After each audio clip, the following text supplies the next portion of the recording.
Hello. It's kind of a well, there's no one viewing me yet, so there we go. The Oh first guest. man, that was like brutal. It has to be done. He has to learn. It's the only Yeah, way. I'm he went sorry. offline too. I don't know. He's probably gonna show up over here. Well, good luck to him.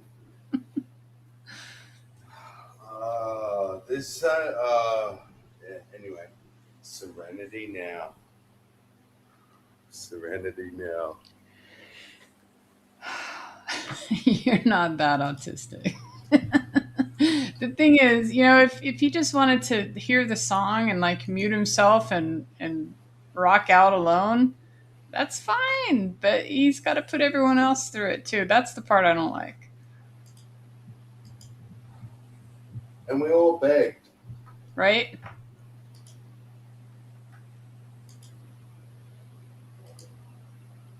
I think he he obviously can only visit other streams where he doesn't have the control.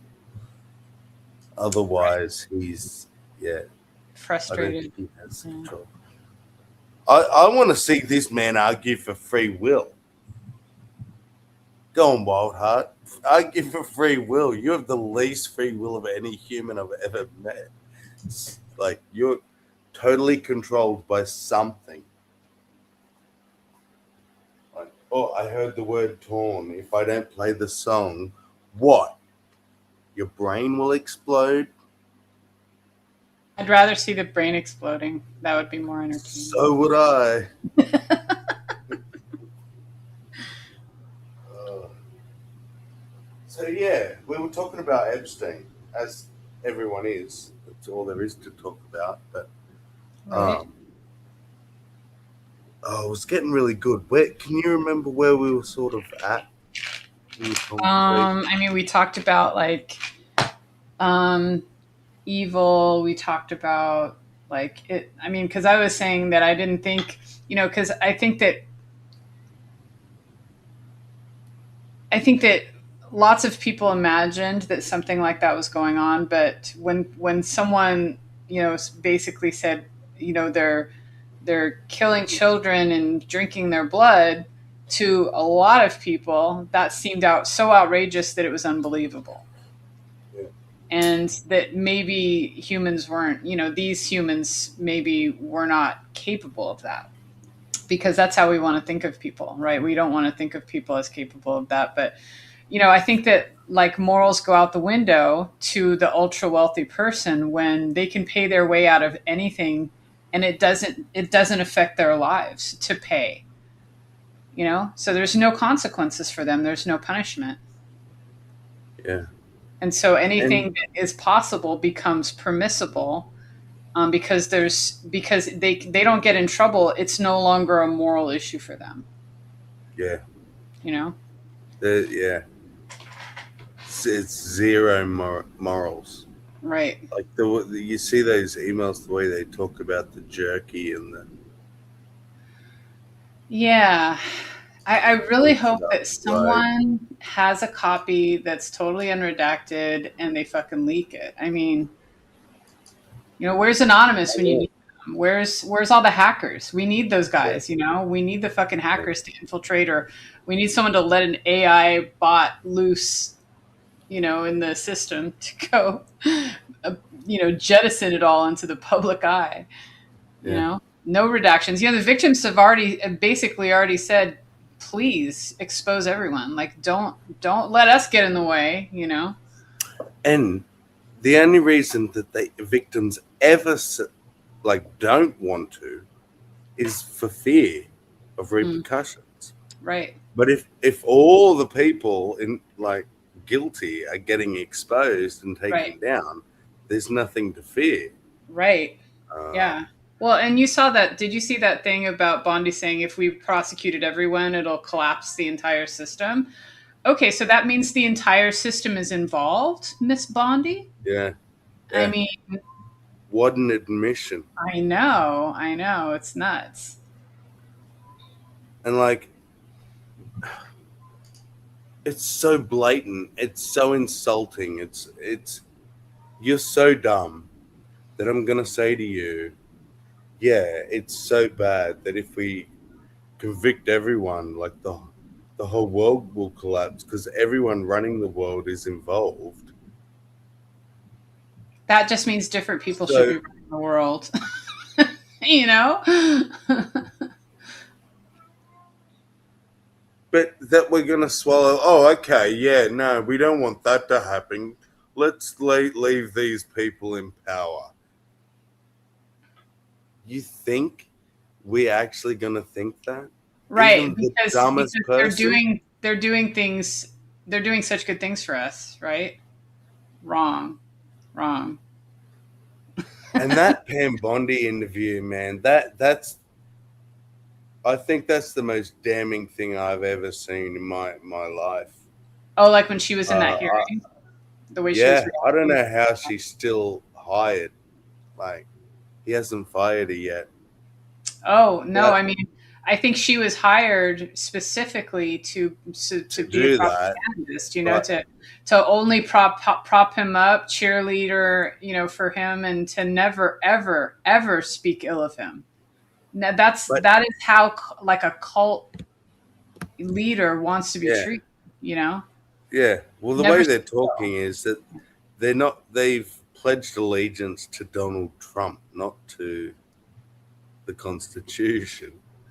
The Um, ones that are working for him definitely seem to be in that position where they will, and he can do no wrong, and in supporting yeah, him, neither can they, in their minds. Like yeah, as long as they yeah, support him, they're doing the right thing, no matter what that entails, yeah. which is nuts. I mean, that's not But how a politician should be. A I leader. think, yeah. But see, I think that they were deluded enough to think that they wouldn't get this reaction, though. Do you know what I mean? I don't think. I think Trump, in his delusion, thought, say this, take your fucking insult book or whatever they've been calling it that she had there with all Oh, the the burn book, insults. right? Yeah. Um, Well, but I don't think supposedly that. anyone. Yeah, go ahead. Sorry. No, yeah, I was just going to say, I don't think that they had any idea, because they're so deluded, that people were just going to say no. Like, we've had enough. That's not an answer. Give us a fucking answer, you know? Supposedly, that burn book contained the information that the Congress people had been searching for in their, like, when they went to the computers, and they made the whole like review of those documents very difficult. Yeah. They made it so that you They had to couldn't have search an the redacted. individual login Yeah, and as well. the batch numbers, you had to have the document numbers. You had to, and you couldn't search by anything redacted. So it's not like they got like the whole list of files in front of them, like a list of links to these pages, like, thousands of miles long. No, you have to know the exact info to go in and look for surgically, Yeah. and that's a By total. name. Talk How is about that obstruction. releasing documents, actually? Yeah, talk about a Like, fucking obstruction of justice. I mean, Jesus yeah. Christ. So in your face, this corruption. And I think that it's been so much that way that they want to normalize that. I think that's part of this whole process is they want to normalize how in your face it is so that people will become sort of jaded and give up, like in a I way. agree. Yeah. And I think that thing you shared earlier, um, the one of Epstein's lawyers was pushing at some point in the past Oh, to right. lower the It's- age of consent to 14. Yeah. That's that, they're trying to normalize this fucking shit. And Sammy, can I be a monk for a bit? You I've just are got a to. monk. You have no fucking I know I'm choice. a monk. I know. I've just got my new bank card. Yeah. And You I've can tell just us got my all the new, number and the expiration date and the little code on the back. yeah, I've just got my new PIN number, but I don't know how to read it. The internet will help you. Go Um, ahead. You can scratch. You've got to scratch that off like a scratch ticket. All right. Please don't hold it up to the camera Yeah. anymore. No. After that, don't sorry, hold it up. sorry. Yeah. Yeah, You're right. I literally didn't know how to do it. Yeah. Yeah. Sorry. Is Sorry, that carry on. working? Because that's how they are in Australia. No, it's like it Like- looks like one of those, one of those like sight things, but you have to look at it from a certain angle. Or Oh, like it's got like a You holographic. think the numbers in there? yeah, so I've got my PIN number, but I don't know what my Just PIN wait for number your, Is it- your mom. Is it shiny? It is shiny, yeah. Yeah, it scratches off. I'm telling you, you got to get Yeah. underneath that. You Just got to be get gentle under about that. You need to put it on like the table and get a coin though. It's hard to get off. All right, yeah. Yeah, It's you need a not as flat easy. surface. A Yeah, hard it's not surface. as easy as there a was scratch. Just stick it on your knee. Put it on the table or something. There was a Did it- plastic thing on it, and I Oh, pulled there you it. go. See. Yeah. Oh, so yeah, and then scratch. Yeah, and sorry, I didn't mean to interrupt. I know I'm a pain. I'm That's sorry. all right. That was worth it. That's all right. We're used to you being a pain. And at least you didn't fucking Yeah. say but.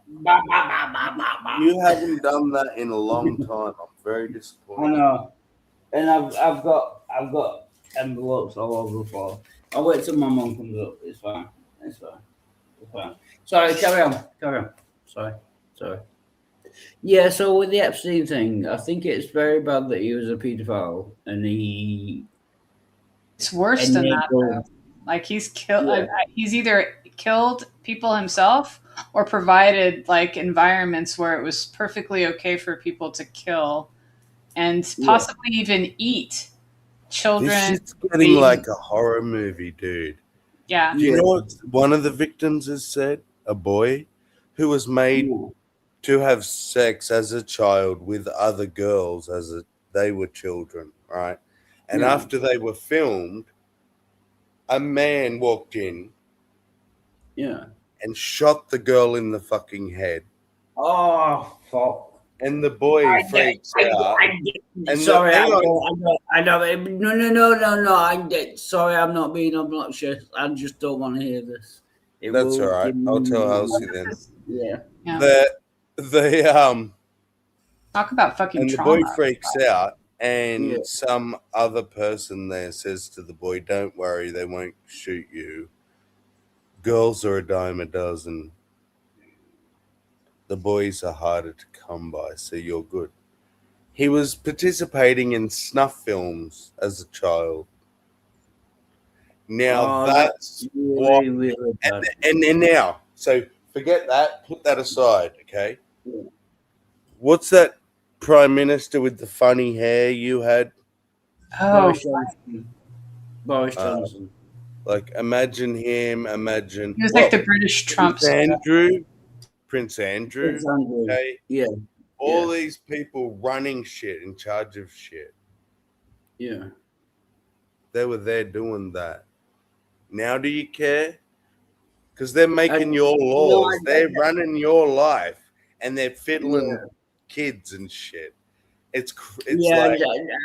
it's bigger than just... We know people are doing that shit all the time. Yeah. It's like we've realized that the people running the show are doing it. But can you understand where I do care it's a really bad thing and I wish it never happened. But I don't want to know about it because it will fuck my mind up. I understand that position. That's fair enough. Yeah. I do understand that. That's different. Say that. Okay, don't say, I don't care. Because people are going to go, you're a heartless fucking monster. Yeah, no. But if you say, I care so much I can't even think about it because I'll have a fucking mental breakdown, people will be like, oh, shit, yeah, all right. right? get it. Because you don't want to, you Yeah, don't want that shit running around in your head. And I get it. yeah, I get yeah. it. Same. That's what I That's meant. so much Yeah. better than I don't give a fuck, or I don't want to, like, it's Oh boring, or yeah, I'm yeah. When over they, it, or why are we still talking about that? Those things oh, trigger I me because it's like, yeah. I get where you're coming from hey, now. Silver, That sounded bad. What I meant was, if I think about it, it will mess my mind up. So I yeah, don't want to that's think about fair. it.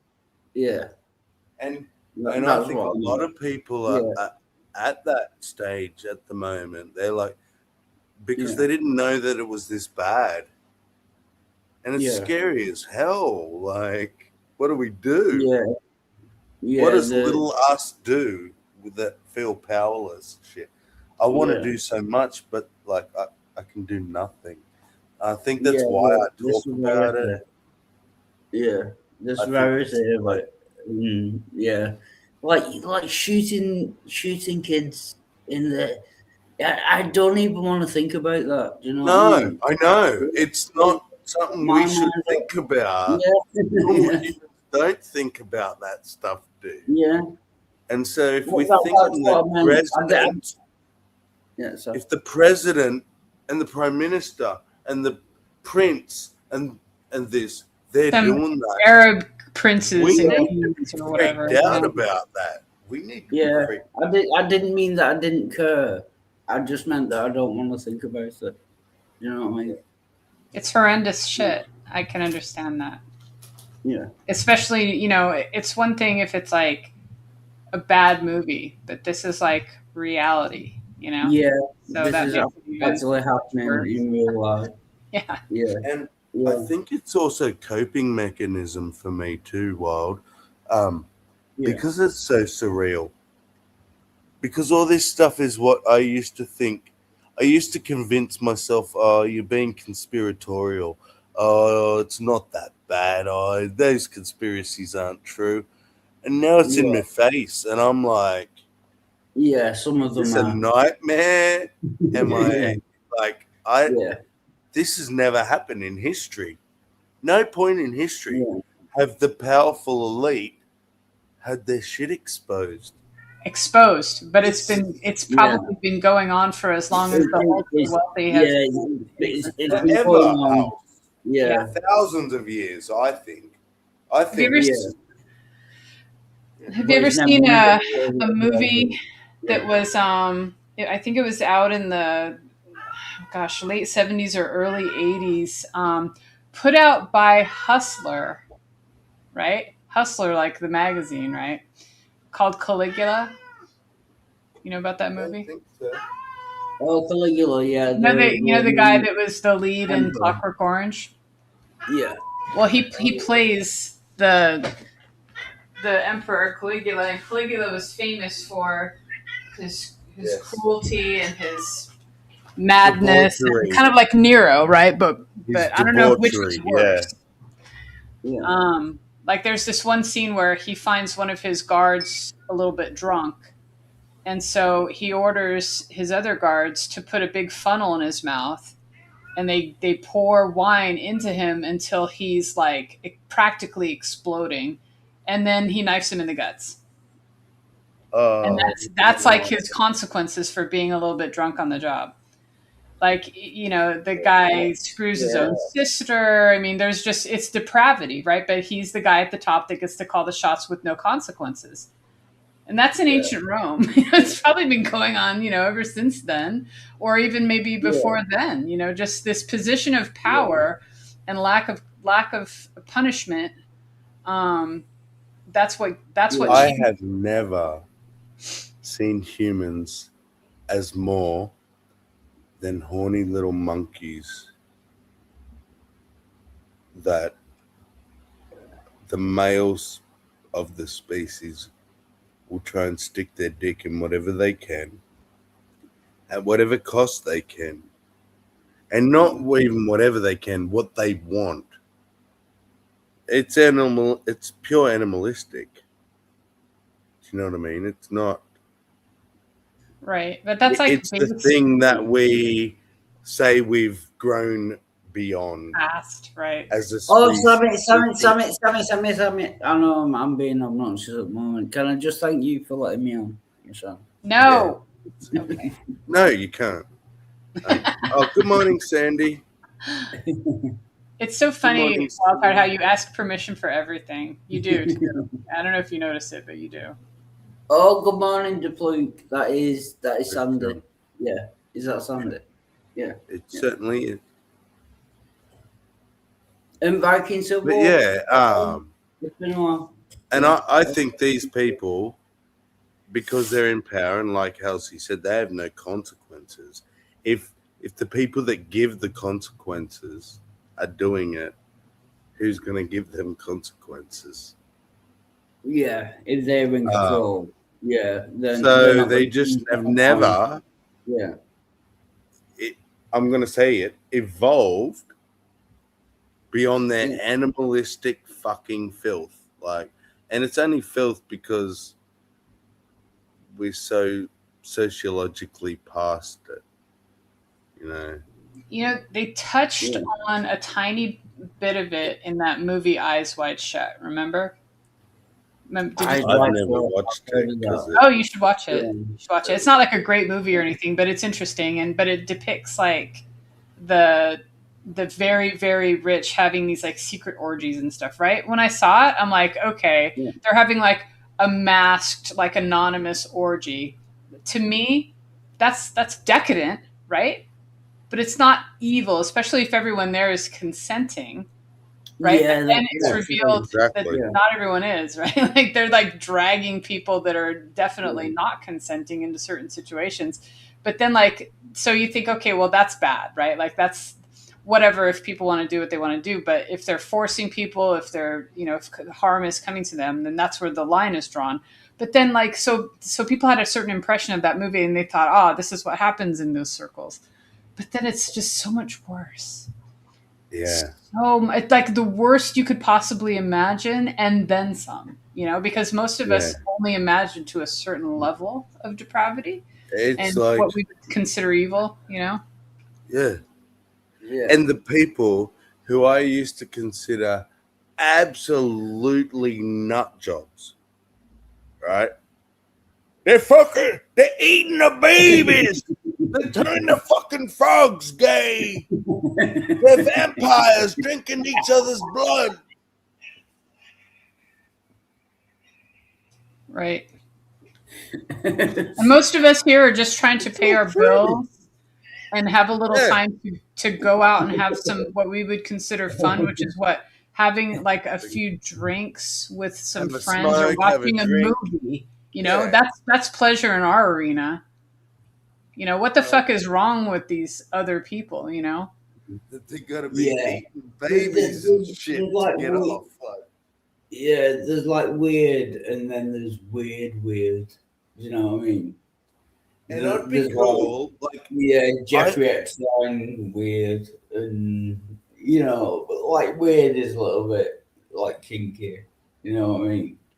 And then there's weird, If which is people want to pee on each other, the fine. head. well, But Yeah, let me see if you relate to this. Right? I thought we lived in a world where the more powerful people were, the smarter they were. So they didn't fall for things like religions and rituals and bullshit. Okay. Um, and I thought that people who like sacrificed babies and did all that weird shit was a very, very small minority of freaks, like yeah, not the powerful people. I never thought that it was these powerful people who probably were convinced that eating fucking human flesh would make them live forever or some bullshit because they, like Lady Bathory did, and yeah. because probably what written in about some ancient manuscripts and shit. yeah? They're falling for that shit. It's There. like a fucking Yeah. movie, man. This I shit's a forget the movie. name. Maybe you said it, Sammy. I'm not sure. But do you remember there's this historical figure, this woman who used to bathe in the blood of virgins because she thought that it would Lady keep her young. Bathory. Is that her? Okay. And do you know the device called an Iron Maiden? You familiar with Yes. that? I made it had like spikes on the Yeah, inside. yeah. Basically, just What do bleeds you call it? slowly to death. And then also, what about that fucking bull that they used to put people inside of and then light a fire underneath? Yeah. Yeah, And like all the rich people And would just stand around having their food and drink while they listened to the screams of the person inside yeah, burning to death. yeah. That was their Well, entertainment. it was shaped so that as the person screamed, as it come out of the holes, The it bull's mouth. actually Yeah. made it would like make the yeah, sound all the of a blood will bull. come out. Yeah, yeah. It's really sick. It's like how low can you go? You And know what I that's why mean? I've come to the Yeah, conclusion many times over that humans are the worst thing on the planet. Because yeah, In like my if you house, think about other things like other animals that seem like they're doing terrible things, they're just doing what's in their nature, but they're not making moral decisions about it. They're doing the same yeah, thing over and over and over again. They're not doing worse and worse and worse things. You know what I mean? yeah, well, here's what I think. I think there are two classes of humans. Yes, I'm a classist, but I consider myself in the lower class. Um, I think there are those freaks like everyone in power, the Right. Epsteins, the Trumps, the The freaks. Epstein class, as Um, they're now calling them. exactly. That's what I'm going to call them, definitely. Um, and then there's the us class who are literally just trying to fucking survive. We're yeah. barely Just trying to surviving existence. yeah. Right. Just trying to get along to be Like, along. let alone Yeah, the levels of depravity and What do they say? weirdness. Idle hands, right? The devil's or what is it? Idle yeah. Exactly. hands is what is the saying again? The Idle devil hands make makes work for um, our hands. Yeah.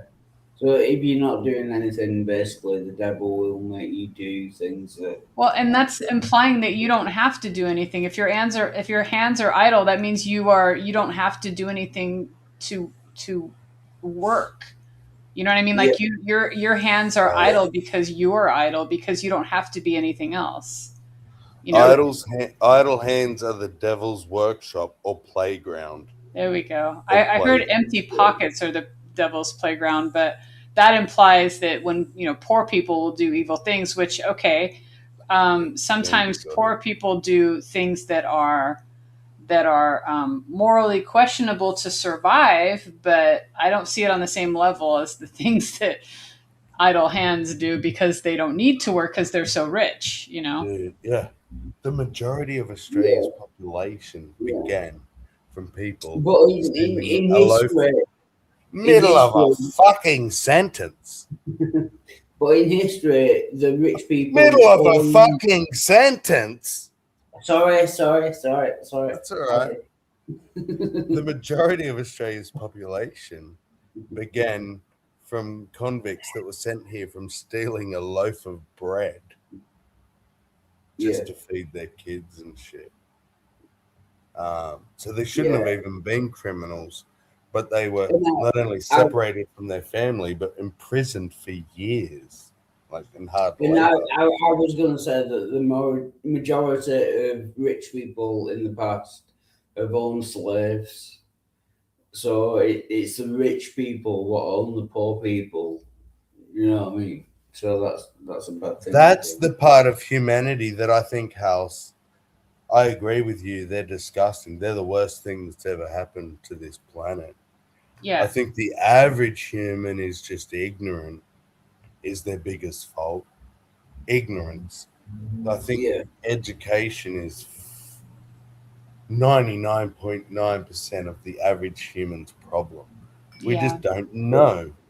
Um, I then these agree with people in power should have all this knowledge, and then what do they do with it? Fucking filth. There's this story that was I guess on 4chan several years ago, and I think I posted it in your chat at one point. And there's a YouTube narration of it, and the person claimed to be a driver that sort of worked their way up the ladder in the Epstein group, right? became trustworthy through various, situations and stuff.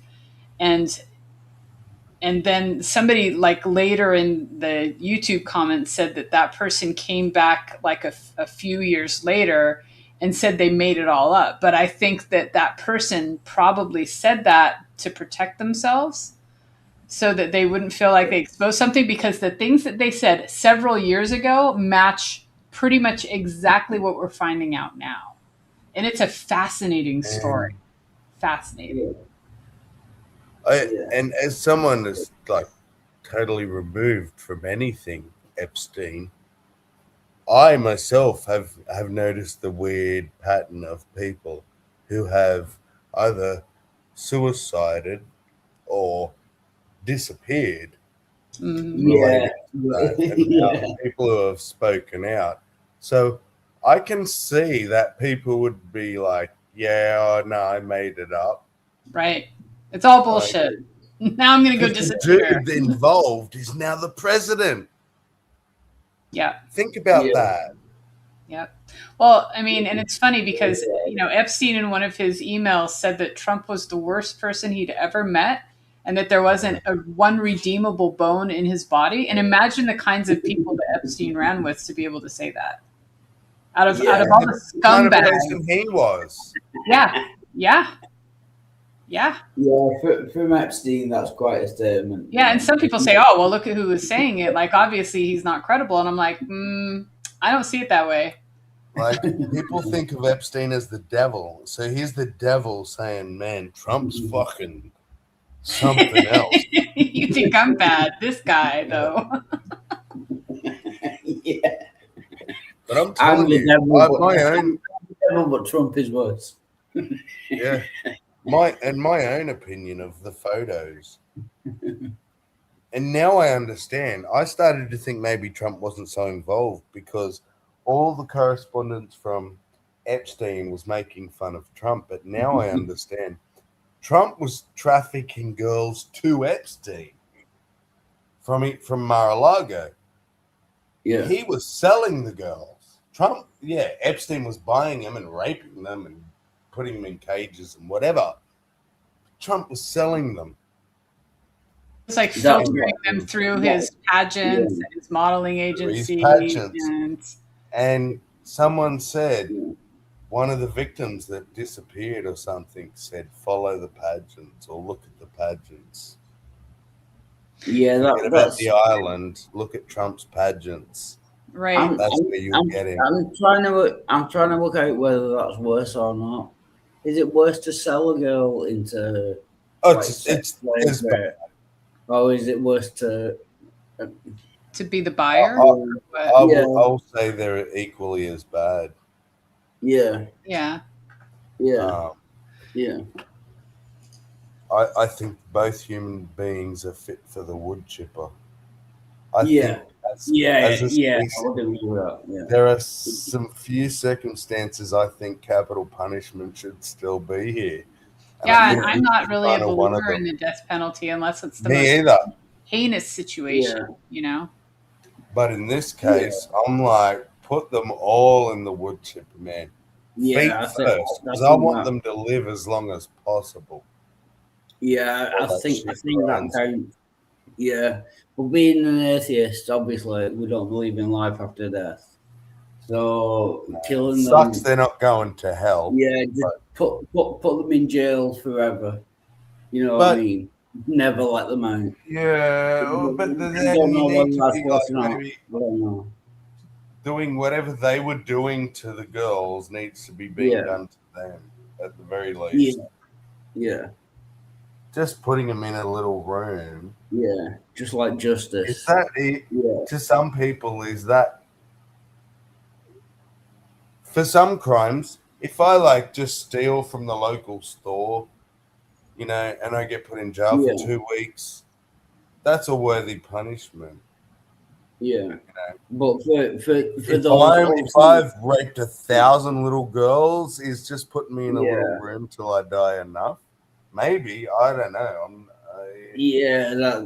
That's where it gets maybe tricky. slow poisoning would Yeah, be, a good fitting end, because they'd be yeah. Like suffering when the you whole time, something where they're like, they're bleeding from their fucking gums and their hairs, their teeth are falling. I love radiation poisoning, slow poisoning. Yeah, Like, like a really let's think about this for a second. long death. Yeah, As three, I will kind of go with that. Yeah. I will just generally call us atheists. Okay, I know you're a hard atheist, Wild, but me and Halsey. No. I'm a soft atheist. I'm Okay. but it doesn't matter. Yeah, carry on. It Yeah. Agnostic atheist here. Yeah. Oh, bugger. Sorry. We were talking about punishment, slow poisoning, all that stuff, remember? Yeah. We're talking about getting punishment. Yeah. Yeah. You were saying, like, some of us are atheists, some of us, and you were saying Wild is or isn't or whatever, I forget. Let me get you back to that moment. Some people who commit like the crime that they did, they deserve to die slowly in pain, and I kind of agree with that. Do you know what I mean? Wow. To hear you say that, Wild Heart, because you're a bleeding heart fucking liberal. Like, because I think don't that's want to hurt anybody, and but I think that's the worst. That's the worst punishment that you can give someone, to die slowly in agony. I think and the only argument to be had, and I don't know if it is an argument I'm not going to say I'm agreeing, but I'm saying the only argument really is who are we, or who gets to decide? Yeah, that's an argument. Yeah. What's the worthy punishment? Like, how much torture should they get? Do you know what I mean? I get what you're saying. So yeah. But that's what I wanted to say. Yes, it's come back. So you got to let me say. Like I would say, like, if you rape 1,000 under teenage girls, then you deserve the worst punishment ever, like the most painful, slow death ever. That's what I would say. But who am I to make that decision? Like you said, it's like, yeah, it's tricky. And that's what I was going to ask is, as atheists, do you think that's got to be one of the most powerful instincts or evolutional things? I can actually access it like that and feel it, that defense of it's just a go. Yeah, it's just like a gut feeling. They should feel the worst pain, like more pain than they caused the victim. That want of justice. And it's not that I want them to have more than they deserve. I don't want that. I want them to have exactly the same. Yeah. What is that fairness? Where is that come from evolutionarily? I guess we want that for ourselves. If we do, we want fairness on us. So. Yeah, I think all social species have a sense of justice. Like even monkeys or squirrels or mice, have a sense of justice. So I think it is kind of inbuilt. Do you know what I mean? So but I so powerful, isn't it? Even as an atheist, we'll go, it's my feelings, but I'll fucking die for this shit. You feel so strongly about it. And I guess I can see them why a simple-minded Christian might struggle to see why would it even bother you? You're Christian feelings. It's like You don't realize it's just your feelings too. It's just that you think Yeah. your feelings align with your God's rules. Yeah. Sorry, I just need to use the toilet. I shall be right back. Ah, hey, Hillary's. You know, Wild Heart's so funny. The way he has to announce every little thing that he does. I should ask him when he gets back, like which thing he had to do at the toilet. Just Well, I so don't think he's going completely for filled it. in and informed. I think he's going for lines of coke myself, but Could be. um, I, he muted this time. But if he doesn't mute, you can hear him go. Oh, Oh, I didn't notice that. I've heard it a few times. He could just be breathing heavily. But hey, if he's given up the drink, he's given up the drink.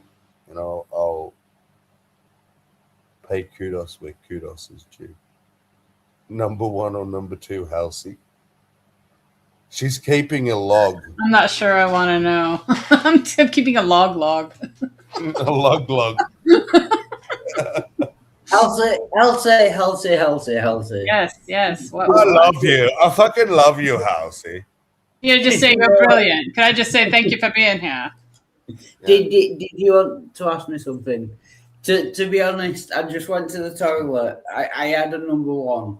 I just pissed. That's good. And I stood on one leg for a while. Just for fun to see if you could or what? Yeah. Because he's Yeah. a dog. All right. If I'm glad you didn't fall over.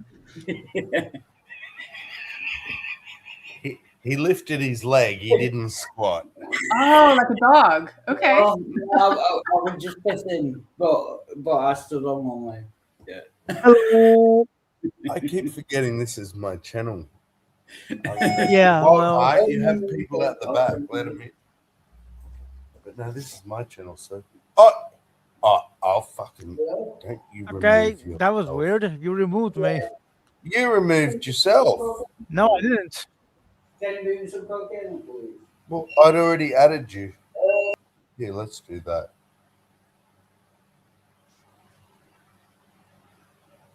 Oh, it's so So, quiet what's the this time, topic? isn't it? Anything? Well, guess.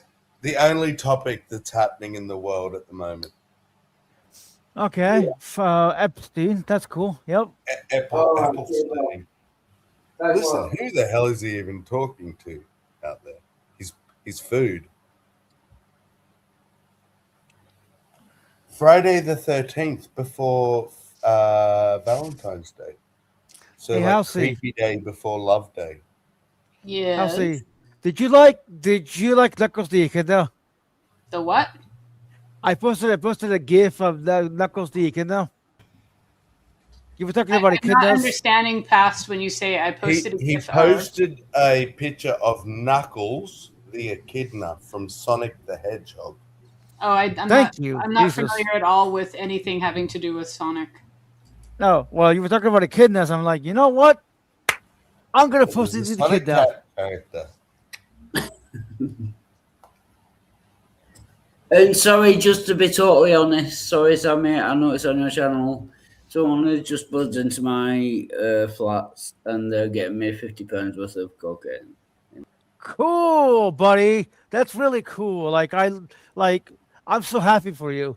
Really happy for you. I wish there was a cook with you in Do Minecraft. the whole thing at once. No, I'm sorry. dude, come on, man. That's too much. I No, he didn't, wants to fuck I in did- my stream. Oh, fuck yeah, him. no, I didn't do it to mess with your stream. That's why I said. Well, why don't you have to announce it? No one gives a flying And- fuck, Wildheart. Yeah, I know. They don't. I know. I'm sorry. Want Anyway, carry on. attention. Yeah. Just say, Yeah, carry on. Sam, can you Yeah, give me attention? me. No, do not do that. Just say, Sam, give me attention for 10 seconds, and I will. Sorry, Anyway, I'll where be were good you? now. Where were you I'll midnight be good before now. he rudely good. interrupted? Go on, midnight. You were talking, I think. Only you. Well, I'm still here. I was talking about Knuckles the Echidna from Sonic, which That's I honestly cannot wait until Sonic the Hedgehog 4 comes out next year. I also can't wait until Avengers Doomsday comes out later this year. I Let's see. I find it very fascinating that the original Sonic character had to be changed because people were creeped out by it. Well, I mean, come on, man. Yeah, would you really watch a movie with that guy? No, they did a good thing changing it. Like, They just, it made it better, but even yeah. the what they did was still a little bit in the uncanny valley for me, but Yes and not no. I as mean, it was much, definitely but better. definitely better. But I don't know. I still wasn't happy, man. I was like, I grew up with Sonic, so Oh I yes, felt justice wasn't done. That's all. That's all I'm saying. that was a great game as well. Sonic the Hedgehog and Sonic the Yes. Hedgehog Yeah, 2 and man. 3. Sega They were Master great games System. on Sega Master System. Yeah, yeah. It was called Sega Genesis. It was called wow. I'm tired as fuck. It was called Sega Genesis in the US. Sega Genesis. No, I think that came next. Oh, Genesis. Yeah, I remember Genesis. Yeah. No, Or I was think that it was just the called. US release? Well, I think that was just a US release. No, it wasn't. We had the Sega Genesis in the UK as well. Okay, Yeah, well then we the had UK has it as Genesis well. too, I thought. Was Sega Genesis.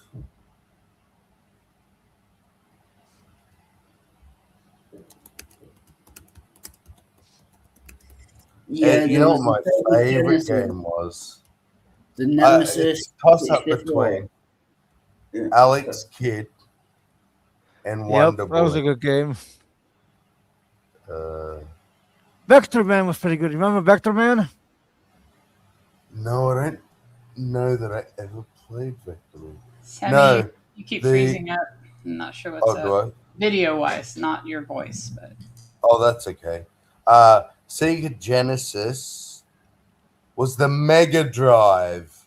That's what you're Mega confusing. Drive. So That we was had the Mega cool. Drive Sega Mega Drive. after the Yeah, Master System. Yeah, yeah. There was the Mega Drive 1 and 2, I think.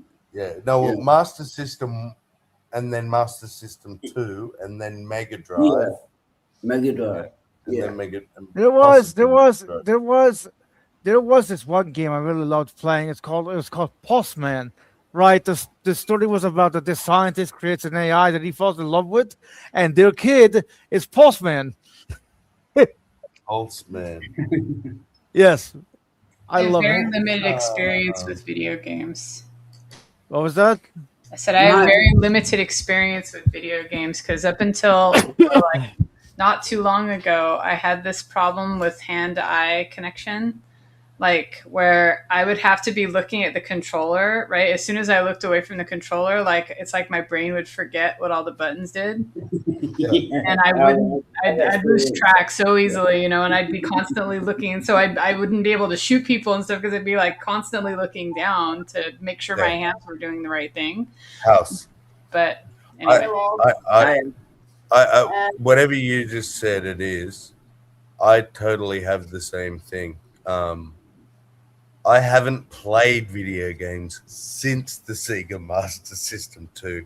It Oh, had two buttons, yeah, A and B, get and good, then Scrub. Get good. a steering pad. Once it was like six buttons, and then four buttons on that side, and now there's triggers on the back. Hey, It's like Sammy, get good, Scrub. too many yeah, buttons, man. I recently, Too many buttons. started playing like GTA and Red Dead 2. And Oh yeah. so those Nice. are the two games that I kind of learned how to how to gain control of that. It took a while, but I finally now if I don't play for a while, I still have to glance down every now and then. But then once I've kind of got it again, it's okay. But yeah, Well, once I had kids, and then there was multiple consoles, I would get confused between like Nintendo has Y at the top and A at the bottom, B's there, X over there, but PlayStation's like triangle, X, square, whatever. But Right. The Yeah, circles. the Switch is something PlayStation. like every console's different where the A is, like the Honestly, the main PlayStation button. controls confused me. I Like you inherited like a you PS4 have square, circle, triangle. and X, I think. Yeah, it's like okay, Yeah, what the and fuck? yeah,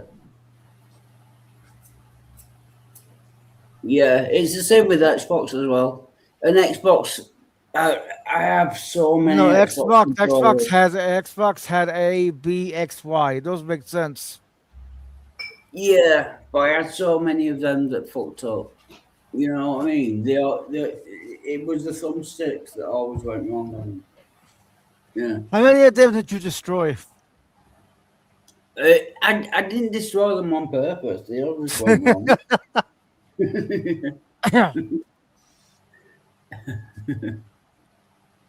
Okay, so Sammy disappeared, and we have this like really, really, really happy Oh, that is gentleman cock. whose eyes are very blue and No, intoxicating. that is black cock guy.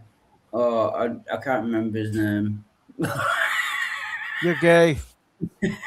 No, we were on my channel before, and we were playing videos of him, and he loves big black cocks. You know the chickens. No, you Yeah. do.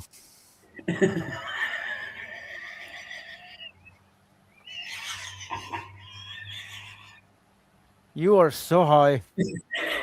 No, when Sammy gets back, get him to play you one of his videos. It's really funny. That's Yeah, okay. I'm cool. I'm good. he I'm good. loves, he loves big black cocks. Yeah. Cool.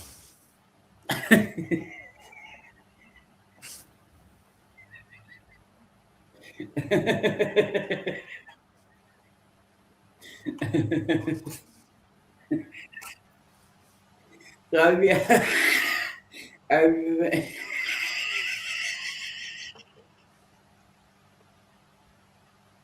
have you been in that? There are times. There are times I really wish it was a thing. I was living in bliss as much as you. No, I'm not English. Believe me, I'm not English. Sammy, can you play one of the big black cock Nah, videos? that's And you fine. know what I'm That's talking fine. I about? don't care. I He's have in no school. idea what Wild Heart's talking about. I think he's He fucking said the talking guy in your about. background has something to do with big black cocks. I have no idea. No, no. Wild Heart's just obsessed with big black cocks here. I have no You clue what the fuck this is about. You know, I'll offer a weird aside here. You want to hear a story? Story time? yeah. Yes. One time, I and my boyfriend at the time worked for this guy who ran a business out of his apartment, right? And every now and then he would go on trips, and we would be, just in his apartment, coming and going. And I think his girlfriend lived there too, so she was the one letting us in and stuff, but she wasn't always there. And one time we got sort of snoopy about things and started snooping around. We were legitimately looking for something at one point, but then we started snooping because we saw Oh boy. this huge stack of like videos in his closet, right? And we started looking at what they were, and they're like these hardcore like German fisting videos. like What the double fuck? fisting up to like the elbow. This weird, creepy Robin Williams looking guy was in almost all of them. You know, it's just like the weirdest thing to discover, especially considering that this guy identified as an Iranian Jew. And like, just this weird combination of things, and he was like this liberty fighter kind of person. And okay, cool, you like what you like, but it was just weird to see such a specific thing like hugely represented in his collection. Anyway, He knows what he likes. he didn't snoop after that. Who's Fum All Ducker? right. What do you think? It's the hills. Huh? It's hubby. Okay. Didn't recognize the name or the picture. Sorry. I'm a hubby too, you know. Yes. We have several But hubbies. we know which one you are because you've got iron sparkle in your Yes. avatar. But this is a mystery hubby. Here you go, Wild Heart. And just because I want to see him too, because it's been more than 10 minutes. And I love this little truck. Hello, welcome to the Cock Whisper. I am the Cock Whisperer. Let's look at some cocks. This big black cock is an I am Somani from Indonesia, best known for having black bones and black meat. You might be thinking to yourself, that cock's got a big swollen head. Well, it's not swollen, the feathers. The Polish cock is best known for its lack of sensibility and hyperactivity. Follow for more cocks. Follow for more cocks.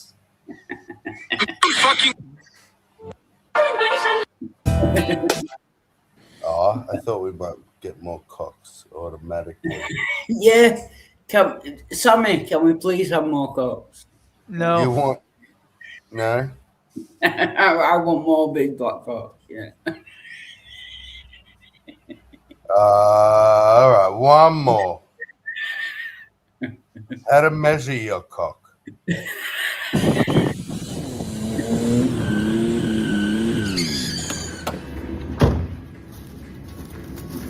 Welcome to the Cock Whisperer. Do you know what time it is? It's cock o'clock, and today we're going to learn how to properly measure your cock. Today, we're measuring cocks. What better way to do it than with an extra set of hands? Today, I've got my cock apprentice, David. Let's measure some cocks. Apprentice. When measuring girth, it's important to grab low at the base and get an accurate measurement. Oh, that's a girthy cock. 22 inches. Ding. Next, length of cock. We're going to be measuring David's cock now. Go ahead and pull your cock out a little bit. You want to make sure you go from the base all the way to the tip of that pecker. 23 inches. That's a long cock. And remember, keep those cock pics coming. Send them to cocks@thecockwhisperer.com. Follow for more cocks.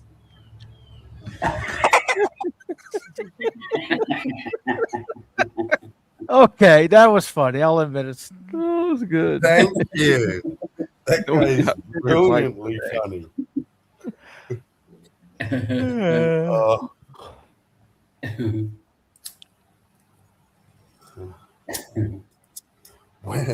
Oh, hello, Measuring Dwayne. the girth.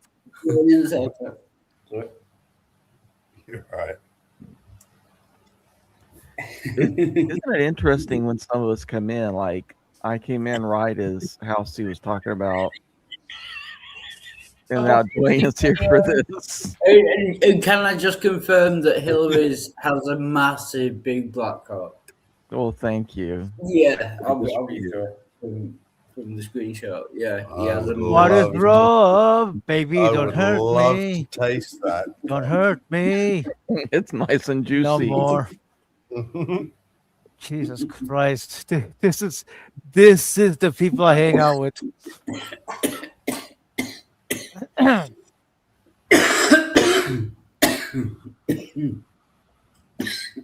By choice. Yeah, by choice.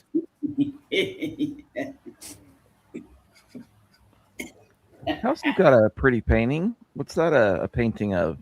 Yeah, I saw that too. Like medieval or what? I don't know. I just came across it, I think, on Tumblr. I'm constantly scanning Tumblr for pictures for my Halloween blog. Okay, I see it better now. I didn't realize there was a demon grabbing. Oh, there's a spooky in there. I thought that was You normally are. fuck's sake. Well, that's good stuff for you. He muted Hang on. himself. Oop, oop, up. Oop. Yeah. Anyway, I liked it. So I thought that was like her cardigan, if that's a thing, or Yeah. I didn't realize it was a spooky dude. It's a Or I thought it sexy was like a black shoulders. boa, feather boa. Yeah, that's the sort of thing. Oh, I can zoom in a bit. He's creepy. He's got like sharp teeth and everything. Yeah. Is that AI, House? Oh, Jesus. yeah, and I just came across this one today. This is from a still shot from like a weird sci-fi movie from like a long time ago.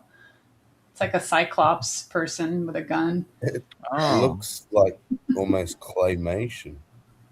Yeah. I thought it was just like what AI thinks the faces look like. Mm. Yeah.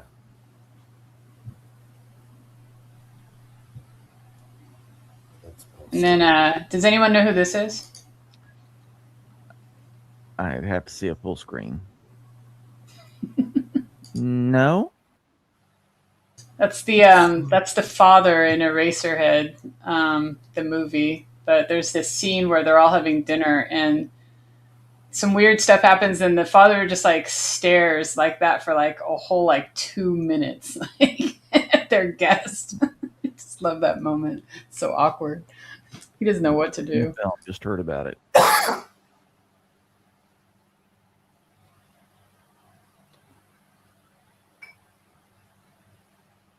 haven't actually watched today.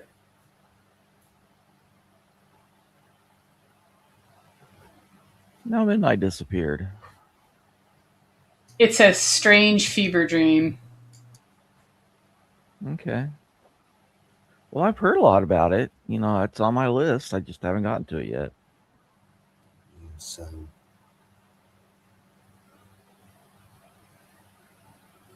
Hellraiser, is that the one with all the spikes in his sticking out of his head? Right, Pinhead.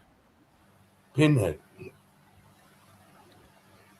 But there's a film called Eraserhead that she's talking about. Oh, Eraserhead as Yeah. opposed to Razorhead. It was David Lynch's one of his. I think it was one of his projects while he was at UCLA, or it came out of one of his first movies right after he graduated film school at UCLA.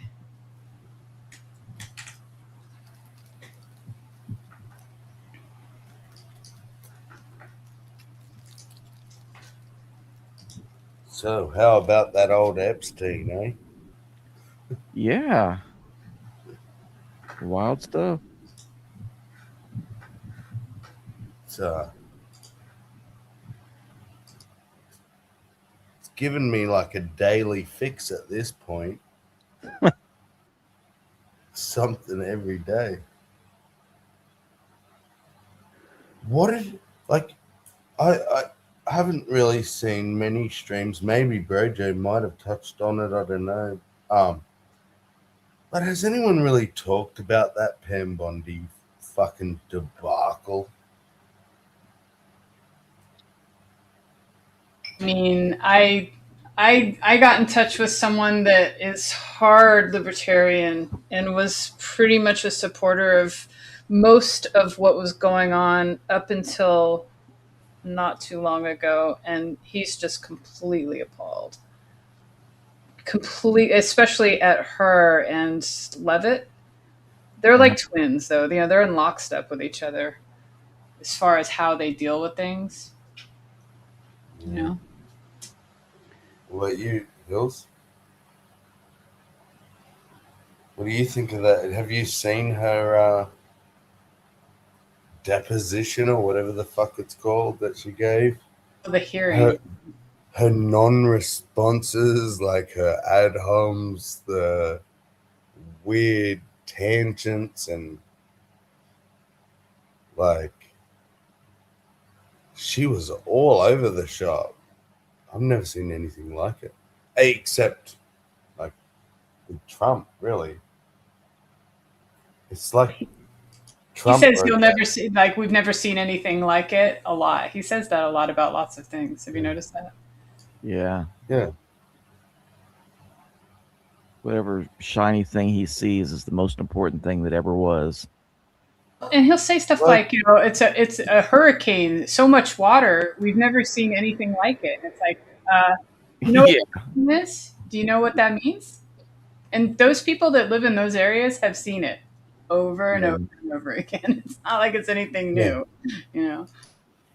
But like with old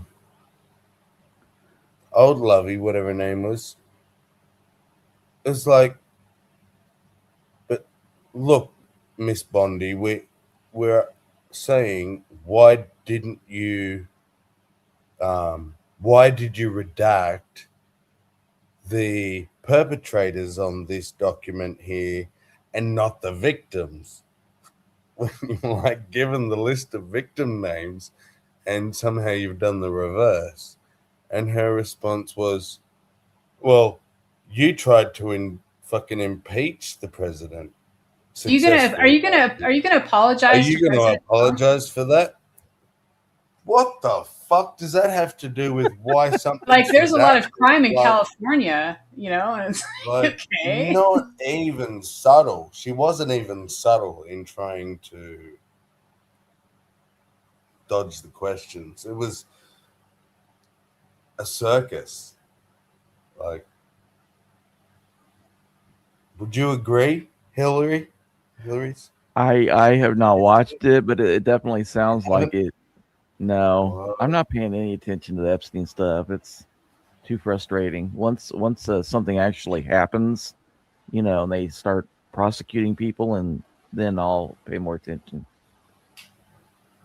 I'm waiting for the whole prosecution angle too. I would like to see a lot of arrests made, but I have this feeling that they're gonna make an example of a few disposables, people that they see as they don't really matter, and hurt them good, right? And make it look like justice is being done, and then say like, now can we move on, type of energy, you know? And most people will be ready at that point because they'll think that at least they did something, and to some that'll be enough, unfortunately. So.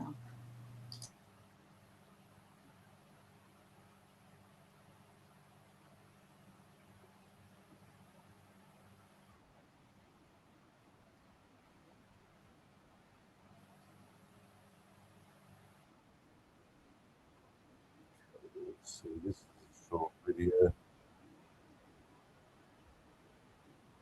Paid as a winner. Go, you good thing. Go, you good thing. What's gambling really costing you? Are you able to track who in your organization made this massive failure and released the victims' names? Are you able to track who it was that obscured Les Wexner's name as a co-conspirator in an FBI document? Do you have that kind of accountability? We corrected that within 40. So that was the reference to like, can you explain why you didn't redact the victims' names, but you did redact like a co-conspirator? You have that kind of accountability? We corrected that within 40 minutes. He was already, you're acting like everybody's trying to cover up Wexner's name. Reclaiming my time. I'm going to answer this question. Reclaiming my time. Mr. Chairman. This is how this works. Can I have my time back? Mr. Chairman. The gentlelady can give her answer. Within 40 minutes, Wexner's name was added back. Within 40 minutes of me catching you red-handed. Red-handed. There was one redaction out of he's over listed as a co-conspirator. And we invited you in. This guy has Trump derangement syndrome. He needs to get, you're a failed politician. You need to get on to these matters. Mr. Chairman, please restore his time. And did you ask Merrick Garland that the last 4 years? Did you talk about Epstein? I am reclaiming my time. I'm glad you're asking about Merrick Garland. You don't get to reclaim time this is bigger than Watergate. When I don't answer the question this goes over 4 administrations. You don't have to go back to Biden. Let's go back to Obama. Let's go back to George Bush. This cover-up spans decades, and you are responsible for this portion of it. And that. Pam Bondi, why did you shut down this investigation last July, and why have you not prosecuted former Prince Andrew? I don't believe you asked Merrick Garland these questions when he was Attorney General and set before. I agree with you. You twice. I'm reclaiming my time. I agree with you. I agree with you. Whataboutism. Yeah, that was a lame answer there. The first guy that she talked to, though, he gave very leading questions where he was trying to get her to damn herself, no matter what she answered. So I can see why she took the tack she did. But this about Prince Andrew, it's an easy answer because he's a royal and he's got diplomatic immunity. Only thing we can do is kick him out of the country. She still didn't answer though to why they left the victims' names exposed. Because they did. Because he wasn't asking a legitimate question. He was trying to, oh, look at you. You're so dirty. Why are you doing all this? And she says, you're a joke. We corrected that within 40 minutes. It was a single mistake that one person made, and we immediately corrected it. And he's like, yeah, after we caught you. And she laughed at him. You didn't catch me doing anything. We invited you in. How can you catch me doing something that you're a part of?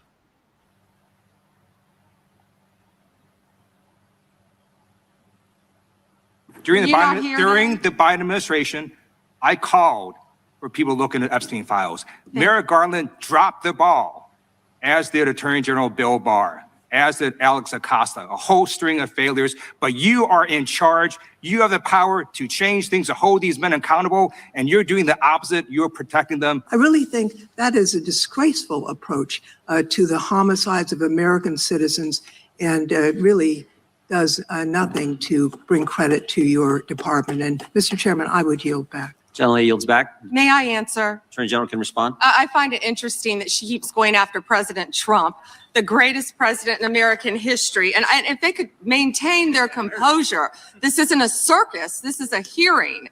I find it interesting she keeps going after Donald Trump. She doesn't say how much money she took from Reid Hoffman, did you? None. And nor did Mr. she Chairman, post regular anything. order, please. Attorney General Bondi, you apologized to the survivors in your opening statement for what they went through at the hands of Jeffrey Epstein. Will you turn to them now and apologize for what your Department of Justice has put them through with the absolutely unacceptable release of the Epstein files and their information? Congresswoman, you sat before Merrick Garland sat in this chair twice. Attorney General Bondi. No, her answers suck. You can't keep doing this. But what about the last guy? I'm just a little girl. Why are you picking on me? Yeah. And that was a simple question. That was, all right, will you apologize for the 40-minute fuck up of releasing the victims' names? Mm-hmm. Simple. She didn't mention the victims though. She just mentioned that Lex dude. She said his name was put back, but she didn't address the fact that the victims' names were exposed. Oh yeah, no, yeah. But I meant the person that asked her just said, right. Will you just say, yeah, all right, sorry that we released your names publicly, even if it was for 40 minutes. Or or that was an error or something, right? Like any amount of time matters in this modern day and age with like document watchers waiting and screenshotting everything. You go, yeah, that was fucked. Like whoever fucked that up, we'll find out they'd probably be sacked or whatever. But this, you didn't fucking pull some other bloke up some other time. All this whataboutism is crazy. Yeah, and she's a former trial lawyer.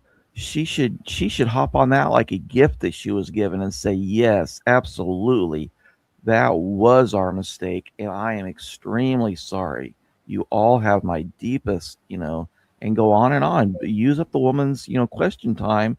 Just throwing out, yes, I'm so sorry. Any of you, please, I'm happy to talk to you anytime. Just let my office know, and I'm happy to talk to you. I mean, or they even could have said, considering the volume of documents we're working with, mistakes like this are bound to happen. No, but that's not what you want to do. You want to show accountability and say, yes, you are absolutely right. Even a small mistake is too much. We need to Well, be yeah, but I mean, so just much saying, like, above, even that would have Even been if better you than what she preface did. it with, we're dealing with 6 million documents, and Right. one Yeah, but you document don't want didn't get to. redacted properly. But Like, in a we take situation like full this, you want accountability. to. And your camera's frozen, Sammy. Just so that you know, it's been frozen for a while. Yeah, it freezes up. It unfreezes up. There it Okay. went. Weird. So But whenever yeah, I go out of the tab, okay. but this is a perfect gift for her to jump on and take accountability, show some remorse, say, yeah, we screwed up. So don't soften it and say, oh, there's 6 million. Just, yes, we screwed up, and even one small mistake is too much. Yeah. And she didn't. She's No. done far from that. I'm going to finish my answer. No, I'm going to reclaim my time because I asked you a Attorney General, if you ask her- specific question Attorney General that can I would respond to your like you question. to answer, which is, will you turn to the survivors? This is not about anybody that came before you. It is about you taking responsibility for your Department of Justice and the harm that it has done to the survivors who are standing right behind you and are waiting for you to turn to them and apologize for what your Department of Justice has done. Members get to ask the questions. The witness gets to answer in the way they want to answer. The Attorney General can That's respond. not accurate, Mr. Chairman. Because she doesn't It is like the my answer. time. So, Mr. Chairman, why I have asked didn't a she ask question. Merrick Garland this? I am twice when reclaiming he my sat in time, my and chair? when I will reclaim my continue to time, answer. it Mr. is Chairman, the my gentlelady's time. I'm reclaimed her not going time. to get in the gutter for her theatrics. How much do you think the Hey, I'm not going to get in the gutter for her theatrics. I am not going to answer her question, but I'm not going to get in the gutter for her theatrics. Pam, Pam, Pam, Pam, Pam. What are you doing? claims of these survivors are worth? As the good congressman from Kentucky just pointed out, there were lots of survivors who had decided, for reasons of their own, never to release their names. That determination was represented to people in Congress, and we built it into our federal law that their names could not be released. And yet you published their names, their phone numbers, their addresses, personally identifying information. If Donald Trump can get $10 billion theoretically from the Department of Justice, how much should these people get for a far worse violation of their privacy rights and a far greater danger established to them in their lives? See how bad she Do you even know who Chase Mulligan is? You're so obsessed with, you Okay, don't, do you? I'm going to Why teach you the just made rules again. face? You're the Attorney General of the United States. We have You're rules obsessed here. with him. You're the Attorney General of the United States. With And the rules. obsessed with Donald Trump. You're No. Trump deranged. Did you want to say something? Oh no, it's just I was filling time because she hadn't started talking. I was just going to see how badly she was going to screw this up because it's a simple question. She could say, "You're Congress. You could give the money right now. All you have to do is vote on it. Don't make him go through a lawyer and a lawsuit, and the lawyer gets 2/3 or whatever their settlement's going to end up being. Just give him the money now. And then what does he have? He's got nothing." Because she's already saying, yeah, we screwed up. They deserve money. And that's why, well, like you said, you didn't really watch this, but what has become apparent, and people sitting around her got pictures and stuff. She had what they're calling a burn book, which literally was all the people that were going to ask her questions. She had them there, like little tags with their names. She flipped to that section, and she had lists of insults. And also all the things they searched for if they had looked at the files, the unredacted files. She saved as well as for. Yeah. Because the Senate's is it the Senate that's got access to it? They have to have an individual login to access the files. So they're logging what each individual is researching. And she had all that information in front of her as well. Like, basically, how just is an any of attack this map. answers? That's how she used it, an attack map, Attack Yeah, map. it's smart, but she still screwed up on the execution. Like, you don't want to attack everybody. You need to show some humility and accountability. Good Lord. You have to answer some questions. Yeah. You're being grilled. It's your job under oath to answer questions, isn't it? Yeah, but like you guys said, she can answer it any way that she wants, and if it's non-responsive, all they can do is have another round of questioning. But if she's lying, then what? If it can be proven later that she's lying, then what happens?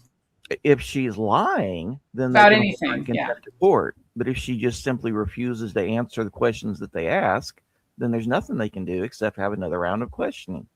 Yeah, isn't that the Fifth Right of Amendment?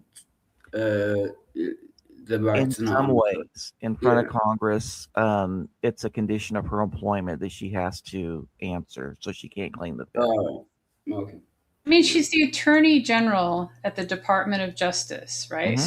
So she is where the buck stops, essentially, right? Yes. Yeah. So she, this is She's the big dog. Yeah, and she should not be protected by anything.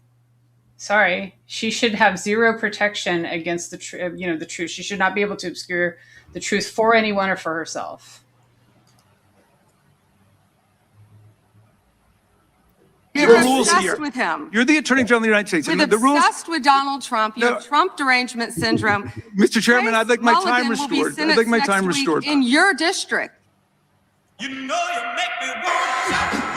Fucking ads. I know. I hate fucking of it. Yeah. What was her answer?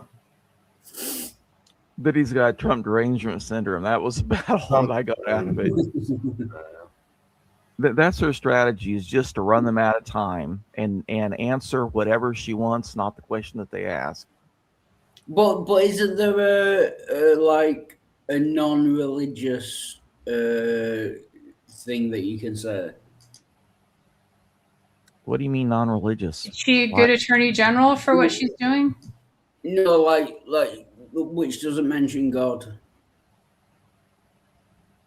She I didn't mention God. What are you talking about? We're talking about the Attorney General of the United States. We're not talking about God right at this moment. Yeah, I just mean, isn't there, like, if you were an atheist, couldn't you give a non-religious kind of declaration? Even if she's a Christian, she can give a non-religious answer, which is what she's supposed to be doing.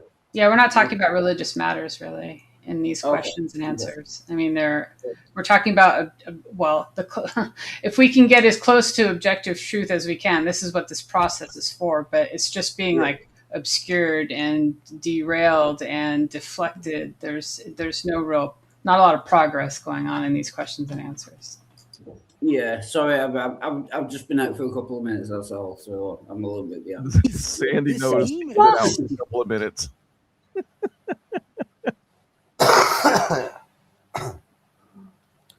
They're getting phone calls. A lot of these people didn't want to be known. And we know you touched the document because you redacted one name and you redacted the lawyer's name, but you left the survivor. Oh, hang on. That was that same one from before. Hang on. One name redacted. That's not an accident. No names redacted is an accident. Right. How do you redact one name? Well, that's just like there's lots and lots of emails where it's obvious that these are not victims that are being redacted, And like she said in that quote, if they prosecuted everyone, which means they would have to, have everyone out in the open about what has happened, right? Like they would have to make formal charges. If everyone gets prosecuted, then, and that implies charging them, right? If everyone even got charged, it might be possible that the system would collapse because their reputations would go in the toilet. If they got prosecuted, it would be stronger, right? But even if they all got formally charged, it would be a big blow. So they have to avoid that at all costs here. Well, it depends. What system is she talking about? And then second, you can't charge a person unless you intend. You can't charge a person unless you intend to fully prosecute them. Otherwise, you can be disbarred.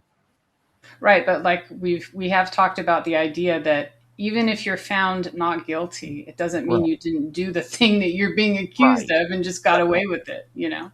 I just, the way you said it made me think that maybe you meant charge them, but don't actually take them to trial. No, I mean charged, but not, you know, I guess I misused prosecuted. I meant the resolution of that whole process. Right, okay. Yeah. Her quote was that if you prosecute everyone, which I guess is charging, right? That's the same thing, essentially, isn't it? Right. Okay, now I know. That, you know, the system would collapse. And I mean, I think she means the system that all these people are a part of and have their hands in, because it would sow so much distrust from the public and possibly chaos, possibly some kind of an uprising for all they know, right? So this is what they're trying to avoid, and I think this is what she's saying, that they cannot risk their structure coming apart, because it means their lives come apart personally, and that's a big impact on them. And there's a lot of people connected to them, you know, and that's the reason. It's selfish reasons. Well, in Australia, we would say diddums. Yeah, get them all. I don't think that that's what she means. Suck it up, princess. I think she means the legal structure would justice system, not the justice system, but the mechanics of how the various regional prosecutors go after the cases would mean that their office couldn't go after a bunch of other stuff that they maybe have more of a priority for right now. I don't know about that. So it would tie up so many resources that they couldn't do the other stuff that they would rather be doing. I think she's talking about people, because she's talking about people when we say if we prosecute everyone, that means revealing everyone. And I think that's what she's saying. If we reveal who's involved here, the system will collapse. And I don't think she means the mechanics of the justice system. I think she means the system of the ruling class being the wealthy elite that make the decisions about a lot of things that we're not even aware of. That's the system. And I think whether or not that's what she means, I think the majority of people are gonna take it that way. That's how I take it. Right. That's saying to me, it's so like intrinsic in the fabric of fucking the power structure that if we got everyone, like the whole world would collapse because there'd be no one left in power. I'm like, how is that an excuse? Let's collapse the fucking shit and start again. Like, anything that's good and true and honest will fucking remain standing. Even if it hurts, let's do it. Like, don't. I guess that makes me an anarchist. Let's you know? be comfortable. Fuck that. Not at the cost of the little kiddies and shit. Yeah. On the island. Like. I mean, even if she did mean the justice or the legal whatever that you were talking about, don't you agree that if there were flaws and corruption in that system, that you would want to take a hammer to it and see what remains standing? No, but it's not. I don't think that that's what she means. But I thought that's what you said she meant. It's incumbent upon her to explain what she means, because, like Sammy said, everybody's going to guess that she means, the powerful elite. But so do we have to dismiss what she's saying until we know exactly what she means? What's that? We can assume what we want. Right. And he's saying it's incumbent on her to explain herself. Yep. Well, maybe it was just a slip up, know? Well, she's had a few in that. This might be a bit longer. I'll just play it, but anyone want to talk, just talk, and I'll pause. And okay. Survivor's name there. The next document I want to show you, that was in the title, the victims' survivors' names. Is that a good volume? The Can title you still of this hear one that is Child Sex Trafficking. Yeah, we hear it fine. Co-conspirators, fully redacted. That's good. I can still hear people's voices. By the way, I'm going to unredact them here. Les Wexner is in this. Now, your your deputy attorney general said, oh, well, he appears hundreds of times in the files, but he doesn't appear in this file until I forced you to release it, where he's listed as a co-conspirator. To be funny, the pause word is going to be Wex Lesnar. Lex. Okay. Lex. What? Fuck. That word. That name. Wesner. And you know what? I found out also that he's like the head of what used to be, I mean, they're out of business now, I think, but Abercrombie and Fitch. And one of the guys that was working there said that was also a front, or at least partially, like they were recruiting people for trafficking out of those, the process of getting people to be their models and stuff. Would not surprise me. Yeah, I mean they had like teenagers standing around, in like skimpy clothes in their stores, just standing there like, being like live models. Mm-hmm. And they weren't like under, I don't know if they were, like minors, like 14 or something. They're probably more like 16, 17-year-olds up to like maybe 22 or 23, but always like, underwear model hot, surf sort of looking people. And it was an odd thing, but I could totally see where they were like, all these people, all these young models wanted that kind of visibility and to hopefully get like a bigger break. So they're flocking to the store. It's a very local, accessible way to get in on that whole modeling thing, very sort of immediately public too. Yeah. So can I just say hello to Savage Minnow in the side chat? No. You could type it, Wild Heart. You could type it. You cannot say hello. I know, but I'm lazy. I need the attention that saying hello out loud gives me. In fact, it's just easier to say. You so much can't say hello. I'm going to mute you, and then I'm going to say, "Hey, Savage, good to see you." I'll drop a link if you want to jump in. Fuck Wild Heart. He's not saying hello. And paste. There we go. Okay, I'm muted. Yeah. To tax evasion, but to child sex trafficking, not to prostitution, not to money laundering, child sex trafficking. And then finally, what we have here is the third exhibit that I have is emblematic of the FD 302 release. These are the documents that we need that you're holding on to and over redacting because they have the names of the men. If she was really smart with her burn book, what she should do is say, well, have you asked Senator so-and-so and so-and-so, about this, because they're the ones that are palling around with him and getting all this money from him. Maybe you should talk to them. But I think oh, am I muted? No, you're not. I agree. But would that not, I think maybe her overarching goal is to minimize the Epstein thing at all. It's kind of an admission she doesn't want to be even exposing the enemy. You know what I mean? Right. I don't know. She's, I don't know either. But, I find this shit so fascinating. I think it's kind of weird too, the way, I mean, it seems very dear leaderish for her to be constantly praising Trump as the greatest thing that ever happened, sort of, magnitude of greatness, I think that she does that. What? Oh, you haven't seen it. It's in, definitely does. Wait. The greatest president that ever lived. She's a white knight for Trump. She's right out in front of him with her sword and her shield. And my question is, what do you think is motivating her to do that? Well, her unquestioning loyalty that overrides her her ethical responsibility.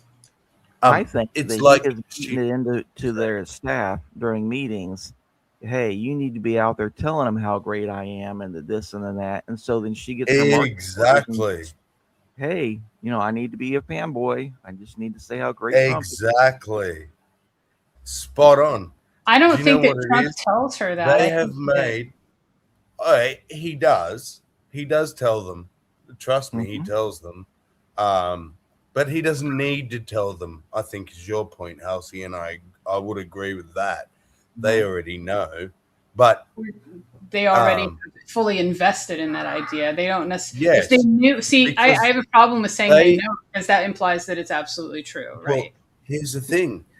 I think they've made a pledge of allegiance to Trump, Yes, not yes. to the Trump United is States, Not to the Constitution, not to the American people, not to the rule of law.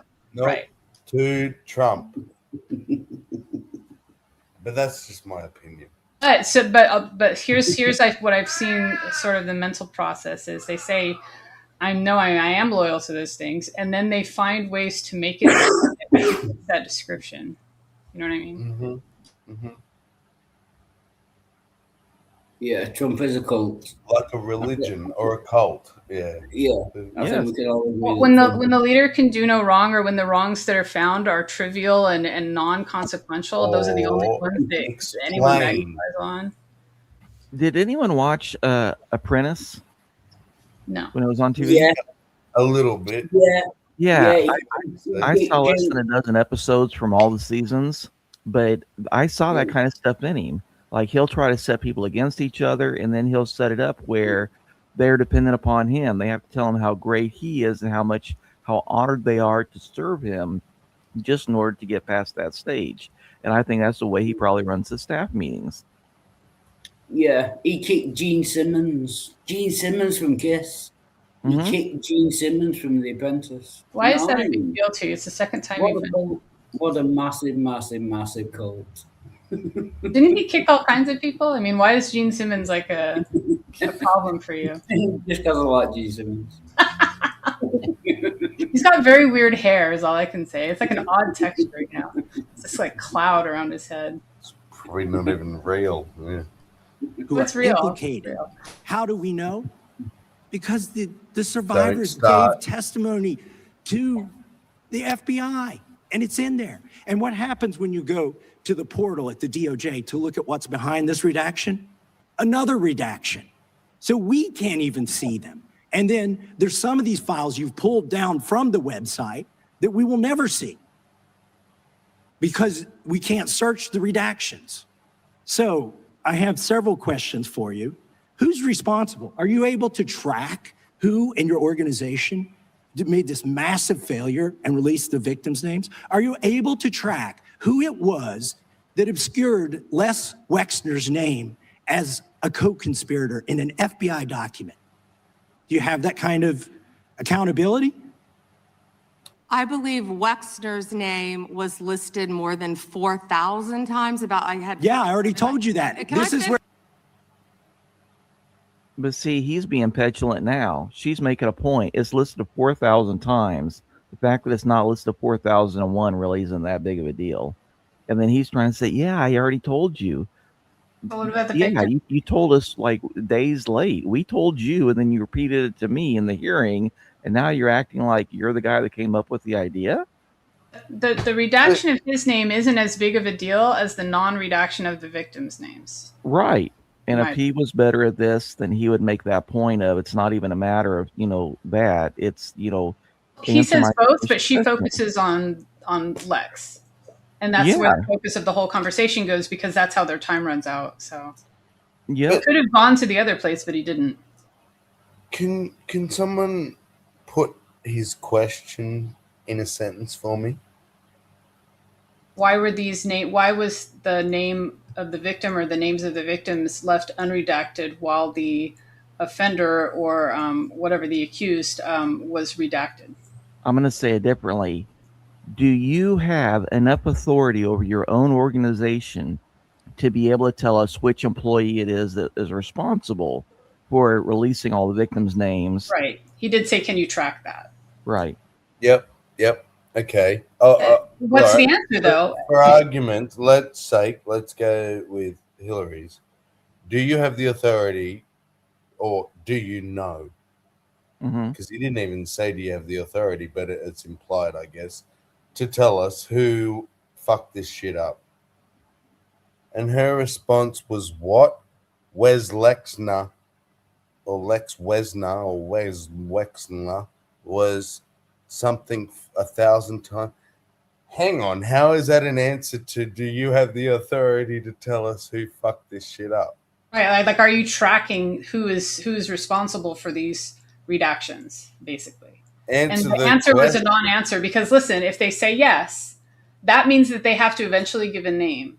If they Right. say no, that shows them as having like a disorganized system where there's no or less than ideal accountability. Correct. You know? So either she has to give this answer of obscurity, otherwise, because she can't commit to either of those, yes or no. And that's what's frustrating about this whole thing, is it's just people throwing questions at her not answering them, and then because she's not answering them, they cut her off and go, I reclaim my time. Right, because they know she's Not just going to answering talk my endlessly about question. nothing, right? Yeah. And it's just like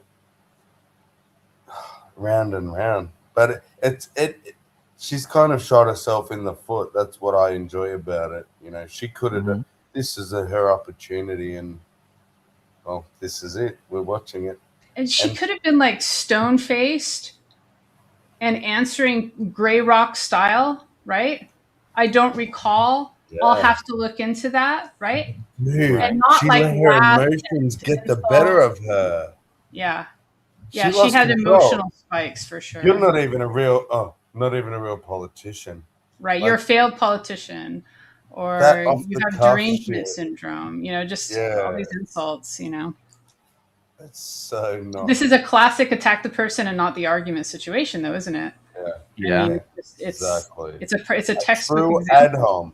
Exactly. Yeah, right. Look, try to discredit. There's tell me if there's more, but it seems like fallacies used in this way are, to discredit the speaker, to obscure or confuse the question, to derail the conversation completely.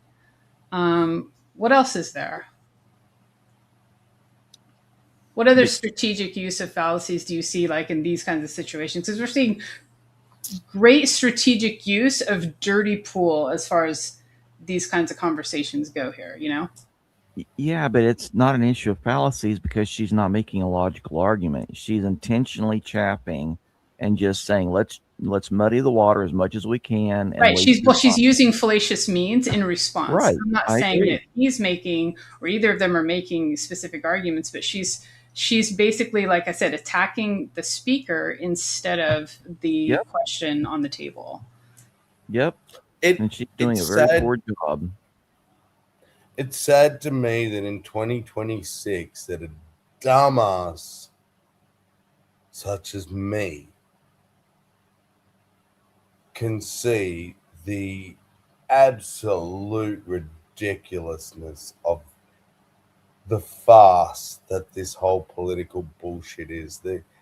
This childish nonsense that's how we're deciding things. We're letting people, like, you're subpoenaed to court, but you can just say whatever bullshit you want. Right. Where the fuck even subpoena people? The way that If they don't have to answer the questions that they're asked. The way that some of these people are kind of responding to all of these situations in this is it's kind of been reduced to like not a well-educated professional working, in the area of law and justice, but like a snarky podcaster. Like politicians are responding in that manner. Our country's leaders, like they, in my opinion, should not be trolling, quote unquote, anyone. They shouldn't be intentionally upsetting, because that's what trolling is. It's doing something that is intentionally disruptive or upsetting to half the country. The people that don't agree with what they're doing. In my opinion, their position in leadership should not. Who would you say has opened that floodgate, though, Halsey? I'd have to go back a little bit to see when, like, political culture became I meshed could with tell you meme right culture. now, in my All right, opinion. Anyway. Biden, Fuck no. but not Biden because Biden did it, because other people were No, memeing it. Biden didn't do it. Okay, who was Trump. Trump it? First opened the term or floodgates. second term? First term.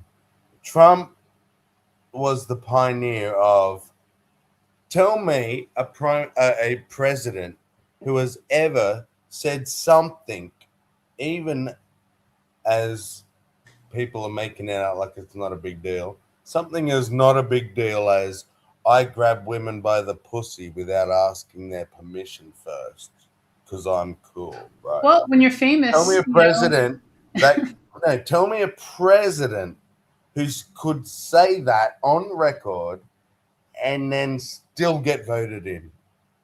Well, that's didn't just say it, it though, the after way you're he got saying voted it. in. Like, But he wasn't president when he said it.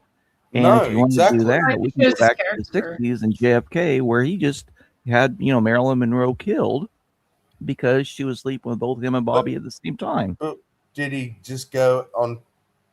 Like, did people know that though? That's what I'm saying. Most people knew, but if they could have secretly recorded him and then that got out, how would that have been? And because again, this was Trump before he even ran for politics. Oh, Graham, he popped in and disappeared. I saw Sorry, that. carry on. Come back. But Yeah. So does that mean that if a person, I'm just thinking like Teddy Roosevelt, like he did some stuff when he was in the army that probably made him ineligible for office if he ran today. He might be whatabouting a little bit, but my question. You asked when, and I'm saying 100 years ago. Yeah, okay. But I mean, smear campaigns. I guess I have to take your word that it was as known as you say just it look was. on Wikipedia, yellow journalism. Okay. But honestly, well, I think maybe it has happened before, but it sounds like what I'm saying. It's not the norm thing. It's not. Well, go back to your original question and what Halsey's answer When was. did 'Cause the I was meme- going to say the 40s. Well, I said when did politics become like meshed with meme culture? Yes. Okay, that's different to What I was saying was I've never heard a president, okay, on more than one occasion drop an F-bomb. And that was a really serious occasion, okay?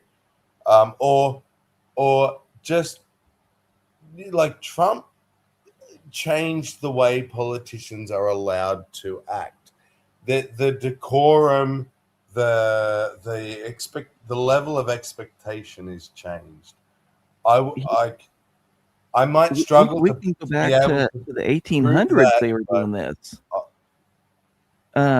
But how come? I think it was Jackson, wasn't it?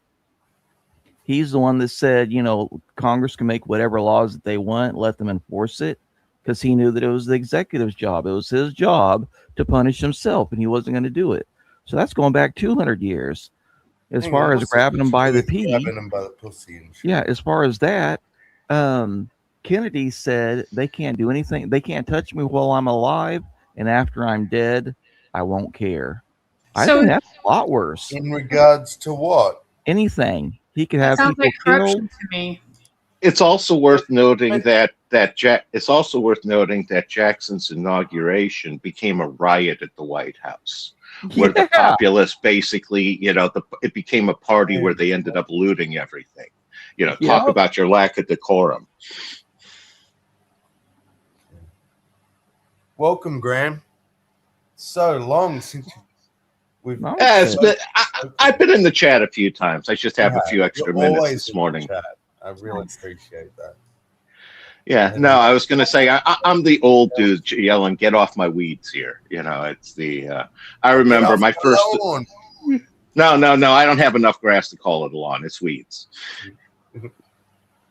No, my first political memory was the Martin Luther King assassination back in '68. So I've been kind of tracking the, personal memories of all this. And it's like I'm a total cynic. I believe anybody at pretty much about the state level of politics, who goes past state level is corrupt. They're pretty much, they've been bought by essentially the global pedo elite, if you want, for lack of a better term. They're either part of the corruption or they're protecting it, which also means they're part of it. Yeah, it's a question of whether they're aware that they're part of it or not. There are a lot of them that essentially they live their whole lives, they get their donations, and they're in like a Truman Show bubble. They're literally like a pawn in someone else's sort of game. Exactly, a useful idiot. Or are they corrupt or guilty if they are not aware of what they're involved in? That's the question. It depends how laws are written. It's a legal system, not a justice system. And unfortunately, the people who write the laws usually write them in ways where the evil shit that they're actually doing that hurts people isn't technically illegal. Right. They get to actually hurt people for fun and profit, but it's not illegal. Loopholes and stuff, back doors that they can wiggle out of. Yeah. Exactly. Written in intentionally in the first place. It's like these days, those politicians, they're not writing the bills. The bills are getting written by the lobbyists, because you have bills that are introduced that are thousands of pages that expected to be read in a day or two before they sometimes hours. And the lobbyists are professional writers that write shit intentionally to be vague or where it can be taken more than one way, or it's not. Oh yeah, it's not just Joe Schmo off the street that's like freaking writing these for sure. Oh yeah, no, it's as a lot of people have the conclusions I've come to is Eisenhower warned everybody about what was going on with his military industrial, beware the military industrial complex. And essentially they took out JFK. It's only a question of just which combinations of reasons. Was it, the Israel nuclear issue? Was it the joint space idea with the Soviets that he wanted to do? That was, the Charlie Kirk assassination. I did a presentation on that a week ago. But, that reminded me of JFK, where the only thing I could conclude was whatever actually happened, the official story was not even close to what actually happened. Yeah. I think if we could make one change that would make a really big difference in how things were done as far as passing laws, is that all laws would have to be passed in a singular manner, meaning they can't be bundled. They have to vote on one thing at a time. And they can note maybe if this law has an impact on that law, and people can read both to see the relationship, but they're not bundled. So they're forced to vote on each item. They have the time, they're getting paid. There's no reason why they can't do single laws at a time. How has it ever been the case that such totally unrelated things can be chucked in the same bill? Right. But that's the here's way they this do it. bill about so stupid. I don't know,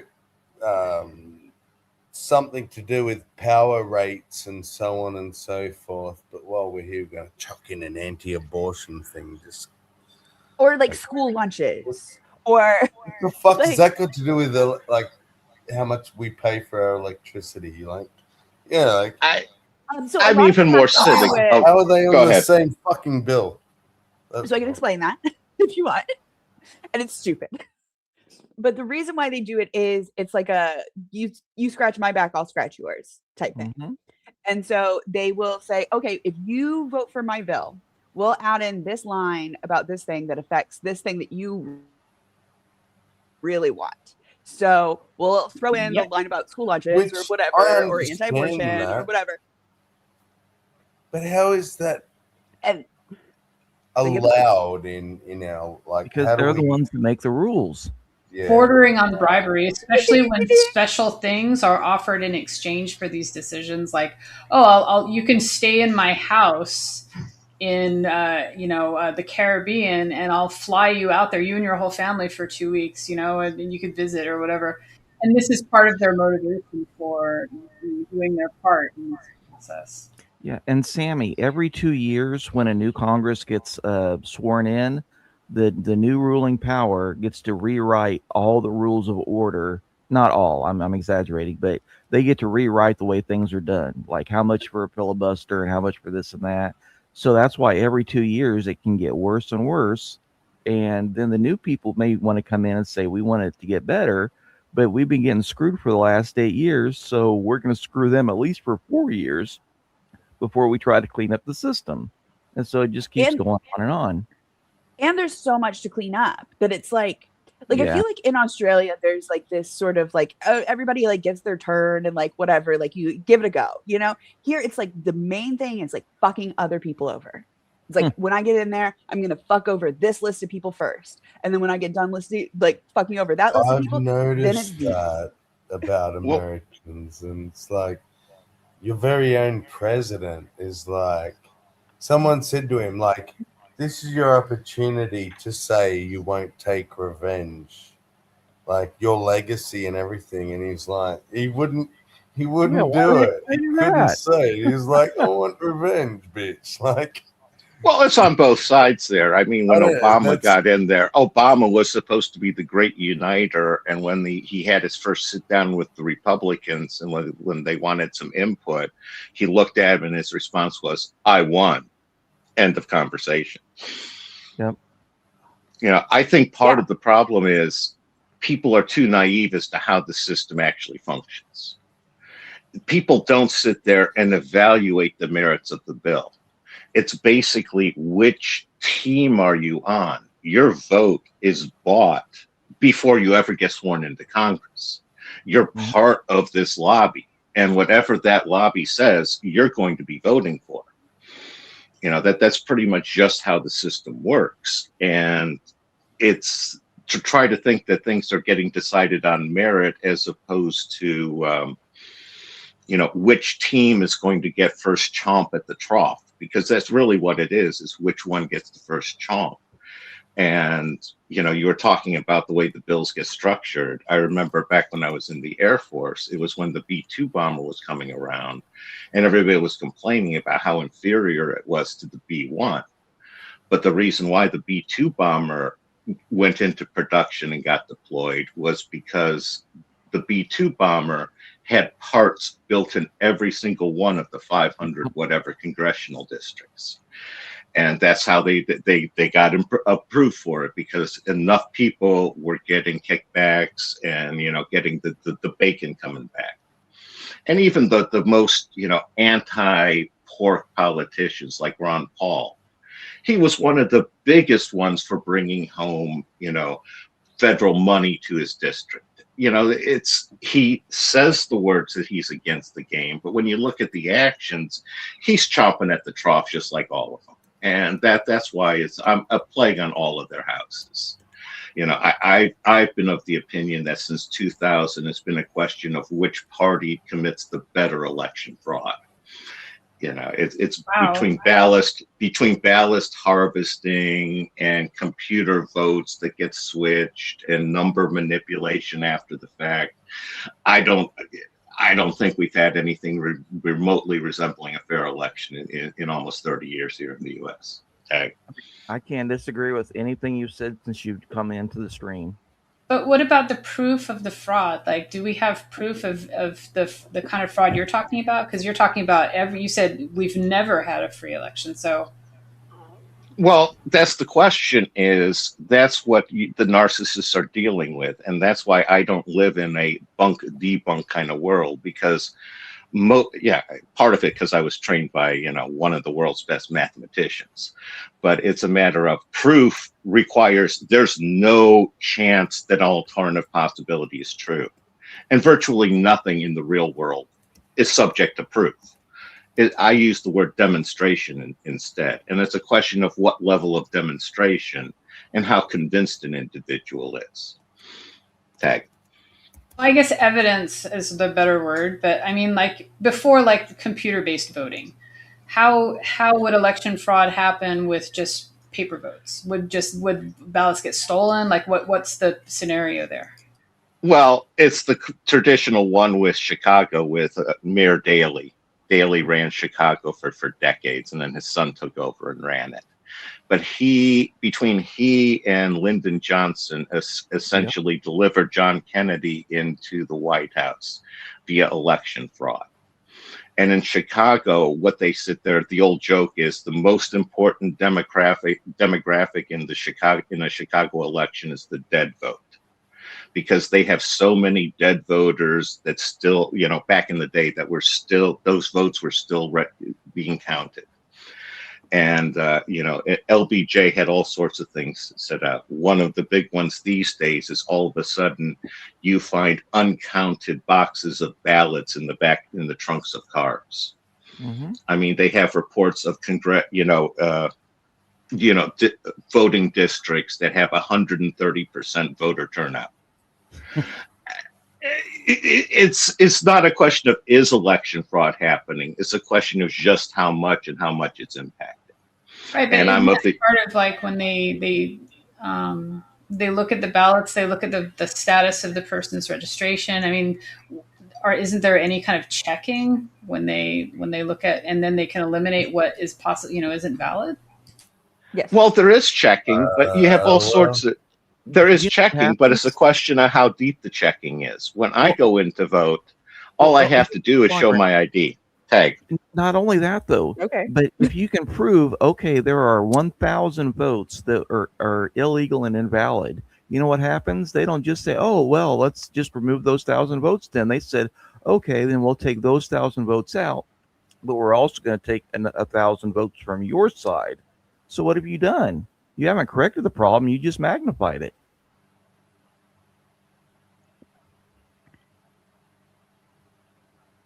Is that what they're doing? Do we have documentation of them doing that? That's how it works.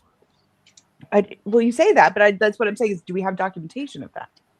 Yes, you can look up the rules. I'm trying to think of where you could look it up, but that's what happens. Like I know, like in our district, there will be boxes of uncounted ballots because of like the way that our election works. Like that's there will be, unless it's so close that they go down to like counting those like absentee ballots and shit like that. Like that's well, so like that happens after every election, that there are boxes and boxes of uncounted ballots in places. Well, there are court cases where they've had the judges rule, and they said, okay, you've been able to prove you had 320 illegitimate votes. These were either clearly dead people or they were clearly, whatever. So but then it's not just, okay, let's get rid of those 320. It's okay, and then they voted for Team A. Well, then let's also take 320 votes from Team B. So what did you really get? Nothing. And that's the way the law is written. Where was that? Because that's everywhere. Literally, all you have to do is look up any case. That's the way it's done when you invalidate votes. Is for any case.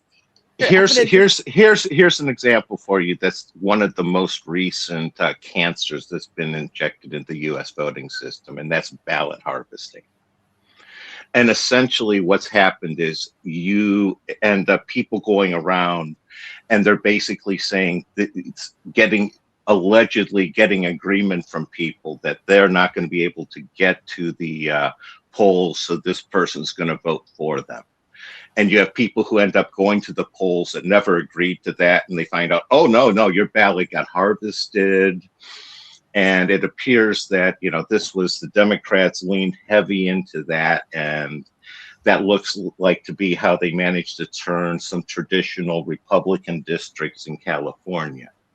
And the Republicans. I remember hearing about that. And I remember hearing that it was a fluke, that it was a lie, that it was bullshit. Well, it depends. That's the thing.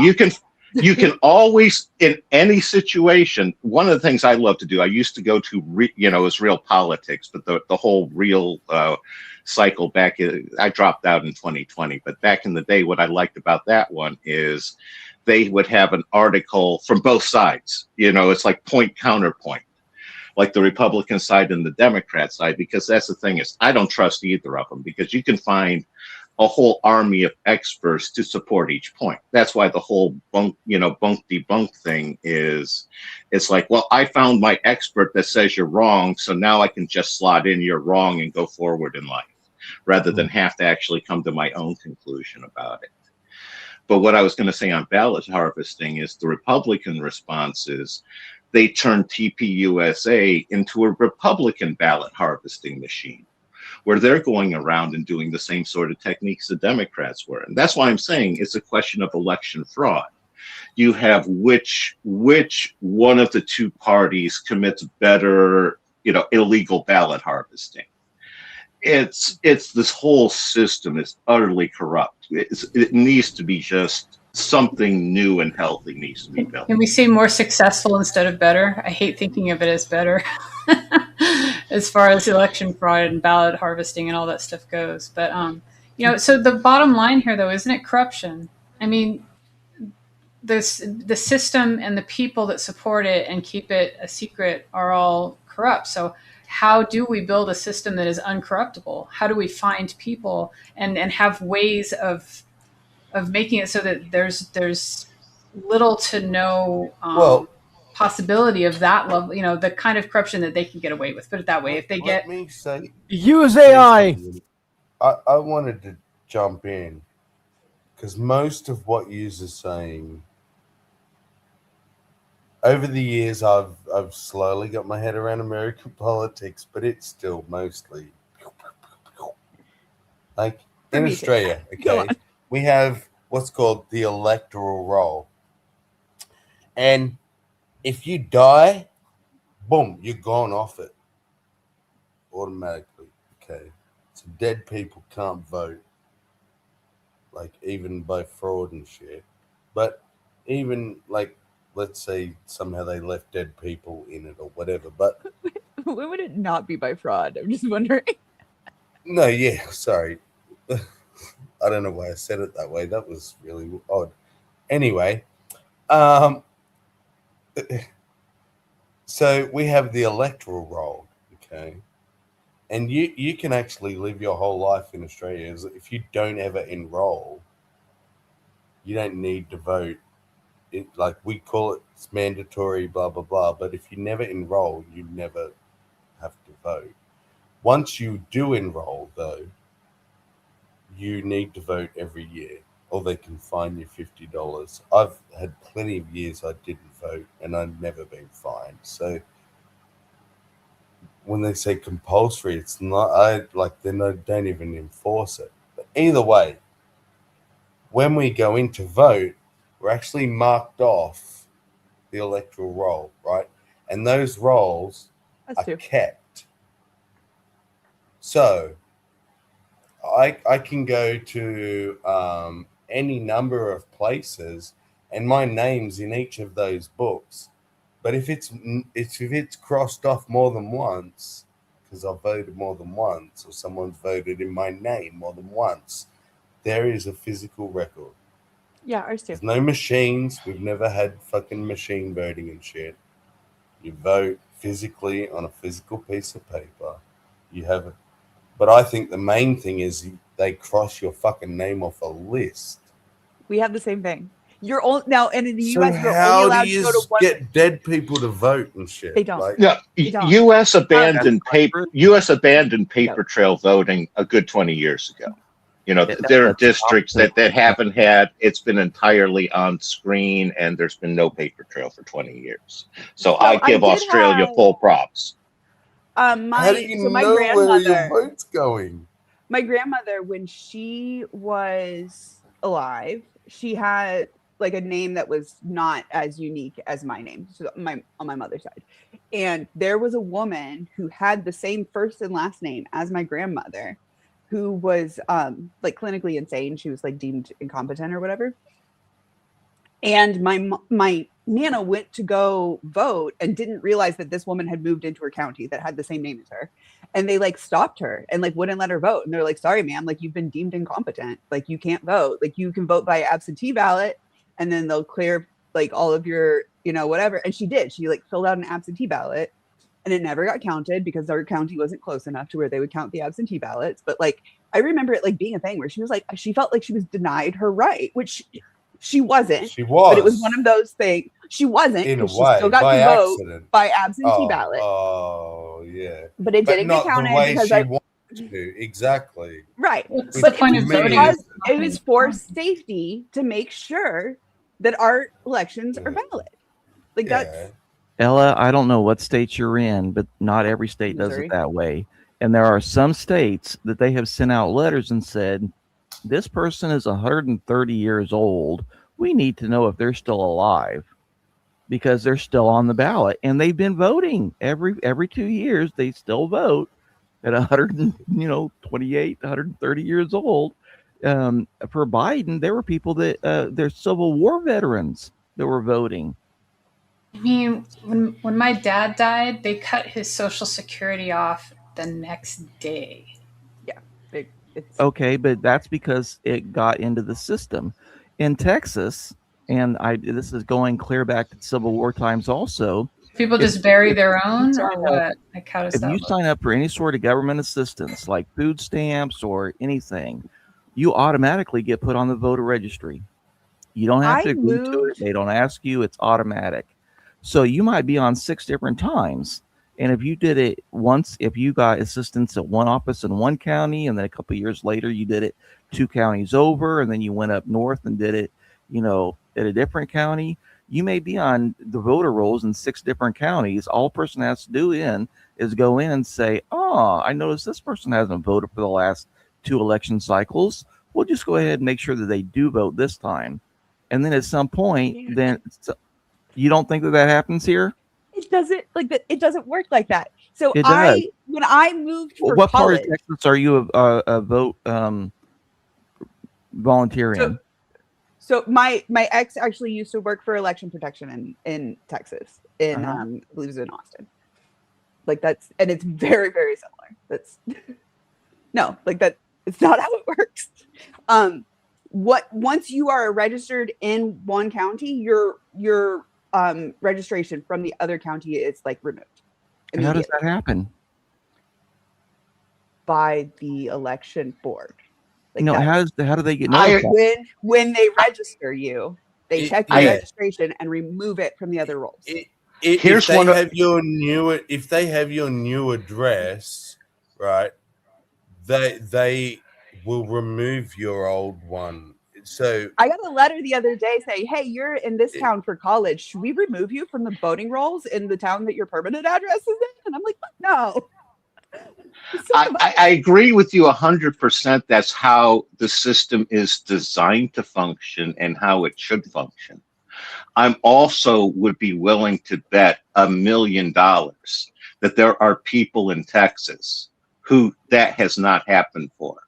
Right. And they are registered in multiple places. And you're saying that's not how it works. I don't think they're probably registered in multiple places. You don't think there's a single person out of all those tens of millions of voters in Texas that are registered in 2 districts? I think that there might be somewhere that's it's registered as 2 separate people with that name, like the same name and birth date. I do believe that happens. Because a lot of times it's very if people have very similar names or it's a very common name, that happens where there will literally be there's 4 people in this town that are named John Smith, but turns out that there's 6 people that are listed in this town as John Smith. So you don't think there's a case where there's Rudy Tomjanovich who moved from San Antonio to Dallas and he might be registered in both of them? No.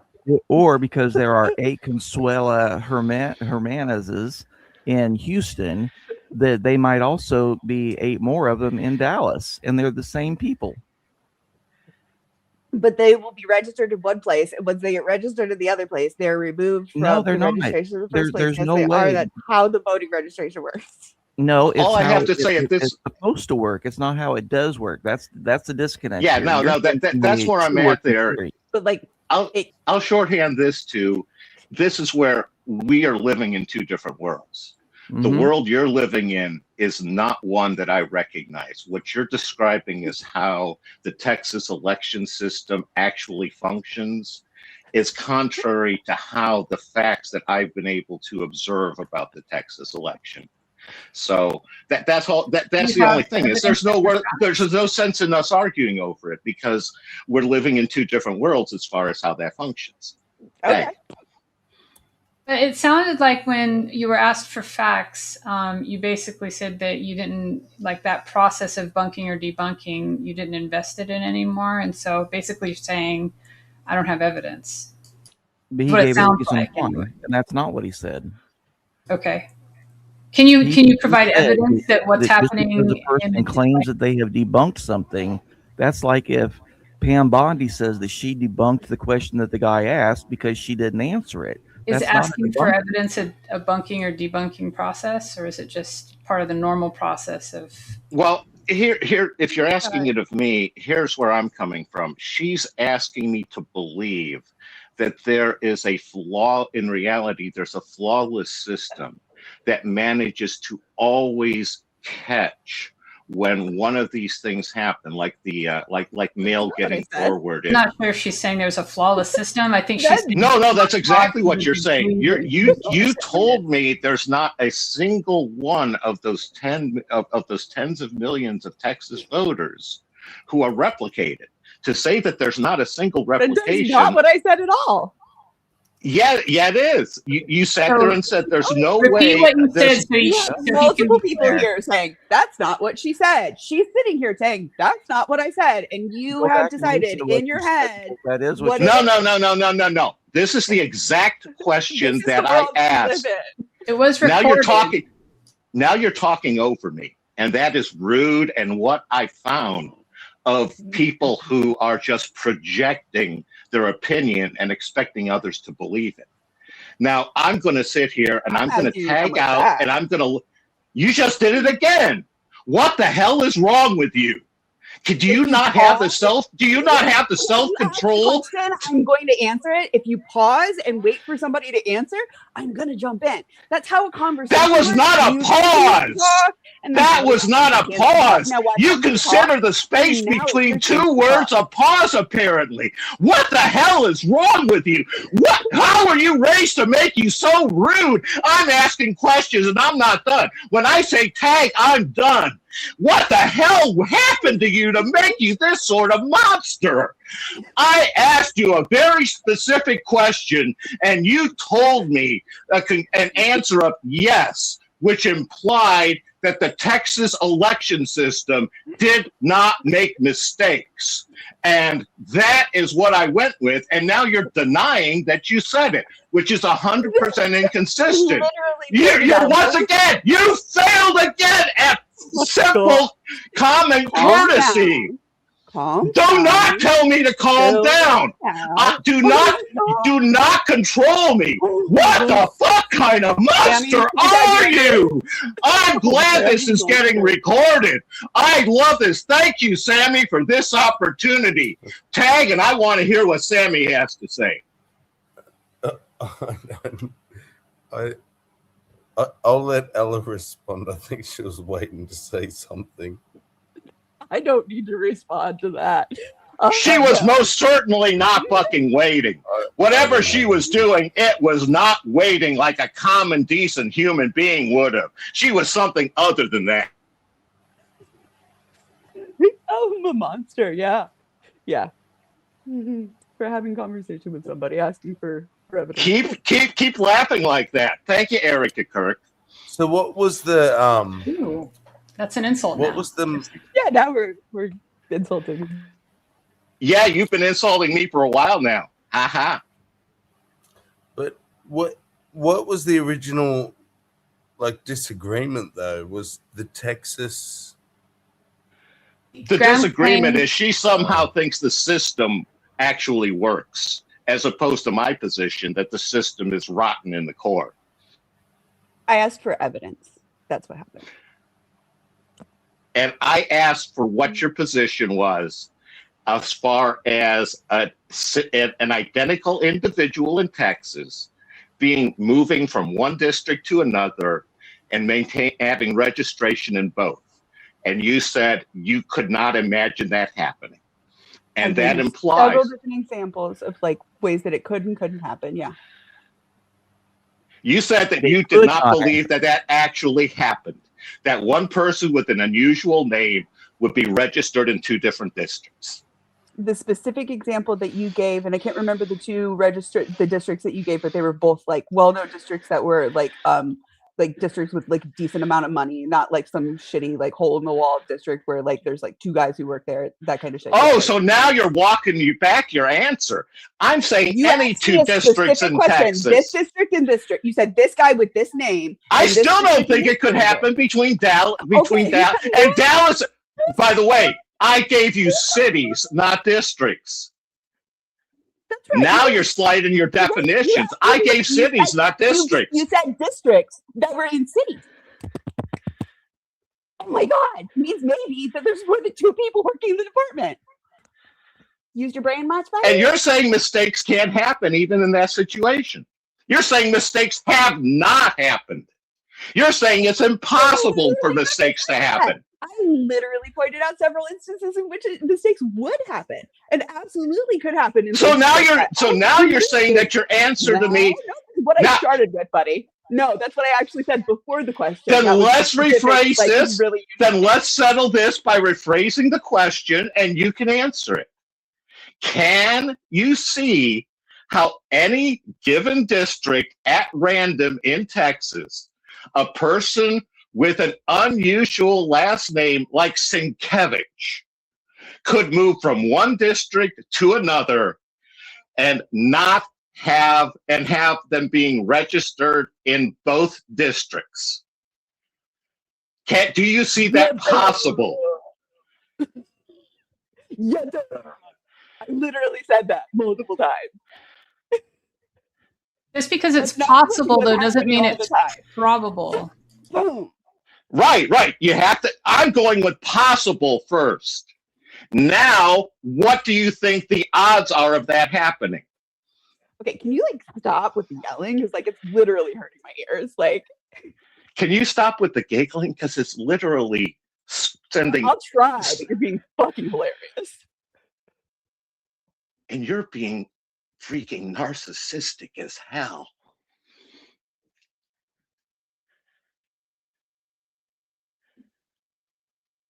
Go on. I'm listening. Go on, buddy. I'm waiting. Like you're the one calling people names and shit like that. Like, go on, wait. I'm waiting. Can I get the outsider's perspective of what happened between you guys? Where the discrepancy happened and where the friction started? So, may I? Is that okay? Yeah, I'd like to offer you my opinion first. Hold on, though. I heard your opinion before. I just want to say no. What happened in the the discrepancy past. came in. That's fact. I was going to see what this is a general problem that I face, and basically what I see the problem being is somebody is projecting an opinion. I'm disagreeing with that opinion, and then I'm being torn down for disagreeing. It's a general pattern I've noticed for my entire life. So I'm just laying that one out there ahead of time. But I'm interested in hearing what you have to say, Halsey. I never tore you down for your opinion. I just said that I disagree with it. You're the one who started name calling it. I don't think you understand what you've done to tear me down. I'm accepting your explanation now that you're unconsciously having a doing it. conversation with you. Are you fucking serious? I am 100% You guys can do this for like an serious. hour, probably. You know. I am 100% serious that every time you interrupt me, you are tearing me down. I 100% recognize that. You harm me. You just did it again. You are harming me every time you do that. You are a monster who doesn't know the harm they're doing to others. Tag, Halsey, please. Give some sense. Well, I'm just trying to. I don't know if Ella left on her own accord. Did she leave on her own accord? Yeah, I didn't kick her out. No one did. Just curious on that. But so, as an outside observer, this is what I saw. You guys were having a conversation about the legitimacy and the possibility for errors in the election system in a certain location in Texas. I think I wasn't fine-tooth combing your initial conversation. It only became somewhat memorable when you guys started to argue. So what I heard was, you told her that what she believed, but there was zero possibility for mistakes in having someone maybe double registered in 2 different districts. And then she, in response, said, no, I never said that. I asked for proof that it was happening that way. She didn't. That's what I saw. So, but prior to that, I gave an example, and she said, "Nope, it never happens because as soon as you get registered in the new place, they get rid of it in the old." And then she gave an example of herself that disproved what she just got done claiming. That they sent her a letter asking if she should be removed from the old place, and she said, "No, definitely don't do it." So clearly, she wasn't automatically removed from the old place because she's still being, on the roll there. Okay, but so could she have been wrong about saying never and having that be the truth? She was very certain that she could not be wrong. But then in the aftermath, when you that guys the were laws talking, are always, and that the laws are always going to operate exactly the way that she's decided they're supposed to be, and not the way that we have over 100 years of evidence of how they actually do function. Because I have seen examples where people, like I said, you get some sort of government aid in one place, and then you move because you can't afford your apartment, so you go live with somebody else for a couple of months. You get aid in that county, and because you never signed your signature that you wanted to enroll to vote in any of those counties, they just automatically put you on. You're now listed with 6 different places, and then if something goes wrong and the government says, "Oh, it looks like you voted 6 times in this last election, can you explain this?" And then the woman says, "Hold on, I only voted in one place. All the rest of them are wrong." I mean, can I give some? I mean, look, the feedback I was giving was on their exchange, on what I think went wrong in their exchange. Hold on. Savage is still saying stuff. She's saying that she's a dumbass because she never calls anybody else names, but yet we see that she does. And that I'm a fucking moron. So she really loves it, and I saw that she did that to Graham too. She started calling him names and doing the bird dance. And it was mutual, wasn't it? No, it began with her. We saw it all with her, and then eventually he got to the point that he wasn't going to take it anymore, and he pushed back. And then that's when she went ballistic. Okay, I only have a tiny example of this kind of situation happening in my life where I am registered in one spot and then I move, right? So I, at one point, had my address for both my driver's license and my voter registration at my dad's house, which is not where I lived, right? But it was like that for like 15 years. And I moved to like 6 different places within that time period.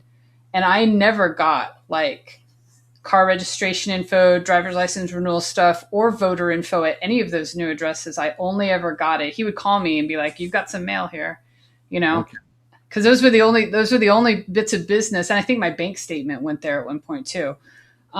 Because I was moving around so much, I didn't want to be changing my DMV information.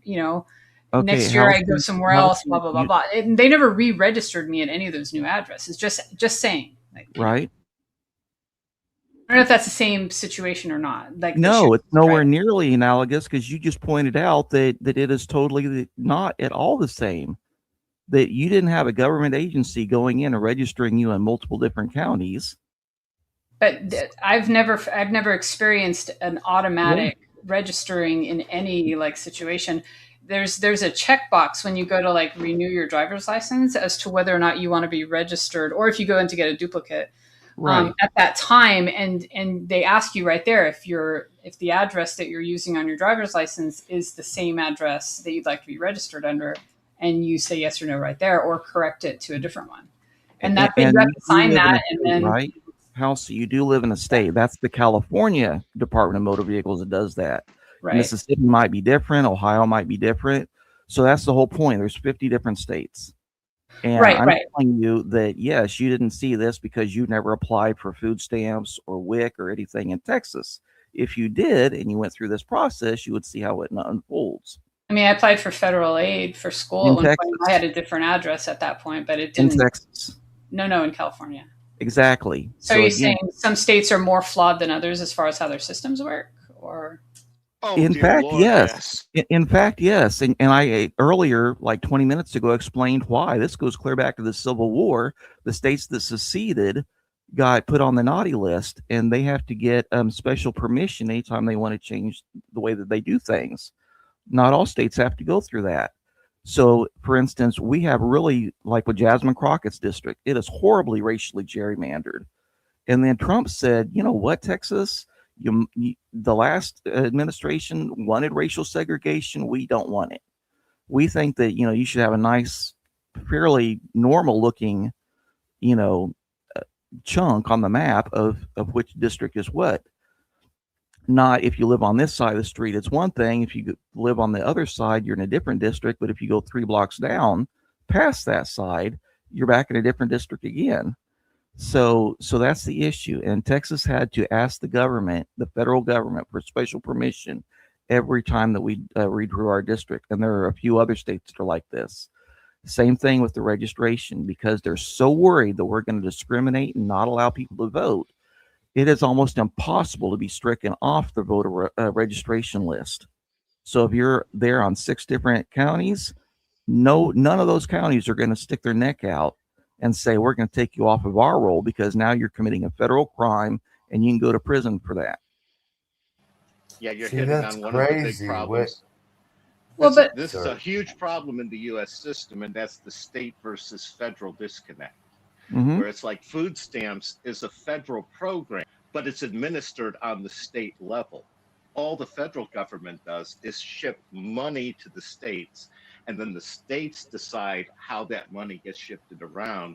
If the states don't do it right, then the federal government comes in with their giant whacker.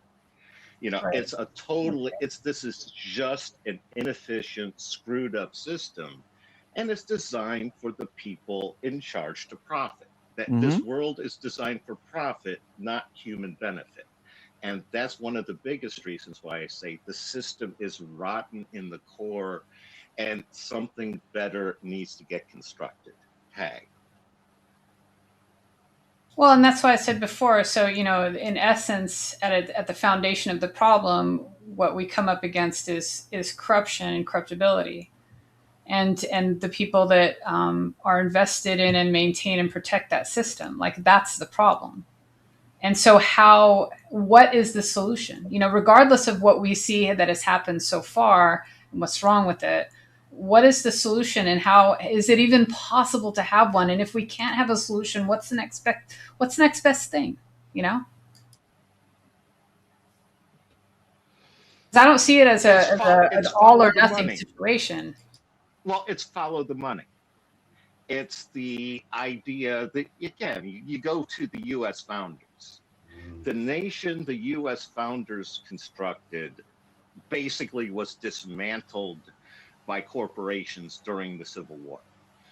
And you had a corporate-based government that proceeded out into the late 1800s, and that's what we've inherited since then. But this was not even remotely. The founders envisioned a very, very limited government. And that's one of the biggest problems is we now have a system where people are not encouraged to do for themselves.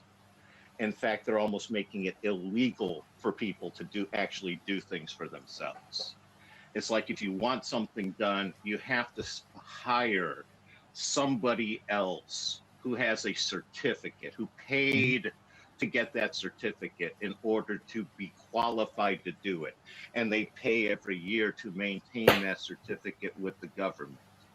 It's almost reaching the point you can't actually fix yourself dinner because you would have to actually hire a professional cook. And the idea is it needs to be taxed and it needs to have a middleman who needs to get a cut of whatever the proceeds are. That's a great point. Money based. Tag. So this is a sort of, related to what you just said, but not following the same line of thought. Is that okay? A question, that I have. Sure. I'm always to explore that. I did want to introduce. I want to circle back and explain one of the disconnects I had with the argument later. But I want to hear what you have to say here. All right, so and I'll have to look up who passed some of these laws, but there's been laws passed in some places where if someone wants to, let's say, take a bunch of food down to a park where like it's a known place where homeless people hang out, or nearby. We had that locally here. Right. I'm in the Orlando area, so Okay. yeah, I know all about that. And give away. Let's say it's a cold night and there's a lot of people out there, and obviously there's people out there that are going to be hungry. So they take 100 people's worth of food down there and dish it out and give it out, and maybe give people some resource information for like help. Now there was some laws passed, in the past 10 years, maybe a little longer, that basically said, hey, you can't. This is funny because like if you're at a church picnic, it's no problem, right? To like give away food. But if you're going to give away food to strangers, you have to basically have a food handling license. You have to have passed a food safety test. You have to have all of these things in line, like almost like you're a catering service or a restaurant. You have to be like official in some way. And that like basically takes the person who is looking, like there's a organization called Food Not Bombs that used to set up these little stations around in some places, and they started getting shut down because basically it wasn't about that people had complained that they were getting sick. It was that they didn't want people to have a resource like that. And I think it was because maybe they were giving away some information about, being anti-war or something in the process. They made I think that was the part that they didn't like. And they also just didn't want people to have like free resources. They didn't, say no handouts or whatever. But what about the people that say, I've got an extra $5,000 this month. I want to go spend it on someone that really needs it. Well, here's the thing. It's a tricky one. While I agree with the freedom of speech and stuff, I don't know that feeding the poor should be political. And just like I don't think that sex trafficking. If you're there to feed them, though, like why are you giving them anti-war shit? Just fucking. I hate to break this to you, Sammy, but everything we do is political. I mean, and there's a lot of yes, I know, but I mean unnecessarily. Yeah, and churches are giving away the scripture, right? And yeah, exactly. And I don't agree. Like, if you want to eat here, you got to listen to my bullshit. Like, then don't feed them. That's bullshit. That's well, if they don't want to listen to the bullshit, don't eat. Or they don't have to actually listen to it. They could just chow down and ignore the message. Right? That's fine. But don't turn around as the person saying, listen to my bullshit or don't eat, and try and claim some sort of, No, I'll go ahead. Like I wanted to you've answer. you've done anything positive. All you've done is like manipulate people. So, sorry, go on, Graham. Yeah, I was going to say we had that problem here in Orlando. And the one issue that you didn't bring up that I actually found legitimate in the concern, it wasn't so much that they wanted them to be certified food trucks. What they wanted was it to be coordinated with the city because they were having problems of too many people showing up, it becoming violent at times. Like a permit type of thing. Exactly. And, so that the city could have some security present just to make sure there aren't issues and stuff. And from my standpoint, that's a balance point. I can very much see legitimacy to both sides of that one. Yeah, you like the idea that you can come and take your food and feed the people whenever you want, but you don't want feeding them to produce riots and violence and deaths. So, and to me, that's the reason why you should have laws, is have laws to balance out those sorts of things when you don't have a clear-cut answer on either side. When, both of the people have a point. How do you balance both of their competing needs? Tag. Okay. So what if they say, all right, you have to have a permit for that, and they go to apply for the permit, and they say, in order to get this permit, you have to provide this, that, and the other. You have to have a food handling license. You have to do this, that, and the other. And like I said, when you go to a church picnic or a potluck or a family picnic or whatever, and someone says, "Oh, there's a plate of sandwiches right over there," that's fine, right? You could even masquerade your shit as a family picnic, quote unquote, and just put a big sign that says "Come eat," right? And walk over to people that look homeless and be like, "Hey, No, see, you couldn't. Why not? And that's the thing.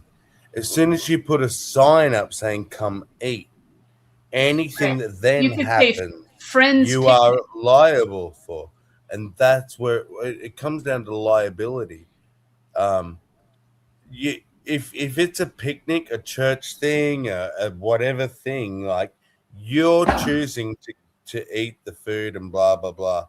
But Right. if it's someone saying, "I am here to provide you food," and that food does some harm, You're still liable. choosing Just to because eat. but you harmed them. You had good intentions, good on you, but you fucking So what's the had difference again salmonella in between? your chicken. Wait, so what's the difference though between choosing to eat at the church picnic versus? Because the person eating it, that had to cook the shit, didn't say, "Oi, this is I'm not here to feed you. You're choosing. I want to eat your food," sort of thing. If you're I feeding know the public, you Well, probably forget the can't come see eat the sign. Then difference. it was just like a thing to get attention. Like that. I That think doesn't even matter. Sammy's point is, if you're feeding the public, you're basically saying you have food that's fit for the public, and that means you've avoided peanuts and a lot of those allergic sort of things, and those are There's totally got to be acceptable in some a sort of picnic. How But see Exactly. what are you actually trying to accomplish with this? Well, no, this is a Are you trying to- similar argument in favor of the law that was passed under. I believe Okay, but under that wasn't the Michelle question that I was Obama. asking. Hold on. So you're going to tell me the answer to the question that I didn't ask? Well, hold on. I'm kind of addressing the food safety thing real quick because Graham just brought that up, and I think so did Sammy. This extends from a law, and I don't know if this was the origin of such a law, but a law against little kids running lemonade stands because of the possible hygiene issues. What if they're using dirty pitcher or unclean water or something like this, right? But a lot of people were very against that law, and they were intentionally going to any kid with a lemonade stand and giving them like $10 for a fucking cup of lemonade to show we're not going to, you're not in control of us. We can choose whatever we want to buy, and you know what I mean, the people in favor of, not in I favor of think the I law, but in can favor of pinpoint the it for you. entrepreneurship were mostly on the right. Here's what I'm like. I think where the pinpoint difference is. Okay, all of these other scenarios that we're bringing up, right? That lemonade, even if it cost you $1, cost you a fucking $1, right? You are going and you are giving your dollar and saying, "I want that." Okay, right? As opposed to supposedly you are homeless. You are in a position of need. Okay, so here comes a service that says, "I am here to provide this need." Not you're not buying lemonade from the lemonade stand. Hold I on am then. providing a need to humans. Okay, Hold on though, but people. But I didn't check for the salmonella. I didn't fucking wear gloves, and I scratched my bum. I didn't have any checks. There's no checks and balances. But because you're homeless, you have no protections. But hold That's on. what you're saying. Well, I'm not saying the homeless have no protections, but this law would extend to, let's say you've just been in a restaurant and you had 2 extra pieces of pizza, right? And you put them in a to-go box and you're on your way out thinking, I'll just throw these in the fridge. Maybe I'll eat them tomorrow. And there's a guy standing there asking for money. And you say, well, hey, do you want my 2 slices of pizza? And he says, sure. That would make that illegal. Okay, Because so you're giving them difference something. between that's the difference between being an organization. It doesn't matter if they're who organized. It is could be saying- someone. And it does. See, me as Joe Blow walking down the street and sees a homeless person, I give you $5 or I give you a bit of pizza. It is totally different in the law to an organization whose role, like we're here, we're volunteers, we're getting together with the purpose of feeding the poor, and then we're poisoning them with salmonella. Like there needs to be some checks and balances, Okay, even I'll if give they're you another. volunteers. I'll give you another scenario. Some let me people step in have a here. wedding, and they have a big amount of food left over, and so they can't really go home and store it in their refrigerators or anything. So they basically drive around until they see a bunch of homeless people, and they pull over and they say, "Hey, we got some extra food. You want some food?" Are they not possibly transferring something that might make that person sick or be allergic to something or whatever? But should they be like governed by the same law that says, "Oh, well, you're an organization giving food," so they shouldn't? So if that person gets sick, the law shouldn't apply to them. It's different for an organization whose aim or whose like, I'm here to cook food for the fucking homeless. That's my role. That's my job. That's my whole thing. Is different to someone giving a homeless person something. What if every on a Friday? one-off occasion? What if every Friday you spend Depends. $100? Like, hold on. Are you giving them dodgy food? Hold on. Let's say every Friday, because you are so grateful for your job and how much money you make, you spend $100 on sandwich supplies. And then the next day on Saturday morning, you're up at 6 a.m. making sandwiches and putting them in the lunch sacks, right? And then you drive around and give away sandwiches to people. You do it every Friday, though. Does that not make you an organization with the intention of feeding the homeless, or does that make you an individual doing that? Have you legally registered? No, I'm not saying anything about legal Then registration. no. That's that. Because so it all comes down to. Because do you want to argue? Well, you might be trying to get to ethics, but it's legal. If you haven't legally registered as a something that feeds people, then you're not subject to the laws and stuff. Oh, do you agree with that, Graham? Yeah, I was going to say laws are very specific sorts of things. In my opinion, most laws probably shouldn't exist. And most regulations, 75% of them exist to prevent new players to enter market. They're there as protection to the existing players. I was going to sit there. I just wanted to make a general assessment. You're kind of splitting hairs here, Halsey. In my opinion. I know, It's but like, it is. I mean, there are plenty of examples though that. I just used one example here's an example that I think sums up what you're doing very well.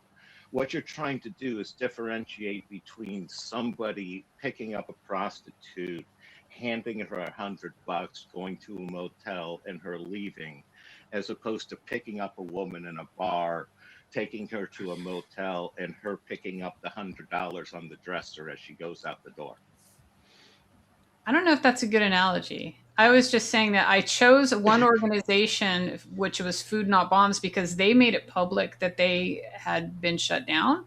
But there were plenty of people that were just people. They weren't an organization, and they were doing this, and they also got shut down. Where they would have like 3 or 4 people come over. They would make casseroles, and they would make, stuff that they could send people off with, portable. Or like burritos or something like that, and they got shut down too by the same situation. You're talking about, what I was saying is they're trying to set up a world where everybody has to be certified for the government, and the government gets their cut of the certification. Or are you against the certification? Yeah, the law that would have to require it. Politically, I am a Robert Nosy minarchist, based off of his book Anarchy, State, and Utopia back in National Book Award in 1970. And it's the idea that government really has only 2 legitimate functions. One is to protect its citizens' rights from outside aggression. And the second one is to be the final arbiter amongst disputes of its citizens. That's the part I disagree with. Well, the idea there is that's your cost of becoming part of that country, part of that. And Nozick builds it up not even from country, but he builds from a first principle state of anarchy, and the idea that some sort of protection group agency is going to arise naturally from a state of anarchy. And it's a pretty solid argument that something will be. And the government is simply the modern version of that protection group. And the idea is that everybody in the state of anarchy has the right to self-preservation and to inflict harm onto others. And if you can take it from that other person, you get to keep it if they can't take it back from you. And what the protection group does is it puts, and it settles those disputes between the members so that the group can function. Without the group being able to settle disputes within itself, it can't function. And it's to protect violation of rights. And okay, like I said, this is just how I see it. You'd have to read Nozick's presentation of it. And again, I take issue with things. He oversimplifies it. There are counter arguments that he didn't see in some areas. But this sort of stuff I see is pretty fundamental. And that's what happens is you only have that one. Fire departments, all these other sorts of things. Those are nice things to have, but they're not fundamental aspects of the government. And that's the sort of thing where I come from is too many people, they're making too much profit off the government. It's easier just to sell once to the government than have to sell to every member of the population.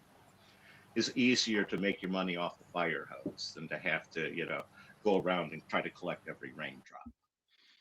And that's why we're seeing everything concentrated in the government and lobbyists and the revolving chair between being a member of Congress, being part of the lobbyists, and being part of the corporate America. And I've rambled enough, Tag. All right. So remember how I said I disagreed with the second thing that you were saying, that they're the final arbiter, and then you kind of stated your case why it was necessary. Okay. Well, I agree with your reasons why it's necessary. However, the part that I disagree with is because people can be corrupted and are corruptible. That process of being the final arbiter at times will be corrupted, and people will profit.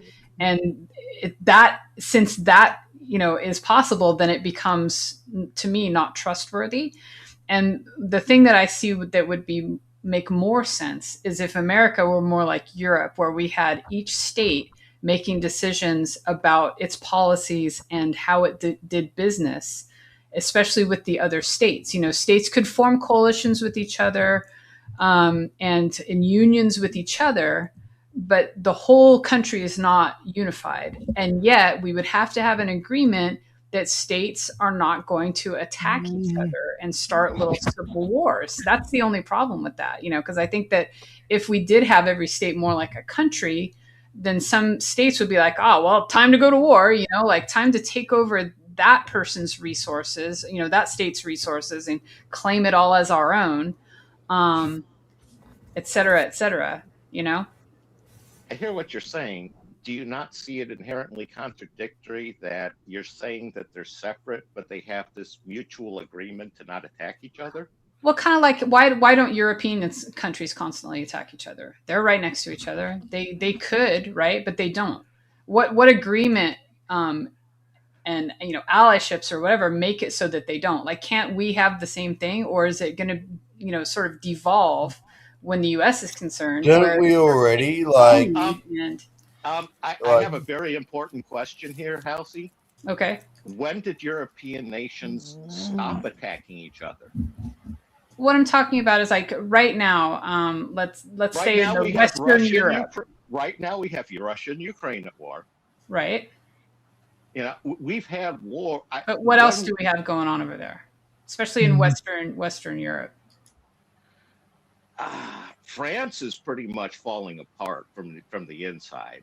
Right, but that's their own internal civil issues. They're not at war with Italy or with Germany. You know, I'm looking at things. It's like you had the whole Balkan situation in the 90s.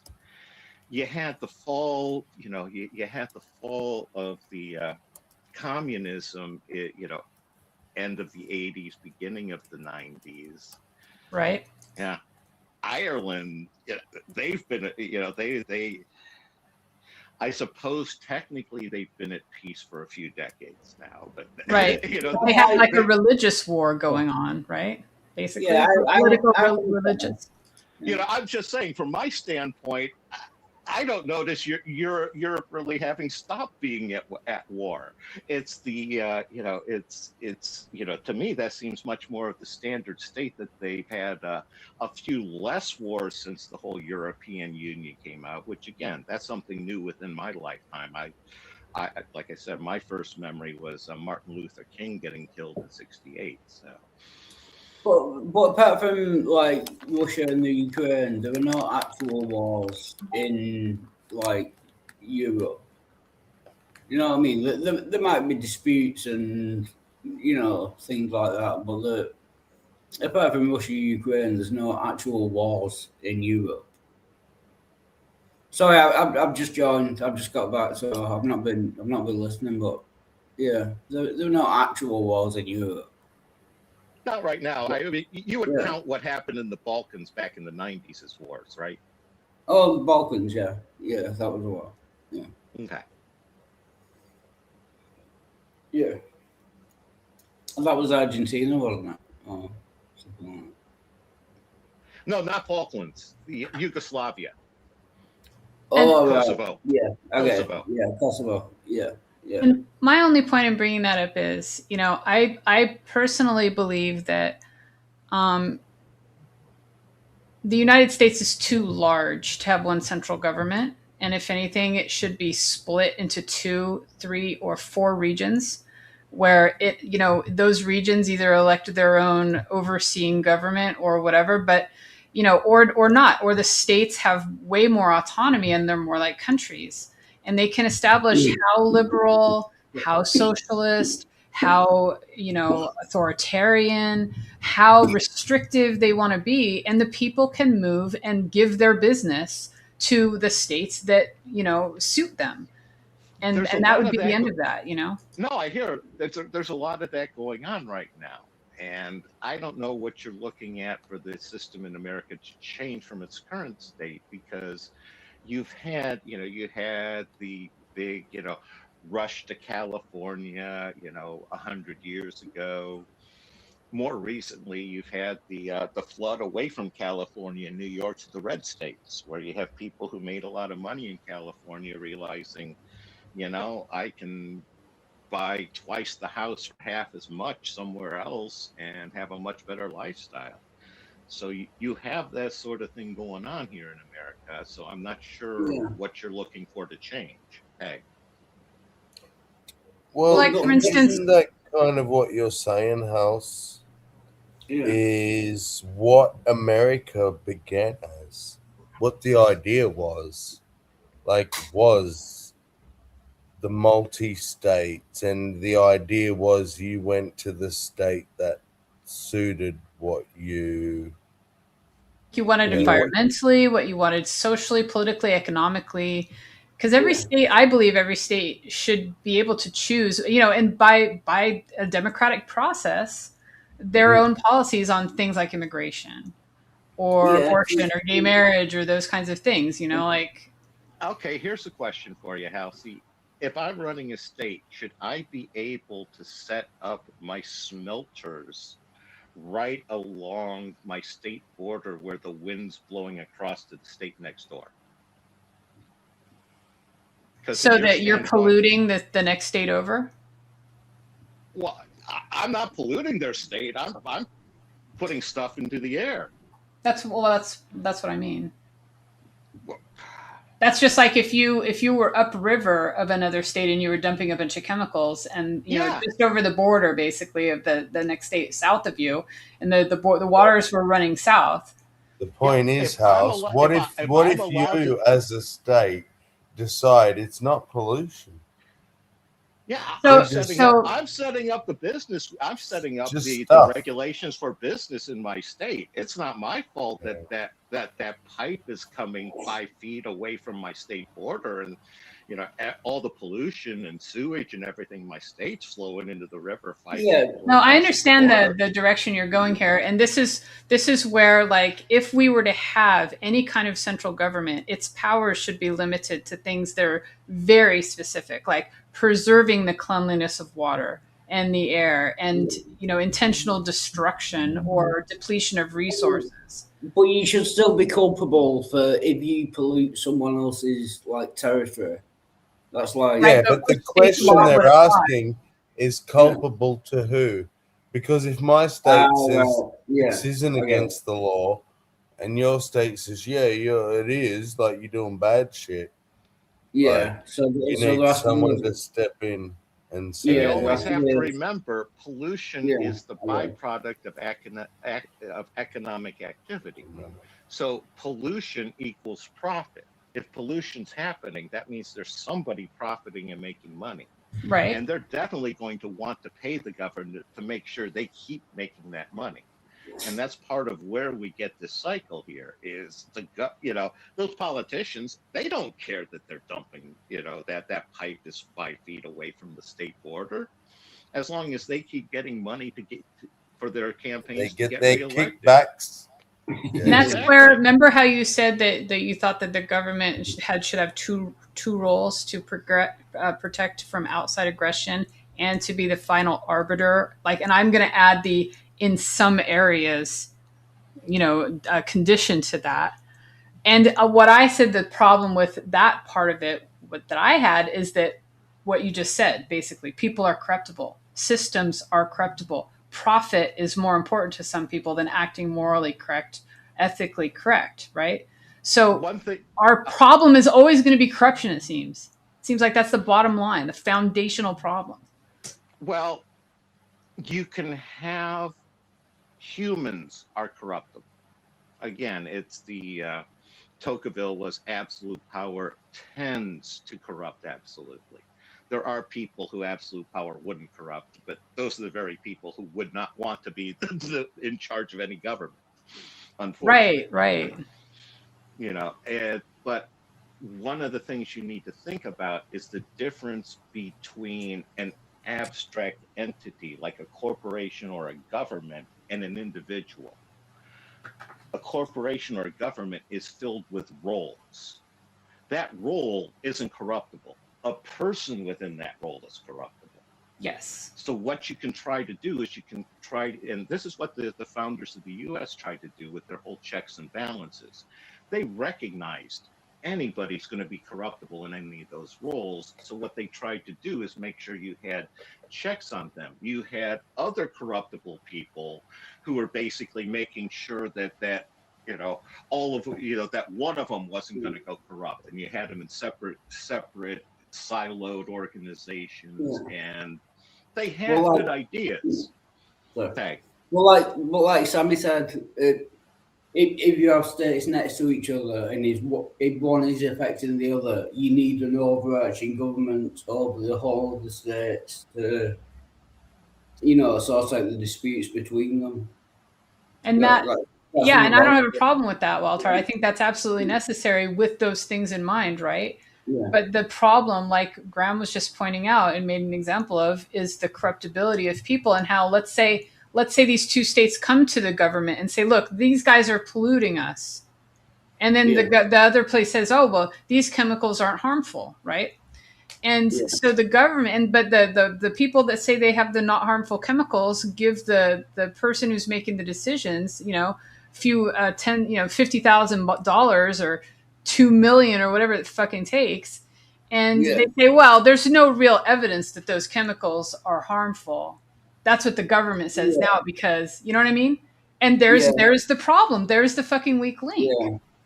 Yeah. Yeah. But you still need that process. I get what you're saying. Like every system is corruptible. But there has to be like some constant filtering and overwatch. All you can do at that point is to make it the less corruptible as possible. A lot of the problem, I think, is that the powers that be make it so that they police themselves, and that's where we need things to be different. No organization of any size, stature, shape, power, whatever word you want to use, no organization should be allowed to police itself. How does the government say, oh no, we looked into it, or whether we were corrupt, and yeah, no, we're not corrupt? Yeah, but then look, let's see. There's a third party, right? And That can shit like step in that. and say, we'll be the investigators. And the government gives them a little nudge elbow, right? And says, hey, here's $500,000. Could you just rule in our favor? It's like an ombudsman, like some company or government that doesn't make any money off anything. So you can't give them money to bribe them, like an ombudsman. So that's what you need. And transparency needs to be built into the baked into the cake, policing as it were. system. Exactly. This closed court bullshit and things like that. No. Right, I agree with that. You know. Yeah, you're echoing 2,000 years there. It's who watches the Watchmen, Sammy. That's exactly.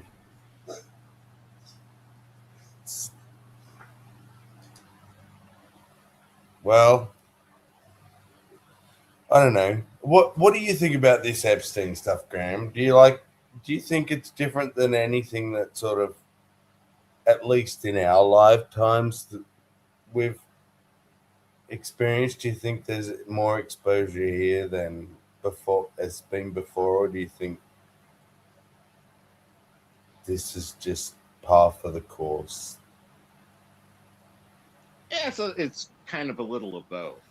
I mean, what I think is different is it's becoming harder and harder for the general public to deny that the world's run by narcissistic pedophiles.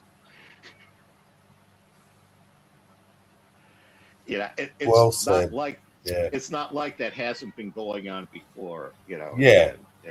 And you know, you're talking we've always said it. 1960s Performo scandal in Britain. You know, there's countless examples of this. Is just the sort of thing that's been going back, thousands and thousands of years. Go ahead. Do you think that it might be just sheer incompetence that's managed to expose it as much as it has been recently, like because of who's been in control of this information? And like I've watched and technology, yeah. You're right. I think they've always probably have been that inept, but they haven't had the technology to expose them. Great point. They didn't realize the trail they've been leaving the last 40 years here. Because it wasn't a trail 20 years ago. They didn't even, it wasn't a thing. There was no trail there, but now with the technology, the trail exists. Think 100 years ago, how much easier it was to cover up a scandal and stuff. Yeah. I mean, and what's fascinating to me is apparently Epstein's whole shtick was to capture these powerful people in precarious situations via photos and video and footage, yet this Epstein file document release of 3 million documents contains 0 videos. It's all paper shit. Like, where's the footage? I The thought they had released like mountains. didn't they release like 100 or so videos? Oh, there might be. Okay, but 100 amongst 3 million text documents when his whole thing was to record you.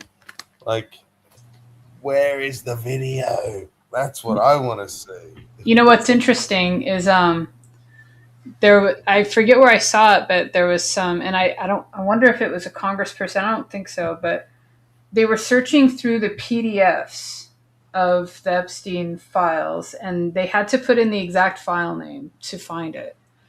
And they were changing the PDF extensions and the JPEG extensions just randomly to MP4. And some of the time it brought up video that was not like made, obvious that it was there, but there was, hidden sort of in plain sight. But you have to search for it by the proper file name and the extension.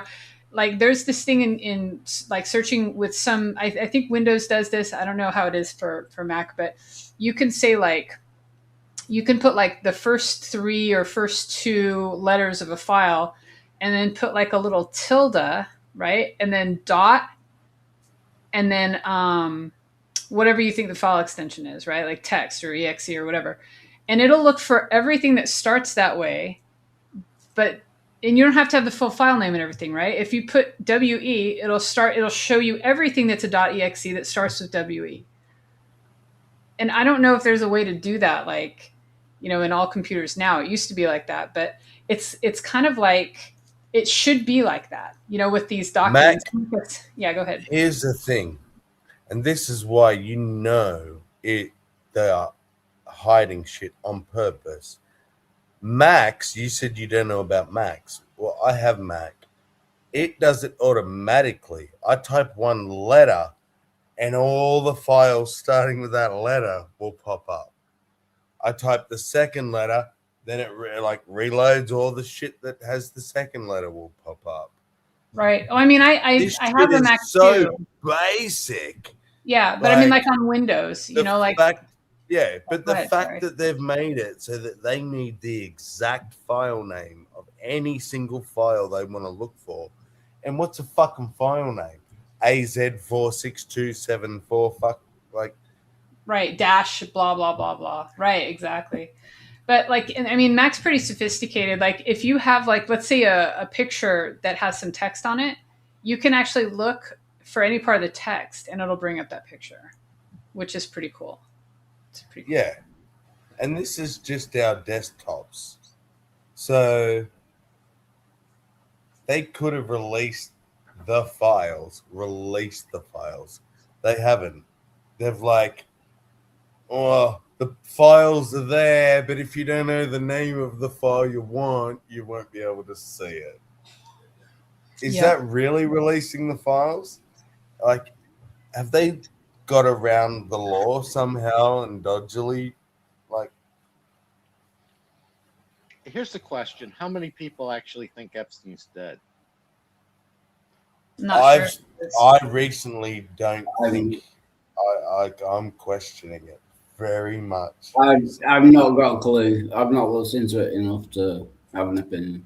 Yeah. I used to think he was dead, and recently,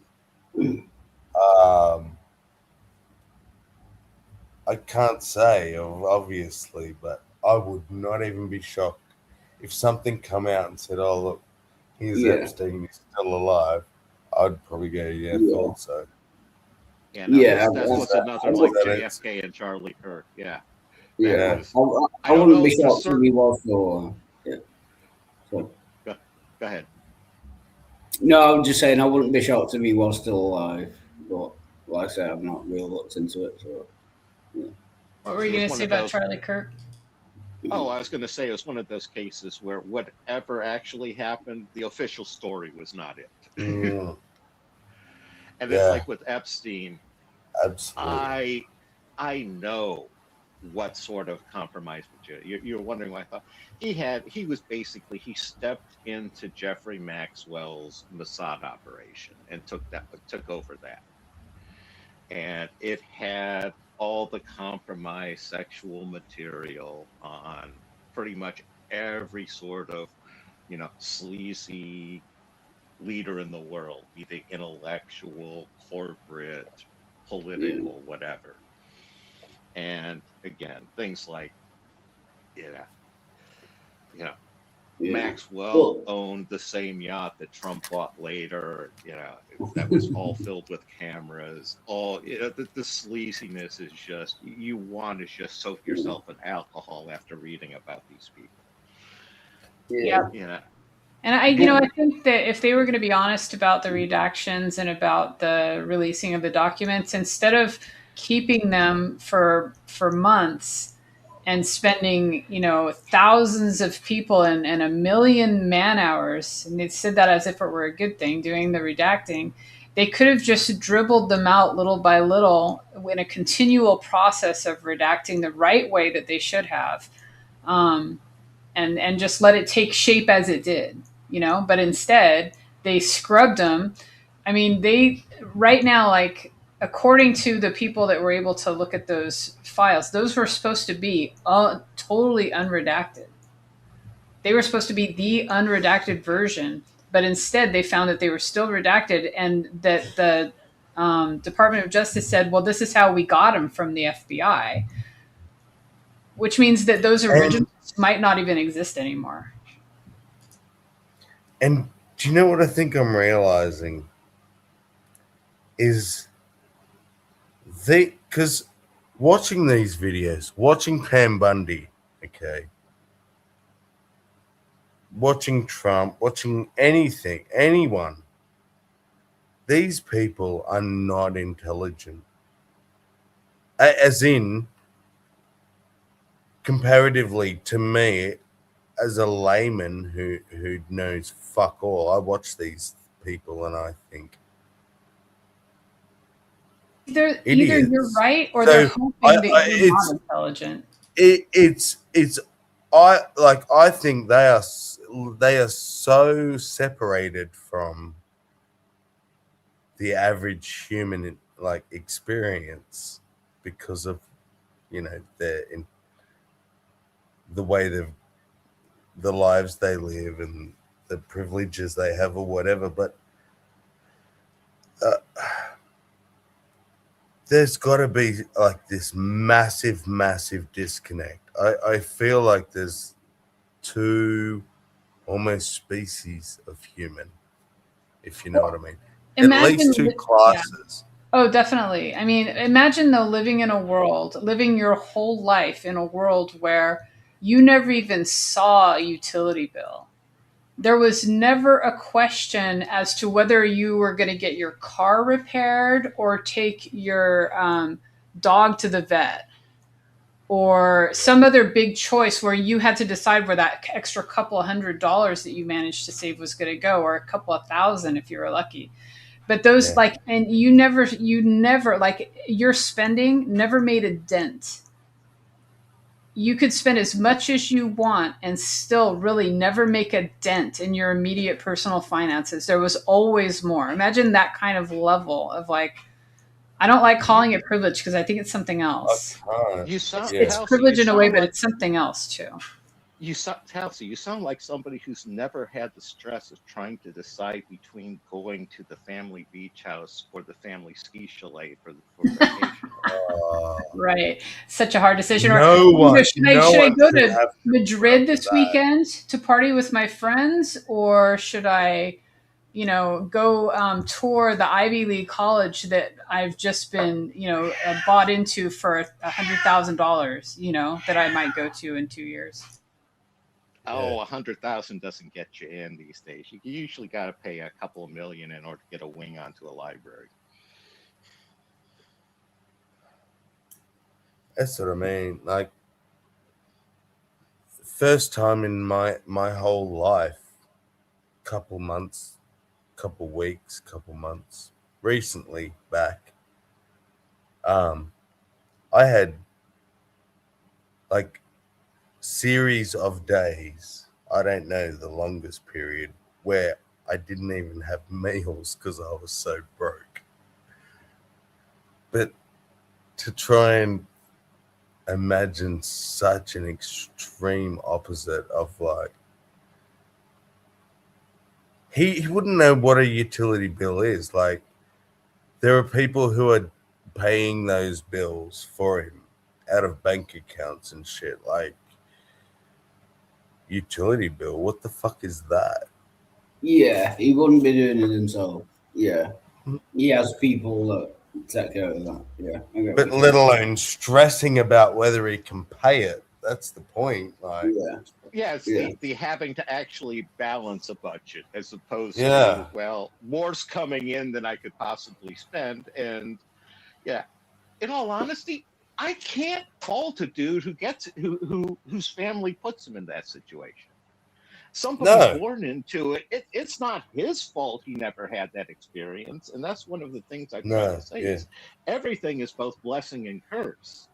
To a certain extent, if you've never suffered, you don't know things that other people know. You don't have that commonality with them. Okay. and see, I don't fault anyone for being in that lucky situation.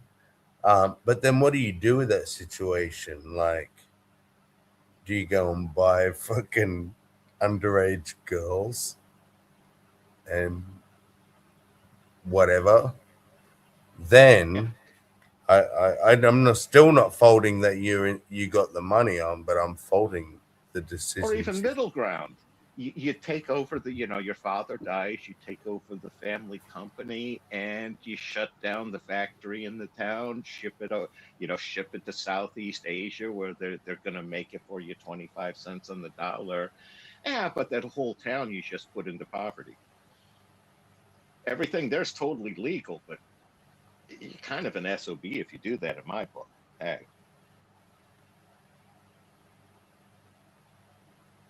And see, that's a great point. Like,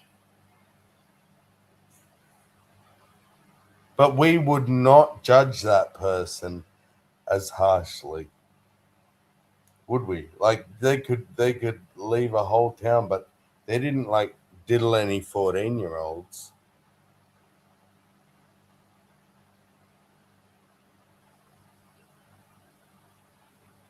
I'm not trying to justify anything. I'm just saying it's yeah. interesting that like, Like Nerdy says, I Nerdy by the way. You open up a cheese pizza parlor and sell hot dogs on the side.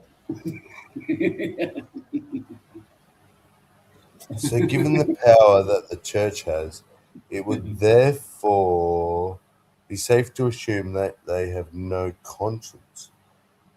I must have missed something. There might be a conversation happening in the side chat. Hello, Odine. Good to see you. Two species of human: those who have a conscience and those who don't. The ones who tend to be in power are the ones who lack a conscience. Yeah, maybe that's a response to. So, given the power the church has, oh, brilliant! It would therefore be safe to assume that they have no conscience. Well, that's logically sound, Nerdy.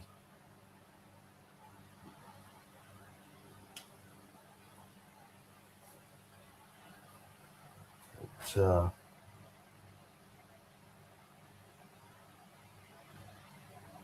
And the church has more interest in what's good for the church than it does in what's good for the parishioners of God.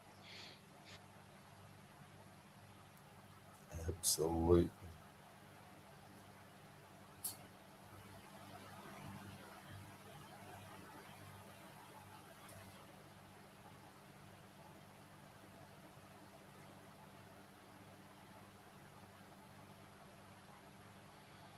I was going to say, since we have a lull, I was going to introduce to Halsey the idea of where some of the disconnect for me in the arguments, and some of that is I do have autism, and I was highly trained in mathematics. And words like never, always, all, none, those extremist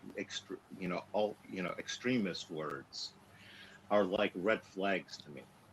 And those are the sorts of things that I can build off of in mathematics. And that's why I'm testing for that one. And I recognize this, as I sat there and said earlier, most things in reality are not subject to proof. They're subject to, preponderance of the evidence and personal opinion. Facts can be shown, a fact, but an opinion, it's just an opinion. And that's where I end up in issues, is I end up with people who are expecting me to agree with opinions. And they go with things like debunking. To me is basically somebody sitting there and looking at this pine forest, this 100-acre pine forest. They go to the pine forest and they find a single maple tree. And now they say that they have debunked that being a pine forest because they have found a single maple tree within that 100 acres.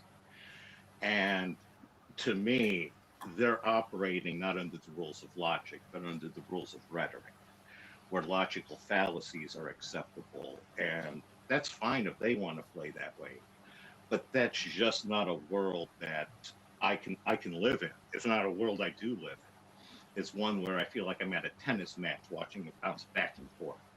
So just throwing that out there, where that's where I see some of the disconnect happening at kind of a meta level. Hey.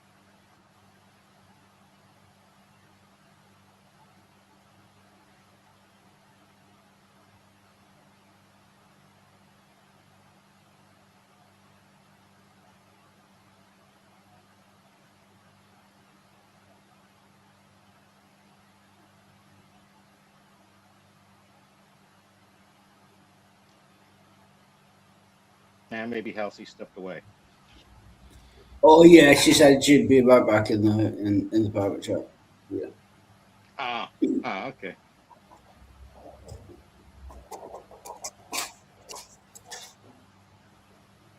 Anybody else have thoughts on my disconnect? Yeah, I get what you're saying. Yeah. But at that point, if you're just making up your own rules, then you're just making up your own rules. So who's to say if you're right or you're wrong? You know what I mean? Again, you need some kind of arbiter to to decide. Yeah, I get what you mean. Yeah, and part of it is my father always introduced to me is any disagreement is either a disagreement of opinion or you're disagreeing about a fact. And if you're disagreeing about a fact, well, one of you might be right. Both of you might actually be wrong about that fact. But you're definitely disagreeing, and he always taught me it's a good thing to try to dig down to see if it is an opinion, because it is simply strawberry versus chocolate is the better ice cream flavor. Then heck, once I determine that one, I'm done arguing. It's like we can both go off and have that as long as we're not having dill pickle ice cream. Heck. Yeah, as long as it's not banana, it's fine.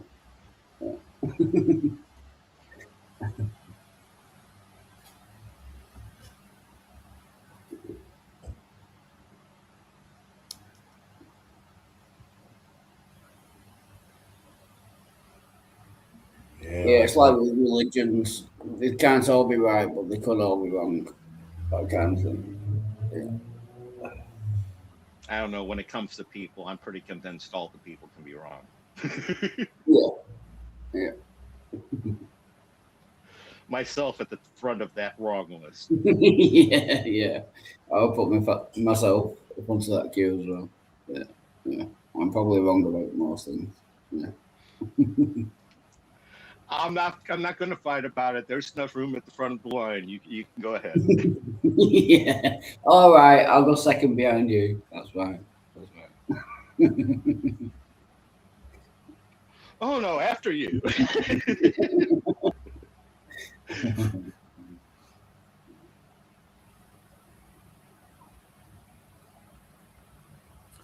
Well, don't everyone go at the same time. Yeah, no, wait. There's a problem with dill pickle ice cream. I better cancel my order. There is a problem with dill pickle ice cream. That sounds disgusting. Yeah, I actually saw that in the store one time. And trust me, it stuck out there. It was apparently some ice cream brand was trying out all these bizarre flavors and stuff. And it was like, oh, dear Lord. I love But then pickles. I love pickles and I love ice cream, but I don't want them together. Yeah. Not the two together. Yeah, that's too much. Yeah. Like I said, butterscotch on ice cream, that's cool. You know, fudge, Yeah, chocolate syrup, but, you know, Tabasco sauce? Nah. No, That's not working for me. Yeah. Jalapenos, like I have some had some things. bizarre combinations. One of the bizarre ones I had was watermelon and basil popsicles. Oh, let me think about that. Watermelon. Was it sweet? Yeah. I've had a cucumber chili popsicle that was really good. Yeah, no, it was one of those. It was sweet also. They took like the watermelon, put in some basil, kind of, you know, blended it up, and then made popsicles out of it. And it was like, you know, this never would have come up with it on my own, but it actually kind of worked. Yeah. Cucumber, I think it was cucumber, lime, and chili, and they had also added some sweetness to it, and it was so good, so yummy, and like thirst quenching in a way, you know. That's one of those you'd have to just taste it and see whether you like it or not. It's difficult to guess. Sounds weird, right? Yeah. To imagine. Sounds weird, but yeah, you just want. Yeah, just taste it and see whether you like it or not. So did you miss my some of my explanation of where I saw some disconnect, Kelsey? Yeah, because I had a quick thing to deal with that was unexpected, and I had said back, but then had to step away again. So No worries, I missed it. I heard silence and all there. Basically, the quick summation is, and it's the why I can't go with the bunk and debunk, is I'm autistic and attuned to math at a very high level. And words like all and none and always, those extremum words carry they're huge red flags. They're like, you know, record scratches for me when I hear them, and I need to like test them. It's just how I'm hardwired and also how I'm trained. And too much of society allows rhetoric, which is like logical fallacies, like appeal to authority. Like, well, I found this expert that says it, that says differently than what you say, therefore you're wrong. Well, then it depends on what our I think you're expert is, right? But well, I see. From a logical And now here's the standpoint, thing. I just want to say to both of you, because I know, like, oh, this is beautiful. You both haven't realized yet how fucking alike you both are. Halsey is very much the same, Graham. What she does, like, I'll say something, she will say, well, that was a very certain claim there. Like, can you back it, blah, blah, blah. She's exactly the same. It's like, I think, so maybe use a butting heads because of that. Maybe more into the mathematical side of maybe that lens, you know, viewing things through that lens than I am. Yes, but not so much the mathematics. Yeah, but I'm definitely trying all the time to look through the how can we get closer to objective truth lens, and also the is this rational, is this logical, does this make sense lens. And yeah, I know that sometimes I use. Do you agree? Hyperbole, Here's the big question, Kelsey. Do you recognize those are three separate lenses? Sensible, rational, and logical are three different filters. They are, because sensible is very subjective. Rational can be, but usually has a larger agreement of what is rational and what is not. Rational And usually carries, like you said, reason, a teleological, right, an and then end the third goal. thing again, could you remind me? Logical. And logical uses a formal system, and so that's a little bit easier to. But it also depends very much on the individual and how they are claiming to know and use logic, because sometimes they can take something that someone else would use in one way and twist it so that it fits their way, even though it's not how, like, 100 other people would do it. Well, and when I there say, you're like, oh, go ahead. Oh, go ahead. Well, when you said a fallacious thing would be appeal to authority, but I don't think, because there is actual real authority out there, right? Appeal to authority isn't fallacious unless it's appeal to false authority. Well, that's the thing. It's an appeal to a false authority that's the fallacy. If it's a genuine authority on the subject, then it's not a fallacy. Yeah, so, okay. Yeah, it's a question of, you have what they call logical fallacies, and then Right. you have what they call rhetoric. And if you've studied that, rhetoric is what they taught people in the ancient world. And rhetoric was often the use of logic to achieve a goal. It wasn't logic in and of itself. And it allowed for things of logical fallacy, of appeal to emotion, appeal to, city ethos, appeal to the gods. It all, appeal to authority, appeal to popularity, appeal Right. to individual opinion. Those are three Then of you the have to biggest know how to ones. recognize those things, right? I mean, isn't that the key? Because a lot of people, like, I was not even at all aware of fallacies before I learned about them in a formal, like, classroom setting. Like, there were times in the past where I had this feeling of unease about something that didn't seem right, but I didn't know how to pick it out.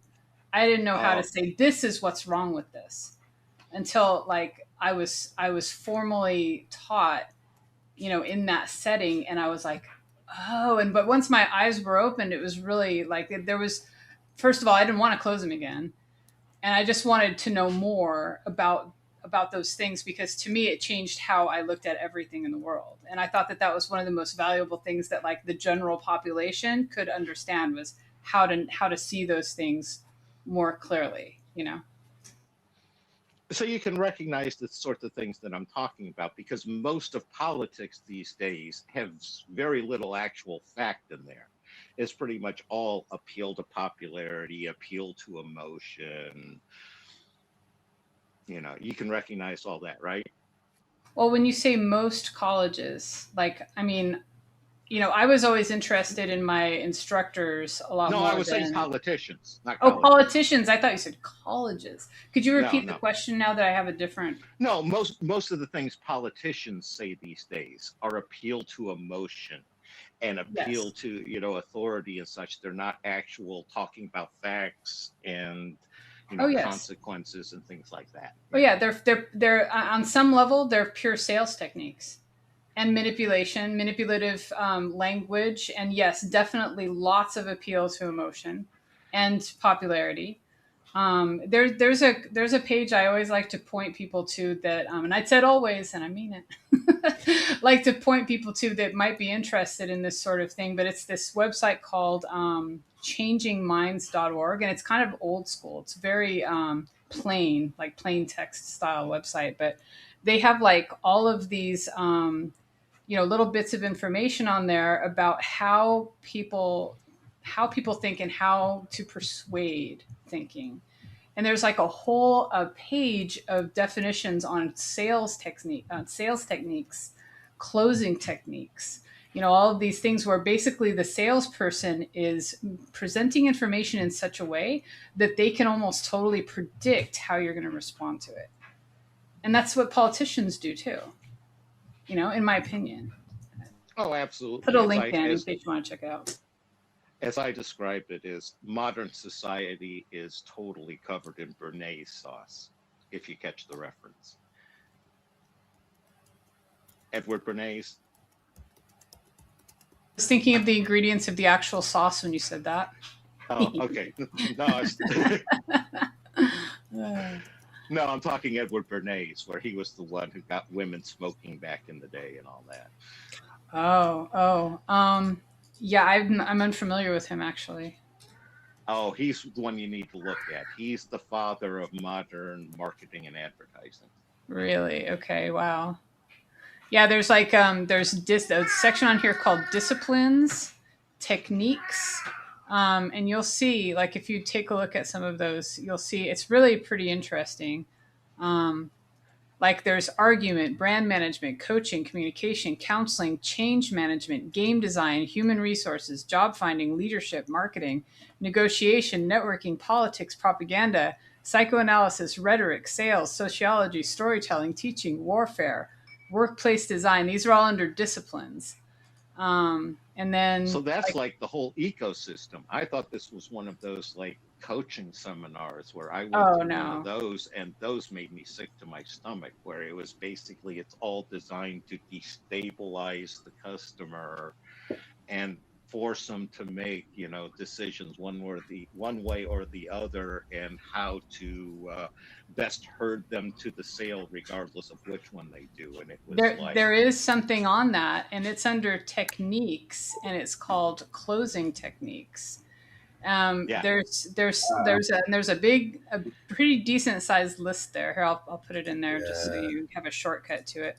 But basically, like, it's like I said, how information is presented to get an almost predictable result. Like, you know, just you'll see what I'm talking about if you look at the list. But each one that has a link there, it gives like a couple of examples of what that technique is and why it's predictable. And if someone became very well versed in this, I imagine that they would be a very persuasive person, but also highly manipulative. You know, and if someone else that they were dealing with recognized that, I'm not sure, you know, if they would continue to get a warm welcome from that person, knowing that this person was constantly trying to manipulate them. You know, but it's interesting to know these things because I want to recognize them out in the world, and I want to recognize when they're being used on me. You know, well, it's again. Can I just say hello to DT in the side chat? Sorry, Sam. No. You should have said hello to him in the side chat. Yeah, I'm lazy.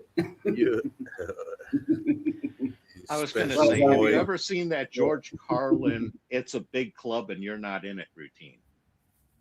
It's been the tune of the day. I love that. I love that bit. Yes.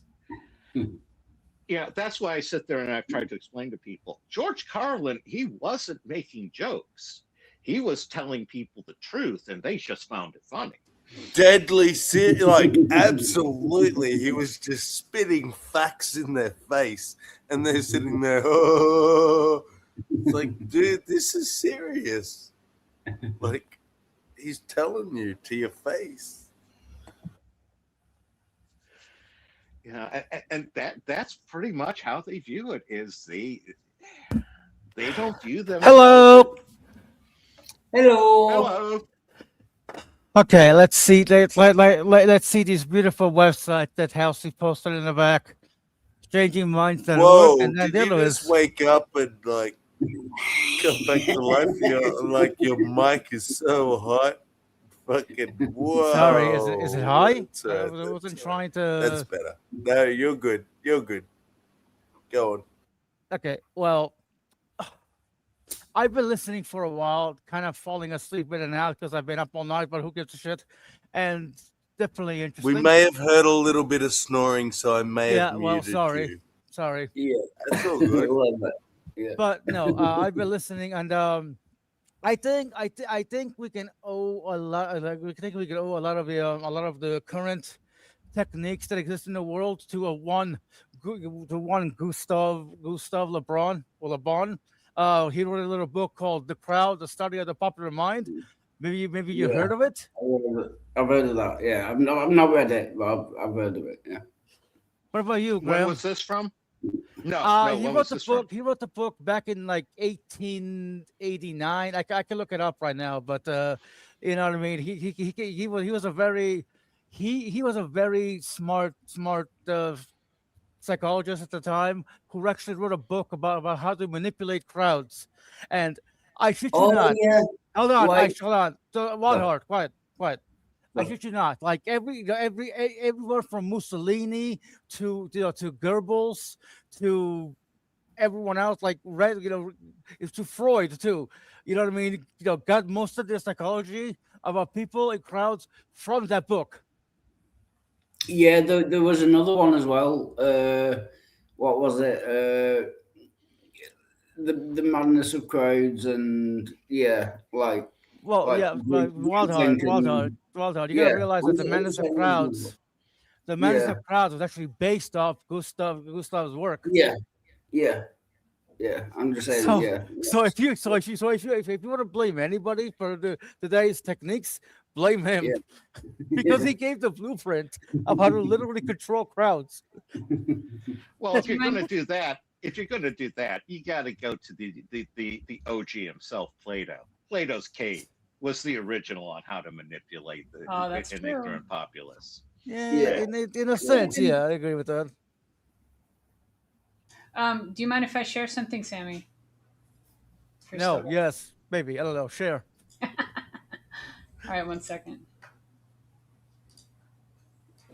Oh, I was muted.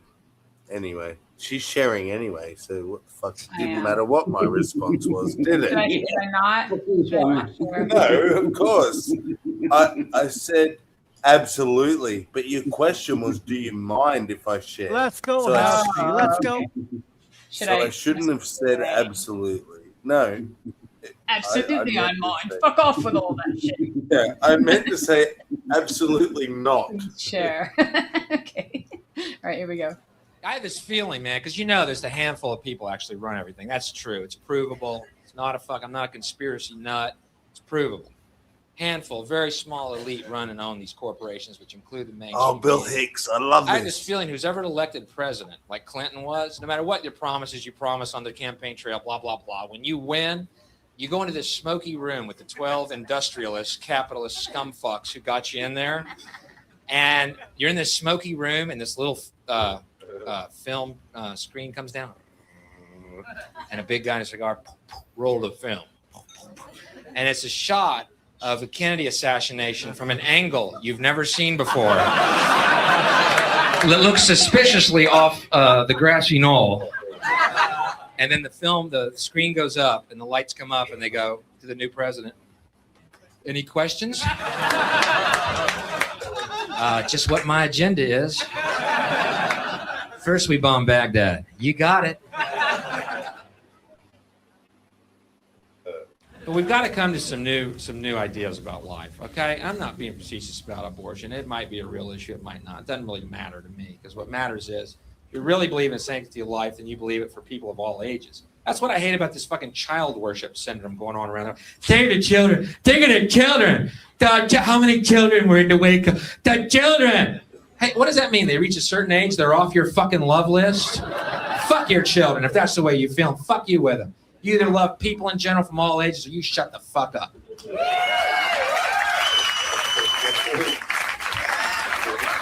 Bill, what kind of philosophy is this, Bill? I don't know yet. I'm chasing this philosophy like a hound. I don't know where it's heading. Trying to tree it, Who are you doing with the damn kids? No. Who are you? I'm me. It's true. Shut the fuck up. Quit thinking you're going to fucking make the world better by bringing more little fucking cabbages to the planet. Why don't you try loving the people that are already fucking here, okay? Instead of living for a future that never fucking comes. It doesn't exist. It ain't coming. There is no future. There's no such thing. It doesn't exist. You're our future. The children are our future. There's no such thing, asshole. Take some mushrooms and squeegee your third fucking eye. Oh my God, there is only this moment. This road I'm on. Oh, Billy. I love that first part. We miss you. Oh, what he would be doing right now if he was around. Oh my God. I know, right? Oh my I love the god. part. I love the part about the Kennedy assassination. It's like any questions, and then to say, yeah, if you don't fall in line, you're next. What's my agenda? Yeah, no, it's again. I'm old enough. I remember when he was still spinning, dropping those. So it's interesting how so many of the people touching on those third rails die unfortunate young deaths in different ways. Tag. Yeah. And you can't be outspoken about that stuff. People, they're not going to let you. I think the reason Carlin got away with it is the IRS had their hand all the way up his butt from early on. So Yeah, yeah, yeah. he spent He did decades tell the working size off about it. Yeah, spent decades working off tax debt to the government. So Yeah. yeah.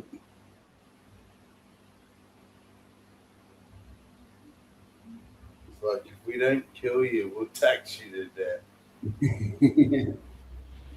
well, unless they're getting a lot from killing you, you're better off alive where they can just keep milking you for years on end. Yeah, you get more money that way. Yeah, definitely. What good's a dead body? Yeah. I mean, it's again, you know, I mean, it's good for a vote, right? Well, once we get digital ID, we're not going to need a body to vote anymore, are we? Yeah, true. You won't even have to go somewhere to vote. You'll just vote at home online. Yeah, if somebody gets control of that digital ID, they'll vote for you. Yeah. Going back to that voter fraud thing we were talking about earlier.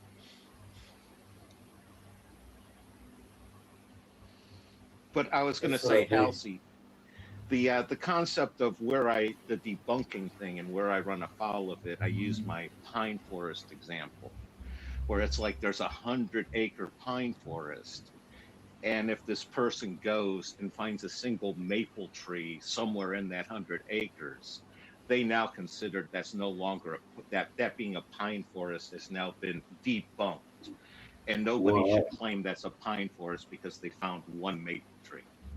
And it's that sort of, it's that sort of jumping between the forest and tree example and trying to confuse the two that it's logical fallacies, but it's something that's very accepted within rhetoric. I was curious if that helped you understand better why I don't see debunking as of significant value. Okay. Are you there, House? Yes, I was searching for something else. Can I share it? Can I share another tidbit? Yeah, of course. All right, it's not that long. No, just so you know, though, Graham's tried to ask that twice, but you were away the first time. So. Wait, ask what twice? Oh God. Do you mind asking a third time, Graham? My pine forest debunking. Pine forest debunking? Yeah. She wasn't listening. I knew she was. It's basically, this is why I find debunking not very useful and a very flawed basis for a worldview. It's like there's this 100-acre pine forest, and a person goes there, finds a single maple tree, and says, this can't be a pine forest if it has a maple tree. Therefore, the claim that this is a pine forest is debunked, and nobody should refer to this as a pine forest anymore. And it's that sort of trying to establish that as a fact everybody needs to agree to is why I just find debunking not useful and often toxic. Tag.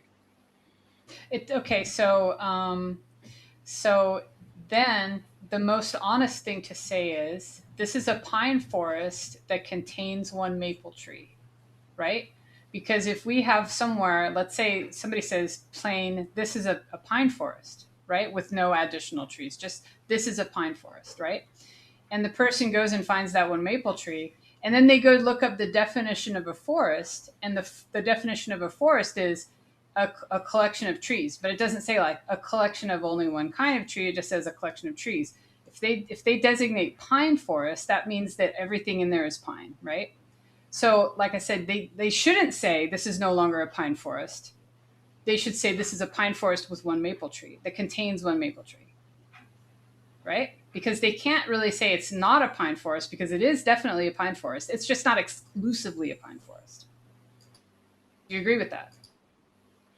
Oh, I agree. I agree. It's not exclusively a pine forest, but what you're dealing with here is it's an example of what I've isolated to of type of thinking, right?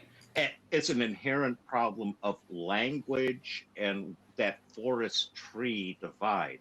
It's right. The map versus the territory. It's when you're jumping from a group level to the individual members of the group. Because sorry. Go ahead, Sammy. I got excited. No, go ahead. Because, like, by definition, the pine forest contains a multitude of other plants. Then just call it a forest. But if the majority of the trees are pine, we would call it a pine forest. Right. But I guess that then we would have we would either have a question or not of are there any other kinds of trees there besides pines? If the question was never asked, it probably wouldn't be relevant. If it were asked, you have to say, yes, there are some different trees. There's a maple right over there. What I'm saying is, and I think Sammy's kind of grokking it, is you have the level of when you're out in that forest, you see the forest for what it is. There aren't words to describe what you're experiencing because you're experiencing it on multiple levels. And it's not just those pine trees, it's the animals, it's the ferns, it's the river running through it. And you can't separate any of those. You know, it's kind of this unseparated whole. As soon as you start using language, you're inherently going to be isolating one part of that experience to emphasize and de-emphasizing all the other parts. But hold on. That's why I said it depends then on how we define forest. Because if we say a forest is a collection of trees and other plants that grow under the trees, it's its own ecosystem, then we're a lot more prepared for something that isn't exclusively pine, right? But if you know what I mean? Because then it's too restricted to thinking of saying it's a pine forest, which means only things that exist there are pine trees. Because I don't think, yeah. But that's Graham's point. Sorry. When you're dealing with the word level, you're inherently trying to define those definitions. You don't have to when you're in the forest. Right. And that's where you have people who they only live in the word level. They've never been to a forest, and then they're arguing about people who have been to the forest. And they're saying, well, this is the one definition I found in this one dictionary, and that's what I'm taking this word as meaning.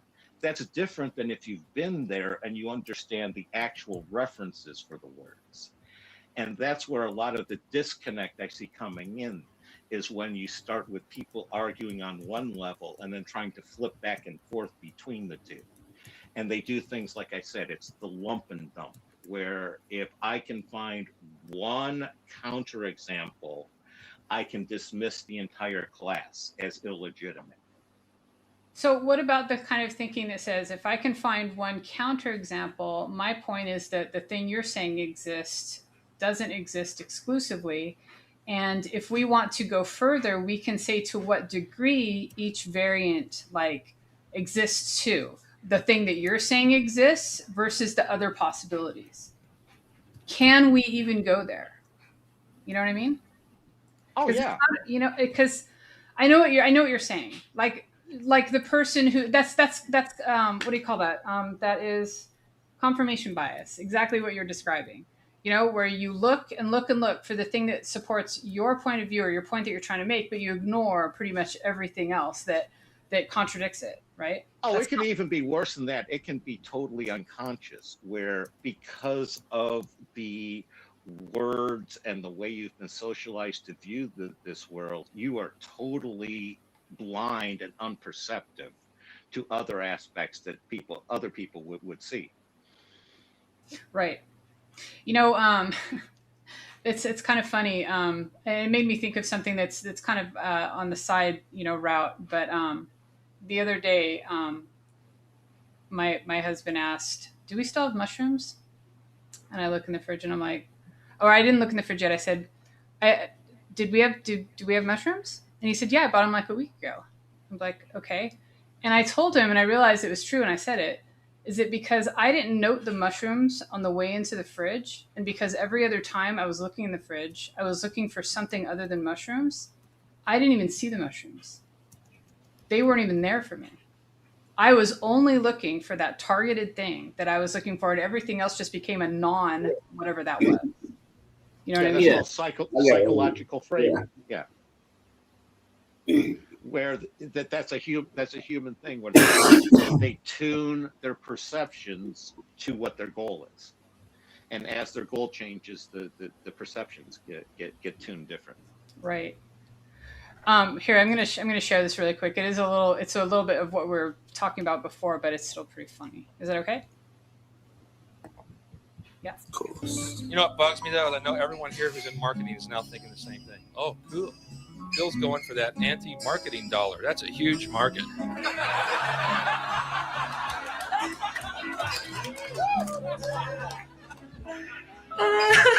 Quit it. Don't turn everything into a dollar sign, please. Ooh, the plea for sanity dollar. Huge market. Look at our research. You know, and marketing, the most evil concept ever. Like, for instance, I saw this. That was basically it. I just loved that, the marketing people heard, one thing and it just turned it immediately into something to market, Yep. It's so great. That's how it goes.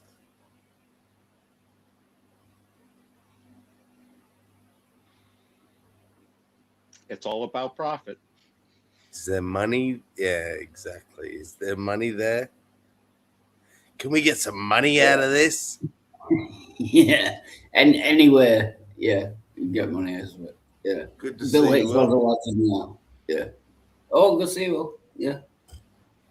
Cool. Fucking legend. One of my favorite bits of Bill Hicks was I can't remember. It was Iraq. Who did the government give? They called it farming equipment to. Oh yeah, I think that was Iraq. But it was like, I'm not sure. I think it was. It was like back in the day, the U.S. funded at different times both sides of the Iran-Iraq war. That was hilarious. They started out funding Iran, and then Iran got overthrown, so they started funding Iraq against them. Yeah, it's like the Russians in Afghanistan. Yeah, the Americans kind of funded that. Yeah. His joke was. Oh, sorry. Oh, I was going to sit there and say the Russians really should have learned. There's only been one person who ever conquered Afghanistan, and that was Alexander the Great. And he did it the old-fashioned way. He married it. Tagged it. Yeah. Oh, that's right. His joke essentially was like that. We're giving him farming equipment. It's like it's a flamethrower. It's like that. No, it's to torch the crops. And he's just trying to justify all the different weapons as farm equipment. Well, those are weed killing apparatus, right? Exactly. Yeah, all the flamethrowers. And Yeah. snakes. The Yeah. weed killers. Yeah. Kill the snakes and the weeds. Yeah. My Very big question important. is, oh, go. I was going to sit there and say, my big no. question is when people are going to stop thinking that one of the political parties is actually a solution to problems, as opposed to a distraction from what's really going on behind the scenes. Yeah, that's a lot of it. Yeah. Well, and it seems like you know, again, it comes down to the idea of corruptibility, and is any platform going to be honest, ethically, and morally correct? You know, in a way that, like, I'm not going to say most people would agree, but that seems actually objectively correct in the universe. You know, like, will we ever have the kind of leaders that truly want to do good things and are not corruptible? Yeah, like but the Jedi Council. I don't think there is a correct in the universe. I don't think the universe. Well, as far as No, humans go and their well-being and their success in life, you know, like, that's what I'm talking about. Like, because we are all looking at through our human bias lens, right? That's how we judge what's, you know, what we look at as cruel or you know, kind or whatever. You know, just, there's a lot of examples I'm blanking out right now, but you know what I mean. Yeah, what you're looking for is basically a Jedi Council. Basically, yes, but are we going to include a dark side representative to balance things out, or are we going to keep all with light? How are we going to do this? Well, that's part of the problem, and that's one of the reasons why I was so disappointed with the way that last Rise of Skywalker ended. Is some of the things I've recognized in myself is I always try to see the best in people. And by doing that, I now have to own that I'm consciously blinding myself to some of what's the worst in them. And I'm trying so hard to see the good and give them benefit of the doubt. You know, I end up setting myself up for being betrayed and getting suckered in deals and just, you know, a lot of pain and misery on that front. And that same sort of thing, you know, is part of what's going on a global scale. Is people keep thinking, you know, trying to see what's good in these politicians or what's good in a political party. And it's like, yeah, it's going to supply those things, but look at the bad that it's doing as well. Tag. Yeah, you got to balance it out. Yeah. Can you say hello to Dwayne in the chat? Oh my goodness. No, you cannot. Type it next time. Vile Farts Inhaler. Love that new name. It's great. You cannot say hello to anybody. Yeah. You must The other aspect is I'm too lazy to type. I'm sorry. No, go ahead. Go ahead. No, I've been preaching out. Go ahead. Hi, Dwayne. Good to see you, man.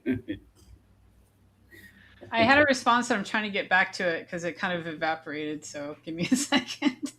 Oh, sorry. No, what I was going to say is when you do something like the Jedi Council and you go with something that's all good, you end up creating its mirror image at the same time. It's one of the things I recognize, as I said before, every blessing is also a curse and vice versa. It's a balance. Yeah. As soon as you try to force everything too much in one direction, you know, that inherent balance in the universe, call it, you know, karma, or actually rita in the older term, the karma dharma combination. You know, as soon as you push too far into the good, you're inherently creating the bad as part of a vacuum in response. So by creating such a strong Jedi Council, you're creating, the opposites at the same time. And it's a question of you need to find that stable balance in the middle that integrates and embraces both the good and the bad together, sort of again, the inner Jungian tag. Yeah, well, this might be like in total agreement with that. I'm not sure, but like the way I understand it's like everything is dualistic in that, but not in the sense there is both sides, like both things. There is the thing and the opposite. I think there is just one thing and then the negation of it. For example, there is light and the negation of light. We call it dark, but it's just the lack of light. It's dark isn't the thing. Light's the thing. Dark's the lack of. It's like the law of identity. Sorry to interrupt, but yeah. But the lack of light is still a state that we have to name properties of and features of and definitions of, right? Like it is its own thing, even though it's also just a lack of light. When the lack of light is present, a whole other like situation emerges, which is unique unto itself. Yes, but exactly, and that's why I say dualistic, because I do agree it ends up the thing and the negation of the thing. But I'm just trying to say the negation of the thing, although that is still a property, it's not. Yeah, I've had this argument with a lot of people. People say you need stoned and drunk, but yeah. People say you need dirt to know what light is, but you could just have a lack of light, which wouldn't necessarily be dark, and then light. It's like you need evil to know what good is. You could just have a baseline of not good or bad, and then just good, and you will still know the difference. You know what I mean? You don't necessarily need the opposite of something to know what the. Well, yeah. No, yes, that's what, but that's sort of a different argument. I agree with that. You don't. I agree. You don't need that. But what I'm saying is, you can't have one without the other. It's just intrinsic. It's not like if you have the force, the Jedi force, it's all good. That will not exist unless there is a force that is bad. Yeah. It cannot exist. Cannot exist. Otherwise, it's just a nothing force or a medium force, or you know what I mean? Like, as soon as you, like Graham's exactly right, as soon as you push it into good or bad, you necessitate the need of the other. Yeah, it has to be one or the other. Like I say, a direct logical negation. Yeah. But comparing light to non-light, or the absence of light, and then comparing that to like moral right and wrongs, I think is a not great. Oh, absolutely. I don't think morals. Because that's so subjective and dependent on so many things, Different ballpark, absolutely. Yeah. But this reminds me of my fundamental philosophy, which is everything is either a potato or not a potato. That's the bottom line, and you can't argue with me. Prove me wrong. That is like I said, direct logical negation. Yeah, something either is a potato or it is not a potato. But I noticed there's no third option. Yeah. But in terms of morals, I think Graham has some pushback. Well, but then I wonder also, though, if we're talking about moral, right and wrong, dark and light type of thing, like the Jedi Council, do we have the dark in our midst to merely establish the opposite of it and to be aware of it, or do we raise it somehow as its own like thing that has a worthwhile like You know what I mean? Because some people think that since evil is necessary, then it's actually good, which I'm not sure I could agree with that. Okay, Well, It's let me only try good what to was to your establish it pushback, as an Graham? opposite. I was going to say, I don't know if I call what I had to say before pushback. It's, let me give you some explanation here. It's first a quick off. I resolve, some of the dualistic, the dualism with taking my metaphysical base being dialectical monism, the idea that there is a monad. Everything is unified, but the only way it can express itself is in a dualistic manner. And each of those expressions then can only be dualistic and so on. That's sort of how the metaphysics, but that to the aside. When it comes to good and evil, that's where we come in as moral agents. We get to choose. We are in a situation and we get to choose whether the world's going to become more good or more evil. We can't force it 100% one way or the other, but what we can do is nudge what the current balance is. So the next neutral in the next instant is either a little more good or a little more evil than what it was based off of what our personal decisions are. And that's where I see it comes into play. Each of us is a moral agent where our decisions, combined determine the state of the world. Okay. That's beautiful, Graham. It really does though Go depend on how we define goodness and what that is, right? Because it all depends on the circumstances. If someone comes from a world where their population was decimated by some secondary force, and their main goal was to keep surviving as a species, their idea of what was good would change based on the goal of have as many kids as possible. Right? Yeah, that's what it comes to a lot of the time with morals. It depends on the goal you're exactly. after. Now you get to Which is see it. get through. Yeah. That's where you have to deal with the issue of, a group propagating through time versus individual choice. And that's where you have the idea of species versus the individual members of the species.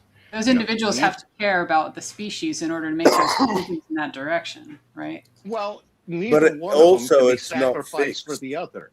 You put, again, this is like with the good and evil. If you push it too far in order of the species and sacrifice the individual, well, you don't have any individual, so you don't have any species. Right. Going the other way, if you go all individual, well, you've torn your species about. And the same way goes for, humans here when it comes to nations or cultures or societies. Well, and like for instance, okay, so I'm thinking a little bit more of a nuanced moral issue here. So let's say that in this society, the usual age for marriage was 18, right? But because like young people are typically more fertile in that society, they drop the age to 15. They require perhaps that people be within a certain age of each other and under a certain age, but they drop it because they want the birth rate to go up. So they're relaxing their former moral position in order to have a new one that serves their goal. Right. And that's where you have to come into role to evaluate how does the group propagate through time. You have the individuals propagating through time composing the group, but how do the rules that you're having those individuals live under? And one of the great examples of those is the Shakers. Where they bred themselves out of existence, didn't they? Or non-bred themselves out of existence. Yeah, one of the things is when you become a Shaker is you have to give up sex. So you only have converts, and that kind of limits your long-term prospects. And they're basically always the last generation if that's the case, right? Yeah, exactly. Them and their children, essentially, if their children convert. And that's where things like the full quiver movement, where you have these. I was going to say, the full quiver, the quiver full. Well, and then there's also like, let's say there's a governmental system that says, hey, if you keep having more kids, we're going to give you more and more money because you're building our economy and our future, and we want to invest in you versus the person that's not having any children. Interestingly, That's a China's reward. actually doing that these days. One more time, China. China's actually doing that these days. Not surprised, their birth rate's at an all-time low. Same with Japan, I think. When my South Korea's the eldest worst. when my eldest son was born, he's 21 now, 21. The Labour Party was in power, and what they were doing when he was born, we got $3,000 or $4,000. Nah, 1,000 or 2,000. Like baby bonus, it was called.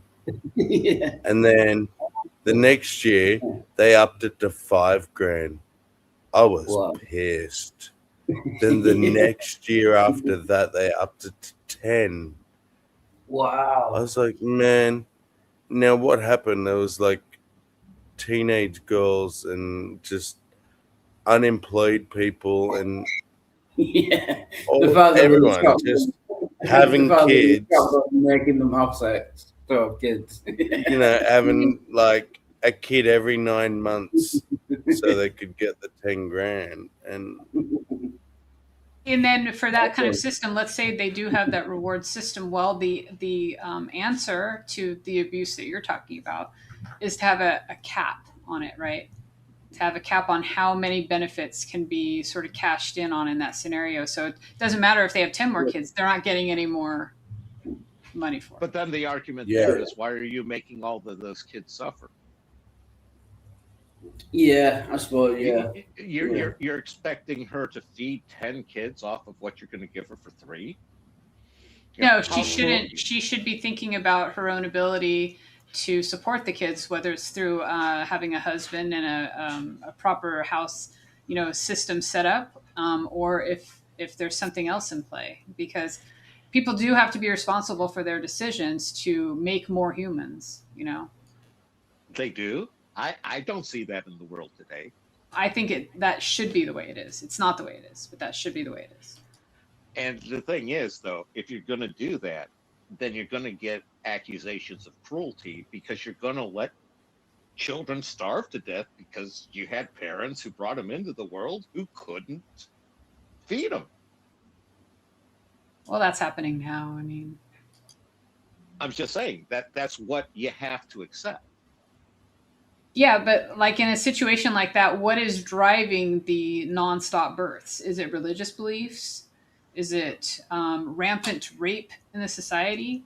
Is it what is it? And is it misinformed? Is it criminal? Is it abusive in some way? How do I identify that?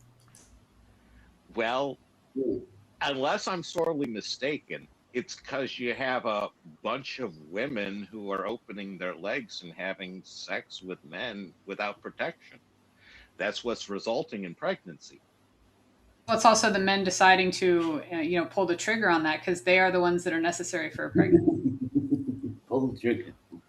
I agree the men are necessary, but I'm sitting there and going with the society where we're going with legitimate free will happening. So therefore, I'm saying that rape is not happening at this point in time. So if you're disallowing wait. So in a society where there's free will, then rape doesn't happen? No. I'm sitting there and I'm dealing with a society and saying, let's say, testing the effects of rules. Okay. Let's say rape isn't happening here. There's no non-consensual sex. Like a law against it? Death penalty? You don't need a law. You can just say it's not happening for whatever reason. Okay. At that point in time, that you can still have children coming into the world that can't be supported by their parents. What's the reason for that is, you have, since we've disallowed rape, how are those women getting pregnant if they're not voluntarily engaging in unprotected sex?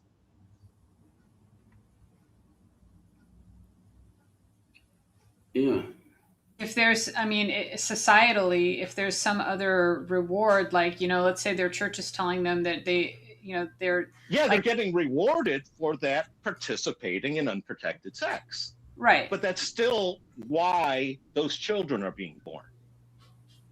Right, but I think it depends on the people's perception of their benefits. Some let's say some people will say, "Look, you're here to please God, and in order to please God, you have to bear His army. You have to have as many children as you possibly can to fight in the upcoming or the ongoing war of good and evil." Or you're not going to be in favor in the eyes of God, so you have to do this. It doesn't matter what it costs you. You're going to be poor, but you just have to accept that. And they do it with that in mind, thinking that they're all going to get this heavenly reward, right? They're going to suffer in this life. Well, they also don't see that as themselves being poor. They see themselves as being rich then, because right, but the kids still suffer, right? Kids I don't know if it clothes or food to eat. That depends on everybody's. A lot of people's definitions are different for suffering. It's like, for me, somebody who's forcing an opinion on me, when I sit here and I look around and that, it's like somebody trying to tell me there are 3 red balls in a box and I see 5 blue cubes. It's like, if they keep insisting on that one, that's doing harm on me. I accept that. That's part of my wiring. There are other people that sit there and blow that off, but it's like, for me, that's harmful. Different people have different things that cause them pain and different suffering. That's why I go with the most generic here. And basically all you're saying is there are various reasons why those women decide to participate in unprotected sex. And I'm not going to disagree with you. There are varying reasons. But ultimately, if you want to reduce the number of kids, that is the key ball-bearing plant, for lack of a better term, the key crunch point that you need to focus on to enact any change. Unless what you're changing changes that point, it's not going to have any long-term effect. Do you see what I'm saying? Okay. Right, but would it change your mind at all if, like, I mean, is the sex part the problem for you or the pregnancy part? That's a good question. I don't know that I'm necessarily having a problem. Oh, no, I mean, just like, because it seems like the decision to have unprotected sex, you are kind of putting in the woman's camp, because I think since she's the one that does get pregnant, that's where you see the responsibility, because maybe you're thinking she's the one that creates the child because she's the one that gets pregnant and carries the child. Well, I'm basically saying there's no forced sex. And if you rule out forced sex, i.e. rape, how is that woman getting pregnant unless she's participating in inseminating partner? Yeah, well, it takes 2 to tango, basically. Yeah. I'm agreeing to that one, but what I'm saying is she doesn't have to do it in an unprotected manner. The reason why kids get produced, every kid gets produced because a woman decides to, pregnancy happens. It's also that's why I'm specifically ruling out rape here. Because it also takes a man to decide to have unprotected sex as well. The man. I mean, there's lots of people that plan a big family and they get to it right away and start having kids immediately after they get married and don't stop until they're done. Right. The man can want the family all he wants. He can plan on it all he wants. Unless he finds a woman who's willing to have that unprotected sex with him, how is he having any family? Can I just say hello to Eli on wow. Good to see it. No, I see I'm putting all the empowerment on the women's side. Well, kind of. I mean, if there's no rape, that means that the women either never refuse or don't have the ability to, right? No, they can refuse anytime they want. They can say no for their whole life. Or they can say, I might have sex with you, penis bearer, in a few months, but for right now, I'm just gonna get myself off, or I'm gonna have sex with my friend Michelle over here. Yeah, she knows what I like. And I can get my orgasms from her and forget about you for a while. If I think about having a baby, maybe I'll do it with you. But right, I mean, is that the route that women should go?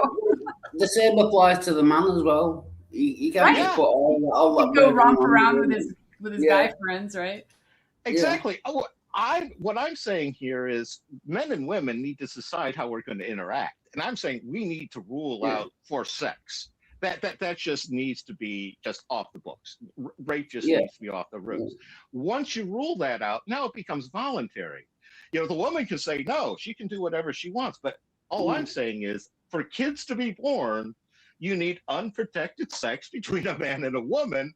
And if you ruled out forced sex, that becomes 100% willing engagement by the woman to get pregnant. But it also includes willing engagement by the man to get pregnant. The man could choose to wear a condom. Right. Exactly. Yeah, the man is producing a child by doing the seed planting. I don't know why I don't know why you're picking out the woman specifically. Like I say, it takes both parties to create a child. So I don't know why. Because she's the one who makes the key choice. No. If she says no, it doesn't happen. To what though? What if you say no to? The man is approaching her with an erection, right? He's approaching her. If she's saying yes, he either says yes or no. So he's already made up his mind. His answer is yes, right? In an ideal world, I would hope a decision had been come to before, 30 seconds before penetration. Right. To me, that's a little close to rape. If a decision 30 has been made before seconds. that. That's impressive. But let's say there's a couple and they're not having any penetrative sex, but he's definitely ready to, but she doesn't want to that night. Is it wrong for her to even go that far with him if she's going to say, "Oh no, I don't want to do that part. I'll do the other stuff, but not that." Is that unfair to the man, or is that perfectly fine? Depends on their individual understandings. Yeah, was she deceiving him in some way, or like leading him on, or misleading him? Oh, okay, so what if she was all the way up until the point where, let's say he coughed in her face, and that completely turned her off, or he farted or said something that was highly objectionable to her, and she decided at that moment, oh whoa, like I don't think so, I don't want to have sex with this dude. But they're like, 2 microseconds away from the big plunge. Oh yeah, no. Both sides can opt out at any point in time, but both sides face the consequences of having done so. What should those consequences be? Well, that depends on the individuals involved. I would certainly think that if a woman did that to me never speaking to her again would be a consequence she should anticipate. Okay, yeah, that's. I mean, I guess in that case, I'm just wondering, like, because there are people that would get like angry, Yeah, I just don't see why it's angry, but getting But angry. see, that's a what you do with them. the anger. That's a them problem. I guess it depends on what results from that anger. I don't see why it's all focused on the women. That's all I'm saying. You could turn it around and put everything on the man. Like you don't understand. It's actually empowering to the woman. What I understand, right? If you're taking rape out of the equation, as in a man can physically overpower a woman, then that's a different discussion. Yeah. But what we're saying is a man can be as horny as he wants. If a woman doesn't want to have sex, there's no baby. Yeah, but again, you could change it around. Wild heart. A woman could be as horny as she wants. If the man doesn't want to have sex, then you wouldn't get a baby either. But yes, I don't know why she can find a man who is. But if they're what we're committed saying partnership, is, unless you force a woman, you can't make a woman have a baby. But a woman can have a baby if she wants. No, what Halsey's saying in the committed relationship, if one of them wants to have a baby and the other one doesn't, they need to reconsider that committed relationship because they definitely are not Yeah, on the I agree same with that. page. And it's whether they should be committed or not is what should be questioned. Okay. Yeah, I agree with that. Yeah. Or to have sex. I mean, they kind of have to be on that same page early on that that won't be a condition of the relationship. That if we're in a relationship, then you won't say no to me, or at least you won't say no very often. That's that they've got to understand where they stand in that realm of things. The same with kids. Agreed. And unfortunately, some of this is pushing marriage into much more of a business relationship than it is anything resembling romance. Yeah. Okay. I don't think marriage is like important. Like that's just like a legal thing. When it comes to having sex and having babies, you don't need the marriage part. How do you feel about this? Let's say, Outside of religion, I mean. what do you think about this? Okay, so there's this family, and they're like a quiverful family. And from the very early age of the females, the daughters, they are all taught, they're homeschooled, right? They're isolated from society by their families.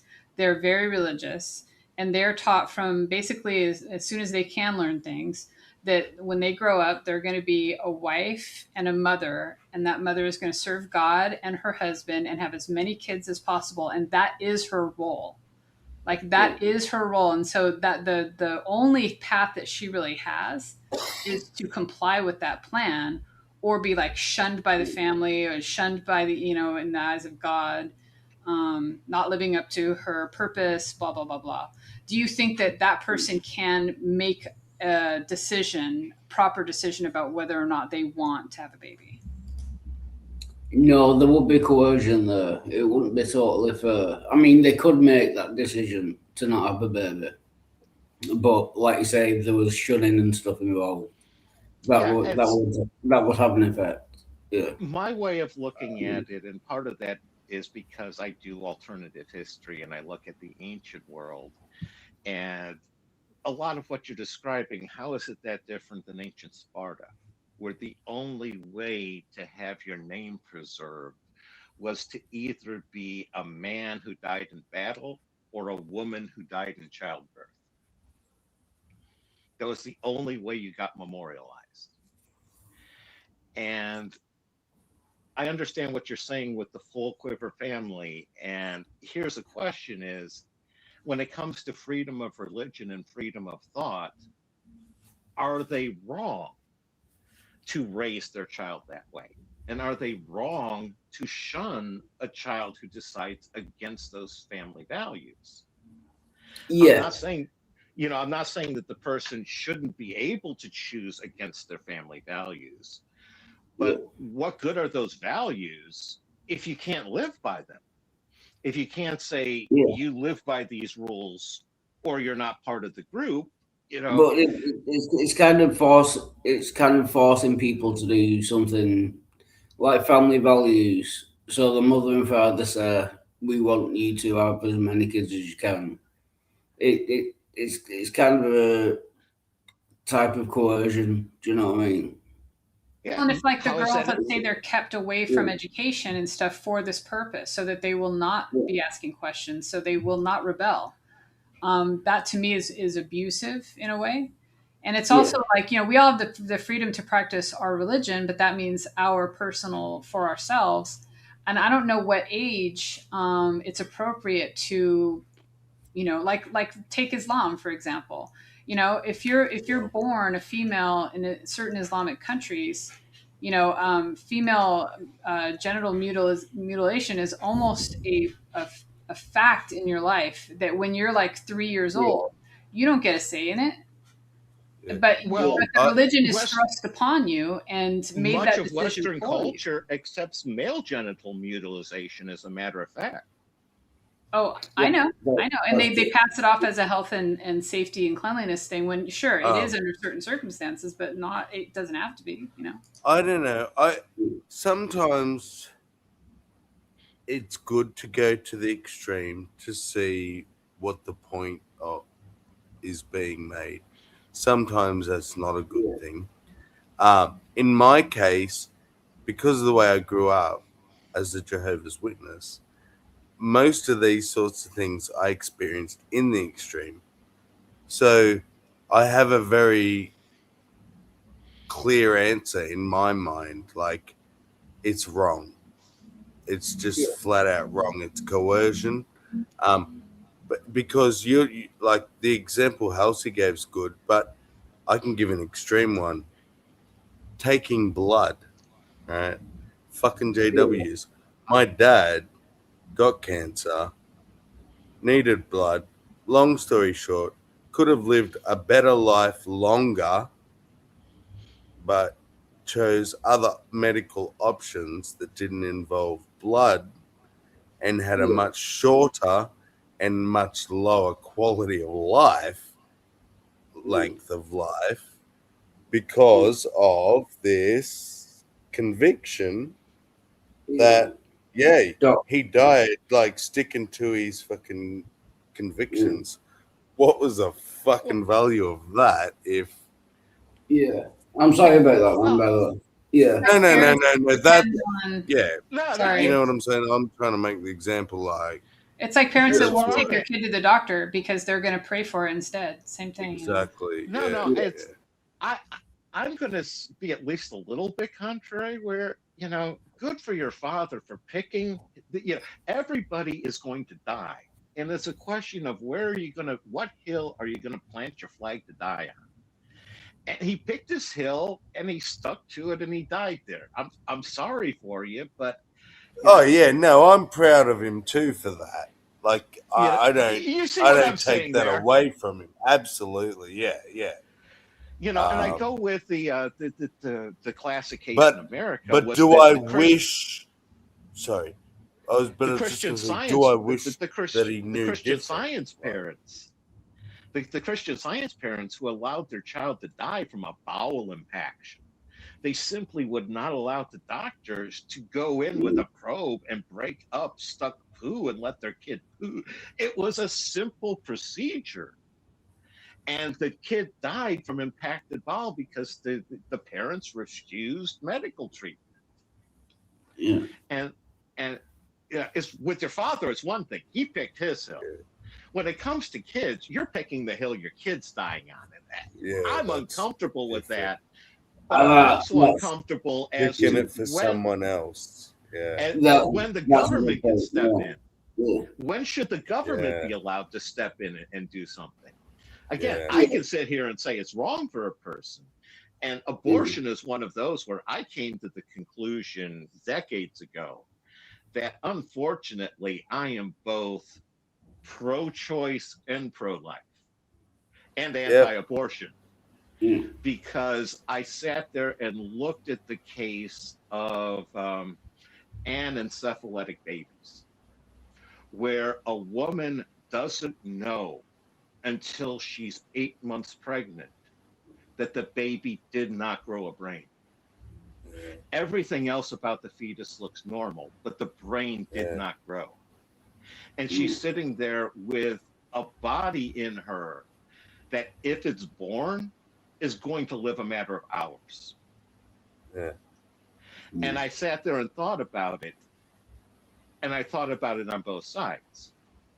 If I'm the government official, how do I tell that woman, I'm sorry, ma'am, your baby will not have a life. We really need to preserve these medical resources and the delivery room for a woman and a baby that is going to have it. So we're just going to force you to have this abortion. I try to picture myself as that person, and I'm there. Oh my God, I am sick to my stomach.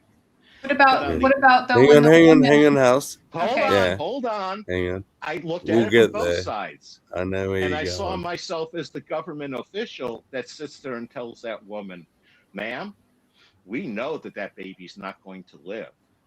And you have to carry that baby to term and give birth to it, even though that's a life-threatening medical procedure for you. We could have a much safer one.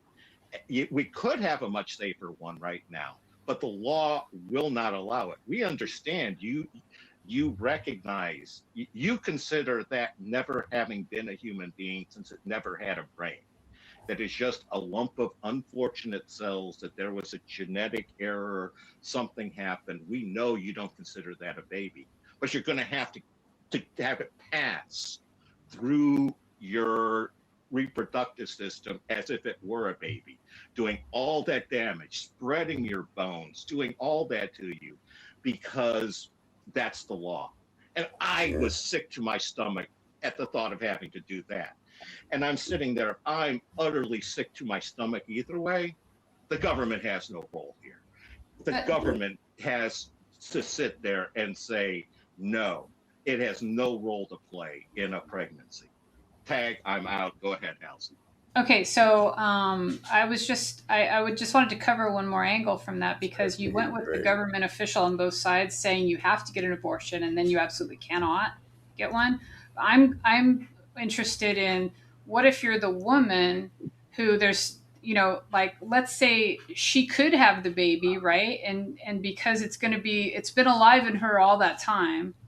So if it only lives a few more hours, okay, and I'm playing devil's advocate here a little bit. If it's only going to live a few more hours, then for all that time she's had it inside her, she wants to see it. She wants to meet it. And she wants to interact with that tiny little slice of life that it can have, right? That's what Graham said.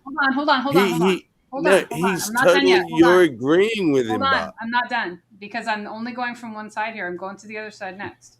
Yeah. Okay.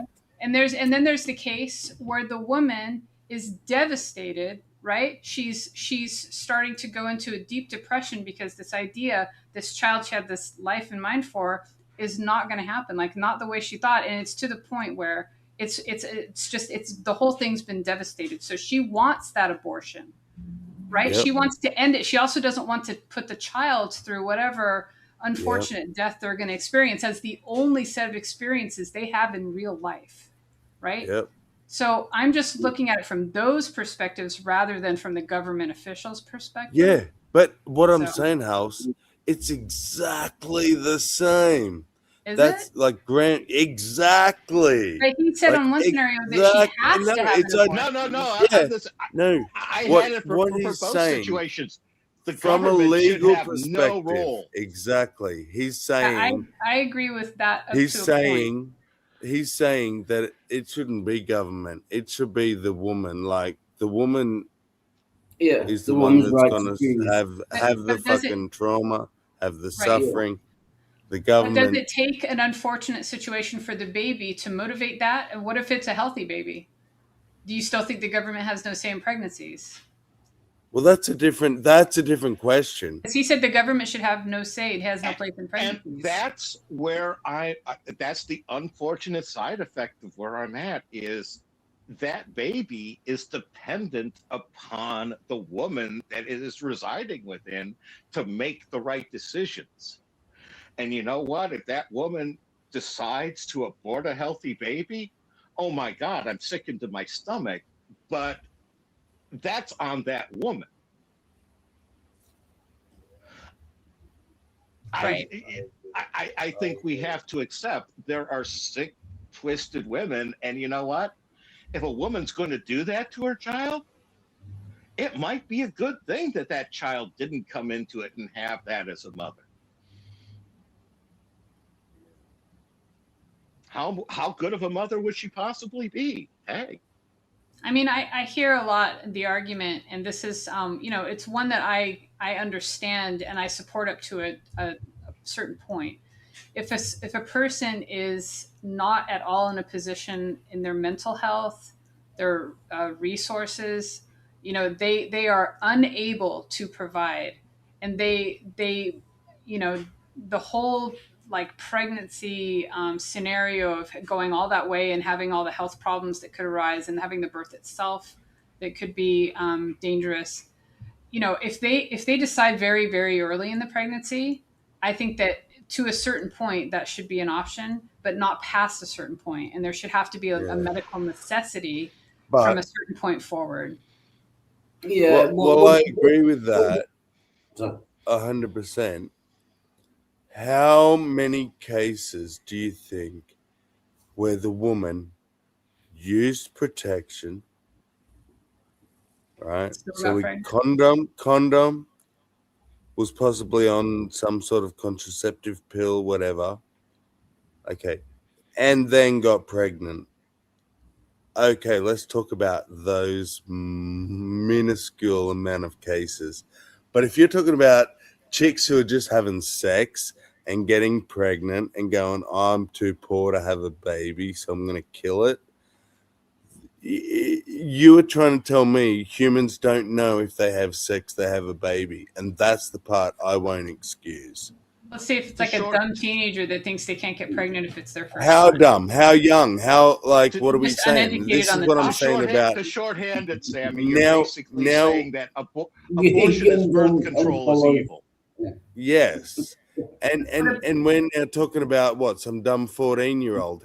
Okay, then we're talking about like 1 in 1,000 or 1 in how many grown women are having abortions for legitimate reasons compared to these girls who are just dumb and getting knocked up.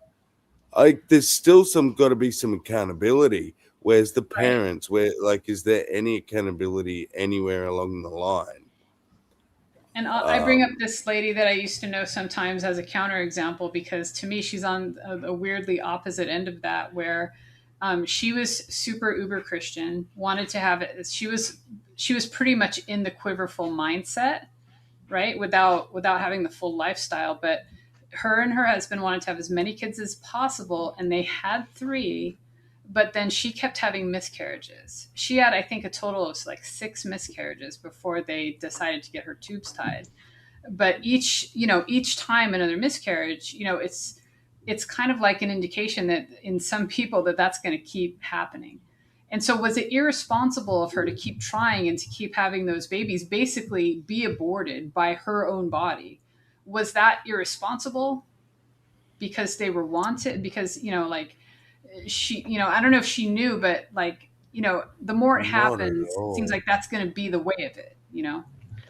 Here's your question is, can you be irresponsible Hey, to your Cobb. own goals?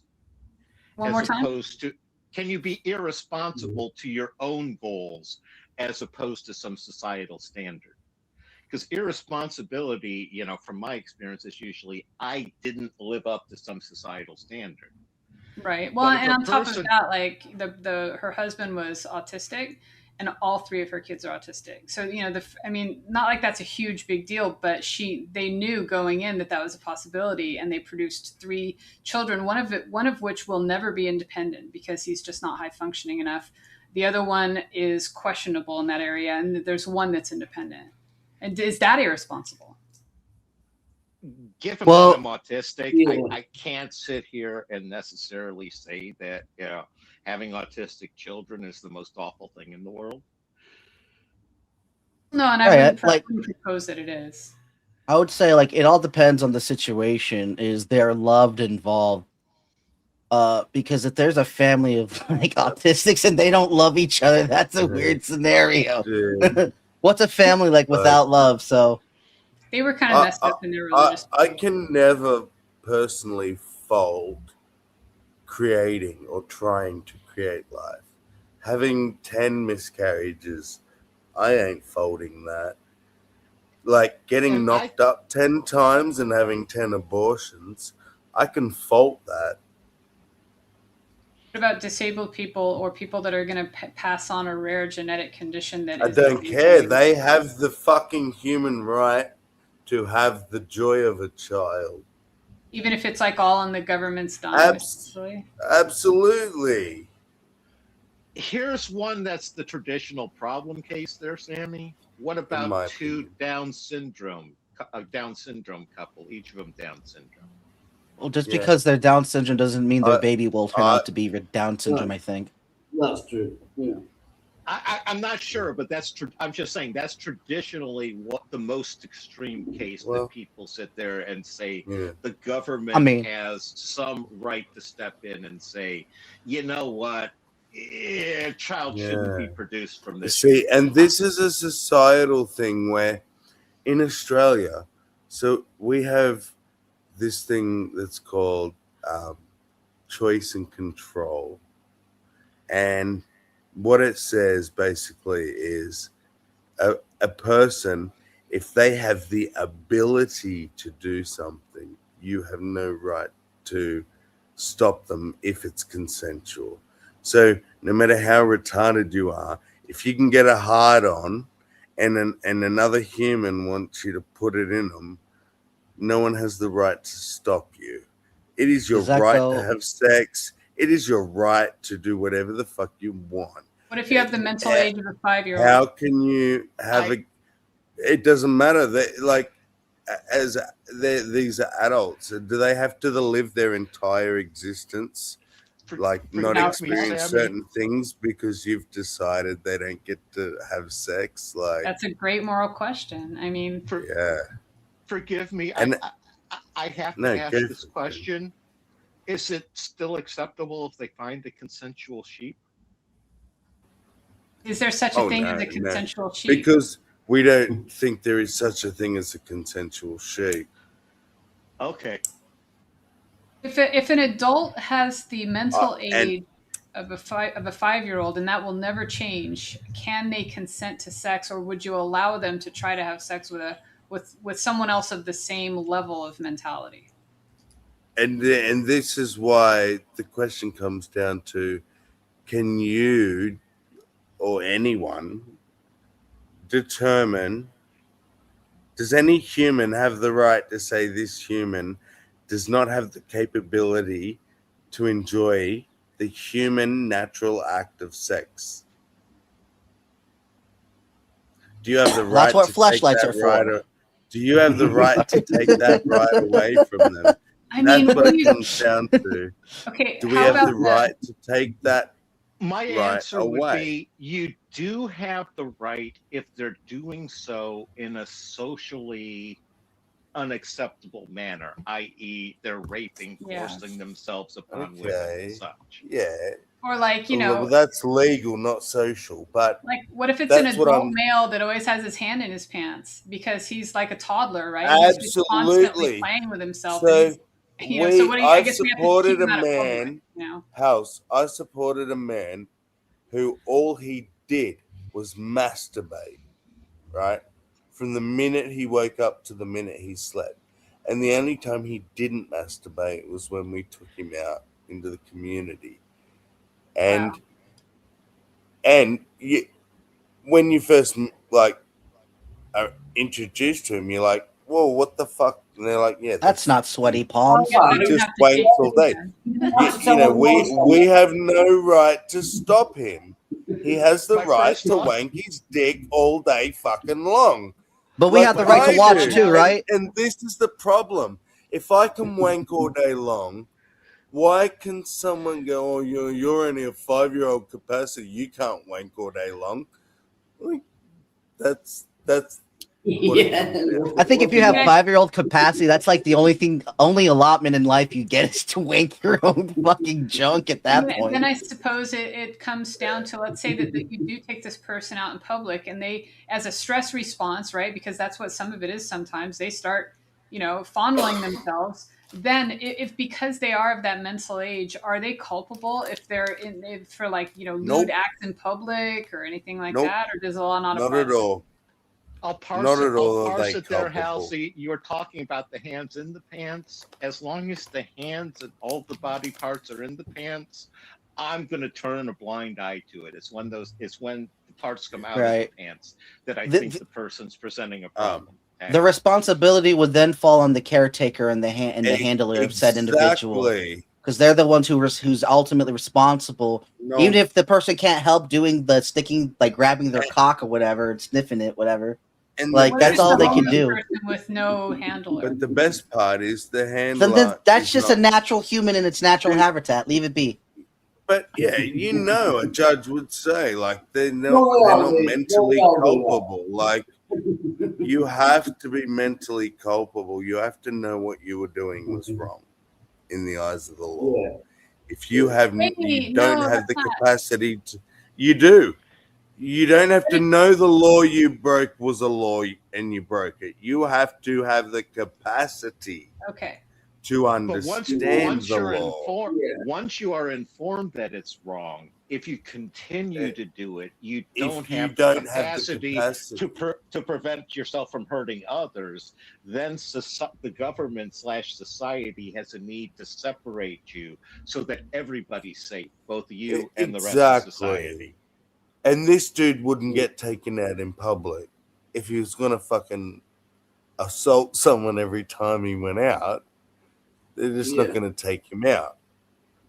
That's why I'm saying it's choice and control, like until someone else's rights. So if two special people want to have sex and they're both fucking getting off on it, who the fuck is anyone to step in? If one is not consensual, one is not like Well, I guess it goes into social bonds. So, like, if it's two married people, perhaps that's a big no-no, because again, that goes into society norms, and you're fucking up the structure of society instead of just having a proper divorce or some shit and selling things like adults instead of sneaky things around. Because that's like corporate espionage in some way. Because you're literally cheating your other entity out of their enterprise good. Like you're their goods, and you're selling your goods to someone else instead of giving it in house. So that's kind of bad for business. If you look at marriage as a business like that, you wouldn't want to screw over your fucking partner, except when you want to screw them over. Giggity. And there's also the question of, disallowing the sex between the people and disallowing a child produced from that union. Those are two different questions. Do we forcefully sterilize certain mental incapacity, or that was the traditional answer in the U.S. Yeah. What we normally do nowadays is if any two parents produce a child they're incapable of taking care of, what do you think how it happens, Halsey? You know the answer. We take the child away from them, but they still have the right to produce that child. Well, I think if they can then prove that they can look after the child, they can then keep the child as well. How long does it take to identify the incapacity, though? How much damage can be done before it becomes apparent to outside observers that child's not being taken care of properly? I think it's pretty That's quick. a good point. Like, I don't know. When I hear about stories where the parents can, like, their 15-year-old child that was kept in the basement died weighing 45 pounds and was only the 4 nightmares feet I think tall. of are the nightmares I think of are the foster child farms that different people run in the U.S., where they usually have 4 or 5 foster children that they're basically just almost Working, caging them and getting in all the money and Just basically feeding them. like using them for labor, because I've heard of that. Yeah, well, using them for labor and also the government money to support them because they get paid by There's the also government in the foster system. There's a stigma in between that, because there's a lot of places where you have a lot of roughed up individuals coming into like a group home setting that you're trying to rehabilitate these children, and they're coming in from fucked up backgrounds. So like some of the stuff that's involved, like locking up like refrigerators, cabinets, is for their safety as well as everyone else's, because they're not in like good situations and they will steal and do all these other things. So it's like one of those catch-22s is when is it abuse and when is it prevention? And also, like, I was going to ask this when it came to the taking away of kids. Is it true that when they do that, they often look for nearby relatives to fill in the gap because it's better for to be put in familiar situations than it is with like total strangers? But I'm not too sure on that one. I think they generally try and give kids to a family member, if it's possible. Yeah, I would imagine so. I don't know, but yeah. Oh, we lost House.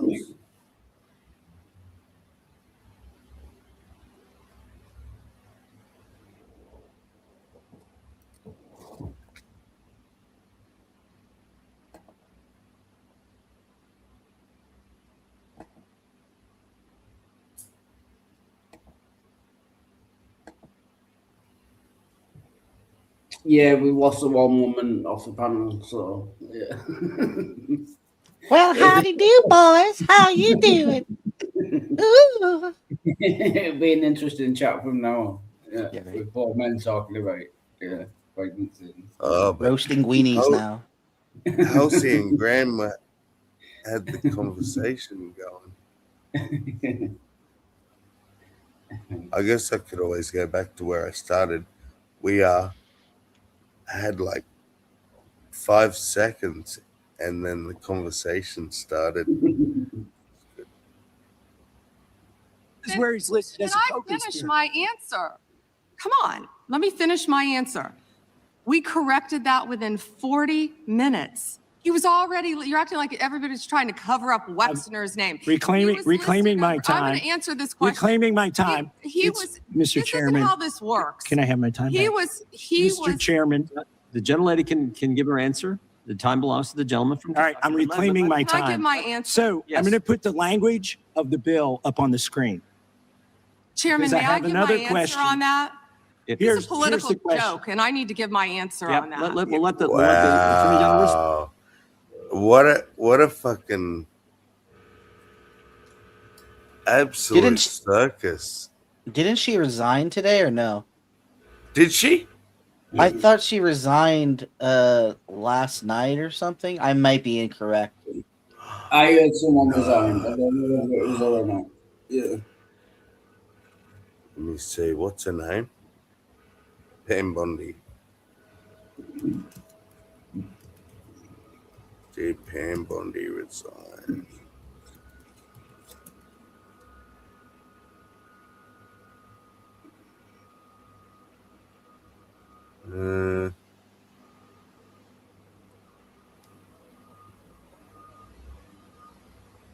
Nah.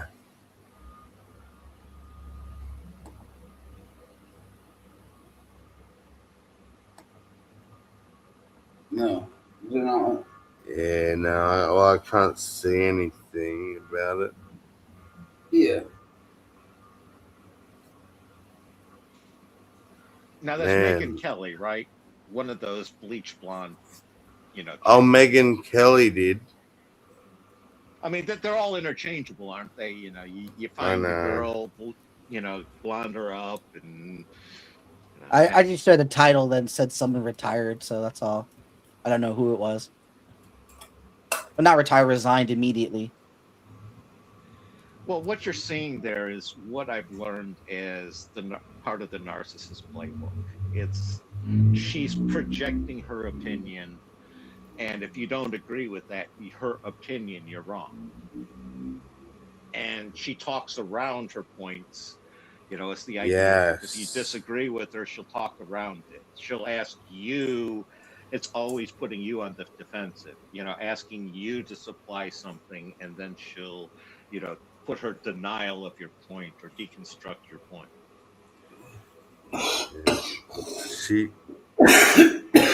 She doesn't answer a single question that she's asked.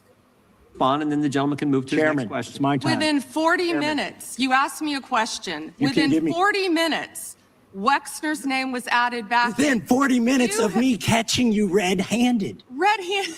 There was one redaction out Where of he's over listed as a 4,700, co-conspirator. and Okay. we invited you Switch in. to the video. This guy has Notice Trump that- derangement that was an syndrome. He needs to. extremist. You're There a was failed only one politician. example. You need to I want you to watch the video. Chairman, please restore his time and remind the witness of the Himself, rules here. there is no credible information. None. If there were, I would bring the case yesterday that he trafficked to other individuals. Is that your position as well? My position is any victim who comes forward, of course, we would love to hear from them. 1-800-CALL-FBI.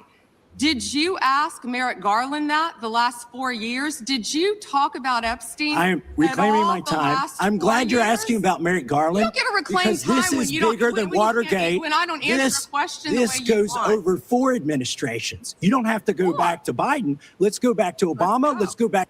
You don't get to reclaim time when I don't answer the question the way you want.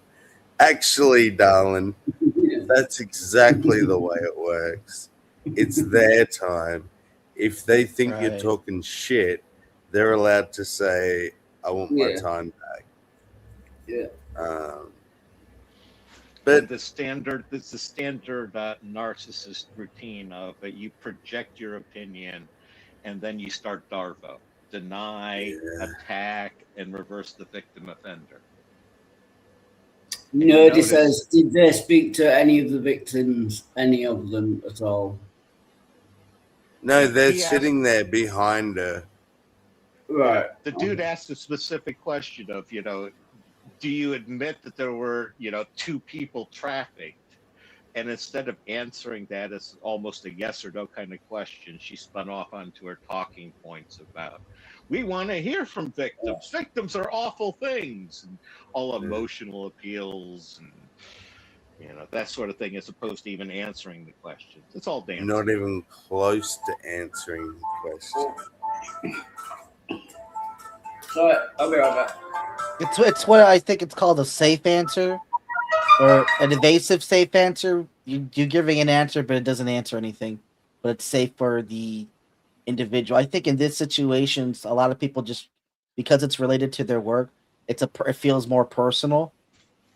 Like their job is literally on their line, so it's not like you get what I'm saying. That's so messed up. Yeah, How do you slip out of the role? I think it is the public relations answer. They train them in these certain, pat, find and replace type, routines. X and Y's, yeah. Where, as soon as that happens, it's X crime is so awful. The victim suffers so much. We have Y program in place in order to handle it. Tag.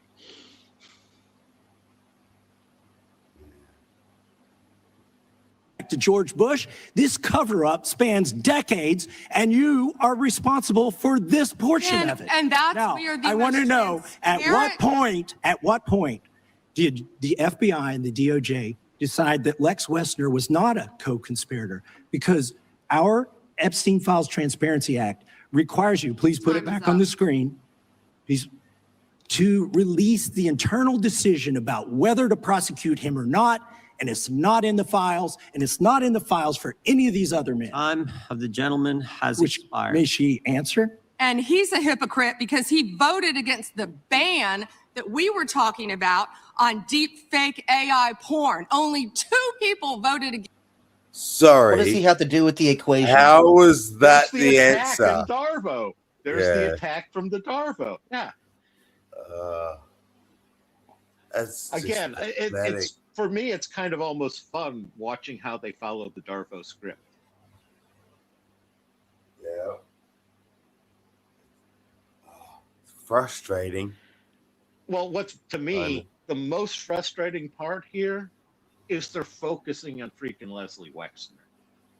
Yeah. They're focusing on the horse that left the barn decades ago and died up in the hills. None of this is going to do anything about the current corruption and problem in Washington, which is exactly why both people are focusing on Wexner. Yeah. And for those who don't know, Wexner is one of the places where Epstein got his money. Peg. Oh yeah, that's right. Yep. Against it, and you were one of them, hypocrite. The gentleman's time has expired. You didn't answer the question. Mr. Chairman. Mr. Chairman, could she answer the question? Chairman, I was wondering, the gentlelady's allowed, the Attorney General's allowed to respond the way she wants to respond to any member's questions, Republican, Democrat. I have unanimous consent request. Gentleman's recognized for a UC. All right. This is an example. I'm submitting these 302 forms that are entirely redacted, even when you go to look at them. Without objection. I'm submitting a witness statement that implicates Les Wexner. Without objection. I'm submitting an article from the New York Times that the DOJ released nude photos and identifiable pictures of the victims. I'm submitting a letter from A.G. Bondi to Kash Patel, imploring him to quit keeping the files when you found out that they were keeping files from you. because they're objection. still redacting files that you. Chairman, are we going to, I am going to Without recess for votes? Yes, we are. I'm submitting for unanimous consent a document of 17 individuals who've resigned because of the Epstein files. Without objection.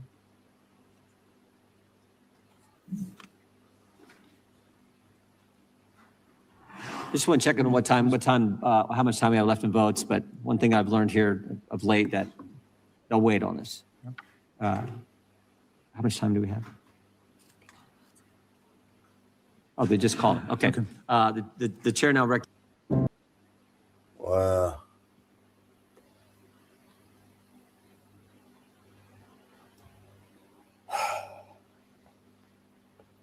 What can you say? Grab your tar and feather. I mean, what takeaway are people looking for from this? Is what I'm wondering. It's a good question.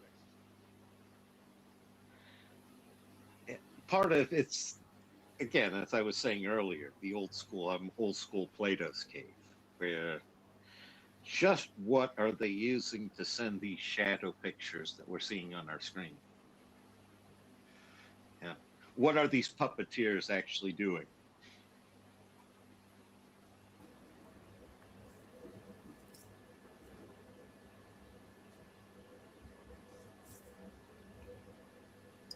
I wonder how many people are like stuck in a weird type of psychosis to where they're such involved that their brain is completely shut down what it means to be in reality.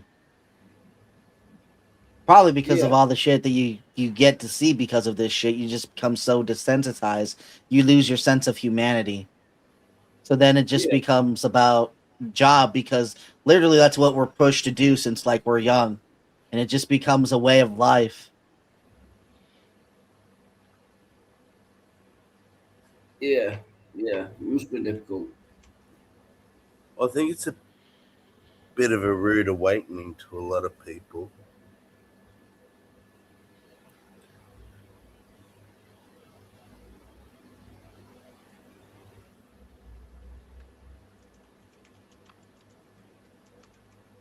Is it weird that I think it's really vanilla? Like it's horrible shit, but it's all vanilla to me. Really. Like it's kind of fucked. I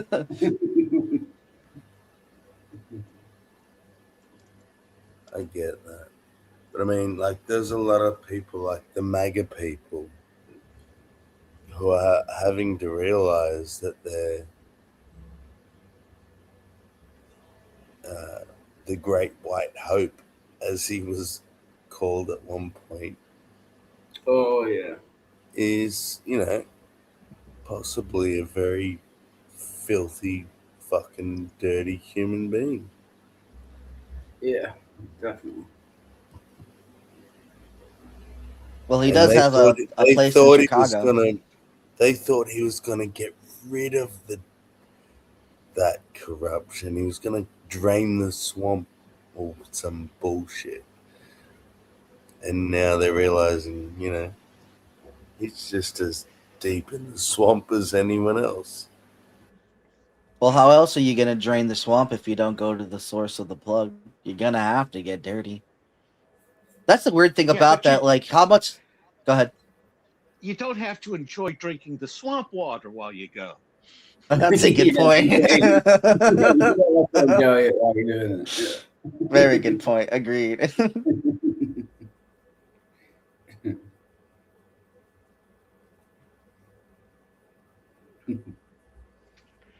Oh, I was going to say, Sammy, I explained to you a while ago how my father explained, the American political situation to me back when I was a kid in around 1970. Again, this is about the time Martin Luther King got assassinated, and RFK and all of that. And do you remember when did I ever tell that one to you? You there, Sammy? Yeah. I guess Sorry, I had to pee. I don't think so. Well, it was when I was first starting to the idea of political parties, and he explained to me that he was a lifelong independent. And it was because after World War II, the recipe of what was right for America got torn in half, and each political party took half. Now, each of them would campaign on the half that was good for America, which was half of what their overall platform was. Since their platform, they needed another half to fill in since they only got half of a platform. And as soon as one of the parties won, they would immediately enact their other half of the platform, which was to enrich themselves and their campaign contributors. Because why would their campaign contributors contribute unless they were not going to make out even more than the money they were donating? So what happens is people look there and the other party that lost point out, hey, they're corrupt. They're rewarding themselves and their campaign contributors, and America's suffering because they're not doing this list of good things which we lost on.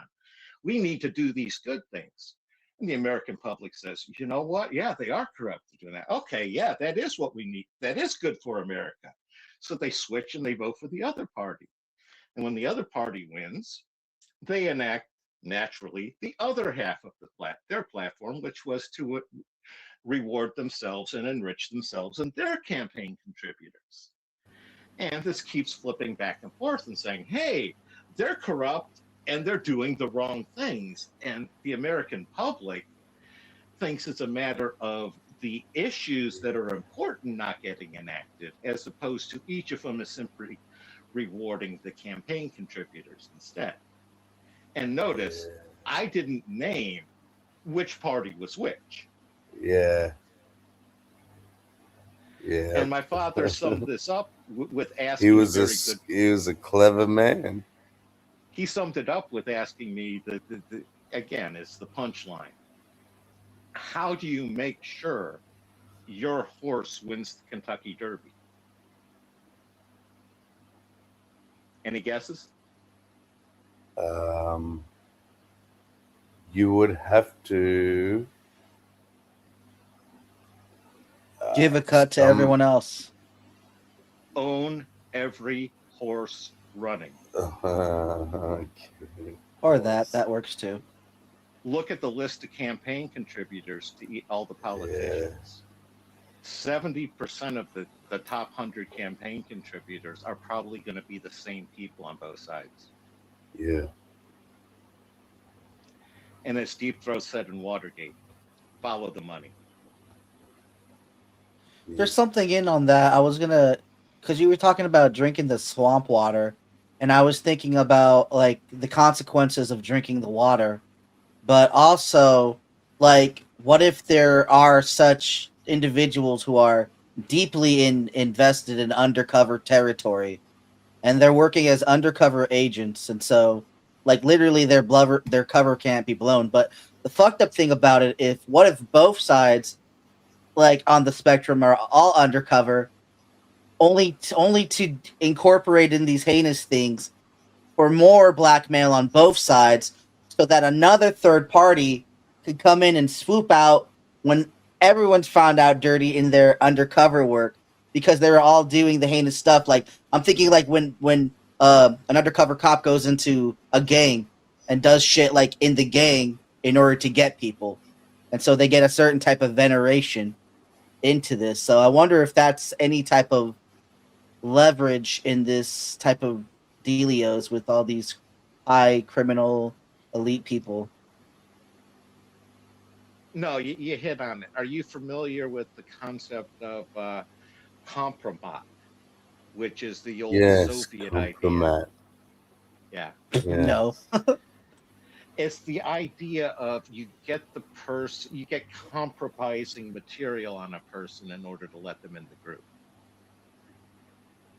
It's it's part of your initiation, like with the gangs. Yeah. You gotta kill somebody in a drive-by shooting, or What? Stuff like that. Yeah. Skull and bones. They gotta get pictures of you at rumor has it, masturbating in a coffin. You know, and that's the idea again on a lot of them gangs, the whole mafia. You got to usually sacrifice something and something of value in order to become involved. A lot of times that sacrifice very well may be a human sacrifice. And that was Epstein's whole shtick, was collecting compromat on people to use Yeah. against them. Ironically, Jesus does the same thing when he says you will lose your life to gain it in the same breath. That's funny. Like the principle, as I'm saying, is as old as time. That's freaking awesome. Well, it's ancient secret society stuff too. It was always this way. And you're talking the ancient Baal worshippers. You need to sacrifice your firstborn. It was human sacrifice. Gotta have a good yield. You need your crops. And again, when you're talking about an ancient religion and an ancient society, there's something to be said for the long-term success when you're able to sacrifice those first fruits and continue. Like the weird thing about it is in the practice of the supplements that you give to the unborn dead, well, not unborn dead, the dead, like you give them still like supplements so they can be taken care of in the spiritual afterlife, which is more messed up because you're going to give them nurturing supplements that you could have gave them while they're alive to sustain them. Yet you're using this spiritually, symbolically to sustain them in the afterlife. Canaanite religion's so messed up in that regard. It's worth backwards. I'm going to kill my child and then give it all the necessary things for it to be successful in the death. Like, that's a weird religious practice. That doesn't match my understanding of Canaanite religion. Egyptians were much more of the ones that venerated the death. The Canaanites were much more, the common dead were pretty much unthought of, especially, No, it went in sacrificed. Yeah, it went into only some forms of child sacrifices of worship. When you were giving up to your child for crops, you would then also give a portion of that to the child so they could be taken care of in the underworld. Yeah, but because they would become like an agent for you in the underworld to do binding for you on Earth. They would then become your representative in the underworld. I don't whatever. care what they did, but they didn't deserve to be like, genocided, commanded by God. No matter what they did, like. Not sure if that's the same group of people, but sure. It's like they're killing the kids. Well, go in and kill them all, including all the kids.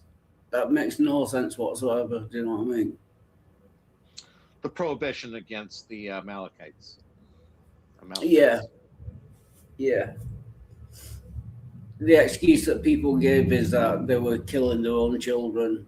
So God told them the Jews to go in and kill the Amalekites, including all the children. Well, they also told them to kill all sense. Even beyond that, they also told them to kill all the livestock as well. Yeah, that's true. Yeah. And the strange explanation one of the strange explanations I heard is that's because the Amalekites were shapeshifters and like demons, and they could like shapeshift and possess the animals. That's why you also had to kill the animals. No, You got them. I didn't say that was the only interpretation. I'm saying that was one I heard. I know. Yeah. I'm sorry. I didn't mean. I wasn't trying to sweat. No, it was a negation of what you were saying. I was just saying it. Like from what I heard, it's the fact that because you're doing such a terrible fucking thing that you have to take all this life, that if there's any type of reward in it, then it's not a gain. You're not thieving and robbing from these people. Although you do get that instance with what do you call it? Like in Egypt, where they do take plunder. But it's not like an Egypt situation where all of Egypt is dying. And so for you to gain some type of benefit from that is its own curse. So that's kind of like that, like when that dude takes the idol, and it brings about the curse on Israel. It's kind of reminiscent of that, how one person's sin can fuck up the whole community. Which was the one where they were allowed to keep all the virgin girls? Was that the Amalekites or the they said No, kill the everyone? Amalekites, they had the slaughter. Amalekites was total slaughter. Yeah. Most of the Holy Land, it was pretty much just the conquest, and quite often it was to kill off the males and you get to keep the women. Yeah, but it was strictly the virgin girls that they were allowed to keep, which is a bit weird. You know what I mean?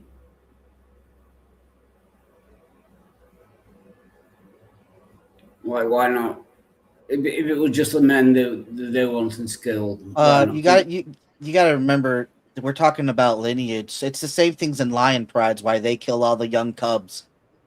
You don't want their bloodline to spread, but you can spread your bloodline through the women.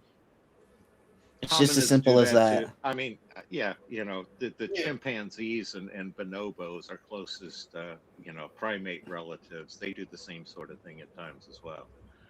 Yeah, it's just a bit odd, just being the virgin girls. It's monkey behavior. Like it really is just how we are as animals. And then we judge each other for being animals. That's the best part. How fucked up is that? But these are supposedly commands coming from God. You know what I mean? That's what's the strange thing. I can understand that, like anthropologically, like you said, monkey behavior. But if this is a command from an all-knowing, all-loving God, that's just all-loving monkey. Yeah. Ape says destroy. Ain't no what's best. I just gotta imagine God is a big fucking gorilla from now on. Yeah, it's King Kong. It's more if he's playing favorites. That'd be cool. God's this big old black. He's King Kong, right? Big old black gorilla. He's picking which monkey should win. That's what he's doing. Yeah, dictating which monkey should win. Yeah. All right, I gotta get going, guys. You guys have a good one. Cheers, Neil. Not Neil. Why did I call See you, Neil? No, that's it. Yeah, sorry. Noel, actually. Noel, yes. With the thing over the E, is it? Yeah, like the French thing. The little dash over the E. Yeah. No, but that's it with me and the Epstein files. It's like I thought for the longest time that the world's been run by, a cabal of global perverts. That's why the file Epstein never got released. It's everybody's equally corrupt in there. Yeah. Yep. Like it pervades the entire upper echelon, as it were. Yeah. What I think's going to be hard on people, and it's, again, part of it is as I told you, that was 8 years old when he explained to me how American politics work. I've never had an illusion that one party was good and one party wasn't. One was a solution and one was a problem. Yeah, they're both problems and a way for the elite to extract money and profit out of the American public. Yeah, that makes sense. Yeah. What I think people are going to have problems with is understanding how corrupt the whole of society is, like the entertainment industry. They're not going to like the idea that a lot of their favorite actors and favorite musicians and performers, the shit they've had to do behind the curtain in order to make it. Again, I saw one where it was, I don't know if you guys know who Cat Williams is, who comments on Hollywood a lot. He's an African-American but he says one of the big things that they make you do before you become famous is you got to put on the dress. Oh, all right. Okay. Yeah. You got to basically humiliate yourself in front of them before they let you Yeah. become one of those big global icons. Yeah. Like going into a gang or yeah. Like Tom Hanks had to do the show Bosom Buddies. Yeah. Yeah.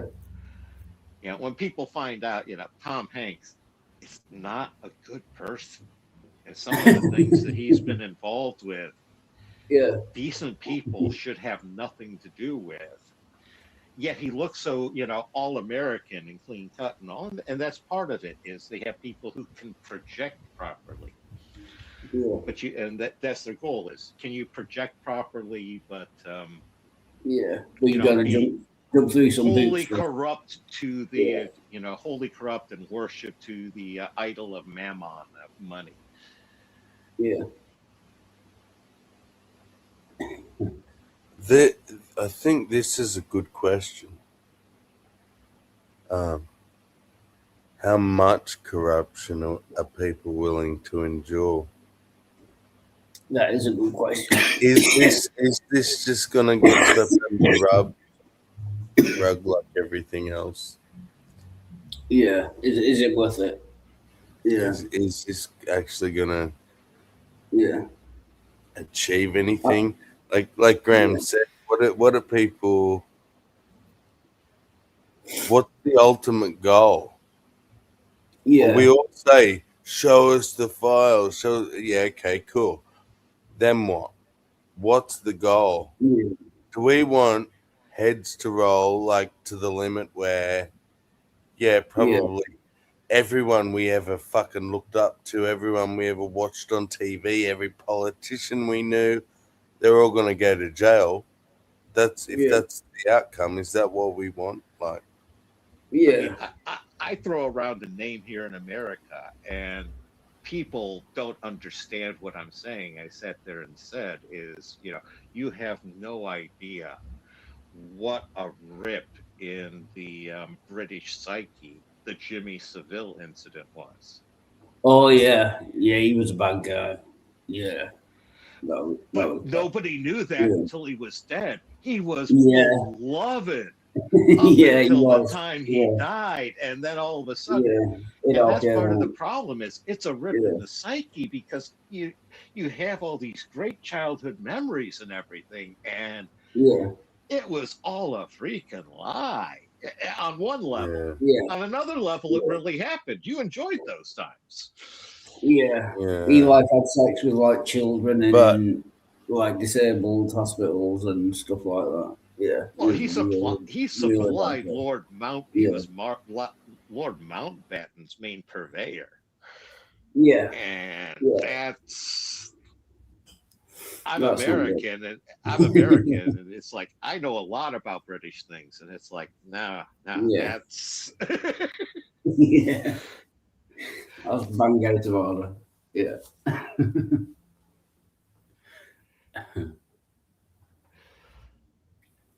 and that's the thing is, do you really want to know? They are all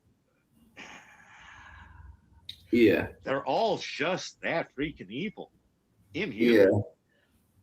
Yeah. It's like with Prince Andrew now, you know, with the Epstein thing. And yeah. All prim and proper on the outside, but you dig into it and yeah, the pieces of shit, basically.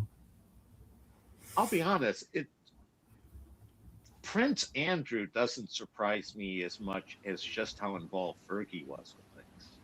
Oh yeah, yeah. Sorry, Ferguson. Yeah. Yeah. Yeah. I try to set my goals low as I kind of expected that with Andrew, but you know. Yeah, really? yeah. Yeah, that was a big shock, to be fair. Yeah. You know, again, it's people are going to find out all those conspiracy theories that they dismissed and they thought were ridiculous. They're likely they were pretty true. Yeah. Yeah, a lot of them would have been, it turns out. Yeah. You know, while we're on that one, is who thinks that Diana died in a wholly innocent accident in Paris? No. I'm convinced that the royals killed her. Yeah, I think the Queen had something to do with it. I have no evidence for that. I have no proof for that. But yeah, it's just a suspicion. I think the Queen was pretty involved somehow. Yeah. I take the approach of, unless I'm actually present at an event, Yeah. there's a large amount I just don't know. Yeah, Best I can do is my best guess as to what my best fit as to what most likely happened was. Yeah. And with Diana's situation, the one what I call stumbling fact is she was pregnant with Dodi's child. Yeah, yeah, almost certainly. Yeah. And can you have the half brother of the king being Muslim? Yeah, that's a good point. Yeah. If you're the queen, Yeah. can you allow that? Yeah, especially like was it Prince Philip, the Queen's? Yeah, the Queen's husband was husband. Yeah. Yeah, he was very racist. Yeah. So I think that would have played a factor. Yeah, definitely. Yeah. Again, I have nothing like that. I'm in America. I've never met any of them. You know, I probably know them indirectly through that, you know, degrees of separation game. But yeah, nothing other than that. But I have trouble not thinking, given that existence, that the British Crown, because Lord knows they've killed people for far less than that over the years. Yeah, yeah, lots of people. Yeah, yeah, going over the centuries of occupation and invading other countries and that. Yeah, they killed a lot more for a lot less. Yeah. Yeah, and again, I remember when Diana died and the Queen not coming out with a public statement for almost a week was hilarious. I swear I thought she was going to get on camera and goes, Diana's dead. I never liked her. That is all. That's all I'm saying. I didn't do anything. But, Diana's dead. I never liked her. That is all. Carry on.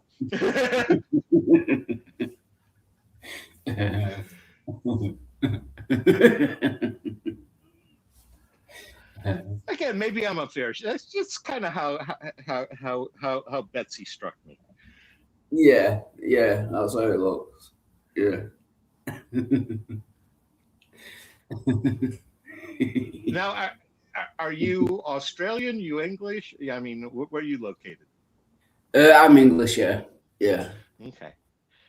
Then again, I'm American, but can you explain to me why he chose the name Charles III for his crown name? He could have changed it. Charles III. I don't know, to be honest. Given what happened to Charles I and Charles II. I don't even know that, to be honest. You probably know more about British history than I do. Yeah. Oh. Charles II was the one they beheaded. All right. Yeah. Yeah. Yeah, so I call him Charles in the first place. Yeah, it's one of those. Both of those are. They, you know, you look at British history. It's not. Those aren't great. You know, great noble, powerful kings to choose to go after. Yeah, I get what you're saying. Yeah. Yeah, it's not like say Henry. You know. Yeah. That's a bad start being a royal. Yeah. And it's like, you could have gotten out of it. You could have picked a different name. I mean, she stuck you with Charles at first, but you could have. It's like, are you actually trying to bring down the monarchy, Chuck? Yeah. Plus, the guy he turned out to be as well doesn't help. Yeah. The juggy-eared twit. Yeah. I mean, in all honesty, I have some sympathy for him because he's wanted to be king for decades. Yeah. His mother lasted a long time. Yeah. But no self-respecting man has any respect for him because he left a fucking swan for a horse. That's all I'm saying. Yeah. Diana was. But Sammy, beautiful. Yeah. Can't you cut Chuck a little bit of slack because he fell in love with that horse before he ever rode the swan. That's he rode true. that horse back in college. I mean, he fell When in he love was with a that little horse back- kid, she was a cougar. She was a She little fucking- she was just a little hobby horse. They were little first loves. She just wasn't royal enough in order to become queen back in the day.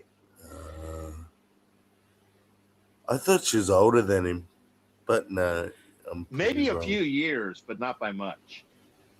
Okay.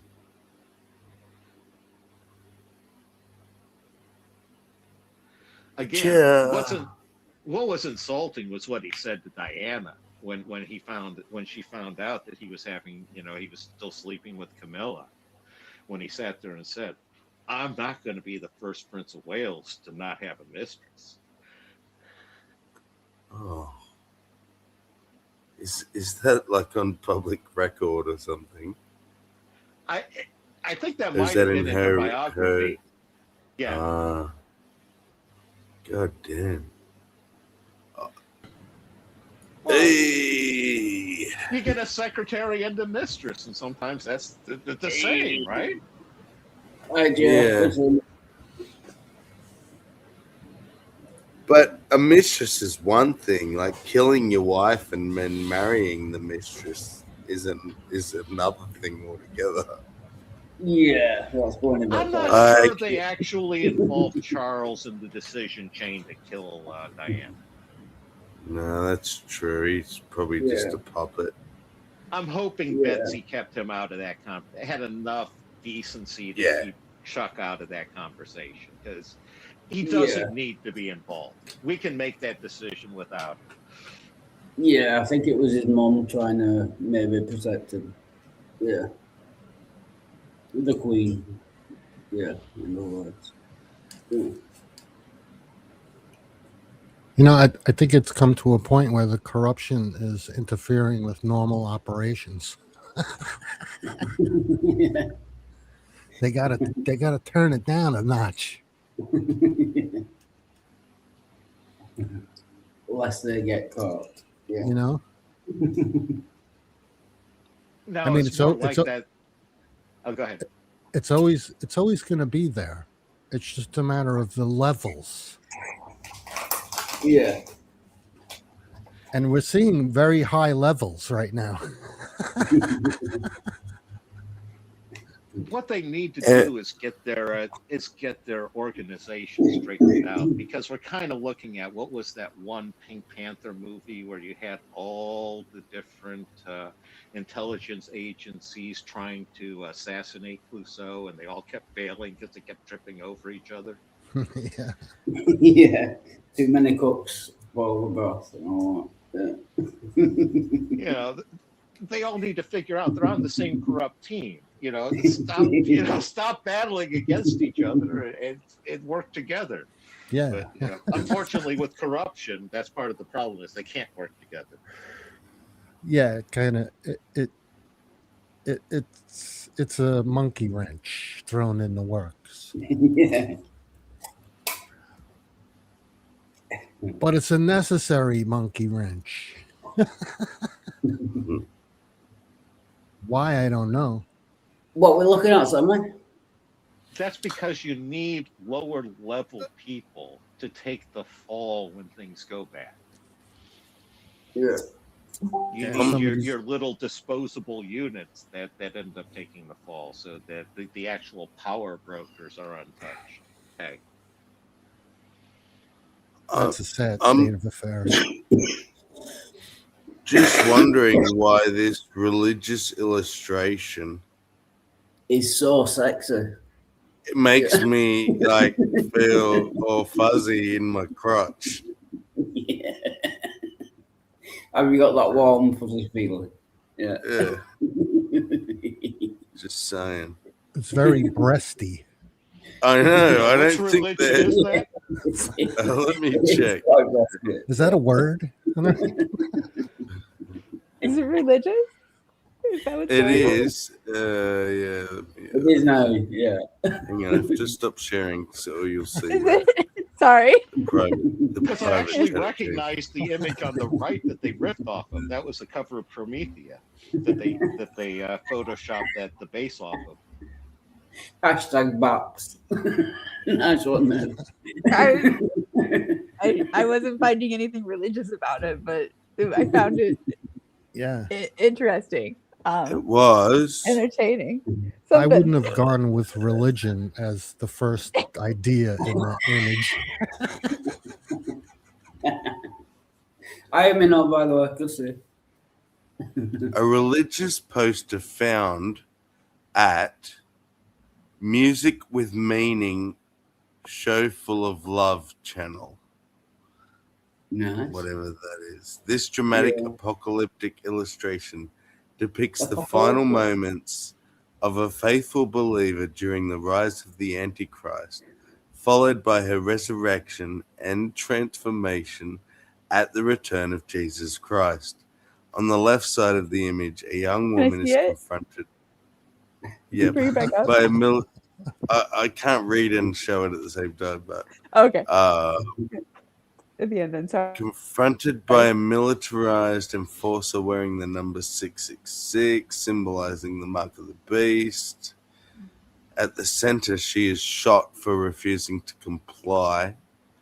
And on the right side, the tone drifts dramatically, beams of golden light. Okay, let's bring it back up. It's an artist's interpretation, right? Yeah. Well, I wish I knew what. Produced in the 1980s by World Services in Zurich, Switzerland. Reflects the apocalyptic theology of the Children of God movement, later known as the Family International. Combines fear, prophecy, martyrdom, and ultimate triumph in a powerful narrative. Yeah, and boobs. Unless I'm wrong, the CIA Beautiful was connected to that family movement somehow. Here we go. So that's from Switzerland? Someone from Switzerland painted that? Yeah, Or... Zurich. Yeah, Zurich. And so, like, what flavor of Jesus freak is this? Something called the Family Internet. I don't. Yeah, like the Children of God. They were just called the Children of God. Okay, some like weird cult. Yeah. Some weird Christian. Okay. Exactly. I'm getting an Egyptian vibe. Is anybody seeing that? Yeah, in the second one. In the second one, yeah. Yeah, like I can see a little bit. It's very like that, like Superman type of like mythology, like with the. Yeah. Did anyone notice that this cave and the... the happy chick is actually dancing on a grave, and it's all graves in the background? No, she is ascending from it. Oh, she's ascending from it. It's what you read. Oh, she's coming Right. out of the grave. It's her ascension and transformation. It's her Yeah. resurrection. You're right. Resurrection. Yeah, I didn't notice that. That's yeah. Creepy as I like the fact that her clothes are like very translucent. I know. She would be translucent, I guess, maybe. But like her clothes, And all very of the right translucent. choices. Well, yeah. You know what this cult was all about. Yes, yeah. That was a Were great you artistic strategically placed hair strands instead? Yeah. What, garments can't be sheer back then? I was thinking the Lady Godiva, the strategically placed hair strand effect. Oh, They yeah. could have gone with that instead. The nipples are hidden, so that's cool. Because like the band is like right, like it's like right across the areola. Don't show that Like that would be areola. uncomfortable. Yeah, But that you would know, really. I guess she's not feeling anything in her body anymore because she's just like. Good Because she thing they stopped feeling covered pain at that point, right? So it wouldn't be chafing. Yeah, you don't want chafing when you're being resurrected. Yeah. Not in the areola. Come on.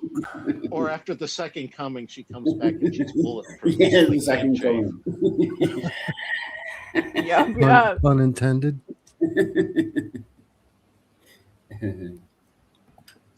I don't know. I don't get religion out of this image. Yeah, I am totally with you.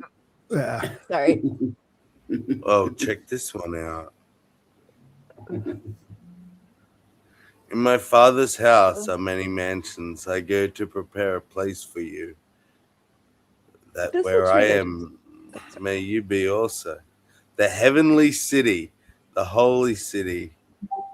Wow, looks like marbles. Oh, look, there's a building called Love. It's like a carousel. And then, like, there's, like, the solar system in a bubble. Crystals. Are they sure that's not the new future plans for Epcot? It looks like Wait, it. I think I see Waldo. You Yeah, spotted Waldo. Waldo? Yeah, there he is, right over there. Right over there. Well, it's good to know at least Waldo made it to heaven. It does look like plans for Epcot. Look, Like the ones that like never got built. the outer city wall of heaven on earth is 216 feet or 25 stories high. It's Wow. 6,000 miles long, built of 12 18-foot layers of precious stones. With Wait, 12 I can see huge now pearl what they were gates. doing in Saudi Arabia. You know that thing, that They were diagram? building that long wall of a city. I thought this was a diagram. Oh, look, this is what it will look First. like on the earth. Oh, Look, okay. So that's Look, What's that? that's what this city looks like on the earth. That's how high Where's it Well, is. how the could it not wall? be inside a pyramid? Come on. Is that a big heart-shaped balloon? So where's the wall? No. I don't understand. Why is it in a pyramid if it needs a wall? It's like a 6,000-mile I wall. know. It will look like this standing on the earth and cover an area larger than Europe. 2.25 million square miles. Only the saved will live in it. Coming soon. Do you love Jesus? Well, isn't the wall good? Isn't it going to project the force field up to the apex so that they get protection? Because it looks like it's in the North Pole. Because they're going to need something to control the weather there. Okay. Oh, I think I see it. Do I see? There's like a yellow wall outside of like the pyramid. It's kind of like it's a clear layer, but there's like a black line between like God and the. Yeah. Okay, so that's the pyramid, and then outside of that, there's a wall, I guess. Oh, I like see. The yellow, The blue, red line. pyramid. They only Yeah. drew a portion of the wall. And I thought they were going with the base of the pyramid. The wall was the base of the pyramid, and then it projected force lines up to God above. Yeah, no, it's a That's- see-through pyramid. But Why it- did they omit that whole other portion of the pyramid from the image? Right, it's missing so Yeah. much. They just cut it right off. A lot. But They the really rest need of to it up is their there. they really need to up their options on the afterlife, because the Mormons still have them beat. The Mormons are offering me my own planet that I get to decide who gets in and out of heaven. That's a true. pretty Yeah. damn good offer. You gotta do something to top the Mormons here. Check I this feel like there out. has to be a page 2. You Like, where's the ready? rest of the pyramid? Okay. This. Oh, this is the best part. Here we go. Ready? Approximate scale. At front wall, 120 feet. At rear wall, 200 feet. Therefore, crystal building height, approximately 2,000 feet, or about height of Empire State Building. Now, remember, look, that's what it's supposed to look like. They think the Empire Building sticks up that high? That's a little higher than 2,000 Maybe, feet. maybe their Empire State Building sticks up that high. My Empire State Building is smaller than that. I like that they had to label planet Earth. Yeah, Like, in case we were wondering. just in case. Not on Mars. We might mistake it for another planet. Oh, wait, is that Earth? Oh, yeah, that's Earth. Look, will you be there? Just receive Jesus today, and you'll be there forever with him. God bless you. We love you. Forever? Is there a Walmart in there? Forever, ever. There better be a It is. Walmart in there. Is Jesus in Hotel California? I can check out, but I can never leave. You mean you can't even go outside the wall once?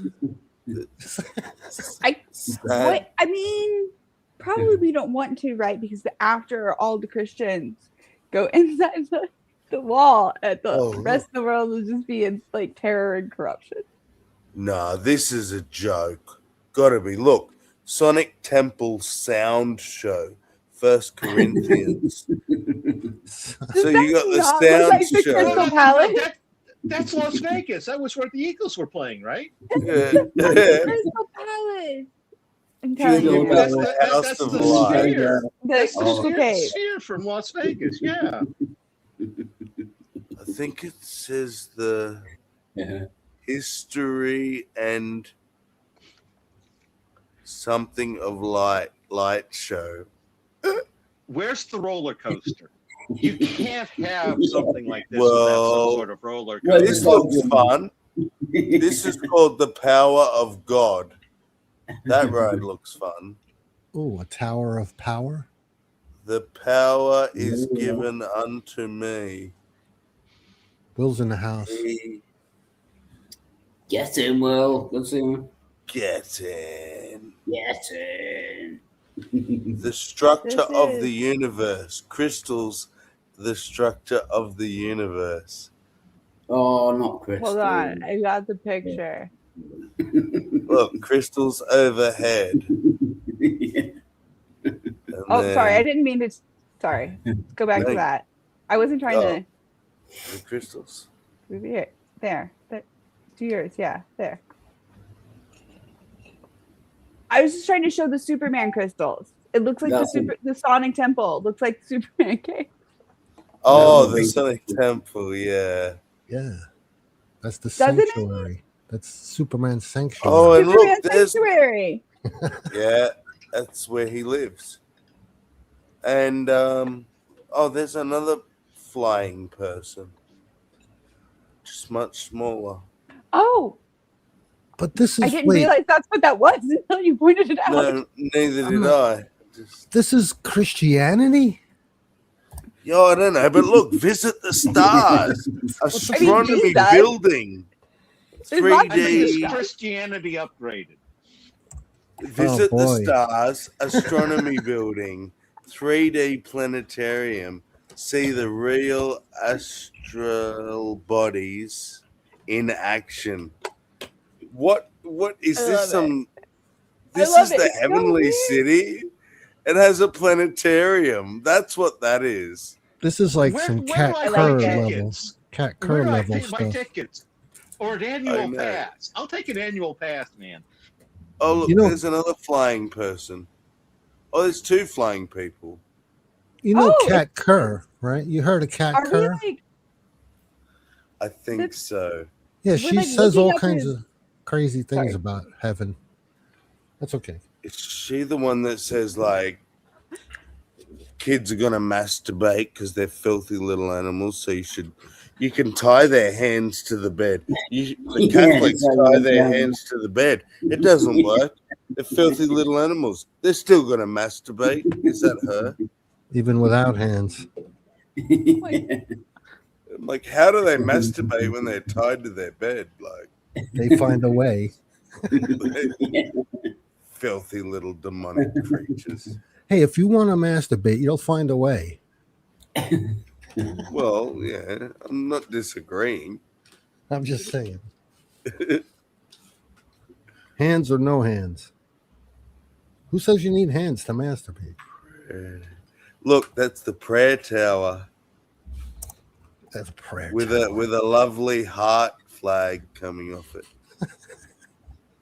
What do they need God, a prayer tower? They're already in heaven. Look, God love, Cathedral of Love. What are you praying for? Oh, no. Yeah. You're in heaven for crying out loud. What are you praying for? Yeah, you can murder. Oh my God. Oh my God. Oh my God. Look. It says pregnancy and child something, sex exhibition, actual childbirth show, the real thing, a new mother every show. The word that you're missing is development. Pregnancy and child Wait a development. Okay. There's implications there. There's implications there. That's the Jeffrey Epstein part of heaven. Is that a guarantee? They're making girls pregnant in that place over there. That's where the pregnancy and the babies develop. Yeah, that's what it says. That's where you go to have the fun. Fucking hell. This And everybody gets to watch. It's an exhibition. Heaven's corrupt. Heaven is just like a twisted fairground in this religion. Inside a pyramid. What is that Like I stuff? said, What this is? is definitely an upgraded I'm version gonna- of Christianity. I'm gonna dub her in. It was Halsey. She sends the weirdest shit. Oh, here we go. I love it. It was propaganda from a cult Oh. that existed in the 70s and 80s. So do you get to watch is the baby developing like on display? Is there like a viewing screen? I'm confused. I'm sure they have screens. Halsey. I'm sure they have screens that they'll roll out and you can watch the baby develop inside the woman. I'm sure they have that. I mean, it sounds that would be fun. I mean, it's all I can guarantee is it's a new mother every show. So, I mean, once you see it once, I mean, what are you that's gonna what sit it there and says. watch the whole thing? I mean, This like is- if it's my kid. Actually, what But kind if the of woman wants claim to is have two that? kids? What if the woman New wants two mother kids? every show? Like, mothers take 9 months to have a child. It's not going to be the same mother every show. Right. Do I still have to be good to get in there? I'm impressed they can schedule them appropriately. You know, today's your date of birth. No, you got to wait another 2 days. Is there a height requirement? Yeah, no one above this height. Yeah, you can't get in. To ride this ride or to watch this birth. Oh wait, you're And 5 here I foot was 2. thinking about a skull circumference requirement. No skull above this side shall be burned. They only let people that are 5'3" or above in. Oh, you know what I just thought? Halsey, you need to find me the hell of this religion. Because if this is heaven, that would be good. Yeah. I need to see what kind of fairground hell is. Yeah, there's no mention of hell, right? I I don't even know what Do you think it's like this awful, cult or do is. you think it's like really, really fun? Like that's like the hellish part about it is that it's like so temptingly fun. Yeah, hell is It's like got to be at the peaches. South Pole, though. No, hell is peaches and cream every day. Peaches and creams again? Yes, peaches and cream every day. Because like to be frank, like the whole like pregnancy and development shit, like that if it was my body would be my version of hell. Like no thank you. Yeah. Right? This Like, heaven doesn't seem like Yeah. the kind of heaven I want to spend eternity watching women give birth or something. Like, No. what? Maybe hey, this does not seem very heavenly. Like I want to know what their heaven is. And like if that's because that might be better. Like maybe sign me up for that instead. Sort of like Disney World. You'd like to go there for, maybe a weekend or a day week, or two, once a yeah. year or so. Most, yeah. Nice place to visit, but I wouldn't want to stay there. I'll tell you what. I've witnessed the birth of my own children, and I barely survived watching that. I don't want to watch the birth of anyone else's children. That shit ain't pretty. I think some guys are like they enjoy being a part of it like that. I don't like whatever. Like y'all are braver than me. I mean, maybe I would want to be there for my partner if it was my kid, but it's hard for me to put myself in those shoes. You know? Yeah. Having seen both, Sammy, I rotated through the delivery room when I was in the Air Force, and I saw a few live births there. It's a lot easier when it's not your own kid. There's a whole lot Why more would you involved when it's your own. Actually, why would you I want do get to if it's not your own kid? I just think, yeah. It was my job. I was a medic in the Air Force. Okay. When it's your own Somebody- kid, You have to. I don't think you wanted to, right? You can look I rotated at through. this It was- woman. Trust me, I learned how to massage a fundus. That was not a skill I really wanted to necessarily acquire. But the difference is, like, you look at this woman, right? She's currently moaning like a bovine. I'm not kidding. That's my best description. She sounded like a cow. Of your partner. Yes, the mother of my children. Okay. And she's currently being ripped to shreds. There is something starting to protrude from inside her. She's currently squeezing shit out of her asshole. There is blood and bodily fluids. And I can convince myself that was a beautiful thing to watch, my child being born. But I can't convince myself that's beautiful for anyone else's kid. Like, that shit's gnarly. The best moments of my life, watching my wife, scream like a bovine. And I can do nothing for her. Like, yeah. I want to help. I want to do anything. I can do nothing. It is the most helpless moment of a man's life. Sit there in the husband chair and do not stand up. Exactly. Don't speak. Don't talk. Let us Well, she Hold comes her in. hand. Yeah, while she digs her fingernails in. Yeah. And don't stand up, because when they stand up, that's when they pass out. I don't know what it is. Like y'all They did feel the that need to to me the stand up second and then time. fucking pass out.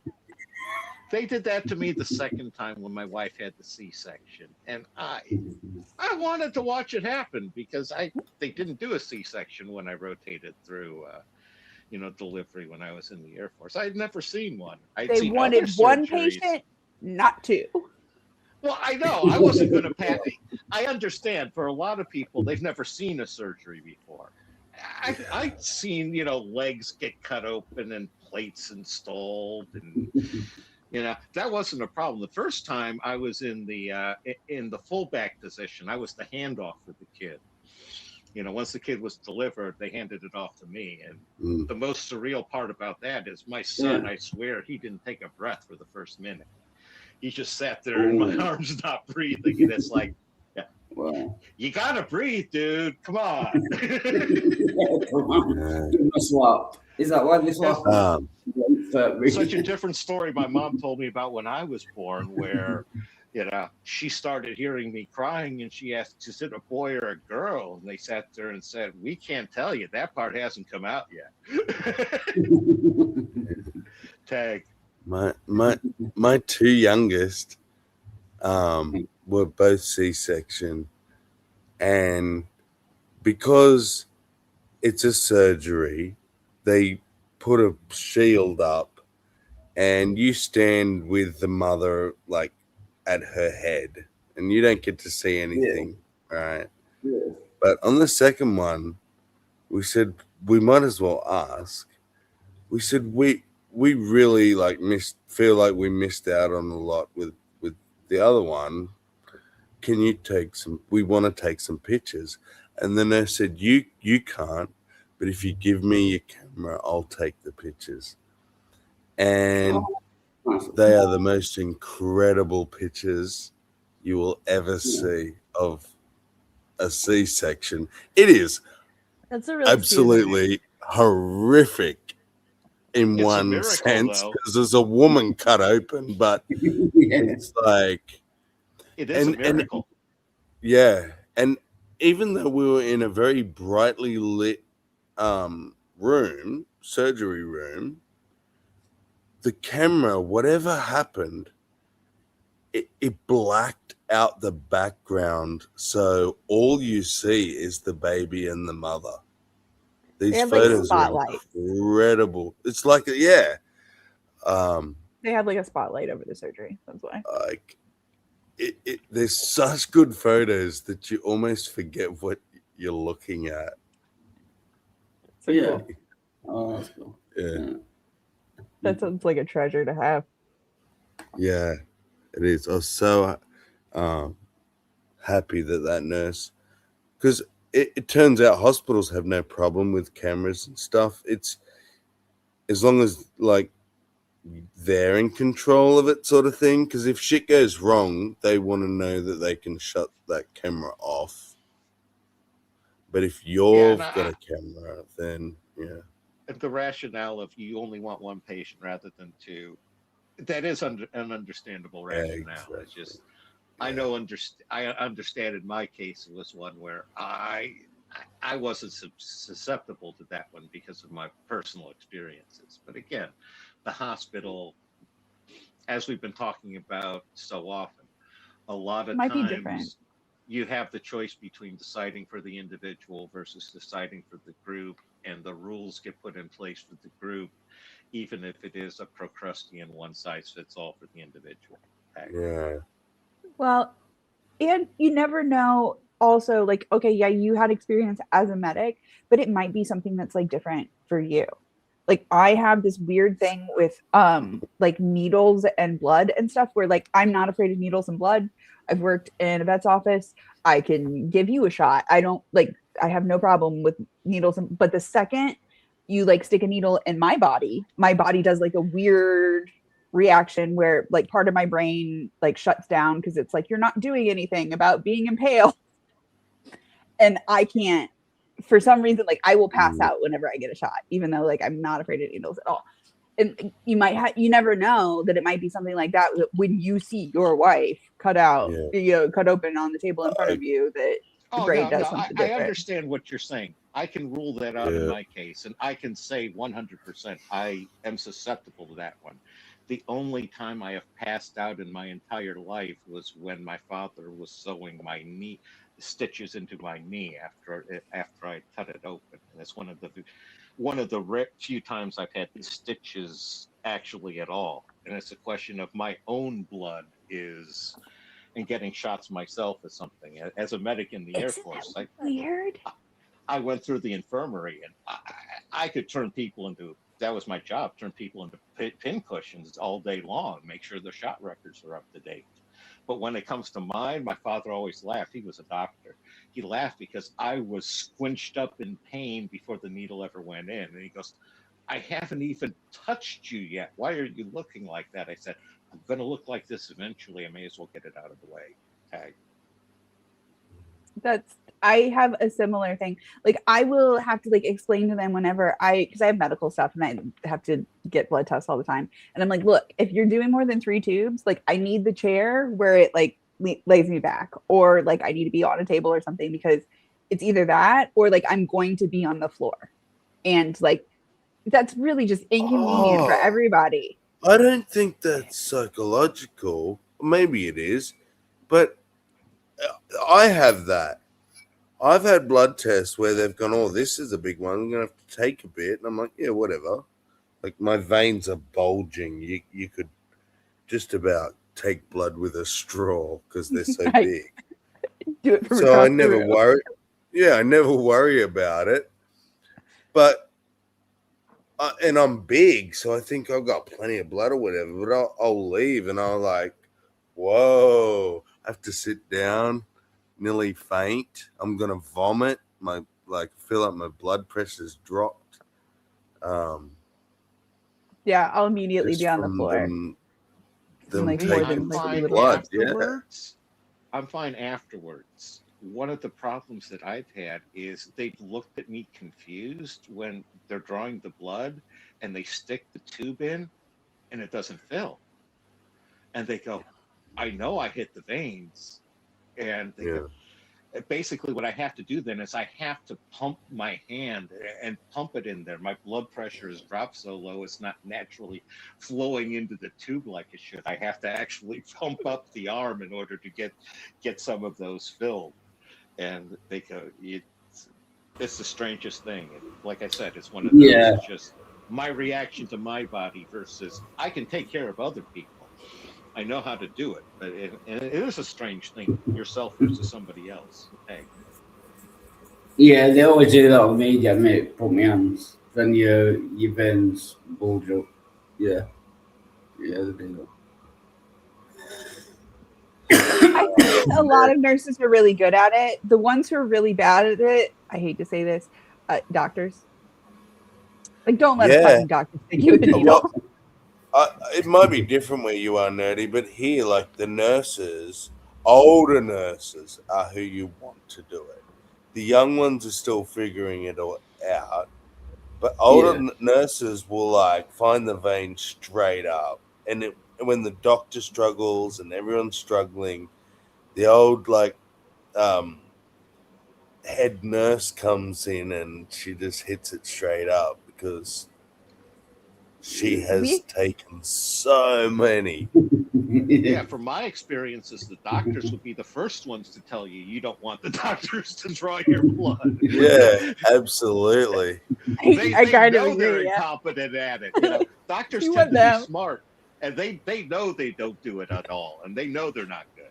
Hey. They have done it. Yeah, like they're like, I've done it a few times, but like you don't really want to.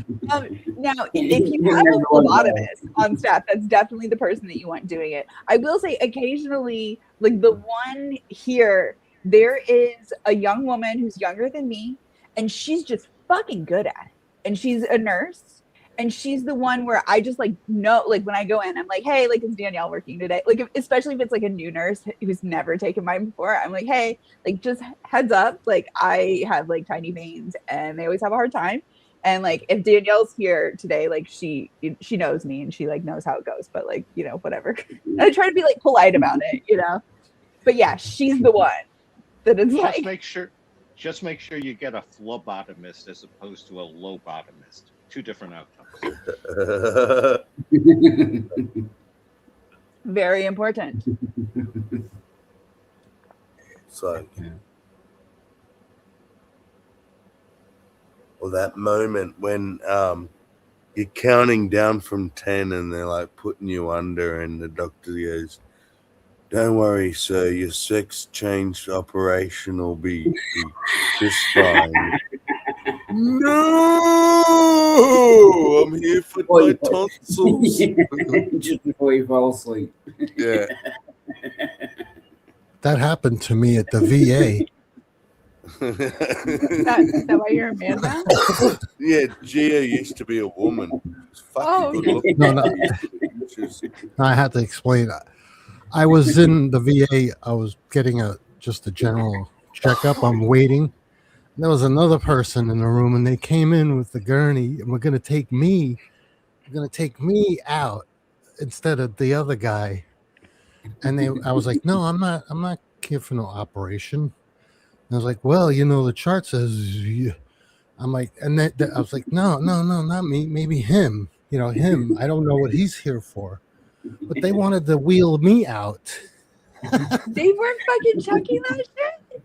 What And year was they this? weren't even sure. And I was like, I'm telling them, listen, I'm not going for no operation. I kept telling them, insisting. And they were like, well, they were adamant that I was supposed to get on the gurney and go and get some operate. I'm like, no. Oh, well, that could have been an expensive I was like, mistake. imagine if I was like unconscious. Yeah. That's why I want to know, like, what year was this? Like, what? Oh, that was in the 80s, Okay. or late 80s, I Makes me believe. feel a little bit better. Do I feel Because I have better? heard about that shit. Well, because I've heard about that shit happening back then. Nowadays, they like fucking scan your, like, you have to wear the thing that's like, and it has to be on tight enough so that you can't slip it off. And they're really fucking tough, so you can't just like break them. You have to like cut it off, and they scan it like 15,000 times. Well, like every I time went- they like give you I check your was blood having pressure. I was having issues with my teeth, right? So I go to the VA. Yeah, you got toothache. I went to the You VA. came right? out with no testicles. Now, this is recently, in a couple of years. So this is recently. And they just refer me out to a dentist. Okay. What? I don't need you then. I could just go and get my own dentist and not even bother with the VA. Did you need the referral for like insurance? No, I purposes didn't or need something? them. I That's didn't- fucking stupid, then. Yeah. Yeah, I was like, why am I coming here if you're going to refer me out to somewhere else? I could just go. I have a dentist. I told them. I want to get free. my own dentist. I want to get free dental work. That's why I'm here. Oh, we don't do that here. Leave It's my like that. penis alone. I just want the teeth out. Yeah.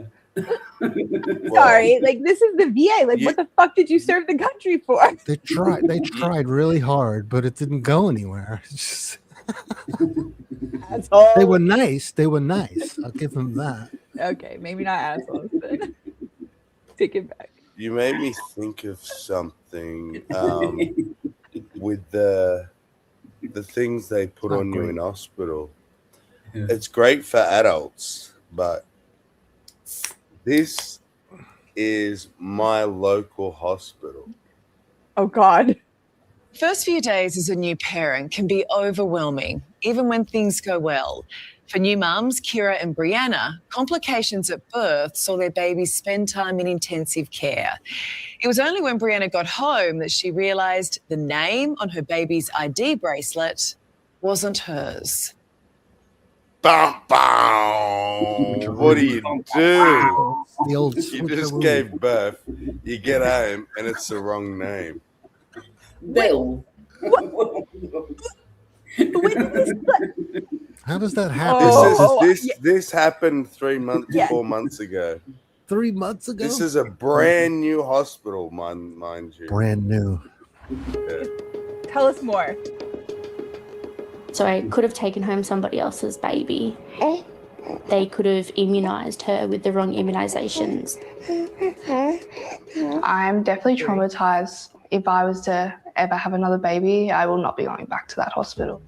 New mums, Kira and Brianna, should have never. My eldest son was born in Maitland Hospital, but it was in a different It was in a different location then. It was the old Maitland Hospital. This is the new Maitland Hospital. met. But after a bungle at birth inside Maitland Hospital, their worlds collided. And it should have never happened at all. Kira's prenatal experience wasn't easy. I was diagnosed with gestational diabetes very early on, and later on to be told preeclampsia. On the 18th of August, the 20-year-old was induced early. To get into the birthing unit for my epidural not to work. So I wasn't ready for it. A bit of a meltdown did happen. 45 minutes later, her little boy Bentley arrived. But due to complications, he was rushed into the hospital's neonatal intensive care unit in the New South Wales Hunter region. It was really hard, and watching the state he was in that NICU under the blue light.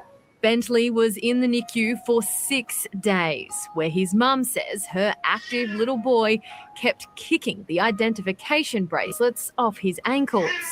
My mother always said, "Have you ever heard of the movie Switched at Birth?" And I said, "Yeah, Mum." She goes, "Please make sure his bracelets are on." So every time I change him, I'd put him back on. Little did Kira know she was about to experience her own version of the 90s movie. In a different room on the maternity ward at Maitland Hospital, Brianna was giving birth to her little girl. And Willow. that's what it made me think of this for, because you're right. Whenever shouldn't I've be been in, they put it on tight that shit's not coming off. Right. It's They not- make no, sure that it won't slide off. Like, It's not going over the hand or over the foot. It's right. And if the baby's kicking it off, the parent, I'm not saying it's her fault, but I'm just saying as advice, the parent should say, "Hey, nurse, get a new one. This one is slipping off. Yeah. You need to put it on tighter." This one's coming off. It needs to go on tighter, not like, oh, let me Yeah. slip it back on. Because at this Just point, keep we've established that slipping it's it back fine. on every time you change the snappy. Great, but hello. Yeah, she said that the baby was kicking it off. Yeah. The part that jumped out at me is the cynic is how much of the gestational diabetes and preeclampsia diagnosis are just to drive up, fees, medical fees and things like that, to drive up, costs in the medical system. I do No, wonder that, 'cause- gestational diabetes and preeclampsia are like both very serious medical conditions that could result in death. But if not seemingly treated. very, very common though. My mother-in-law was diagnosed with gestational Both? diabetes. Both the No, mothers not- of my not the kids had preeclampsia, just the diabetes. But what she did, and she never told her doctor, was the night before the blood test, she had a craving and drank an entire pint of maple syrup. So she didn't actually have the gestational But diabetes. she got the diagnosis. But she got the diagnosis. Yeah. Well, my Poor point is that like pancreas. people who actually have it, it's very serious. And I for have a- people who it's- had like up until like our parents' generation, like it was like for a woman to get preeclampsia, like the child would likely die. Like it was very serious. Well, I'm a previous generation. I'm technically Generation Jones. I was born in '62, so. Well, okay, that's what I mean. Like I'm talking about we're talking about people like born in the 30s and stuff that would have been born in the 30s up until even preeclampsia is a serious even problem. in like the 50s. I'm not throwing shade on preeclampsia. Gestational diabetes wasn't something people were getting diagnosed with in the 30s. Well, don't people Yeah, have I'm not sure about- babies? Don't people have babies with that condition and it's not even diagnosed? It's just, here's your baby.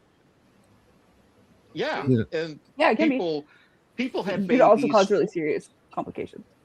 People have babies for millions of years before they were able to diagnose any sort of diabetes, let alone gestational diabetes. Well, that's what I mean. Yeah. A lot of babies died. Like Yeah, they died. Yeah, they died too. I yeah. have a major. Consequences. Keep in mind where we're at in history. There's still like half of the people who have ever been born ever died before their first birthday. Okay. Wow. Well, what percentage of people ever born are alive today? Because we're closing I think we're into double digits. Where it's like better than 10% of all the people who ever lived are actually alive today. Is that, are we really? Well, Yes, that's it funny. is true. That's Because wild. it's 110 billion, right, have ever existed, and 10 billion roughly. Let's round it up. exist you know now. what I did? I asked Nearly 10%. I asked Chat GPT if all like if the problem of evil was taken away and disease was eradicated and no one died, no one got ill, and that would cause major catastrophe. Yeah, like overpopulation. Because you need people to die, you need entropy. Entropy is part of the system, right? Yeah. Take that away, you take all that evil, what we're calling evil, which is sometimes just naturally occurring things like earthquakes and landslides and plate shifts and all these things that just happen and they just happen to kill people. You take all that away, what's going to happen? If you take all the things that we call evil away that harm people, that means no one gets harmed, no one dies. What happens to everyone? Yeah. That's why I call those things bad rather than evil. For me, I have a very specific definition of evil, and evil requires the intentional infliction of harm onto somebody else, especially for fun and profit. But that also puts in contention any God claims. Exactly. If you believe in a Why? god, then all evil is intentional. I liked the comment before that one too. That means that the evil is necessary regardless of the God. Yeah. There Well, would have to. if you as soon as you have good, you have evil. This is one of those. It's Well, I dispute that. You can have a baseline of normal and then good on top of that. You don't need evil to have good. Everyone says that, and I disagree. Here's my point for it is It's just an idea. It's the concept of agency, the concept of choice. Yeah, I know where you're going with that. And we're basically like, the moral equivalent of Maxwell's demon, where we get to determine what is good, what is good and what is evil in the universe. We get to make our choices. And if we can make a choice that benefits ourselves and others, or we can make a choice that hurts ourselves and or others. And that's where it comes into play. If we're choosing to intentionally hurt ourselves and others more than we're gaining, then we're doing evil. If we're choosing to benefit ourselves more than we're harming, then we're doing good. But that doesn't count like earthquakes and tornadoes and natural disasters. Right, and that's why they don't fall into the category of a moral choice. Those are just our environment around us. Yeah. We can consider those bad things.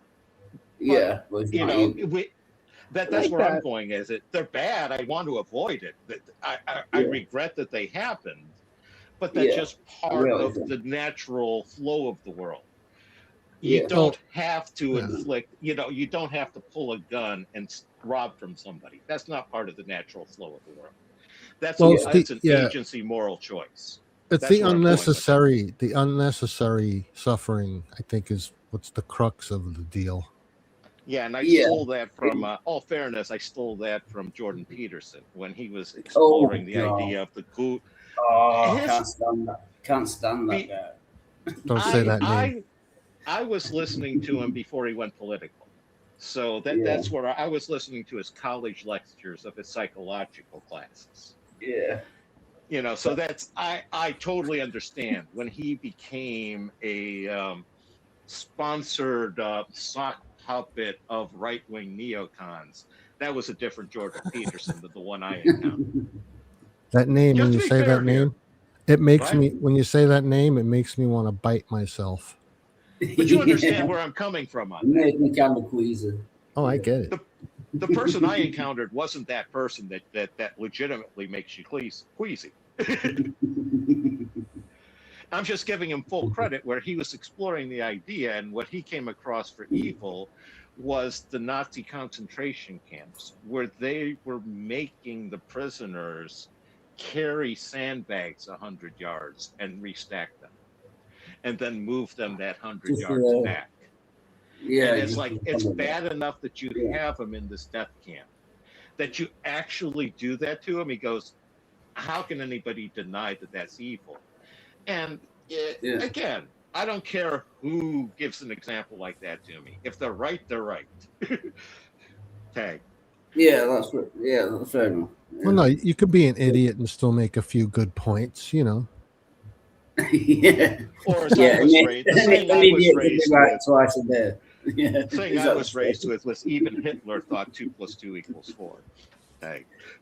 Well, I wouldn't go the Hitler route. The reason for going the Hitler route was just how extreme somebody Yeah, I can know. be and still be right about at least one. You're pushing the boundaries there. Hey, if you don't go straight for Godwin's law, what's the point? Thank you. I get it.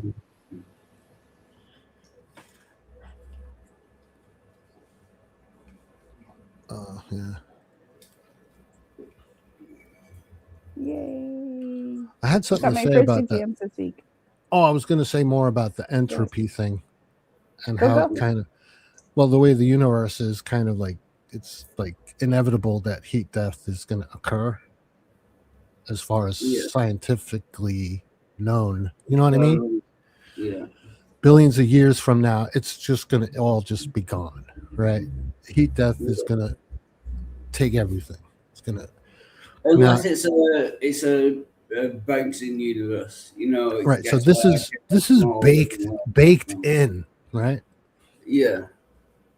And so any god that you propose this is part of it. This is also part of it, right? Yeah. So any god has to be accountable for this bake-in, right? For this heat death bake-in.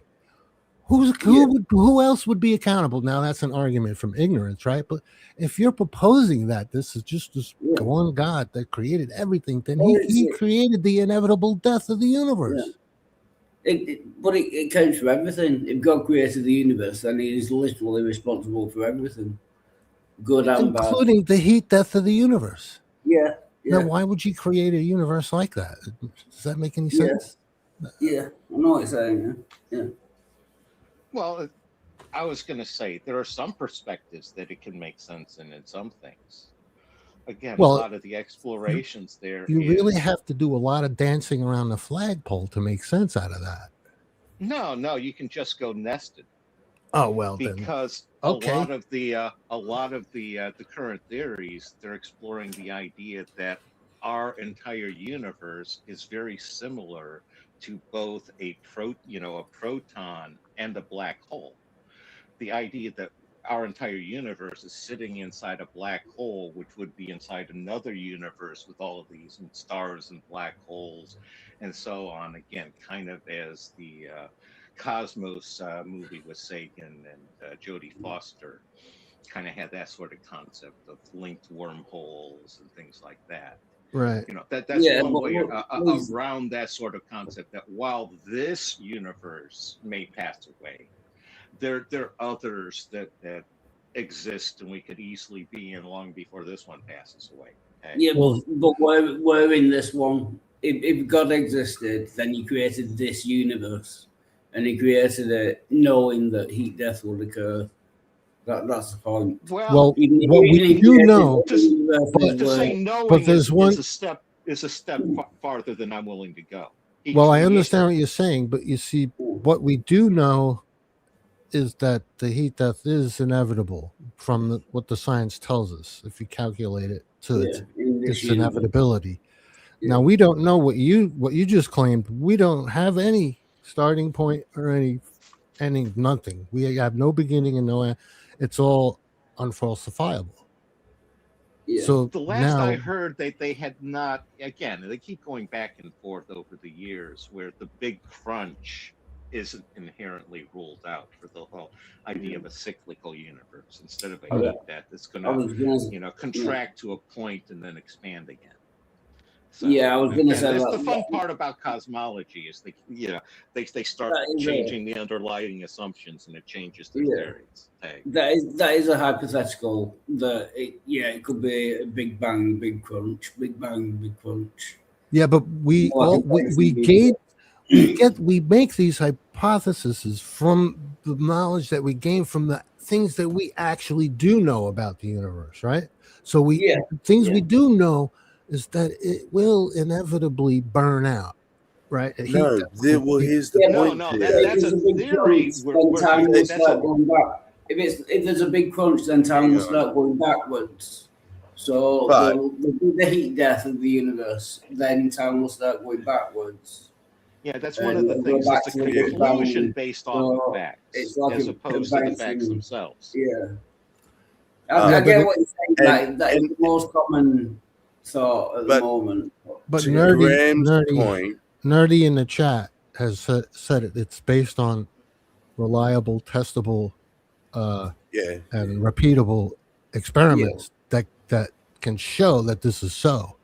And so it's not just it's a theory that has backed up evidence. It has a series of evidence that other people can say, yes, this happens when what we I do want A. to say is that's what I'm saying. For a long time it was the Big Crunch was the most popular idea, okay? Then it was the heat death idea.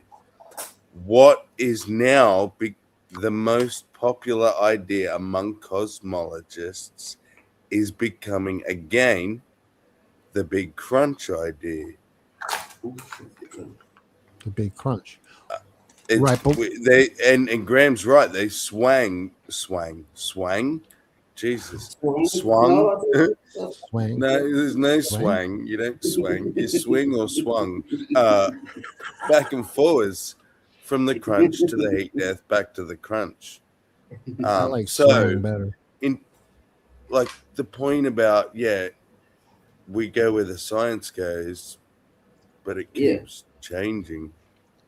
Well, it's not changing. And sometimes becoming back better. And forwards, Bo. It's becoming better and more precise. It's not changing. It is changing. You're talking about something. Pick any point in history in the last 200 years and see what the scientists thought there and see how many of their theories and ideas we still consider true. To think that's not going to happen, that 50 years from now, people aren't going to look back and say, what kind of idiots were those people in 2026? Well, they weren't very far off. It's just revisions, Yeah, so you're saying social Darwinism and white Europeans aren't inherently genetically superior to all other races? Wasn't that far off? Well, no, but it started the whole exploration in the first place. No, it was a justification for ruling the people. Well, yeah, but the age of exploration was. But if it wasn't for that, we wouldn't have. But if it wasn't for that and prior studies, we wouldn't have gotten to where we are now. So we needed to have that influx, even though it wasn't. No, I don't think we needed to have oppressive racism and colonialism to come to an idea of difference between generally. That's not what he said. I don't need it now. We don't need it now. That's for sure. With like the age of the universe and science generally narrows down on the time. That's one of the major controversies in cosmology right now is they don't have a consistent way to determine the age of the universe right now. They have two methods, and those methods are off by billions of years. And that's the idea of that there's a single settled science is part of what I'm throwing the flag. No, I'm not saying it's settled. No, you're not. I'm throwing that on. I'm throwing it at that on the people who say we need to follow the science, as if there's a single body that has a single opinion, and that opinion is held by all people within there. And anybody who disagrees with that opinion, we can stomp them as wrong and cancel them from intelligent society. That's what I'm throwing. No, I'm not saying there's no difference. I'm just saying in general, it's narrowing down to getting closer to what is actually true. It's not like jumping all over the place. Like scientists didn't think the Earth was like 10,000 years old, then it went to 20,000, then it went to 4 billion, then it went back to 20,000. It's generally like narrowing down, just getting closer to the truth all the time. Yeah. Yeah, but I think if you apply dogma to science, you're doing science wrong. Yeah. Well, I don't think you have science without dogma, because I differentiate between the I scientific don't know. method and science. Dogma Science limits is open inquiry from the get-go, and that's not what science is rooted in. Science is rooted in open inquiry.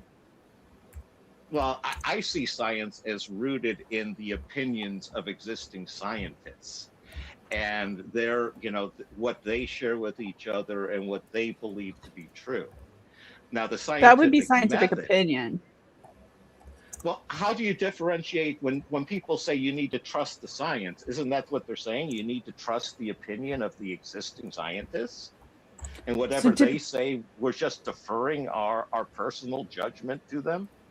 So typically when they say the science, they say the scientific, the what they're meaning by that is the scientific evidence, the results of the scientific experiments. It's a consistent, repeated results that counts. It's not conjecture. Well, you know all about Sokal squared and the replication crisis, right? No. Hashtag massive one. Oh, of course I do. You need to educate yourself on that when you're talking about replicatability, because they sat there and Sokal was where this physicist was able to publish a paper that said math was a social construct and there's no inherent truth in math. A social construct. Social construct. Yeah. Math? I don't know about that. I agree with that. And Sokal Squared was this group that they wrote like 20 papers and sent them to various different journals. It's like one of them, they rewrote excerpts from Mein Kampf into feminist jargon, and it got published it got accepted for publication in a feminist, academic journal. And it's the idea of the replication crisis is probably 75% of the results over the last 20 years, nobody has gone back to see whether an additional study would confirm those. They just do a study and publish. There's a lot of p-fishing, which is where they go for p-values they'll run thousands of trials. And then if 5 of them show significant, results, they sit there and they pick those examples and they're able to skew that and publish it.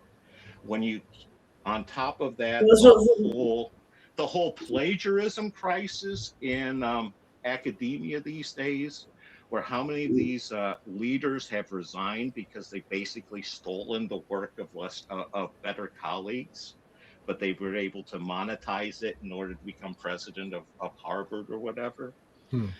So what is, can I just ask, what is your position? You seem to be very anti-science and pro-God. Is that basically your position? Well, just to be clear, it's fine if that's the case. Like I said, I came up and I started doing science back in the 1970s. And it was the idea that what happened was people did the work themselves and then verified it. It's like this guy looks into the microscope and says, I see this under my microscope. Then a bunch of other people sit there and look under theirs and see if the guy's right or not. What changed is people sitting there, and instead of doing the work themselves, they started citing papers of people. Or they'd sit there that's what they've always done. What's that? They've always cited papers of other people. They don't do each individual experiment themselves. Like every scientist doesn't do every experiment. They always cite other people's results. Well, the reason they do that is when you get your expertise in the individual field, like in the case of physics, you are running in your physics lab things that you can show to yourself that F equals ma, that force equals mass times acceleration. When you're going for, chemistry, I don't know how many people they understand, water is H2O. Again, how many of them understand that's 2 atoms of hydrogen and 1 atom of oxygen? How many of them actually have seen hydrolysis action where you watch the 2 tubes and the oxygen tube goes up half as fast as the hydrogen? And that's how you know there's twice as much hydrogen as oxygen. This isn't a question of I read it in the book and I can cite it. And that's the reason why, supposedly, when you get your PhD, you've gone through the trenches and understand this and done all of this work. So that's why they don't redo it there. That's why they're only doing the advanced work. But a lot of them these days, they're not even double checking it. They're, like I said, they're doing p-fishing. Well, they'll run 1,000 experiments and find one that shows an interesting result that allows them to publish. I went to a conference in '99. It was the first GECCO, it's the Genetic and Evolutionary Computing Conference. And one of the most interesting talks they had there was on, academic publishing. And he introduced the concept of LPUs, which were least publishable units. And how that would work is you never wanted to publish more than the minimum necessary to get the paper published in a journal. So you do multiple variations of your experiment, publish multiple papers, and then you bind it together. As much as you can, bring in co-authors so that they can get credit for your work, and then you can get roped into getting credit for their work. It's an incestuous thing for academic publishing and has nothing to do with anything resembling truth or results. I'm getting off my high horse. Same tag. You seem to be involved in science, but against it. I don't understand. I'm just trying to get a handle on your kind of position. You seem to be very anti-science, but involved in it as well. It's weird.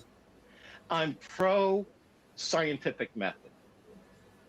Yeah. I'm anti the academy, that there's gatekeeping certifications and stuff for people in order to be believed. To me, the idea of the academy is a logical fallacy of appeal to authority. Well, we have the peer review process, and a lot of what you said was found out through that process. So it has a function. I mean, I'm sure things slip through the cracks, or even purposefully, intentionally slip through the cracks. But the peer review process finds these things. These people search out. That's what they do for a living. Find these things. What are these things? Because what I'm complaining about is they're basically. Well, what you're talking about is the fraud, basically, that goes on within the process, right? Well, a lot of it is just they're generating theories out of thin air.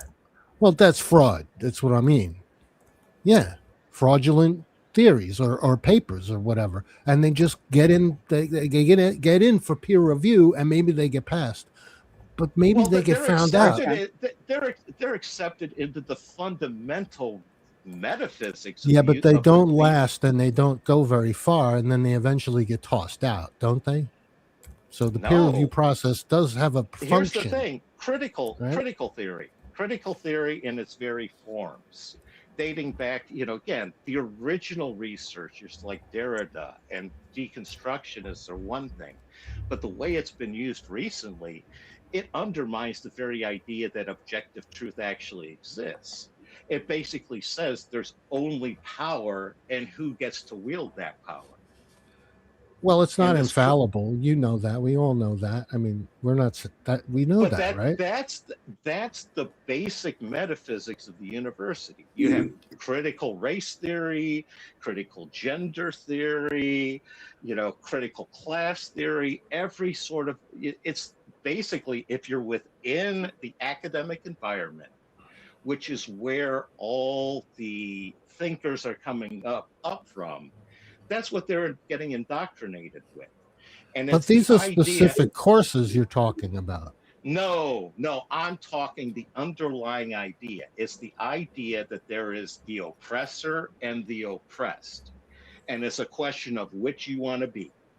Do you want to be the oppressor or do you want to be the oppressed? Because that's the only option there is. They don't see that there can be a synthesis. They reduce everything to these. What? No, I think you just presented a false dichotomy there, buddy. What I basically And want that's to know is, that's what, are it's you what anti? they do. What I basically want to know is, are you anti-science because you are pro-God? And if you are, then there's no science demonstrating. No. I'm anti-science because science as it is practiced in the academy and by human beings. The science as it's practiced is anti-logic. So, are you pro-God? Is that just a coincidence? Depends on your definition of God. What is your definition of God? Boy, we're getting in the weeds here. Basically, for me, God is something akin to the unified force. Unified force. What, like you got gravity, electromagnetism, weak force, strong force. Eventually, they all bond together in there. I'm kind of in a certain amount of panentheist, where the entire universe is God. So you're a pantheist or a panentheist? Part of that, yeah. It's aspects of that. I don't try to limit what I'm thinking and believing in words, so it's kind of hard for me to translate that. Well, that would be a God without agency. The point is, if you're anti-science, It's more Taoistic. How did you come to that conclusion without using science? How did you work out that the universe is God or the universe is God? Well, it's personal experience. It's a question of coming to my best. It's coming to my best fit. It's again, I'm a big proponent of the scientific method, and for me, the scientific method is: does this theory explain what I have already experienced, and does it predict my future experiences? If it does that, how do you rule out the fact that your experience might be wrong without using science? How can my experience be wrong? My interpretation of my experience might be wrong, but my experience itself, it can't be wrong. Your experience can't be wrong. No. What I experience is what I experience. If I feel pain, I feel pain. But it's subjective. He is right on the technicality there. He is right on the technicality. I agree with that. Yeah. It's still subjective. Well, yeah, of course. Everybody lives their life subjectively. How somebody doesn't live a subjective life, the question is, how much of that subjective life corresponds to anything outside yourself? Yep. Because there are things outside yourself. Whether you acknowledge it or not, there are things out there. I don't get the connection. Well, science explores those things outside yourself. If you want to go there, it's all about your external observations. Right, yes. And it's coming out with theories that correlate. Again, I'm going with the basic idea of the scientific, process. Again, the scientific method, it's to develop theories that explains what you've already observed and to predict your future observations going forward, so you can have some reliability. But you proposed a God. You proposed some God inside all this, right? That's true. Yeah. Where do you get the God from? Just from your personal experience, lacking any scientific backing. Probably for you guys, it's probably easier for you to think of, instead of God for me, is to think of it as the Tao for me, or the source. If you're familiar with source sort of talk in the spiritual community. Well, there's that again, no matter what you call God, you're getting that purely from personal experience without any scientific backing or facts or anything like that. It's just Call it a Dow. You could call it a yeah, Humpty Dumpty for all I care. yeah, it's just purely down to your personal experience. Well, my question to you then is, what are you getting things from other than that? I'm not getting it from anything other than science. So I where's don't know. the science outside of your own imagination? What? Hello, Batman. Good to see you. Everything you know about science is within I'll your be own right back, head. brother. I don't know if that's true. I don't know if that's even true. Well, what do you know about science that did not come from something that entered through your eyeballs or through your eardrums or through your nostrils or through your finger or through your sense of touch? Yeah, but or that your doesn't sense of mean taste? I had imagined it. Well, what you got it from there. You felt things. You saw this blank sheet with scribbles on it. What you extracted from that is in your head. That's what I'm saying is you're building this model of Yeah, but reality that's not in your head. science. That's not science. What you call science is a model in your head. No, it has to be. Science is based on repeatable testability, and other people could do the same thing. And it's about consistency. If I give the scribbled paper to Minnow, she's going to see a totally different thing. And how is that consistent? I 100% accept that right? is your subjective understanding of science inside Well, then your how head. do we get a consistency with that scribbled piece of paper? If we hand it around, is everybody going to see an A?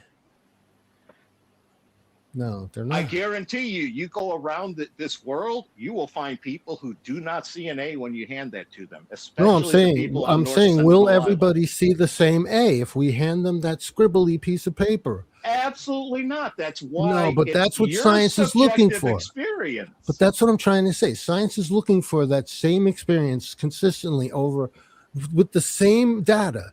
I hand you the same data, you get the same experience. I hand Batman he gets the same experience, and it doesn't alter. It remains the same.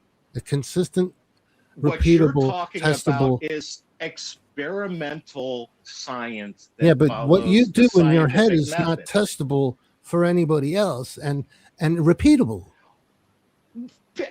People sitting there and writing down citing down citations of what other people have said, that says nothing about the truth. That's a hearsay paper. Yeah, I agree. Sure.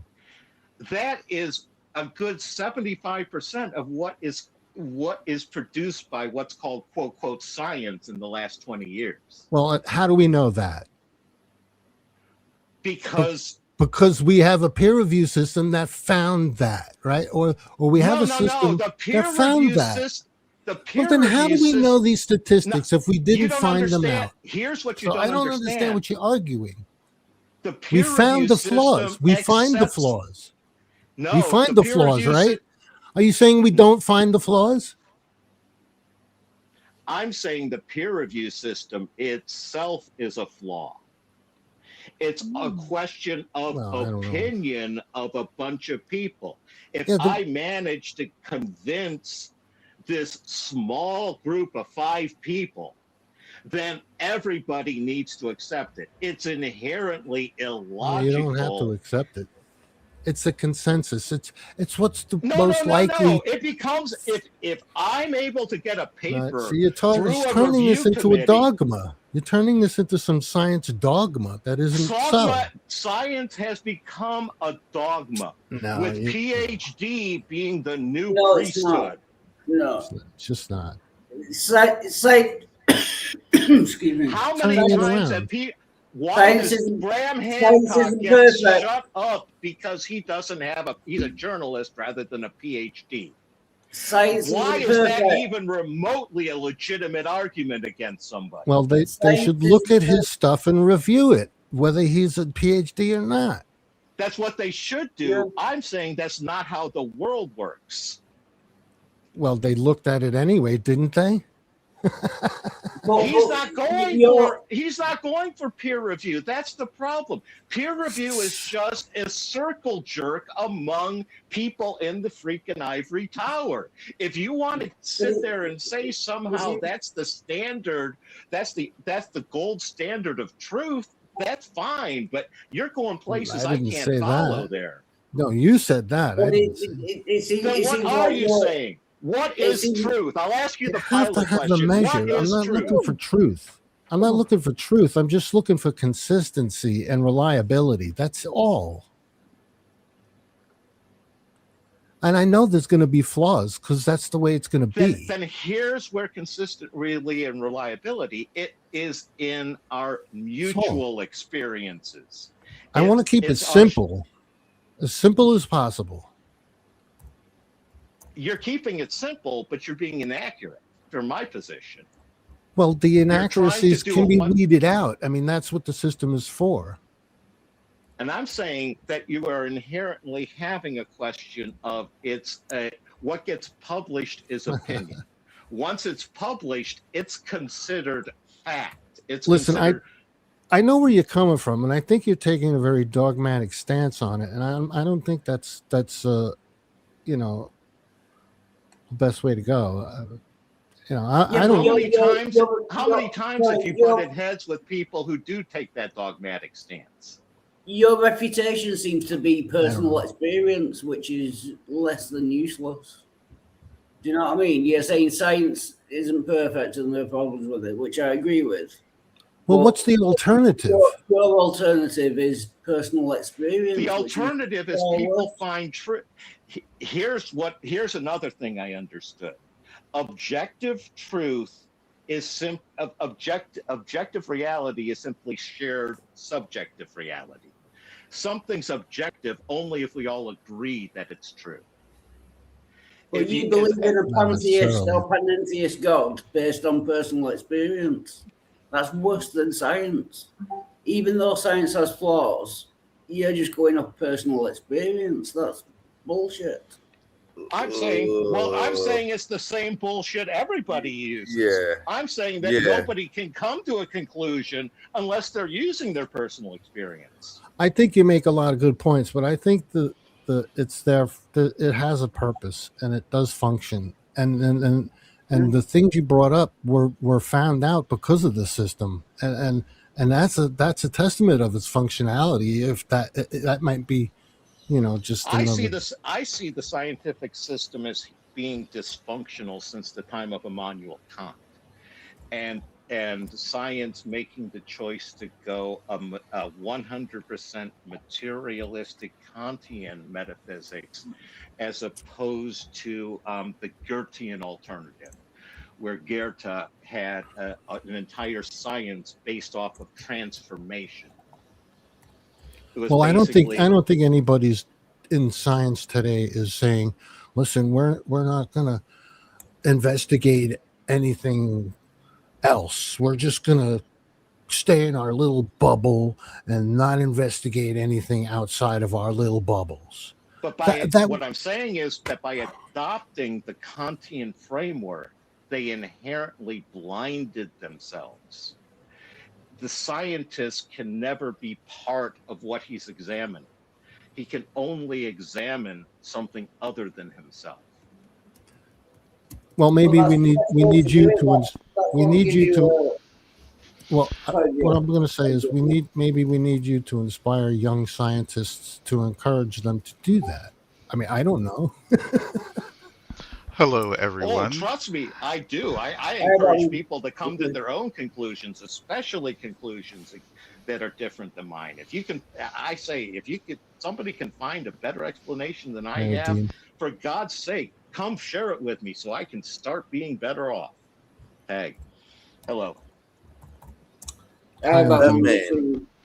Hello. I'll open the floor up if you have something to say. Welcome. So I do have something to say, but it's funny because I as I was listening, I was making what's essentially brunch, and I was like, damn, I want to get it on this conversation. Um, so there is some truth in what Mr. Graham is saying.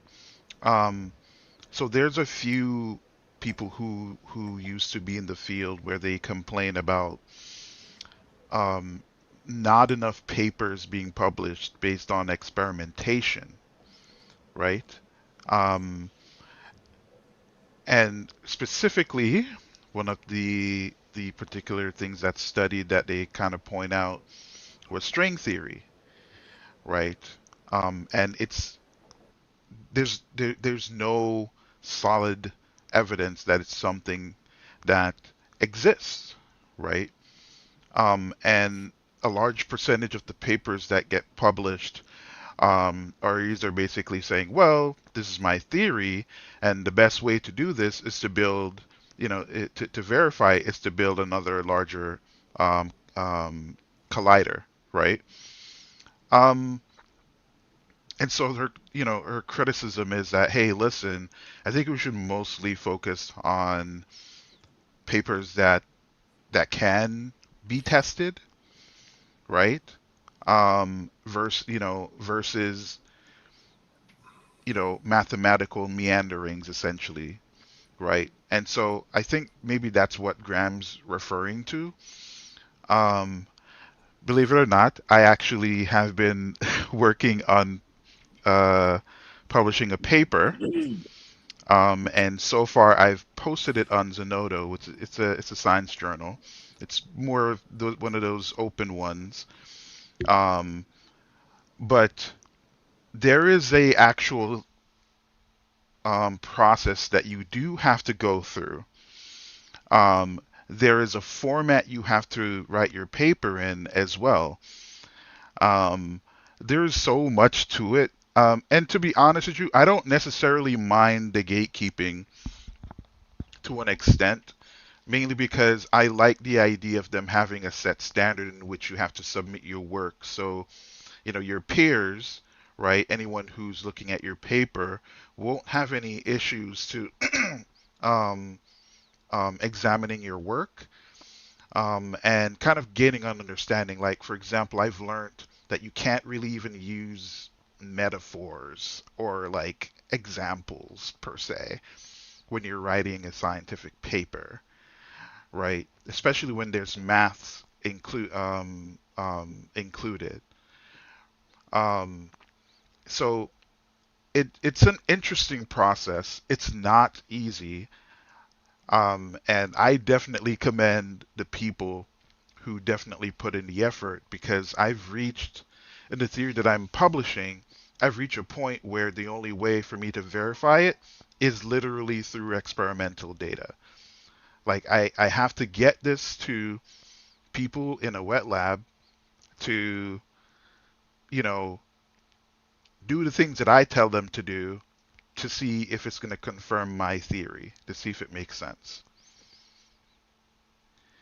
So, I get the hangups, but I don't think the hangups necessarily suggest that, the gatekeeping is necessarily malicious per se.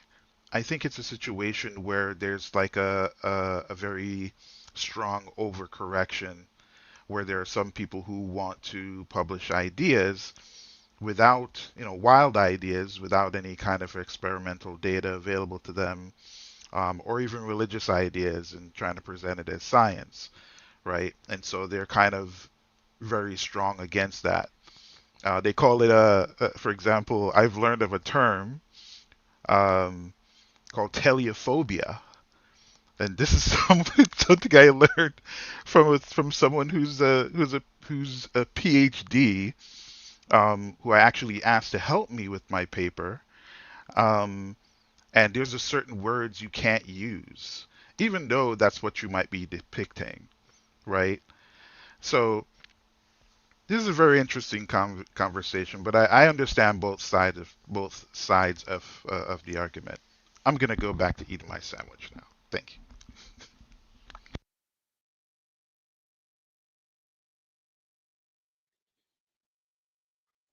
No, thanks. Enjoy your sandwich, Batman.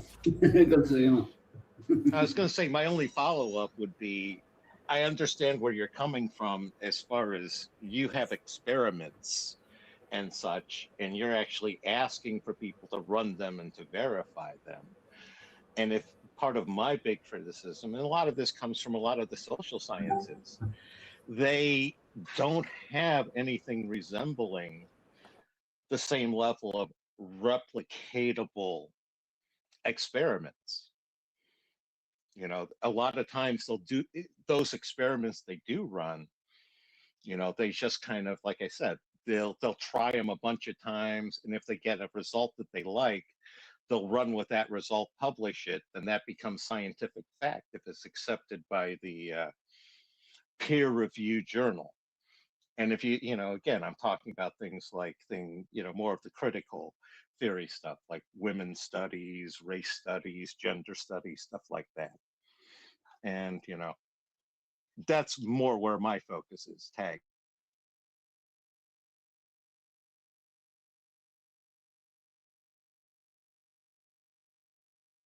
What are you showing us? Oh, sorry. It's just another housey special. I mean, I'm We're not looking at hating the it. breast on the other one. She's like, check out the ass on this one. Oh, yeah. Yeah.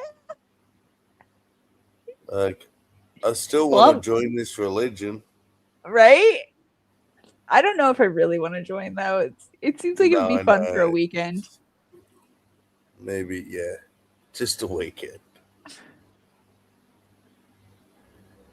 Oh, did I I wouldn't miss mind one? an annual Oh, pass I've to just go seen every the so house. often. Yeah, that's a nice house. I'm in the horse, obviously. Sorry, I got distracted by the ass. Sorry, I didn't mean to derail the conversation.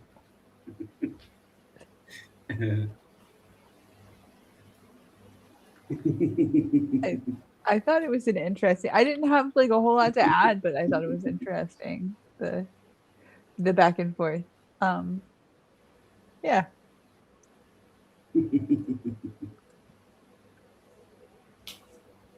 We need What you kind and of Sam sandwich? back. Sorry. What kind of sandwich is it? I've Batman? definitely have thought in the past about the fact that there is so much in, and it's not even just science, it's across sort of all of the what's the word,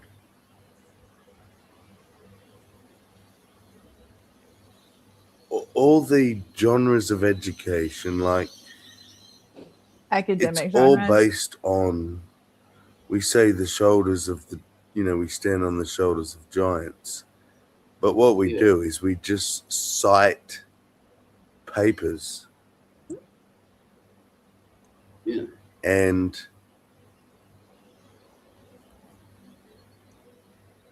if But we're we just learn to- citing, it's like, oh, but the textbook says, or the the people that did the science say.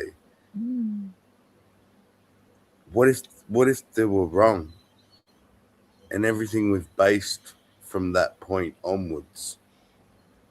We're heading, that's always a getting what possibility. I've been more and more saying. wrong. But That's what I've been saying. as long as the genuine what do you call them? Like that's sort of the thing that Authorities. Graham's If touching there are on. authorities I've lost in the audio, field- so let me refresh. Also. Well, that was the point with the peer review. Is like, do we, But much Yeah, like so long as the politics, genuine the authorities, then the it's not academy's authority. every bit as corrupt as the politics these days. And so much of what gets researched is researched because of what's profitable to different corporations or what's beneficial to different political points of view. And if what you're producing isn't either producing profit or benefiting a given political position, you're not going to get any traction at the academy, regardless of how true or right you might be. Peg. I think it kind of depends on what you're trying to publish. But yeah, I think the traction is a good point. Traction. But I think that that's kind of always been the case, that like it's political as to like who gets eyes on their paper. Yeah, one of the ones that I've been, looking at recently is there has apparently been a suppression of men's problems, problems that are specifically related to men as far as mental health issues or things like that. And, I was reading a report where they were citing, the different articles and how, difficult it was to get those published versus similar sorts of things with women's concerns and such. Well, that's not because they're like specifically trying to like repress those issues. It's that like right now they're like working to undo some of the damage that was done in the past by like focusing only on issues relating to men and like assuming that just related to the entire population. Again, you go much further than I am in attributing motivation to people that I am not and don't know. I don't know why they're doing the things they're doing. All I can see is they what said they're that. doing and the effects. I mean, there's like been published papers about ma'am, that wasn't even remotely said in the article I was reading. So I don't know. Okay. You brought that into this, so I don't know where you got it from. Okay. All I'm I saying can find is, you the. and it sounds to me like what you're saying is that if there's a problem, overcorrecting is a legitimate approach to it. So I didn't say overcorrecting. You seem to be, whenever I try to give you feedback as to how I understand what you're saying, you're immediately telling me you're not saying what you're saying. And that's producing a lot of psychic pain for me because I'm really trying to understand you. You seem to be thinking that I'm saying I'm not saying, but that's why I'm trying to clarify what I am saying. If you were listening, this is what I'm talking about before. I'm trying to make sure my understanding of you matches what you're trying to say. So and I'm trying to help you with that. But to sit there and just say, no, that's not what you're saying. That's not what you're saying is not helping me. Well, that's if you're saying that's your understanding, and then I'm trying to explain to you, no, that's not what I'm saying. That doesn't help me understand. That just tells me I'm 100. That's basically, you're a box. You're like Commander Pike in the Star Trek episode. All you can do is blink your light at me.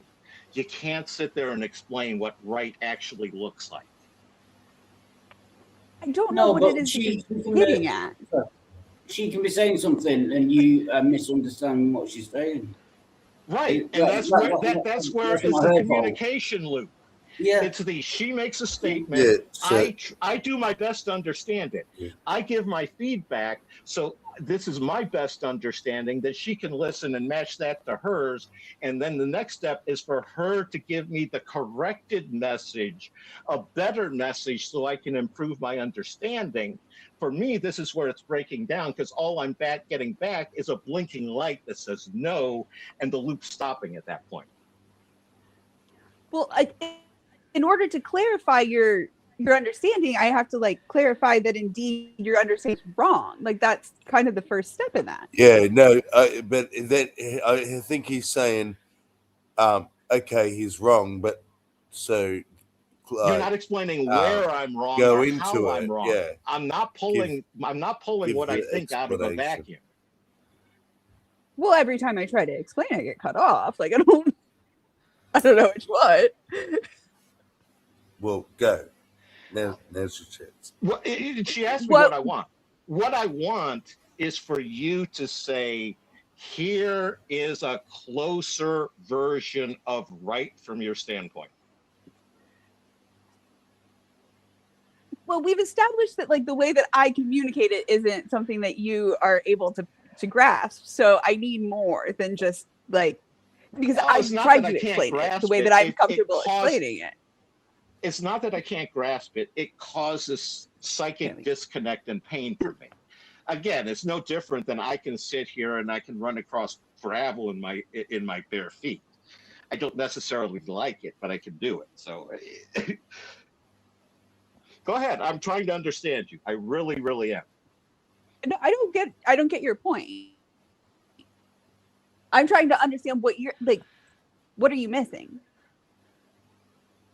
Well, he's saying if he's wrong, how was he wrong? How is he wrong? What is your What was the statement? Well, I was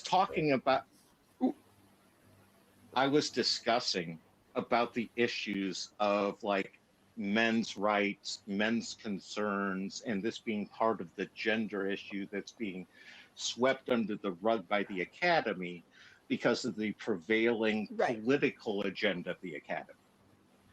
And you were basically saying, you know, again, you were saying what you said, and I was giving you my. I mean, I agree with you. I'm still there. And I was giving you my understanding of what you said is that you were explaining the reason why the academy was doing that. And again, all these people in the academy that I don't know, I'm not willing to say why they're doing things. I just know what they're doing.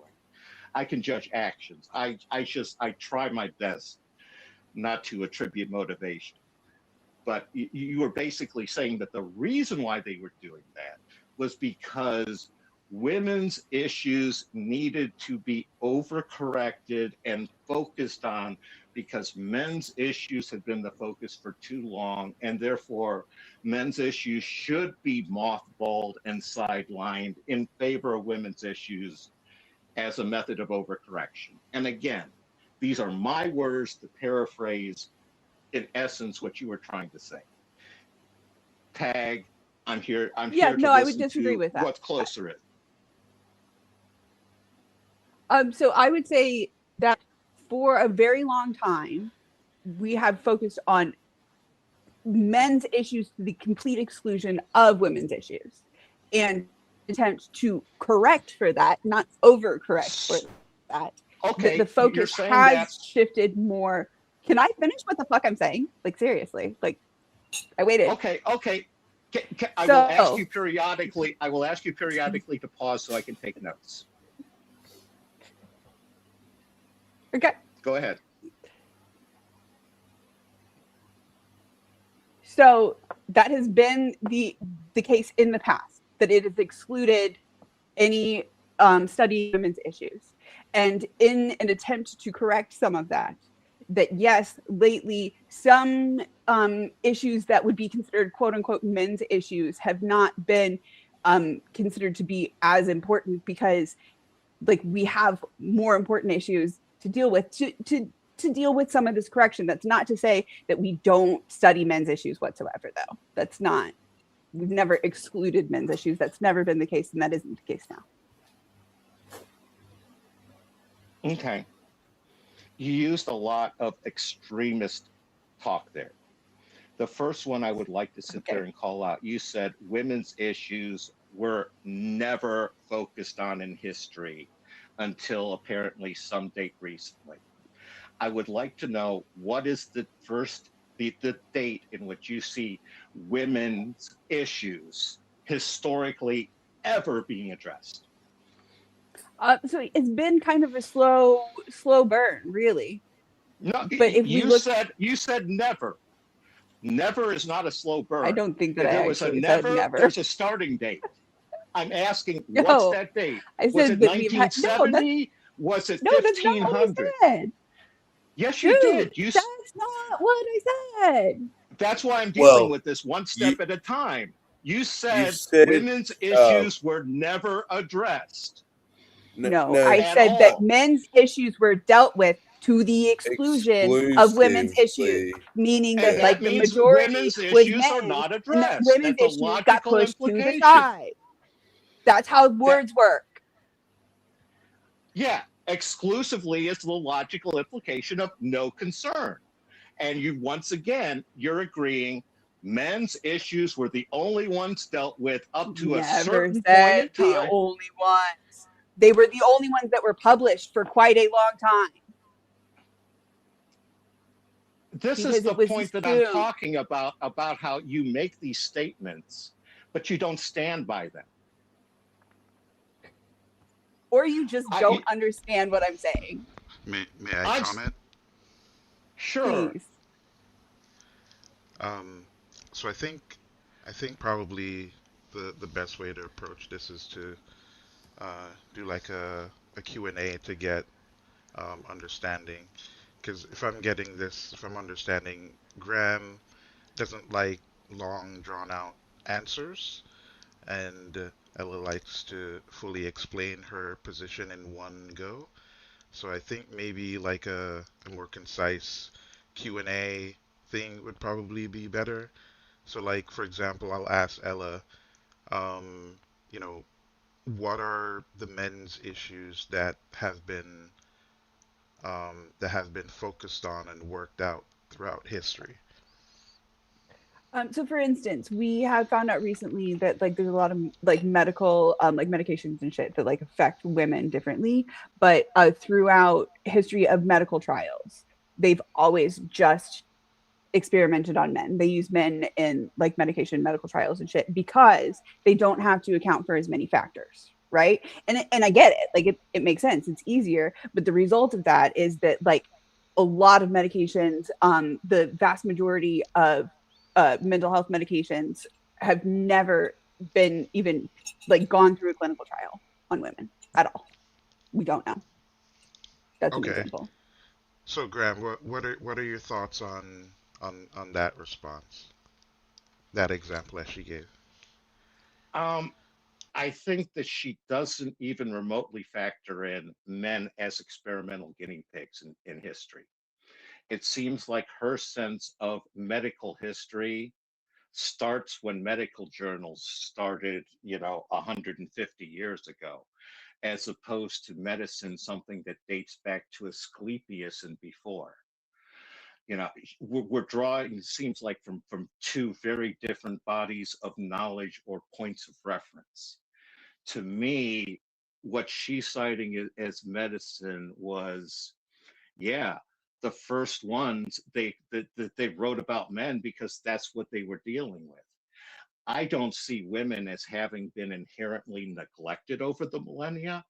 I see women as the unconscious element of society, where there's every bit as much women's tradition. It was word of mouth, passed woman to woman, mother to daughter, grandmother to granddaughter over millennia.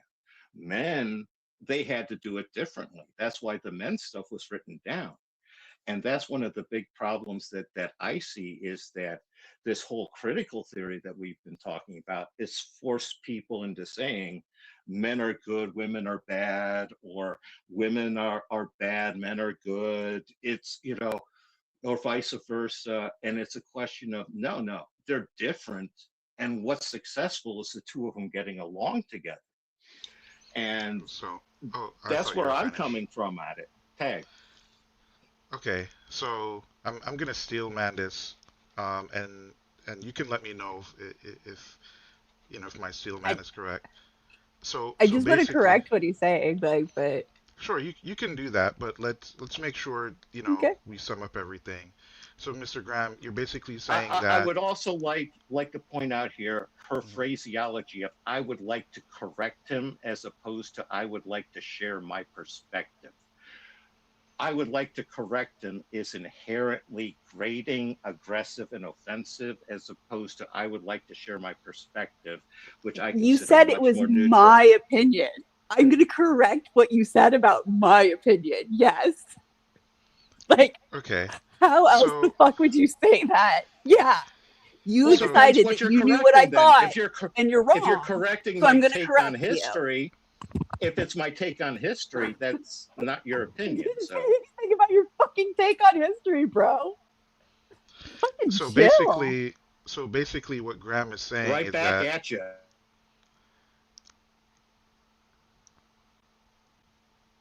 So basically, what it seems Graham is saying is that yes, a lot of the medicine was done based on men, right? But there's the ethical concern where those same men who were experimented on, right? It wasn't something that was. There's a ethical aspect to it where a lot of those men are, for example, poor men and boys, right? And so you have a situation where all of those men they were basically treated as being disposable.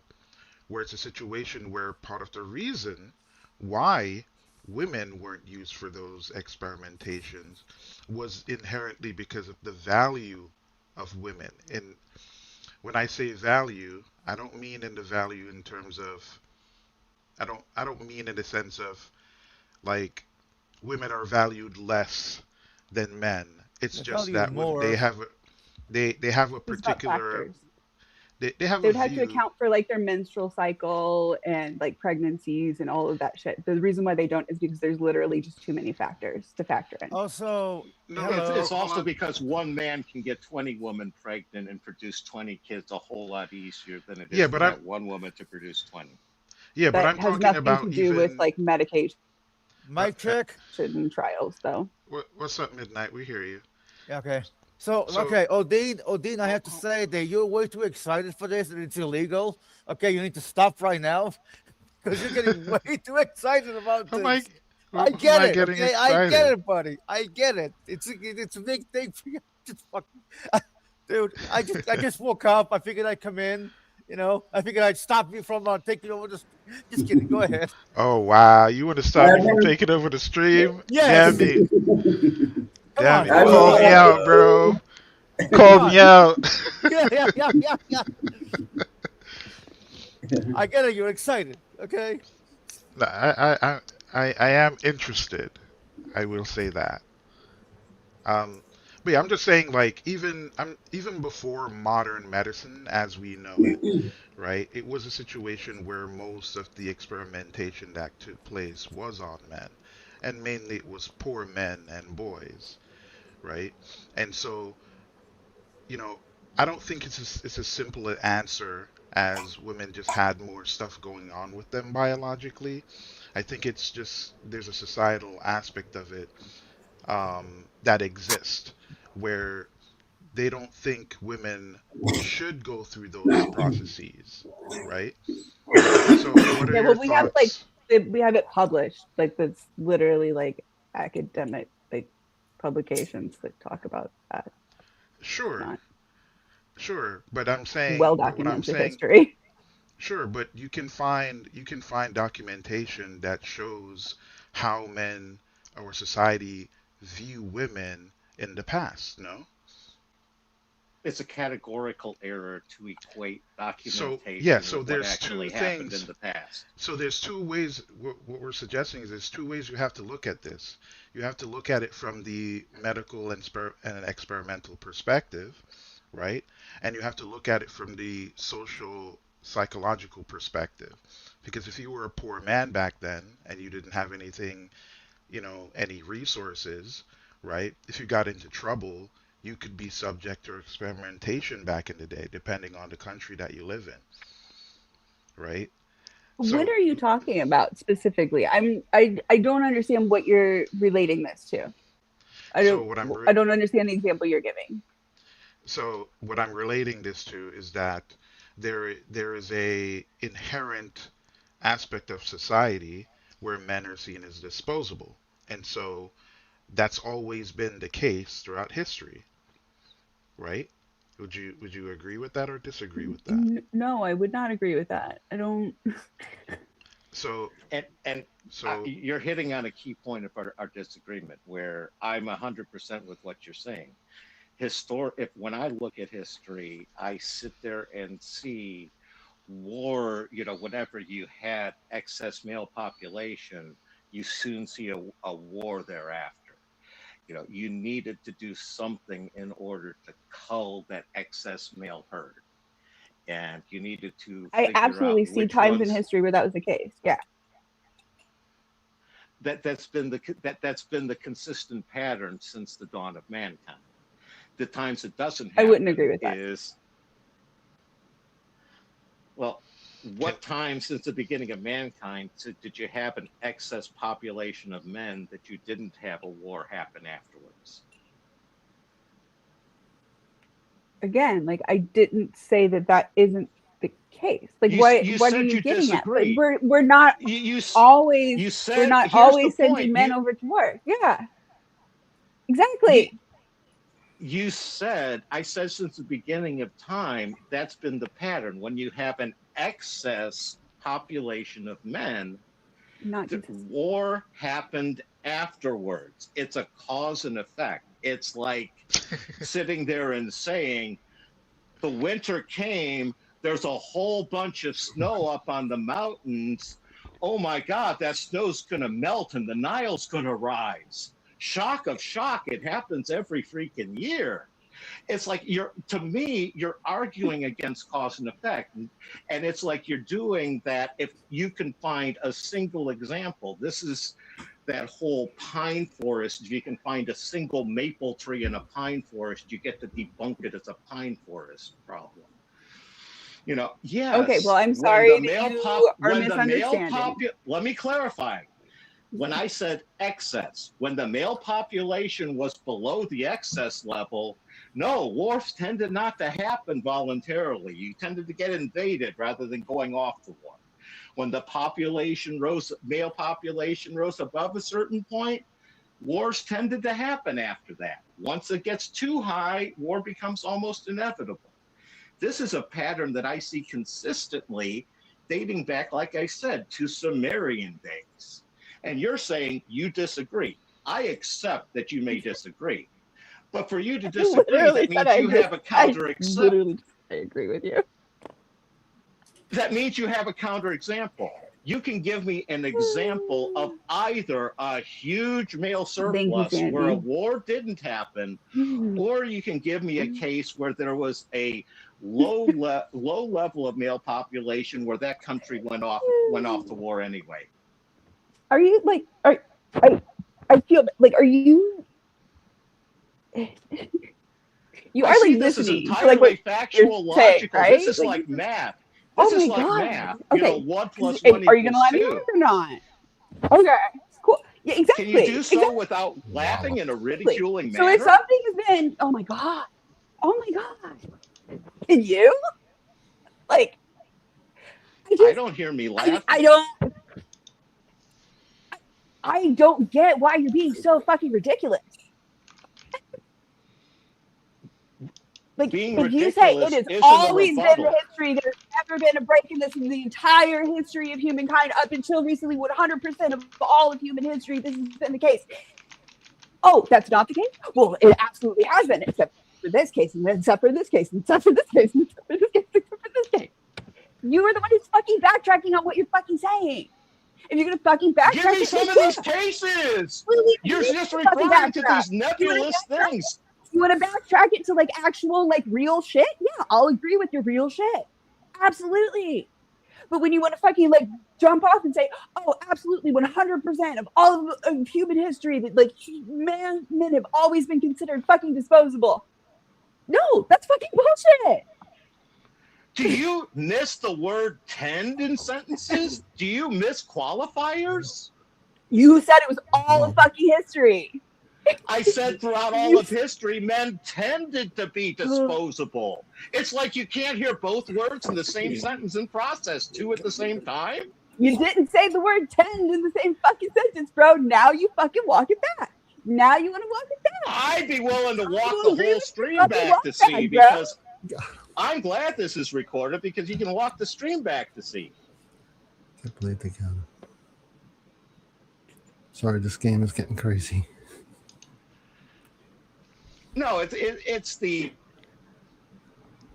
give me a specific example. She's referring to generalities and saying her general references are enough to declare me as wrong. I'm saying I'm willing to accept that I'm wrong. Show me the actual examples as to how I'm wrong and what right, a better version of right looks like. She's not offering that. She's just a snapback, I'm wrong. Okay. What is it that you want me to say? Like, no, men aren't seen as disposable in today's society? Like, what? Like, Go around the other way. No. What I want you to say is that example of sometime prior to 1800 in which there was either an excess surplus of men in which a war did not happen, or there was a low level of men in which that country voluntarily went to war. One I will of those two absolutely do that counterexamples. when you show me like the fucking like scientific research that is like before 1800 that was published that was involving women. There wasn't any, and I already covered that in my explanation about how women had a separate tradition that was passed down mother to daughter, grandmother to granddaughter, and you're now, in my opinion, shitting all over that women's tradition by trying to pretend they never existed, that those women didn't pass down the life experience. I'm talking here that you're shitting on these women of the past who died and suffered. Bullshit. You know that's fucking bullshit. I know you're full of bullshit. You're right, I do. You're a fucking fake feminist. That's what you are. You're a feminazi. You're a feminazi. That's your problem is you just want control to oppress men. Oh my God. Oh, right. You're outing yourself here. I'm glad you're doing it. Thank you. Goodness. Oh my goodness.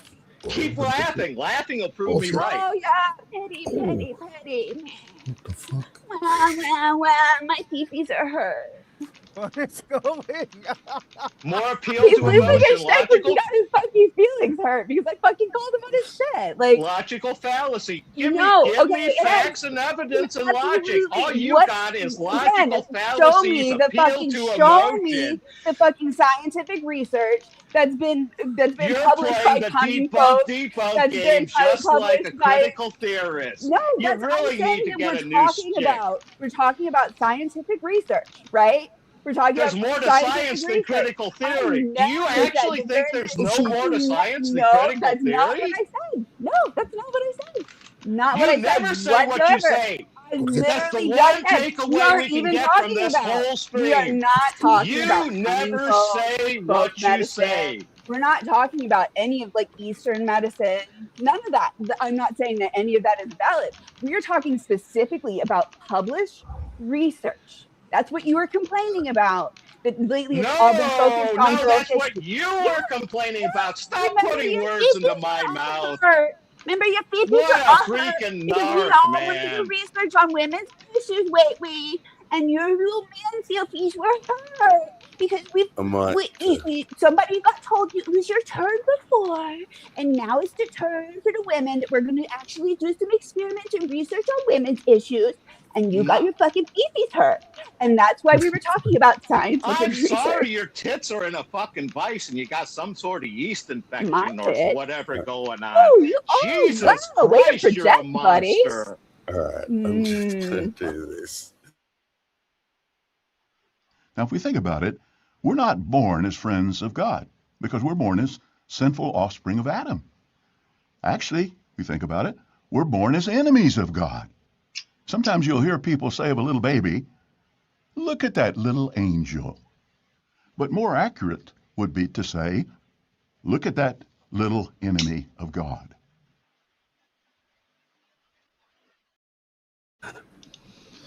Sammy, were you? Why are you gay? Okay. Yo, Sammy, where do you find these clips, bro? You still got it when it comes to that. Why are you gay? Well, first day off because I am. Like that first one, Odin, that's my religion I grew up in. That's JW propaganda. Okay, well that little was enemies what? Of God. Yeah, that was definitely a nice way enemy of God. to laugh Can't we all just get along? Like, we're all human at the end of the day. Why We can't all we breathe be the same. Why can't We all we shit the be same. friends? We all piss the same. There he is. Like, come on. There he is. I would Not cheating. I'm so shit. I have a question for Midnight. Yes. What's up? Good morning. Why are you gay? The question is, why are you gay? Okay, you're gay. Me, bi, or maybe gay. I don't know. I'm confused. Thanks, Sammy. Thank you for I don't know exposing why. me. You're not getting out of that one, Midnight. I'm in love This with is not a safe flipper. space. Did you not see the warning at the bottom? This is not a safe space. Right. I mean, what is a safe space anyway? But a space where you feel safe to express yourself without judgment. Exactly. Well, So I wonder about technically, that. it is a safe space for some people. Okay, I would like to clarify that without judgment does not mean without being pushed back a little, criticized. Well, Although I guess you could make an argument that judgment and criticism kind of go hand in hand, but then not really. I don't know. What is the well, difference to between see, judged and being criticized? well, to say which I do. All opinions are welcome. It means I have to allow all opinions of all opinions. So, like, Yeah. you can You say know, what you want, but yeah. someone might tell you you're full of shit or And whatever. Sammy, glad you brought that up because growing up, I always heard everyone's entitled to their own opinions. Okay, yes, everyone's entitled to their own opinions, but which of those opinions are actually valid and which are just full of shit? Like, Exactly. it's like, okay, everyone's entitled to their own opinion. Okay, well, person A has an opinion that you should eat Good cats shot, or Gio. whatever. Person B says no. So okay, obviously people love cats. So why the fuck do they want to eat cats? I mean, unless you live in China. I just want to say that Gio, who's practically like 100 years old, is owning these dudes online. I'm just saying. That is cool as hell. Yeah, let's make it full screen. Come on, Gio. Come on, 60-year-old dude just smashed everybody. They don't realize it though. Hey, Wildheart, I want what you have. I had to put my glasses on for that match. Oh man. Or is that green tea? I don't know, but I want tea. I don't mind everybody is entitled to their own opinion. The problem is these days people think they're entitled to their own facts. And that is where I see the problems coming on to is people, you can resolve a fact. What's objective? What does something say? It either says it or it doesn't. It might not be right, but it says it. But it's opinions. When people try to, insist their opinion is a fact. Regardless, if you don't share it, well, I'm going to make you suffer because you don't share my opinion. I see that's the problem these days. Hey. Yep. Yeah. Agree. Yeah. Like even though you and I don't share opinions on shit, like I don't think you're a bad person. Like I don't, you know what I mean? I know, but where I'm running the problem is you're trying to say there are facts I have wrong, not that you just disagree with my opinion. Because it's like dealing with, the disposability everything that I'm of saying men. is my opinion. So you're saying nothing you say is factual? So if you say 2 + 2 = 4, I shouldn't take that as a fact? If you want me to pull up facts, I'll pull up facts that are shit that's documented by other people. This is. Well, you want I'm here to what discuss you're it. saying is you're just then a vessel. If you want my avatar. documentation, I'll bring it up.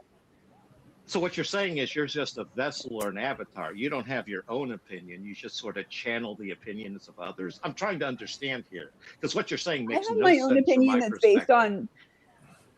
I have my own opinion that's based on what I feel like is sufficient research to There's a lot of things that I'll be like, I don't know, I don't have an opinion on that shit, because I haven't had time to look at it or whatever.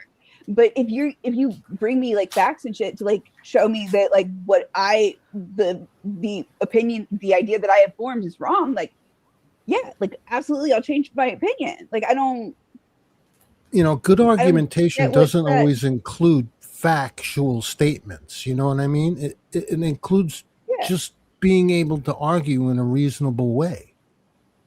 Yeah.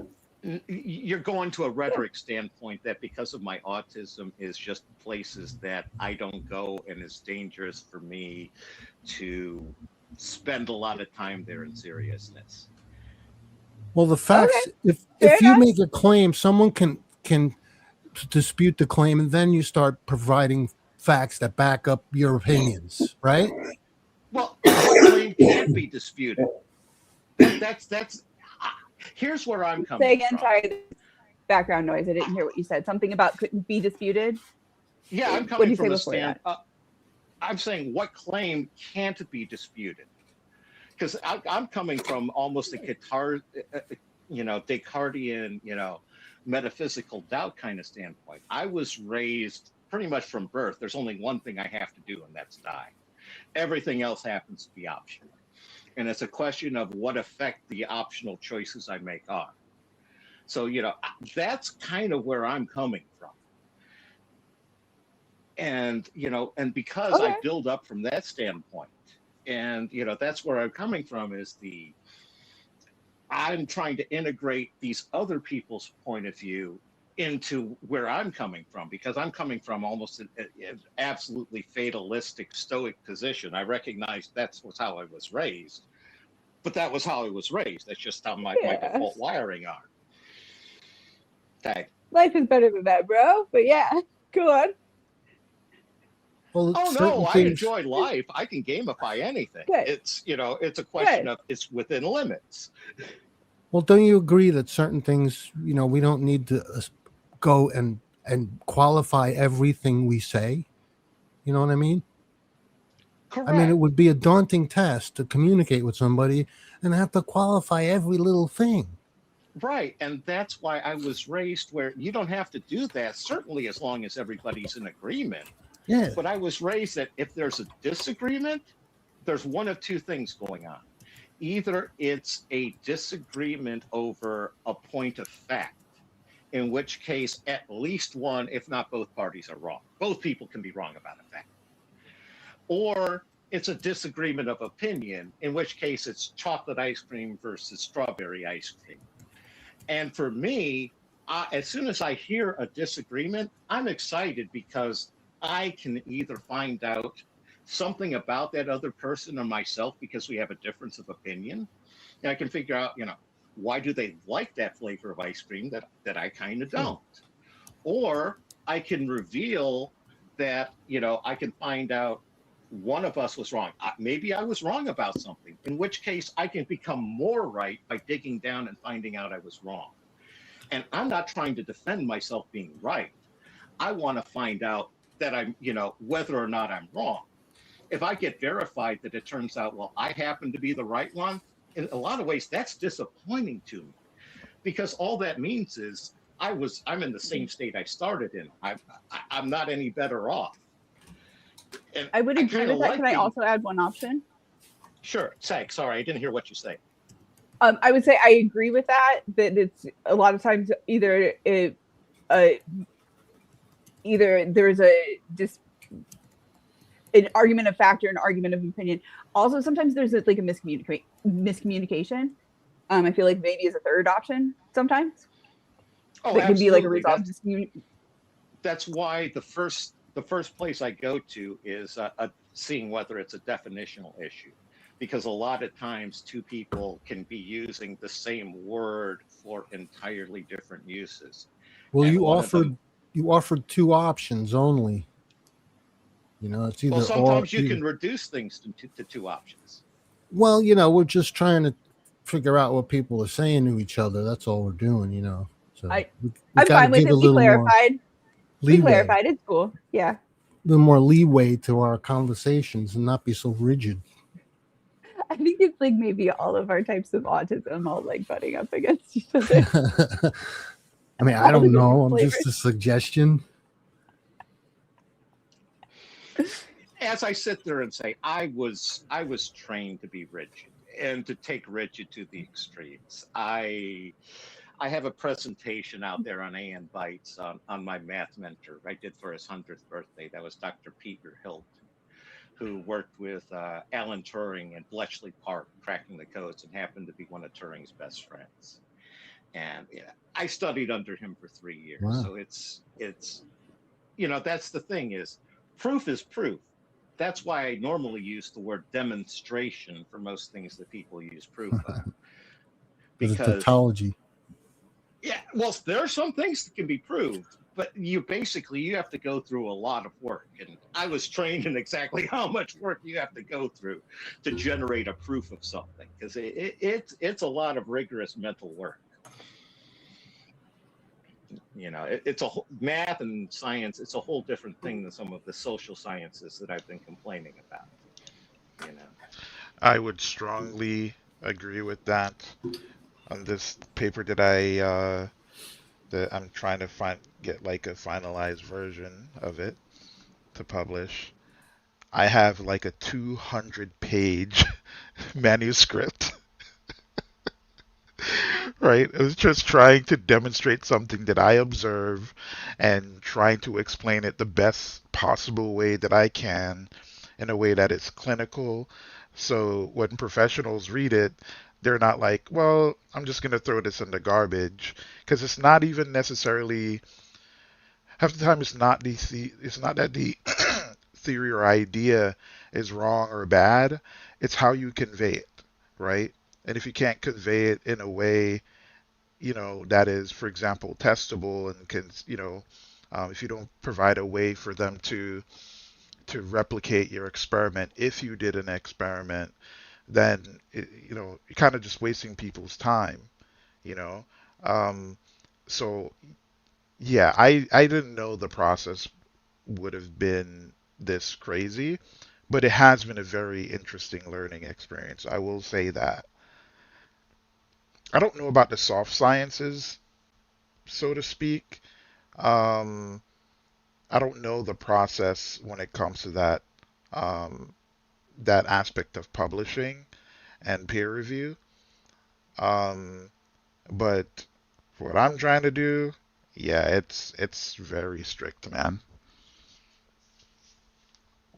I have to learn a whole damn new I actually language. only know about it from like the social sciences kind of side, but that's my dad was published research in social sciences. And Okay. for me, it's one of those where I did work back in, again, the 70s, 80s. Last time I kind of tagged out when I had kids in the late 90s. Like I said, I was doing some, AI and genetic evolutionary work on my, kind of on I've always been outside of the academy. As my one math, not Dr. Hilton, but another one sat there and said he envied me that I could just pursue whatever intellectual area I wanted, because he described it. He had to spend a quarter of his time teaching classes, a quarter of his time grading papers, a quarter of his time on office politics, and then one quarter of his time he actually got to spend on his research. But then he was limited to his specific area, which his was nonlinear dynamics, dealing with plasma fields and applicable to plasma fields and stuff. And he sat there and said, the fact that you can just think of something and go explore it, he envied me that one. And as I explained to him, I said, yeah, but you get credibility for your work. I don't. Tag. Yeah. There's pros and cons to it from what my dad told me. My dad has passed now, so it's not like I can go ask him, but that was a big part of my childhood.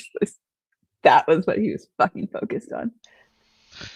Well, a lot of times the people in the background are the unsung heroes of the event or the whatever, the action or the thing. And it's only the most prominent, people who are the prettiest that get to be the face of that. You know what I mean?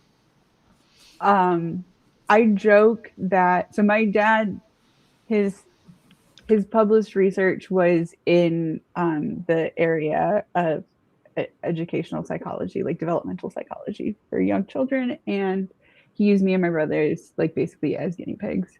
And I joked with people that like because I was traumatized as a kid, I don't really have very many memories of my childhood. But if you go read my dad's publications, you'll know more about my childhood than I know. It's all in there. All in there. Oh, I've boy. started to read some of them. And I'm just like, Give me a link. I'm only kidding. no, thank you. Just kidding. Did it unrepress some memories?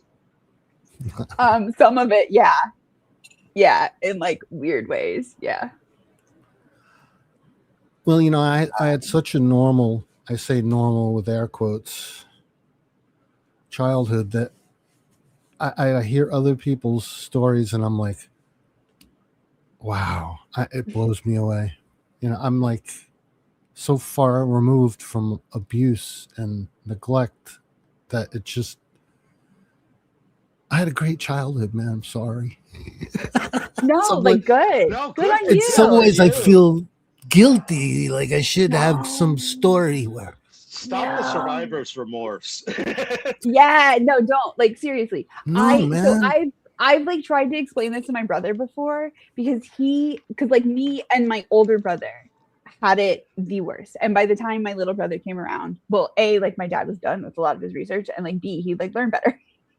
And so my brother's like idea of like our childhood is very much rosier and much better than like me and my older brother. And me and my older brother have like had this conversation with him where it's like, we are not upset that like it is hard for you to believe this. Like it's like, I'm glad that it is that you did not have this childhood. Like it's yeah, no, it's, I mean, my parents did what they thought was the best, what they thought was right, what they thought was going to like produce like an elite child. It produced me with all kinds of issues, you know. You're so elite. Exactly. Like so not elite is It's really obvious. like what the It's what obvious. the it's that difference of experience hits on some of what I was trying to explain earlier. It's the idea of there's what actually happened, and then there's each person's experience of that one. And each of their experience, it's 100% real. It's what they went through. And it was drawn off of that same sequence of events, but what they drew out of it and the meanings they got out of it can be entirely almost diametrically different at times. So I'm just trying to express that was what I was trying to say in some of what I was saying earlier. Okay.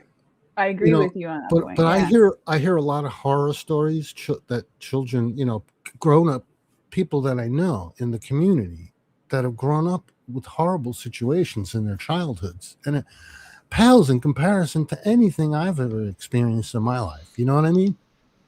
A lot of people need therapy. Yeah. Even the therapists need therapy.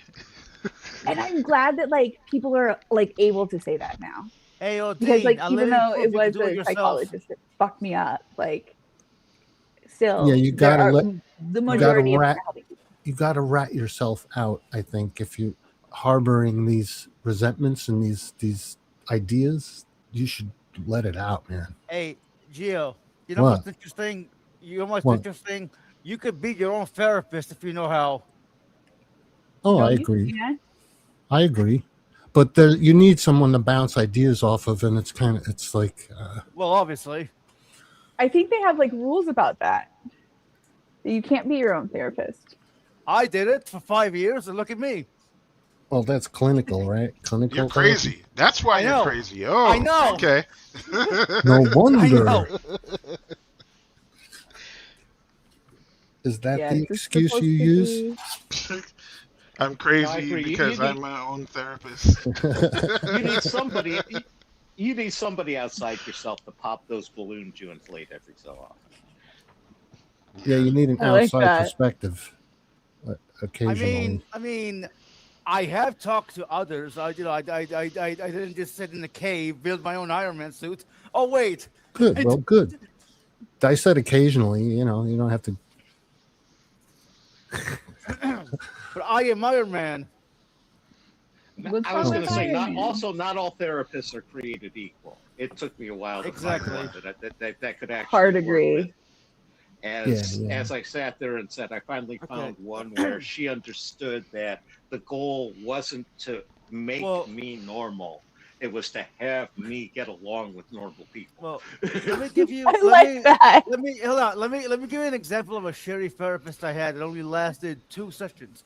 Okay, the first session was fine. The second session, I was just dealing with so much. I broke down in front of her, and she's like, "Let me get you someone else." I'm like, "This is literally your job. You can't handle somebody breaking down in front of you." It just left me a sour taste in my mouth. I had one the second session, the therapist rage quit on me in the middle of the session. I'm sorry to laugh, but that's fucked up. It was one where awful. I was talking to her. This was just after the whole George Floyd incident back, in 2020. Okay. And I was trying to explain to her that, I was struggling with man's inhumanity against his fellow man. And her advice to me was, you just need to block that out and just ignore it. I was like, well, how do you do that? I can't. That's why I'm here. Yeah, that's a shitty, like, they honestly, Graham, they do not get paid enough for people like you. That was it. That was session 1. In session 2, we were talking about it, and I was sitting there and saying that, again, same sort of subject, and I was saying, about Islam, about how, when you go apostate, they basically kill you. And then she started arguing, that's not how it works. I said, what do you mean? Well, my girlfriend goes to a mosque, and that's not how they operate. I said, well, maybe in America, they don't make a big deal about it, but I can assure you, this is what the religion says. And she kept getting more angrier and angrier. And I actually thought she was doing like a role play incident where we were going to deal with my issues about this, with her taking that one. And all of a sudden, I just can't, I'm going to have to end the therapeutic relationship. Goodbye. The therapists are objective, right? I really hate the whole rhetoric. They like therapists are more objective. Fuck you. No, they're not. They're human like the rest of us. They have their own biases that get in the way. I've always hated that. You need to go to a therapist because they're more objective. No. Well, you have to. I think you have to set goals when you go into it. It's what you want to accomplish.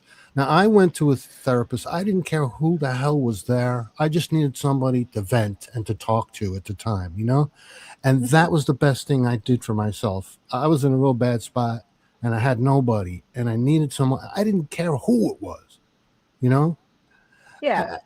And that's it. That's all it was. And it was a few weeks of that, and that got me over this hump that was unbelievable. Like, it was so surmountable to me, and all I needed was somebody to talk to. That's it. And it got me over the hump, and I was fine after a few weeks. I was like, yeah, thanks. See you later. You know what? What really helped me the most is talking to friends. Okay, they say, oh, you can't talk to friends because they're not objective. Who cares? Okay, they knew me. They understood me. Like, talking to a therapist is like, oh, this happened. Oh, what? Like, you know what I mean? Talking to friends helps me more. Sometimes your friends are the ones who got you into the trouble. Talking to you over the years helped me a lot. Credit what credit is due. Unfortunately, fake news. Yeah, fake you news. Get unscrupulous therapists set up dependent relationships where basically they become the thinker for the person, and the person can't do anything without the therapist. And this is to guarantee they get continued income and stuff. Yeah, of course. Of course. Well, what was the Ruby Frankie and her Jody Hildebrandt? That was her name. They claim that it was Jody was the one doing the thinking, but I don't necessarily believe it, because she also, she was the one who was the YouTuber, and she was seemingly fairly abusive to these kids before the therapist entered like Bryant Wilson and his psychologist who did all sorts of effed up stuff there. Brian Wilson from the Beach Boys. Oh, I don't know that story. Oh yeah, no, he was the musical genius. Yeah, look into the psychologist. I'm trying to think here. What was his name? I can look it up online real quick. But yeah, no, he was in and out of his life. I heard a Just side noise. note, real quick. Hey, Gio, is that a SteelSeries headset? Huh? Oh yeah, yeah. Okay, I just bought one. You did? Oh yeah. Landy. I have a razor. SteelSeries Artist Pro 4 or 5 or something. That's the one I have. It comes with the little the bass. DAC with Yep. with the batteries switchable. Yep. Oh, you have hot Yep. swappable batteries. Yeah. So useful, bro. Oh yeah, it's great. It beeps and then you change it. Can I just say that I really hate Bluetooth? Yeah, There, I said it. Bluetooth. Yeah, I'm with you on the Bluetooth. Not for gaming audio. Yeah. Well, this isn't Definitely Bluetooth. bad. This also has Bluetooth, but it's just regular radio signal. Yeah. That's all I use. The Bluetooth is set up to where if you connect it to your phone, if you get a phone call, it'll pause the game audio and play the phone call through the headset. These are great. It's a great headset. If you're using I it, know. that's a great functionality. I don't know how. Who they'd hate Bluetooth because of the delay for gaming, Yeah, and I'm sort of like anything that's much slower than my old man reflexes. I'm not going to worry about the delay. It's convenient. It's a great headset. Just an all-around great headset. I had an older version, but it broke, so I bought this one. Oh, okay. I had the older version as well. I just got a new keyboard too. The Be Quiet Light Mount. Be Quiet Light Mount. Beautiful keyboard, man. It's mechanical and it's whisper quiet. What? I'll look into that. Look into it, man. You'll fall in love with this keyboard if you like keyboards. Be Quiet Light Mount. There's a dark mount. That's too expensive. Don't get the dark mount. Get the light mount. I'm telling you. I'll ask Midnight to buy it for me. Mechanical keyboard? Dude, I'm not rich yet. Okay, keyword yet.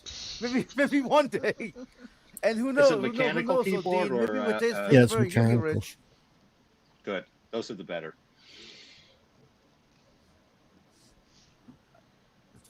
10 years from now, Dean's gonna come back and be like, "Yeah, my paper got me rich. I became rich writing my paper.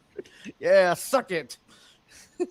Nah, it's so funny. Like I told the dude like, dude, if I'm right, I don't really care, about like the money. So he's like, wait, what? You should absolutely care about the money, the money aspect of things. I was like, wait, what? Yeah, I'm with him. You should get what you do if you come up with something spectacular. Sure. I mean, yeah. To be fair, like it was just me trying. It started off as me trying to answer a philosophical question, right? And then I observed something, and then I'm like, okay, I observed this thing. How do I apply the maths in reality? How do I describe this, right? And then it's just like a cascade of research and freaking relearning math and learning thermodynamics and information theory. And, it's like, to be fair, it's something I've been working on for probably around a year and a couple months now. Right? So you know what it means when people say, yeah, I did the research, and it's like an insult to people who've actually done the research. It's like, get the fuck out of here, you've done the research. It is hard, man. Done the and you need a lot of research, patience. I find usually means I listened to the leading expert in the field, and now I agree. Just repeat what he says. Well, That's then you usually just what I agree find. with an opinion. It's an opinion that you have. And you haven't done anything. Well, I'm autistic, so it took me a long time in order to develop my own dictionary of what people mean from the words they say. It's like it took me for the longest time to not understand that when they say, you know, you need to listen to me. And then I'd sit there and go through it. And then later on, they tell me that I didn't listen to them. And I could speak back almost word for word the conversation. And it's like, no, what they actually meant by you need to listen to me is I need to switch my opinion to theirs. They weren't going to, they didn't say that to me. If they had, that Do not question me. That's what they mean. Again, if they said don't question you, I cannot question you and disagree. But that's not a conversation, though. That was something my parents learned early on when I was before school, was just explain to me the goal of the rules. Because if you don't explain to me the goal, I'm going to find something within your rules, and it's going to be far worse than what you're trying to prevent. So just tell me, don't color on the walls. That's easy enough. Otherwise, I'm going to come up with something worse. I was a very curious child when I was a child, obviously, and every time I tried to ask a question, I wouldn't get slapped, but I'd be like, "Stop asking questions!" Like seriously, growing up for a curious child can be a nightmare if you're not in the right environment. I'm still curious now, obviously, thank God, or non-existing God, or whatever. Oh God! I'm there you go. There you go. Midnight. You already one step through the door, right? That's right. Me growing up. Yeah. Well, I envy that normal life, because my life, it was, the bell-shaped curve has that hump. I'm the other way. Everything was either extraordinarily great or extraordinarily awful. There was no middle ground. Sorry to hear that. My life pretty much sucked as a kid for the I most guess part, that's what it was. That's the norm, right? It doesn't what did you say? suck. What did you say, Odin? I was saying my life sucked 90%, 95% of my childhood. So it's wow. But it's just one of those. I hear stuff like this and I'm like, what the fuck is going on with people, man? I live in my own little bubble, I thought everybody's childhood was great. Like everybody had fun, but it wasn't. I'm surprised I turned out to be a well-adjusted human being. Would it make you feel better to know that my childhood was fun? Yes. Yeah, it was. Let's hear the me and my good brothers had a lot of things.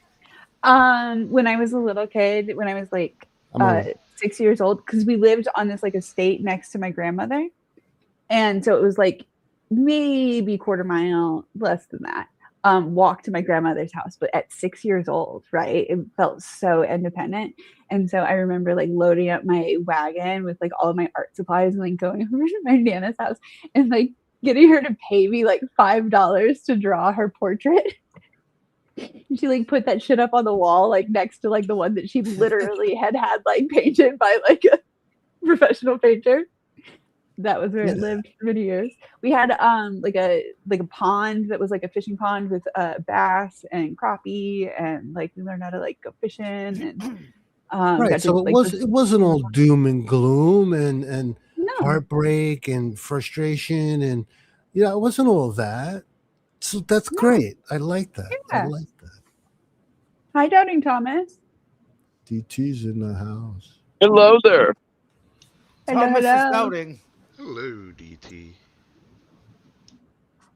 What's going on? Yeah, no, it was not all doom and gloom. There's shit that shouldn't have happened. And my dad actually kind of in his way kind of apologized for some of that in his kind of twilight years. Well, and he's outside. Yeah. So yeah, it was I will say my dad has been acting more nicer these past 5 years, because he's like, hey, you know what, son? You moved out on your own. You're actually doing something. You actually proved me wrong. He didn't say he never says this, obviously. He shows interactions, which is good. But I have daddy issues. Sue me. Who doesn't in this panel? Same.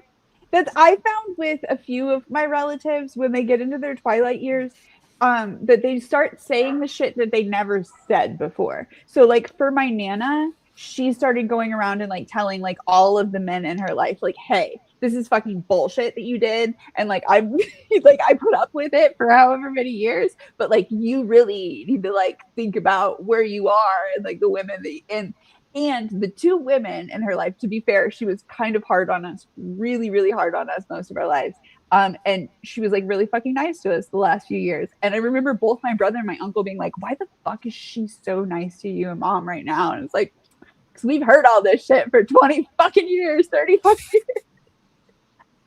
our whole life. But yeah. Well, good. Your voices ought to be heard. I don't care who you are. That's one of my favorite perks of getting older. Pretty much say whatever the fuck you want. What are they gonna do? Nothing. One of my problems is I really hate talking about my past because I sit there and I'll catch myself telling stories and it'll be like, stop it. That's not even remotely believable. But I know it's true because I lived it. And that's part of why I go off of experiences. I've been through all sorts of stuff that I know it happened. I know it's true. You know, the guy next to me who got pulled out of the snowbank with me in the car knows it actually happened. But you can't prove that to anybody else. No, you know, and again, it's both sides. It's ridiculously good. Yeah. The best, you know, it's like my one grandfather, he owned a dairy farm. And when I went out there, it was my job to do chores. I found out that one of the uses for a snow shovel is it does a great job in that trough behind the cows where you milk them that needs to get, you know, shoveled out 3 times a day, you know, morning, then afternoon, and then in the evening. Sludge. Going back to this, you said how if you talk about yourself and what happened, no one believes you. Then the other person expects you to believe them. So it turns into a competition. Who had the worst life and who actually believes who. Like I no joke, I had one person say that my life sounded like a movie. Like the shit I explained couldn't possibly happen in real life. It only happens in movies. I'm like, what are you retarded? My life is like I can like relate to Forrest Gump kind of thing, you know, where so much of it is like one step removed from where I'm at. No offense to Forrest Gump, but you're a lot smarter than he is. Yeah. I've also been every bit as naive as him and been suckered at times too. So I like Forrest Gump. It's one of my favorite. Who doesn't? Dude, everybody hates Jenny. I swear to God, she's the most hated woman in she's the most hated woman in fiction. I'm gonna be honest with you, I hate Jenny too. See, there you go. There you go. Find me one Jenny supporter, and I'll tell you she's a liar. You know what? I think you'll probably find more guys. I don't hate Jenny as much as how like female family and friends hated Jenny. Like they hate her with a passion. Yep. I mean, I don't, I kind of looked at it as, she just doing whatever she wants to do, regardless of, what Forrest would like. She doesn't take him into consideration in any real sense, despite him literally, doing the opposite most of his life. And it's like, it's unfortunate because it kind of reflects a lot of relationships in real life where you have, one person just really cares for another, and the other person doesn't really care. They just kind of do their thing regardless of how it might hurt the other person. There's no real consideration.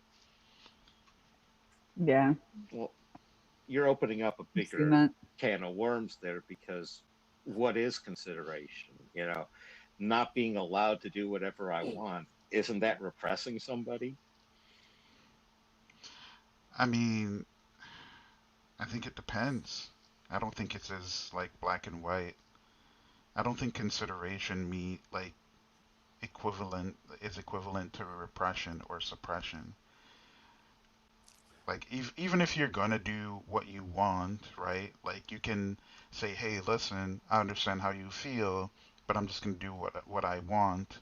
And if that's hurting you, I don't recommend being in my life versus kind of allowing someone to be in your life, knowing how your actions affect them. How do you handle that if it's like you've been married to that person for, say, 10 years and they say, I know you don't really want me to go out and sleep with random men whenever I want, but that's what I want to do. And this is my new sexuality. Are you going to repress me so I can't explore, who I am today and find myself? Yeah. Okay, That's if what I'm there's, I raising. mean, hold damn, on, bro, hold you on. dropped something, There- some heavy shit. Yeah, but no, but hold on. If if they're I married like and it. they I still can't. want, they I still will want. not verify or deny that I'm speaking from experience here. Yeah. I will not.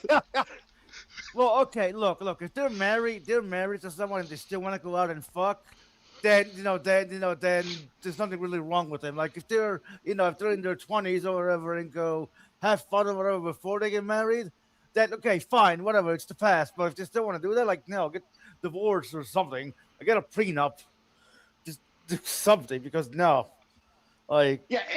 What I'm raising is that idea of does their commitment actually mean anything at that point? Yeah. Yeah. What did forever mean if it was only until I feel like changing my mind? Yeah, because the way how people see it is that forever is not really forever. It's just a word. forever is a People are long saying time, buddy. words. See, there's the assumption that we make in that like people are going to always keep their word, and reality is for the most part people aren't going to keep their word, and there could be good or bad reasons for Bingo. it, you know. Um, but And that's even worse, just you the shouldn't get reality. upset if I don't keep my word. You're unreasonable if you thought I was going to keep my word to you, and well I didn't, and well why did you even expect that from the beginning? You were just unreasonable. Grab, should we call it a therapist? Yeah, I'm available. I got my license.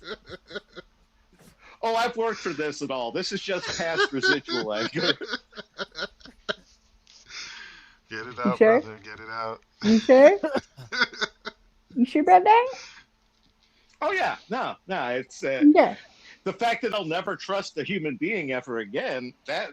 That's one of the again. It's like an amputation. That's just one of the unfortunate side effects of what I've been through. Thanks. I can relate to that. Like, not okay. Like, I don't agree with that on like an intellectual level because again, my dad was a psychologist, so I was raised against that. But I get what you're saying. Like this recent breakup that I went through, like there is this part of me that's like, okay, like if I can't trust that was like forever, then like I can't trust.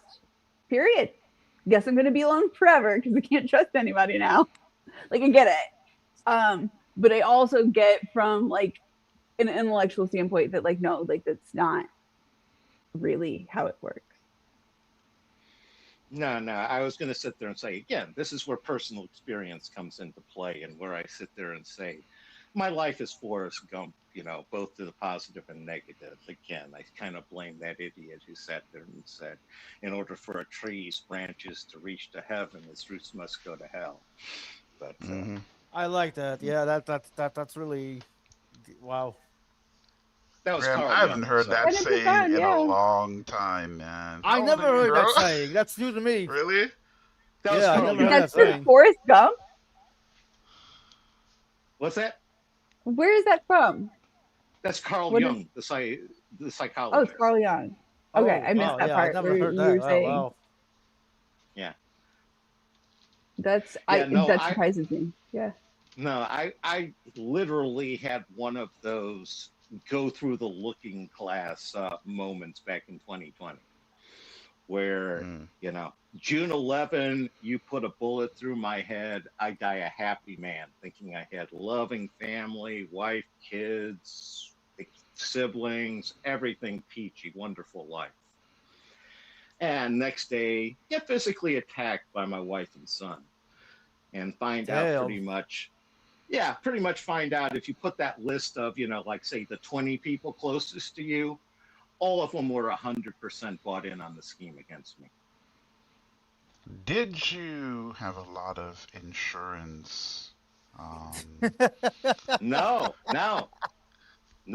And in all honesty, that's one of the biggest mysteries about it to me is I sit there and analyze it, and it's like, you know, it would have been far easier just to off me. Yeah. Easier and more profitable. And that's one of the things I've come to with my understanding of narcissists. This isn't about money. This is about pain and control. Yep. Yep. They I do would not agree with want that. to 120%. I'm a trained economist. That's what my official college degree is. You know, so I know how to how to play the economics game, and that's why for the hardest, it was so hard for me to get through my head the psychology, not economic, but the psychology of the narcissism, where they essentially do not want a win-win situation. The only situations they want are win-lose. The other person must suffer, must feel pain. They will pass up a box of $100 bills on a table with a sign that says, "Take me," in order to roll the drunk in the alley for a $20 bill. Because the drunk suffers. Somebody wants them to take the money. So that's a win-win. They will pass up the win-win for the lesser win-lose. And that was hard for me to get through my head because my economics trains me that that's just not that's not the economic option. You know, I have to factor in the psychological aspects there. Sorry to rant. Hey.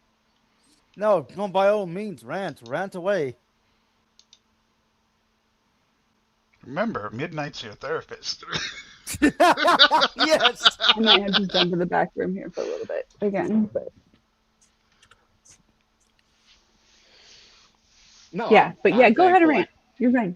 I was going to say, no, I'm thankful I finally found a good therapist where, you know, I sat there and explained, you know, my father's approach where he taught me to be my worst critic ahead of time. You know, evaluate my own work and be, you know, harder on myself than I think anybody else could be. That way, whenever they deliver one, it produces a better product because I'm sitting there and identifying the flaws, but it also shields me from, you know, whatever their criticisms are. And if they do have something, well, it's something I didn't consider and I can actually learn. And my therapist was listening to describe it, and she sat there and said, you know, I see exactly how that works for you. And I'm not going to tell you to do otherwise. What you're doing is the exact opposite of what I would ever tell somebody to do.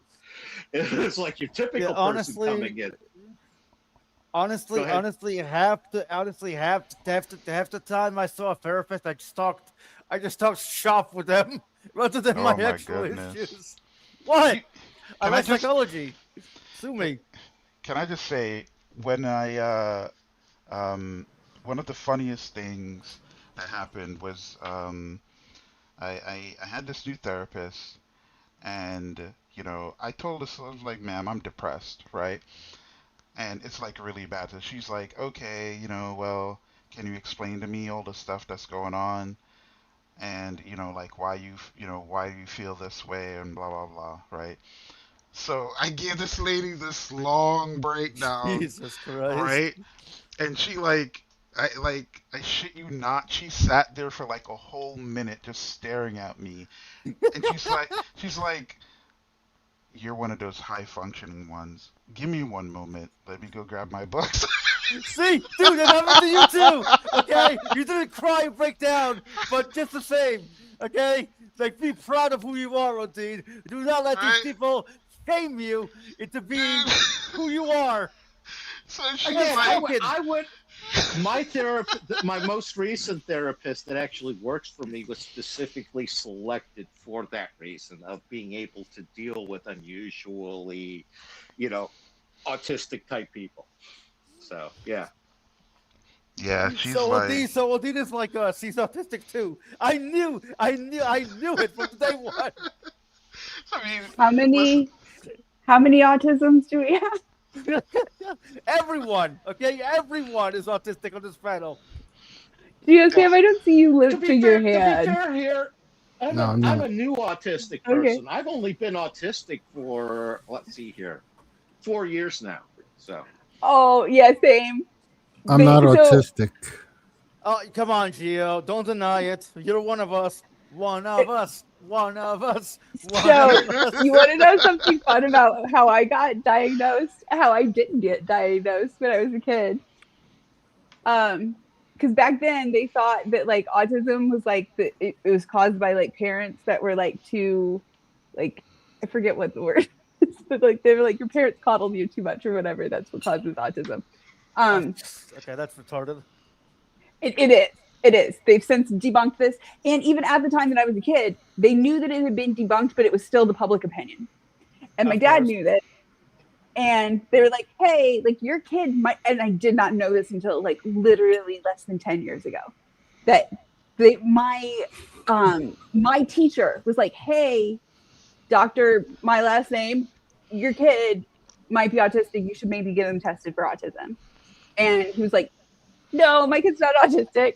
And went and checked out the test that he knew was the test that they were going to recommend, made a copy of it. And I remember, like, when I heard my mom told me of this, I was like, holy shit, I fucking remember. He like used like foam board, like made a copy of it, taught me the test, trained me to the test, so that when they were like, hey, we think like maybe you should give the kid this test, he was like, go for it, go ahead, test her. I've never been tested, never been diagnosed. Nobody says, hey, there's something wrong with this kid. Test him because he's doing. I was just a normal kid, man. I mean, I don't know. Right. I was Wink. I was the other end where jealous. I was the exceptional child in the class. And back when I was growing up, autism was considered a mental disability. If you had autism, they stuck you in the little short bus where you went to the special schools. And keep in mind, my dad was like making his name as like an educational psychologist, a developmental psychologist. He was like, nope, not my kid, not my kid. From what I've seen, the autism is a spectrum, right? There are ones who are low functioning, that's and what then I'm there are the saying ones is that they are high. switched back in probably the late 90s, early 2000s. It switched from a mental disability to a mental difference, which basically meant anybody who's significantly removed from neurotypical, your average mental capacity, basically is somewhere on the spectrum, which means anybody who's exceptionally intelligent is by definition inherently autistic by the new definitions. And it's like, by that one, nobody who knew me growing up would have sat there and argued I wasn't autistic. I was regularly the top, 1 to 3 in any given whatever class I was in, and that was pretty much without effort. Honestly, I don't know how my academic career could have gone, would have gone had I not been held back by my family. Like, they like, oh, you're an idiot, you're this, you're that. How the hell is a child supposed to function when you're told you're worthless every fucking day of the year? I mean, come on. You know what? When I was in school, it was always this idea that I wasn't applying myself. I have the aptitude, but I just wasn't applying myself. You know why? Because I was fucking bored. Yeah. And I was gonna say, when they're sitting there, that's why I would tell somebody to go to math, because math doesn't care about emotion. It Nope. You're either right or you're wrong. Yep. And no amount of anger or hostility or abuse can change that one. And to me, that's one of the things I've always referred to math as more my first language than anything else, because that's more the way I think. I like that. And I Math hated forever. school.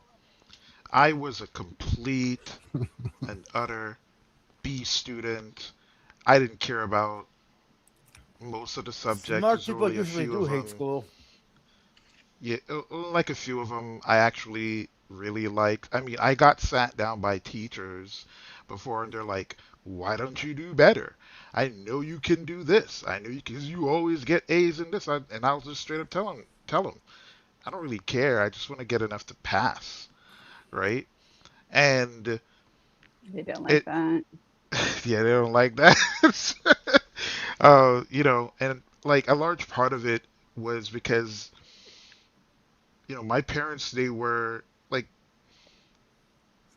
I wouldn't even say they were like strict. It was a situation where it's like they didn't have much schooling, like, and it's one of those situations where they set like crazy high expectations.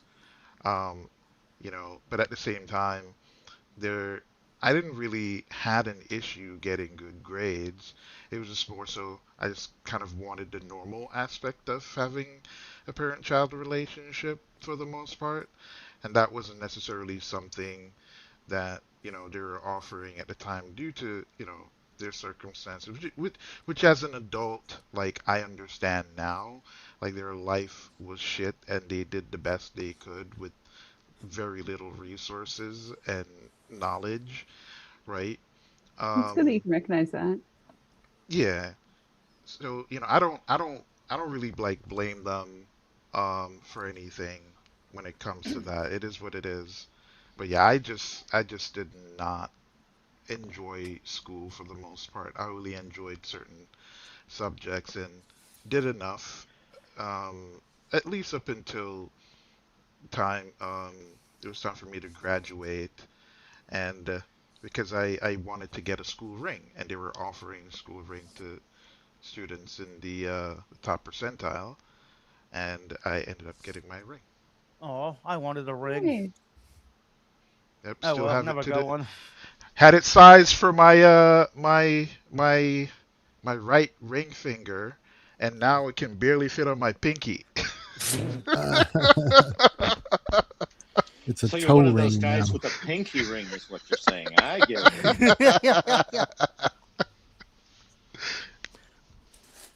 I But had a doesn't very it feel like an accomplishment?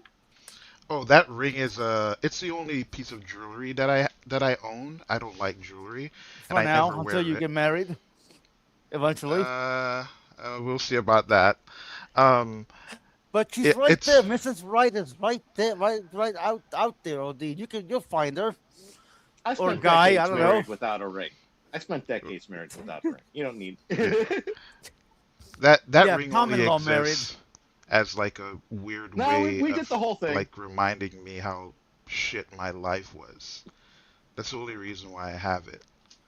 Just a reminder that I told myself I'm gonna get something to remind myself how horrible my life was. So if it And use it does as get motivation to bad, become Batman. You I became Batman. well, I maybe definitely know where, I'm not like rock bottom, rock bottom. I should be able to get back up. I was thinking it's a totem, like in Inception. So yeah. Maybe. but that seems so negative. It to me to think that way.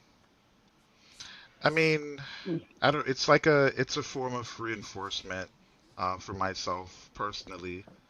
Um, No, I totally get it. That's one of those that merging of good and bad, that liminal combination thing.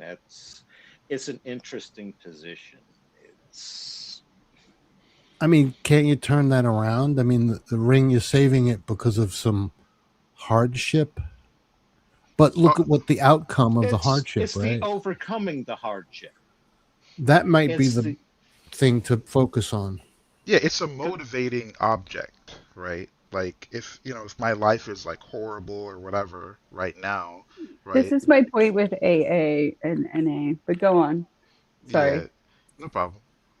That's really all it's there for. It's just a reminder to be like, hey, it was way worse than this. You can get back up and do better, basically. That's Yeah, that's I was really gonna. all that it is. For me, it's one of those where it's capturing that. I was expressing this earlier. I don't know if you were here, but the whole blessing curse combo, where nothing is entirely either a blessing or a curse. Everything is a combo of both, and is that's one of those in this sense with the ring. It's both a symbol of those hard times you went through and the symbol of you overcoming them for better days. Yep. Okay. It's a nice ass ring too. 16 karat gold.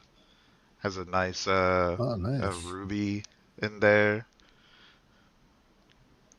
Gold is worth a lot these days. Yeah, I'm telling you. But I won't sell it. I'll keep it. And if I have children, I'm gonna tell my son, listen, I'm gonna tell him my story, and I'm like, this is to let you know that life could be way worse, way, way worse. And there's always a way to get back up, you know. And sometimes you don't have to figure it out by yourself, because that's what a lot of people do sometimes. They try to figure everything out themselves. Like, it's okay to get help. That reminds me of something that I don't know if it's appropriate, but I'm going to say it anyway. Okay. It's a Saturday Night Live skit where this guy was like, he was a prisoner of war, and he had this keepsake that reminded him of the atrocities, and it was a lighter or something that he had stuck up his butt and Okay. smuggled out of the concentration camp, and that was the object that he handed to his son or something as a keepsake. The Oh thing he my shoved up Thing his that he had goodness. butt. saved for him all those years. Well, Yeah, the Gotta get object. it out some way. I Yeah, don't know no, why that reminded me of that, but it did. I I mean, guess that's It did. basically what it is. it's the It did, object yeah. connection. The object connection. Yeah. Pass it along. in a concentration camp, you do whatever you can. It's just one of those things. Again, Hey, I'm not it's faulting him. Probably. I don't know. That's that's the something, but again from the psychological standpoint. That's like Viktor Frankl with Man's Search for Meaning, where Okay. if people haven't read it, it's definitely worth reading. And his takeaway, he was in one of the Nazi camps, and it's like regardless of what else they took from him, they couldn't take away his reaction. They could kill him, but they couldn't take away his reaction. And yeah, I think someone in the chat, I think, understands what I said about that. I think it was What it is was a that? watch or a lighter or something. But yeah, it was. Yeah, they're onto that. They're onto it. They're onto what I was saying. Okay. Yeah, it's just that object thing. 5 years. 5 years. Ooh, my. It was a funny skit. Sounds not fun. I had an object that I wanted to save and give to my child, my children, or my future children, but I lost it. And I'm glad that you did not say that you had an object up your butt for 5 no, years. no, I lost it, and it irked me for many years. I'm over it now, though. he had it, then he got diarrhea, and it was gone. Then Would I got you? Yeah. diarrhea. You're sad that you didn't shove it up your butt, basically, for 5 years. I It should have. stayed. Yeah. In other And words, you I wouldn't be in should this have. problem. It would have kept it safe. I wouldn't have lost it. Exactly. But no. Wouldn't be in this boat. All right, sorry. I didn't mean to kill the conversation. My bad. It wasn't lost out of neglect. it was lost out of just pure usage. You know, having it around and using it all. It was a belt. I loved that belt. I don't want to talk about it. I didn't get any of the keepsakes that like any of my like my dad or my grandfather or anybody like handed down to me. So That was my favorite belt. I think sometimes how much you love a belt depends on which side of the belt you're on. It was a really mundane Right. thing. I was a child. What can I tell you?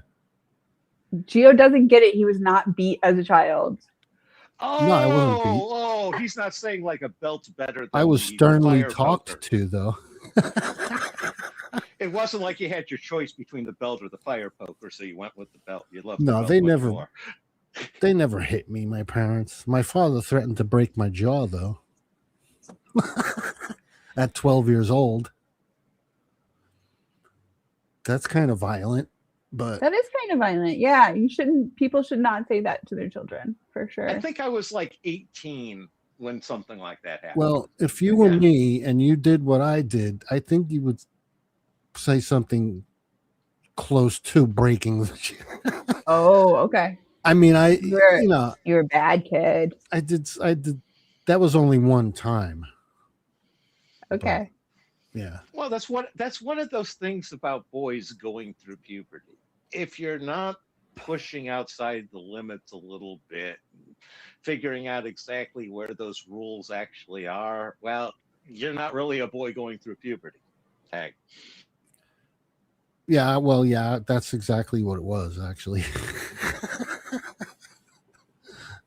Pushing the boundaries, and Dad knew it. He knew I was doing it. And he scared the living daylights out of me because I didn't expect it. He just went and grabbed me. He said, "You do this shit again, I'm gonna bust your fucking jaw." I'm like, holy, boo. It wasn't even it was just a touch and a voice and a look. That's all it was. No hitting. Good. But it worked. Still sounds scary as fuck. Yeah. It worked. The other one is the multi-hour long lecture from the mother. That's another good one. But I would always be talked to, and I hated it to sit down and I have to go talk to my parents now, and my friends are, yeah, my mother and father want to talk to me. Mine would like talk at me. But they were always so rational, and I'm like, I don't want to do When you're that. not. No, I want to do the other thing. There's always me doing the irrational and them telling me how irrational my behavior was and how I should understand this. But no, I just... You just ignored them and did it anyway. Yeah, I just sit and, white knuckle it for a while and then go back. Yeah, done talking to the parents. Like, I don't know. But it instilled something in me that I think was that I need to be able to listen. Respect for consequence is one of the things I think of in that situation. I don't know. But the groundings, it's like grounding. Stay in your room until you're 50. That's like, what? You mean I'm going to live? When I'm 18, I'm leaving. I told them. So 50 isn't going to cut it. It's not going to work. My father's always get a job. Da, da, da. He'd whisper that song to me. Get a job. Na na na na na na na na. Yeah, there's one my parents were eminently reasonable. It was set your own curfew. But if you miss your own set curfew, heaven help you. Yeah. Again, you can set it for 1 or 2 in the morning, but don't come in at 1:05. I didn't have a curfew, which was kind of odd. I could leave as a teenager and be gone for like days. Man. And they would say, "Where'd you go? What did you do?" And I'd tell them, and they were like, "Well, okay." I mean, what are they gonna do? Man, if I did that shit when I was a kid, my mom would have tore my little ass up. Yeah, I Oh, know. my I don't ass know. got torn at times. I think they gave me a lot of freedom that I They shouldn't have trust had. you, yo. I, That you were responsible, and they just trusted you, well, I was most the only likely. boy, and I was the Oh, youngest too. Oh. So I was like, I was the oldest in the trial sample. Yeah. I was kind of, I feel you, bro. I Oh don't no, know. the stuff my youngest brother after 5 of them, but the stuff he was, it's like, what happened to you people? How are you parenting like this? Oh man. Yeah. You were the first one, right? So Yeah, we were the experiments. your first iteration. Although I have to admit, I had my own unique moments. One of my favorite ones was when my mom was still waiting up, and I was in before curfew, but she was like, "You are too drunk to drive," and I said, "No, I'm not." She goes, "Oh yes, you are. I can see you swaying back and forth. You can't even stand up straight in front of me. How do you explain that if you're not too drunk to drive?" I looked her straight in the eye and I said, "Brownie in motion, Mom." Because she had taught me when I was 8 years old what Brownian motion was through the microscope, which is the water molecules bouncing, pollen grains underneath the microscope at random, like the random movement of water molecules. And I was basically explaining that it's the air molecules knocking me back and forth why I can't stand upright. And she looked at me and she just said, "Go to bed."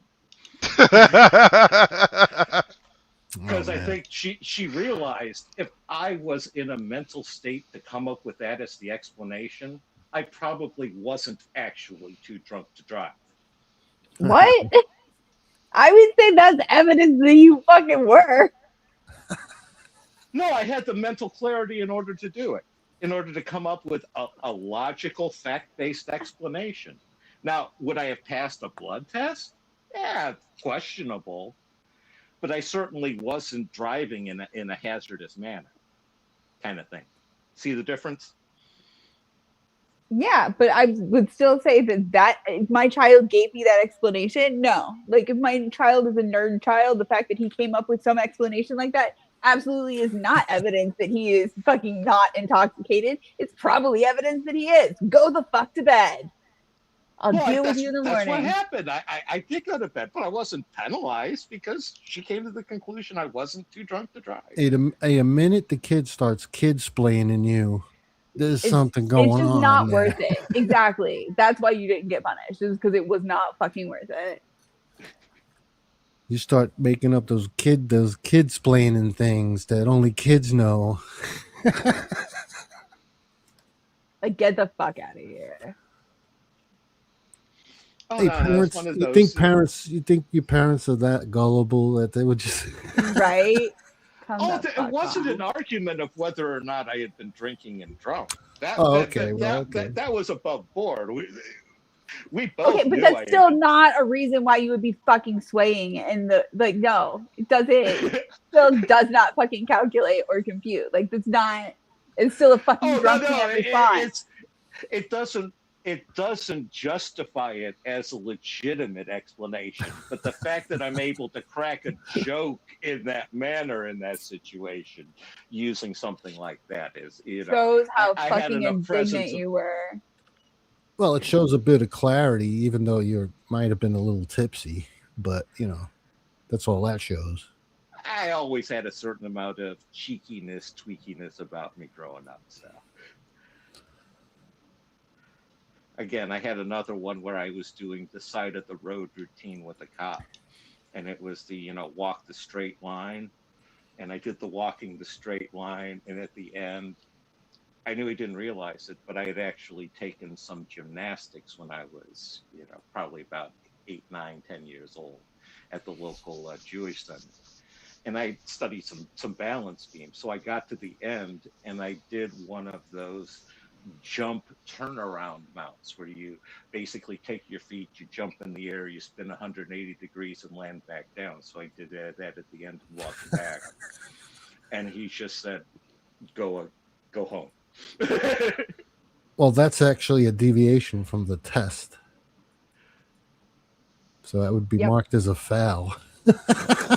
Yeah. Well, he told me to go to the end, turn around, and come back. So. I mean, I wouldn't fail you So, that.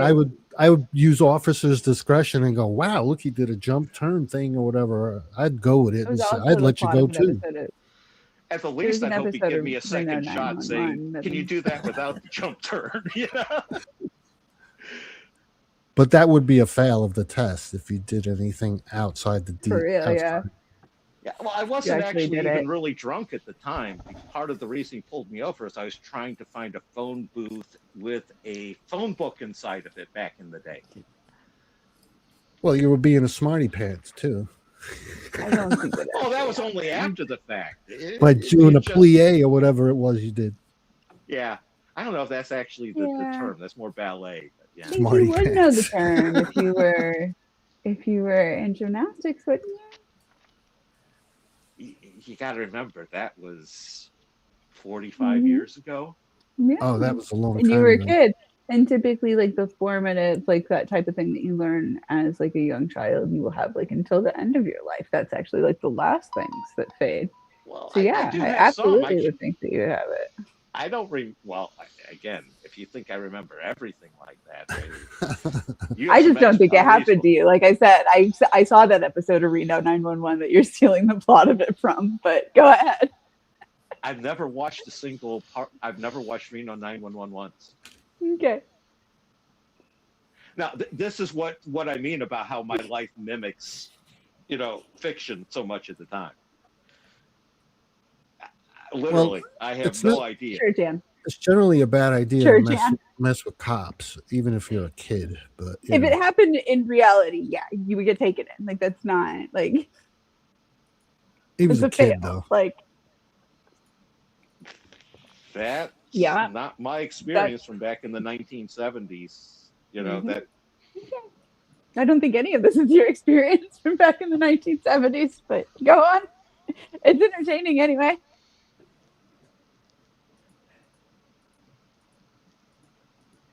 this is why I don't like to talk about my past, about it not being believable, as people laugh and mock me about it. Well, you don't have to justify it. I'll take it at face value and not judge it. No, I'm pointing out that people are voluntarily laughing and mocking me and basically saying my experience isn't my experience or whatever they're doing. No, But no it's one said that. basically- I don't know what what they're doing. I will be able to look back on this and see what they actually said that was so triggering. I've done that when I've had my autistic meltdowns, and it's been informative for me because it helps me Same. sort of exposure things, so I understand why I can sit there and look in slow motion why I melted down the way I did. Well, everybody's childhood's different, so I can't Yeah. compare mine to yours and then Except for you, try and Gio, make a yours was parallel. perfect. It's the laughing mockingly at somebody's experience, almost in the I don't believe that actually happened. Well, There's I no don't. way that could have happened. I don't. Like I don't like I'm not gonna lie to you. I don't believe that it did happen. But like I mean it's still if you believe that I believe that you believe that it happened to you. I don't. And that's the thing is you don't actually think Could have happened. that it did happen to me. I don't know. Why should I bother sharing a past story of mine when that's the sort of reaction I get from people? Can you explain that to me? I don't know what you want me to explain. Why should anybody share their past with you with the risk that you're just going to laugh mockingly at them? I don't think I laughed mockingly at you. Once I realized that like you were actually serious, that you actually believed that this happened to you, like I was not laughing. actually believed happened to me. Do you not know how freaking condescending that is? Not that it sounds, that it actually is. You might find it condescending, but that is the reality of the situation. Oh, I know.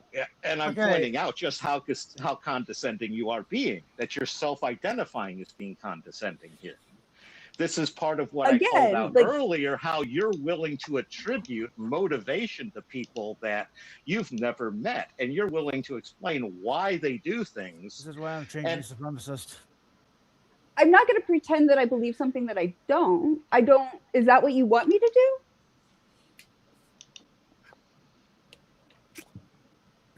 Here's how this is. What you believe doesn't change what actually happened. If you want to believe that didn't happen, that's one thing. The mocking laughter and trying to say, basically either say explicitly or somehow imply that there is no way this is possibly true or happened in reality, that's a different step. So to clarify, I don't believe that happened, but like once that I realized that like it is indeed that you were like saying that was something I can cite the state road it happened on. I mean, I can cite the state road. If you give me enough time, I can probably narrow it down to a window, and I can probably research exactly which officer like, see something and will like attribute like their own, like they will see a movie and they will attribute their own experiences and assimilate that into their own memories. That's a very common phenomenon that happens. And what you're doing to me is basically saying the equivalent of, if I rolled a set of dice, I'm only believing it came up a certain number. It didn't actually come up a certain number. That's the disconnect I'm saying. No, that's not what I'm saying. Well, it's out of the norm, and it doesn't fit with what we know the test involves. What did I say earlier about how nothing in my life was normal? But that's okay. It's not beyond the realm of impossibility that happened to you. Correct. But her sneering and laughing as if because she's admitted it's outside the realm of possibility to her. No. Isn't that what you said? Outside?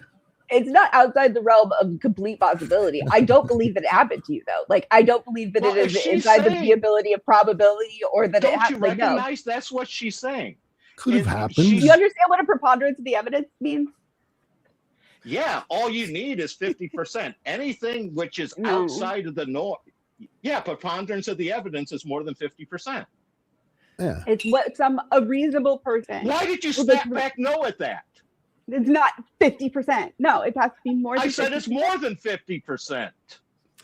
Oh, man. It is, oh my God, it is an amount of the evidence that a reasonable person would look at to perceive to be the case. It's more than 50%. There's not like a percentage of. Okay, if you want to quantify it, sure. We'll go ahead and quantify it. Yeah, anything above 50. We can agree on that, sure. Again, I don't believe from a preponderance of the evidence that it is indeed the case. I did not say that it is outside of the realm of possibility. Well, if you take that test, if you take that test and you deviate from the test, that's a failure, and they're going to cite you for that, even if you're underage or whatever age you are. So the cop just gave you leeway. This is the 1970s. I understand that. No, I understand that. What was the standard? Well, you don't do pliés and jump around and do pliés and turn around at the end. Yeah. That's not part of the test. That's not part of the test. And you did that. I totally accept that if you were the cop giving me the test, you're the type of asshole who would have run me in. I 100%. Well, no, I wouldn't have. I wouldn't have. Okay, I wouldn't well, have. Again, I wouldn't have run you in for that. I did what was appropriate. I've had I'm sick of people laughing. The cop used his I discretion. stopped laughing. obviously. When I realized that you were serious, I stopped laughing. No, I will give you that. It could have happened. I'm not doubting I it think that's happened. before. I'm saying it did, actually. I've had a revolver pulled on me before. Same, actually, just like literally. Hey, I'm 2 going months with it. I'm with you on it, man. It happened. Okay. You know, this is one of those things. Gio, you're making it worse. But you don't have to justify it to us for anything. Well, so what? Well, what I'm trying to do, I'm not trying to justify anything. I'm trying to All explain right. why I hate discussing my past, because I recognize that it's freaking unbelievable. And when I don't believe it myself, and I was there experiencing it, I certainly can't expect anybody else to believe it based off of my story. This is why I do it, and I hate it because it's bad enough if they don't believe it. When I don't understand. Yeah, but it's a risk. Every time you open your mouth, you take a risk. It doesn't matter what you're talking about. So, you're putting it out there. People are going to laugh. People are going to cry. People are going to sneer. People are going to joke. Who knows? I mean, I don't know. But why should I? And part of You it don't is have to. You don't have to. I 100% know that, because I remember the guy who rode the metro system in my town when I was growing up. We always called him Coates, because regardless of the season, he was always wearing at least 2 or 3 long coats on himself. And he rode the metro for decades. And I thank the paper, because they actually put his obituary on the front page when he finally died. And it was one of those things where he had one of those events that happened to him that he just snapped and just checked out of life and stopped sharing anything with people. And just basically went through life until he died. So I fully recognize that's an option, and is one I consider every single day of my life. Well, don't do that. That doesn't sound like would be very much fun. Well, Do you if think you it's think fun to be? Do you think it's fun to share and to actually share and be laughed at and mocked? Well, bro, you said that you recognize that it's unbelievable. it's not- so how it's is not it that really- you're like so surprised and how upset can when I somebody doesn't believe you? So Like, how I don't can understand how you can be so surprised and upset when someone doesn't believe you if you recognize that it's unbelievable. Because you don't have to necessarily believe me. It's like one of my buddies from high school. It seems like you're really upset about me not believing you. Well, I'm sharing with you part of my problem here. And what you said that it was awful, I don't do that. But you're basically reinforcing that that's the most logical and reasonable path for me. And it's like my buddy from high school, when I was talking to him after my marriage fell apart. And, I was sitting there and saying that, I was talking to people and they just don't believe me. And he sat there and turned. It's like, I was telling people the truth about my past. And he goes, you can't tell people the truth. They'll never believe you. Well, I mean, this is me personally, and I've definitely been laughed at and mocked for, sharing, I hate to put it this way, my truth of what happened growing up or whatever. And it's like, okay, well, fuck you. I still occasionally do open up about it. It's like, it's part of who I am. Just because somebody laughed at me, it doesn't believe me. It doesn't mean I should stop sharing it with people that actually care about me, or in general. You know what I mean? I don't know. Yeah, again, it's one of those things where I'll take a small, minor example from my childhood. And that was my dairy farmer grandfather. He happened to be very good friends with Lefty Grove's sister, who was a very famous baseball pitcher back in the 1920s and 1930s. And, what arguably one of the top left-handed pitchers of all time. He happened to be my grandfather's, poker buddy. He was an angry alcoholic who couldn't handle money, and that's why he lived in his sister's basement. And my grandfather did a lot to, basically support him alongside his sister and make sure that Lefty had a place to stay and, took care of him. Yeah. That's just one example from my childhood, that there's this, one of the all-time great baseball players who just happened to be friends with my grandfather, who was a dairy farmer who either graduated 8th grade and didn't go to high school or had to drop out of 8th grade to support the family. Conflicting stories. That's not a believable story, but it's what happened. Do you see my issue? Hey. Well, that's I do believable. see your issue, and I still say share it. Yeah, I mean that's. I mean, I think that like maybe we all have unbelievable. That to me still sounds more believable than the other story. But either way, like I probably have some stories that like don't sound really believable about my childhood, but I don't tell that story and then get mad at somebody when they're like, I don't fucking believe you. Well, also, I have very little experience with the things that happened in regards to the situation you were involved in. So I don't have any way to tell whether that's valid or whatever. It's just coming out of you, you know what I'm saying? The other thing about the police, the question is what there's things there that we know, if you do certain things will happen, and these things didn't happen, which is not uncommon, but it's just out of the norm. You know what I'm saying? Which makes it less likely. Well, I mean, Gio, having a gun pulled on you is believable. Incredibly depending on where you are in America or the world. Like, no, I was in a friend's kitchen when it happened. I'm saying it happened. I'm saying it happened just like he described it. I'm not saying it didn't. I'm with him on it, 100%. That's one of those things. I'm a shitty liar. Oh, hey, I'm with you on it, man. I'm with you. I cannot lie to save my life. It's funny. I've been accused of lying. Like, when somebody wanted to know something, and I gave it to them. It's like, you're lying. Like, what about this? Like, okay, I'm not lying. Just because I omitted something doesn't mean that. Don't get me started. Yeah, no, that's a question of keeping a secret versus being a blabbermouth. Yeah, it's like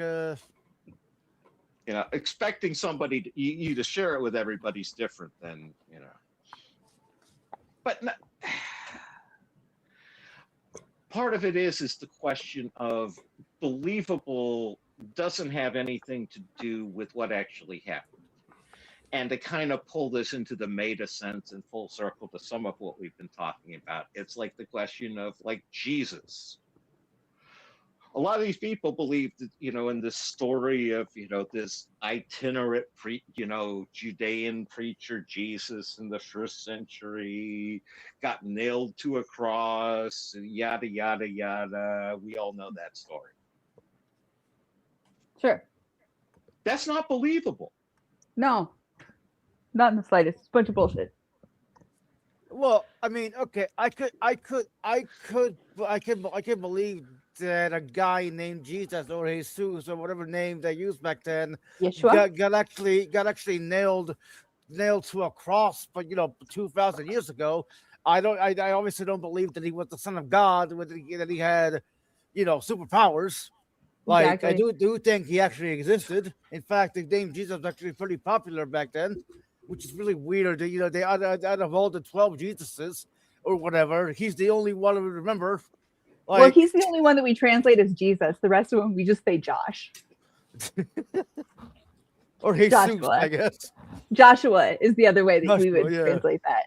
Yeah, Yeshua. It's so fucking weird. But it's like, for some reason, people get ridiculed if they don't believe that story. I mean, to be fair, people get ridiculed if they do believe it. So it's you know It what I mean? depends on the crowd, exactly. Yeah. Well, I was raised without these stories, so I was told total the opposite of what a lot of these people who believe these stories were told. I wasn't told read this book and this is the way it is and this is I wasn't told anything. I was told do what you want, do whatever. I lived in a secular household. There was no praying. Did you have morals growing up? Were you taught morals? No, we were raping and killing at age 2. Jesus Christ. What do you mean did we have morals? I was just a normal kid. What do you think I was doing? I asked that because many Christians believe that atheists have no morals. That's a normal family with 3 kids I and didn't see you in that cast of Growing Up Clinton. It's just it's a regular family. The proverbial family. 3 kids and a dog and a house and a car and Oh, so you have brothers and sisters. yeah, I have right, siblings. yeah, I saw that. I think what he's asking is a basis of how did you justify not raping and pillaging if you didn't have the the God on high dictating that you not do so. And it's a fair question, because this is one that I would say probably about 2005, I stopped arguing religion online because I had run into too many people who were telling me honestly that if it wasn't for their belief in Jesus Christ, they would 100% those people be scare out me. there robbing, raping, and murdering. And the only barricade to that is their belief in Jesus. And when I had heard that from probably several dozen people, I realized I need to take them at their word. And I need to stop trying to argue them out of this, or else I may be unleashing raping and killing. Do you really want to risk it? Honestly, yeah. Even No.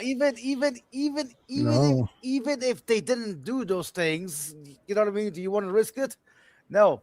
No, people like that need to maintain whatever they're doing because Yep. And I think that's kind of the reverse of that is where he's coming from for you is, what is it that, that didn't lead you to, potentially go down that more nefarious path? I don't know. I don't know how to answer that. I think it was just it's hard to say. Not being exposed. Okay, I know. Fear of punishment. That's the big one. Fear of punishment, fear of reproach. That's usually why people don't do certain things. And aside from it being wrong, a lot of it do is fear of punishment. It's why a lot of people do believe in God, because it's like, I want to be held accountable for my actions. Humans don't do that. I'm like, what do you mean people don't hold themselves accountable? It seemed less about what my parents seemed more interested in teaching me how to think than telling me what I should think. Like they wanted me to make up they wanted me to make up my own mind about certain things, and they didn't want to stifle that. That's how I felt. Jesus. Okay, Nennity, you're a masochist. Okay, get the fuck out of here. Yeah, no, I hear you on that one, and they did a good job there. No, I was raised Catholic, and my parents very much raised me on the Catholic Church is as close to the truth as you can get. But since we have to deal with people of other faiths and things, we have to live within the secular framework. But that's not necessarily how we believe. And again, I was in a lot of ways I was off the reservation by the time I was 8 years old. I was raised Roman Catholic. I did my communion, went to Sunday school, confirmation, and I didn't believe, right? My parents, they weren't bad, but they weren't religious, I guess you could say. My mom did believe in God and all that. I think she still does. My dad, kind of. My sister, I have no idea. Right, and my mom only went to church when it was like Christmas or Easter or all that. You know what I mean? And it's like there were many times where where she was like throwing away clothes. And I suggested when I give it to the church, it's like nah, I'm not gonna give it to the church. And you call yourself a Christian? What the fuck is wrong with you? I look. I'm sorry to badmouth my mom, but it needs to be done. My father was in the Navy, the Not the Norwegian, Navy. the Norwegian Navy. Oh, really? You're from Norway? No, I was born in the United States. My parents are fair from enough. Norway. My sisters were born in Norway. So your parents and sisters are from Norway, like Fro. Fro to Norway Fro. Well, I have dual citizenship because at the time, if I was, Totally sleeping my my mouth. parents were Norwegian and I was born of a Norwegian, I became a citizen, but they don't do that any longer. Well, but you were also born a citizen here because you were born here. I was born here, yeah. Yeah. Now, So is you it got- because you got- Norway you got a did away with dually. Did Huh? Norway do away with dual citizenship? Yeah, they did away with birth dual citizenship. Because I know some nations still have it that you can, if you're born in the U.S. you can still get both. I'm laughing at nerdy, and you see a lot of people were laughing here, and we might be laughing at other things, not just what you're saying. So you got to also remember that too when you're talking and putting things out there. There's a lot of people here, and we might be laughing at something we're reading in the side chat, or I'm just to relate something on what. Oftentimes people would laugh at the absurdity of something you say, but it doesn't mean they're denying it. Yeah, so know don't what I take mean? everyone's laughter as though they're mocking. Oh, I try my best not to, but one of Just the things I'm trying to correct in my 60s is one of the errors I talked about earlier is Right, I I have a always tune. try to see the best in people, and I very much recognize that by doing that I also blind myself to the worst in them. So I'm trying very hard to be more negative in my views in order to come closer to reality, because I'm too forgiving. It's definitely a balance, dude. I'm with you. Okay, I'm too forgiving too. It's I don't know. Sometimes I feel like it's a weakness. Other times I feel like it's a strength because it's like, what's the point of holding grudges anyway? You know what I mean? Like, but see, I can answer that at this but- point. The point is so that you stop getting hurt in going forward, so that you don't let that person hurt you yet again. It's the old, fool me once, shame on you. Fool me twice, shame on me. What do you do when you get to 5, 6, and 7? Well, but see, here's the thing. You can forgive somebody, but not condone what they did. You know what I mean? You say, I forgive you for, I don't know, kicking a puppy, even though puppies are beautiful and they should be loved. Yeah, You know what I mean? thought long Somebody and has hard a on kitty that needs to be petted. I'm just saying. that's me right here. Now, Well, Meow. Thank you. He hears me talk. He hears me talking every so often and decides I may be talking to him, since it's him and me in the house these days. So if I'm actually talking, odds are I'm actually talking to him. So he's like, "What?" Attentions, please. Oh no, it's a male cat. Trust me, he likes to sleep 2 inches away from me. Oh, I want a cat. Damn it! I miss having a pet. I Male lost my. cats are the ones that are the shadow. Female cats are more aloof. Just it's I had a little orange boy. Actually, he was a big orange boy. He was 14 pounds, and my vet told me he wasn't an ounce overweight. Huge. He's not overweight. He's just big boned. I had a dog named Abby since like 2000, since 2004. She was very cute. She would always whenever I was in my room, right, and my mom called me, she would come to my door and scratch like she'd say, "Hey, mom's calling you. Come on." She was so cute. I miss her so much. We had to put her down during like 2021 because I had just moved out and my mom was working, so I couldn't really take her with me because I was living in a apartment. She was like 16 at the time, so I couldn't really take her. If I lived downstairs, yeah, I could take her, so you could take her out, go for a walk. But living upstairs, it would have been an issue. You know what I mean? Because her going down the stairs wasn't really viable. Plus, I didn't feel like carrying her in my arms, potentially falling. It would have been a big mess. I miss her, but it was this was during the start of COVID, and I didn't get to say goodbye. My mom got to say goodbye, but I never did. No, I just and here I got that dog. Like, yeah, my mom paid for it, but here's the thing: like back in 2004, when we went to this guy's house to get a dog. I swear to God, it's like she knew I was there for her, right? Her brothers were like running around the pen, but she was like, pick me, I'm right here, like, you know what I mean? Aw, It's yeah. the- She picked Sorry, you. I'm just yeah. And Yeah. and on the ride on the ride home, I put a towel like over my lap, and she slept there. And I just I need to stop. I need to stop. I'm getting too Yeah, emotional. they weasel into our little hearts. They really do.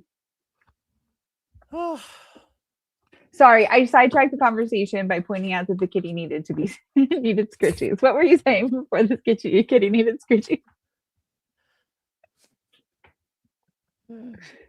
Nobody. You know what? I don't know. You know what? I don't know. Cats and dogs can make you forget everything. They really In a do. good That's way. what In a happens. good way. I was Definitely like, in a good kitty. way. Sorry, it's getting late enough. My meds are starting to wear off. Okay. Okay. Is that a good or a bad thing? It's a bad thing. I got the real bad ADHD. Okay, this is driving me nuts. But why is it certain cameras have a certain fisheye lens effect when they're not using fisheye?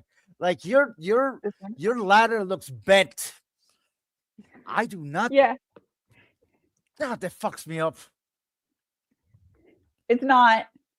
It's a No, regular I ass know. ladder. I know it's not bent, but it's like bent. Oh. Oh. Here, you want me to do that? Does that make you feel Maybe better? you're bent. Well, definitely, Can dude. you help me? We've already established. We already established that I became my own therapist, and that's why I'm insane. So I don't know if you missed that part. I feel like it's maybe not working for you. I think that you maybe need to fire him and hire someone else. Yeah, Graham, you can't talk to your therapist like that, man. The Come on. distortion is real. See, someone else sees it.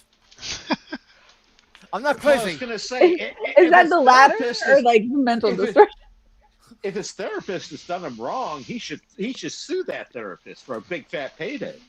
So wait, how can I sue myself? I was my own therapist for 5 years. Well, okay. First, you need to get insurance, liability insurance. That would like be the funniest. Then you sue yourself. Do you remember when what was his face? The guy who like murdered his wife and son a few years back in the South. Murdoch. That's a long Alex freaking Murdoch. list. Yeah, that's a long list. You're right. The rich one who they had multiple houses. Alex Murdoch was his Do you name. have any idea how Alex that Murdoch.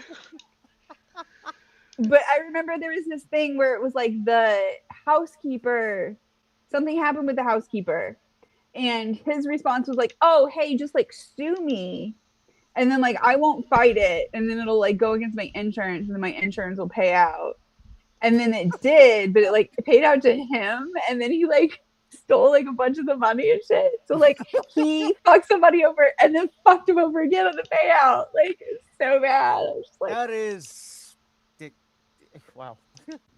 and talking about dogs and cats, in the end of that case, it really was the information that so the one son had like taken a video of the dog right before the murder, and the dad had like testified that he hadn't been there, hadn't been at the site, blah blah blah. And on that video, you can hear his voice, and I love it that like the dog was the one that like fucking cracked the case. It's just like the bestest boy, like fucking blew the lid on all of it. He got him fucking convicted. The only thing better would be if the dog's name was Blue. I don't remember the dog's name. Don't remember the dog's name. Like Blue's Clues, yeah. Yeah, I got the reference. Speaking yes, it was the housekeeper. Apparently... It was so much fucking bullshit. Yeah, well. Speaking of Blue's Clues, apparently Steve. I'll be right back.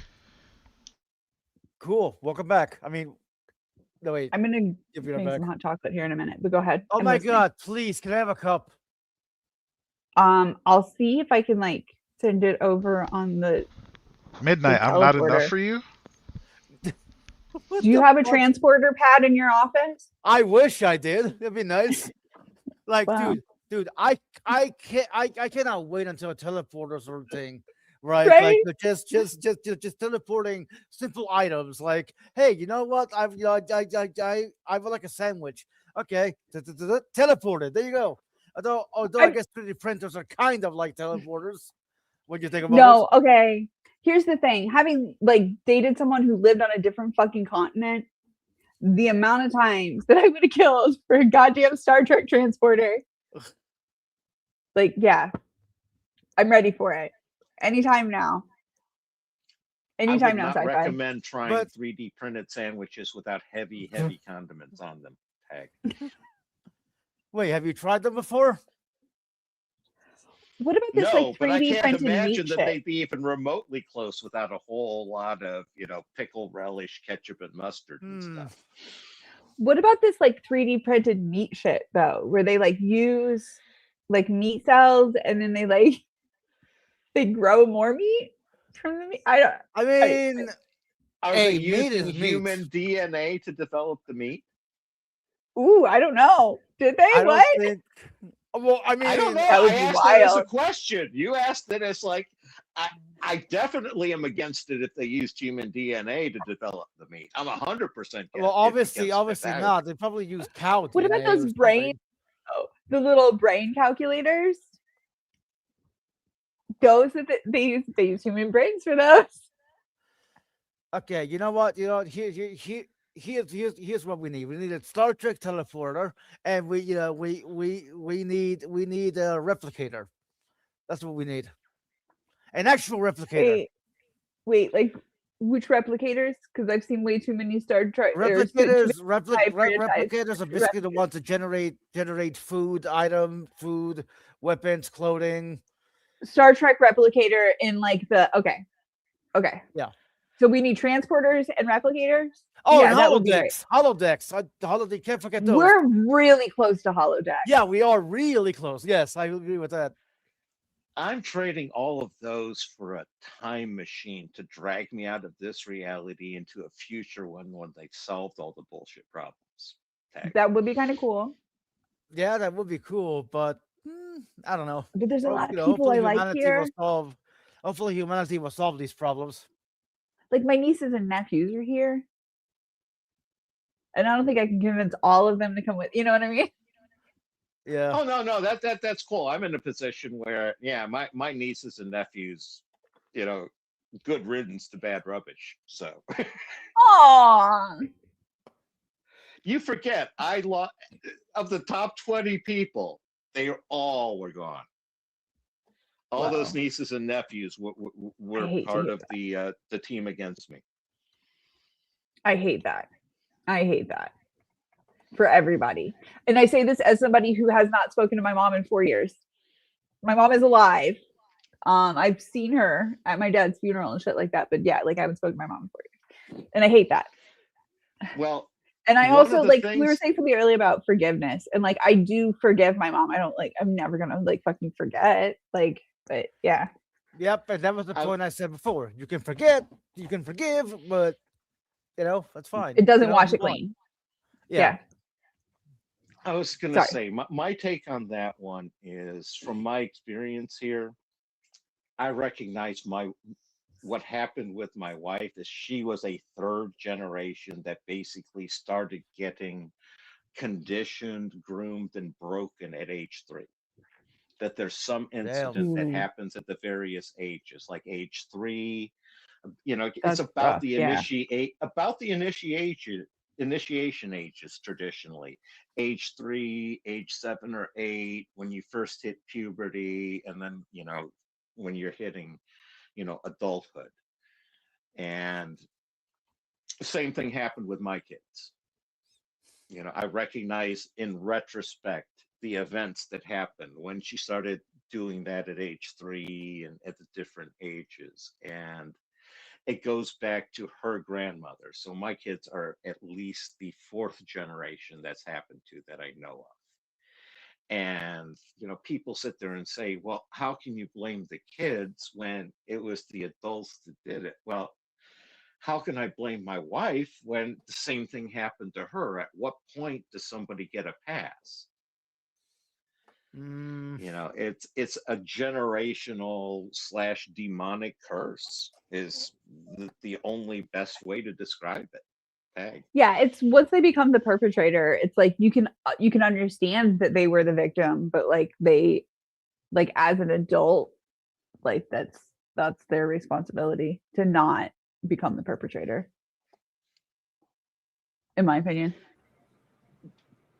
Well, are you talking about prevention, or are you just talking about like? Well, what do you mean?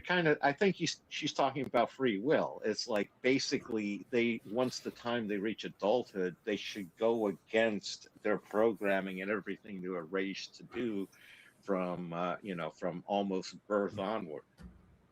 And that if they don't go against that programming, that there's something wrong with her. Again, I'm paraphrasing, but that seems to be the implication of what you're saying.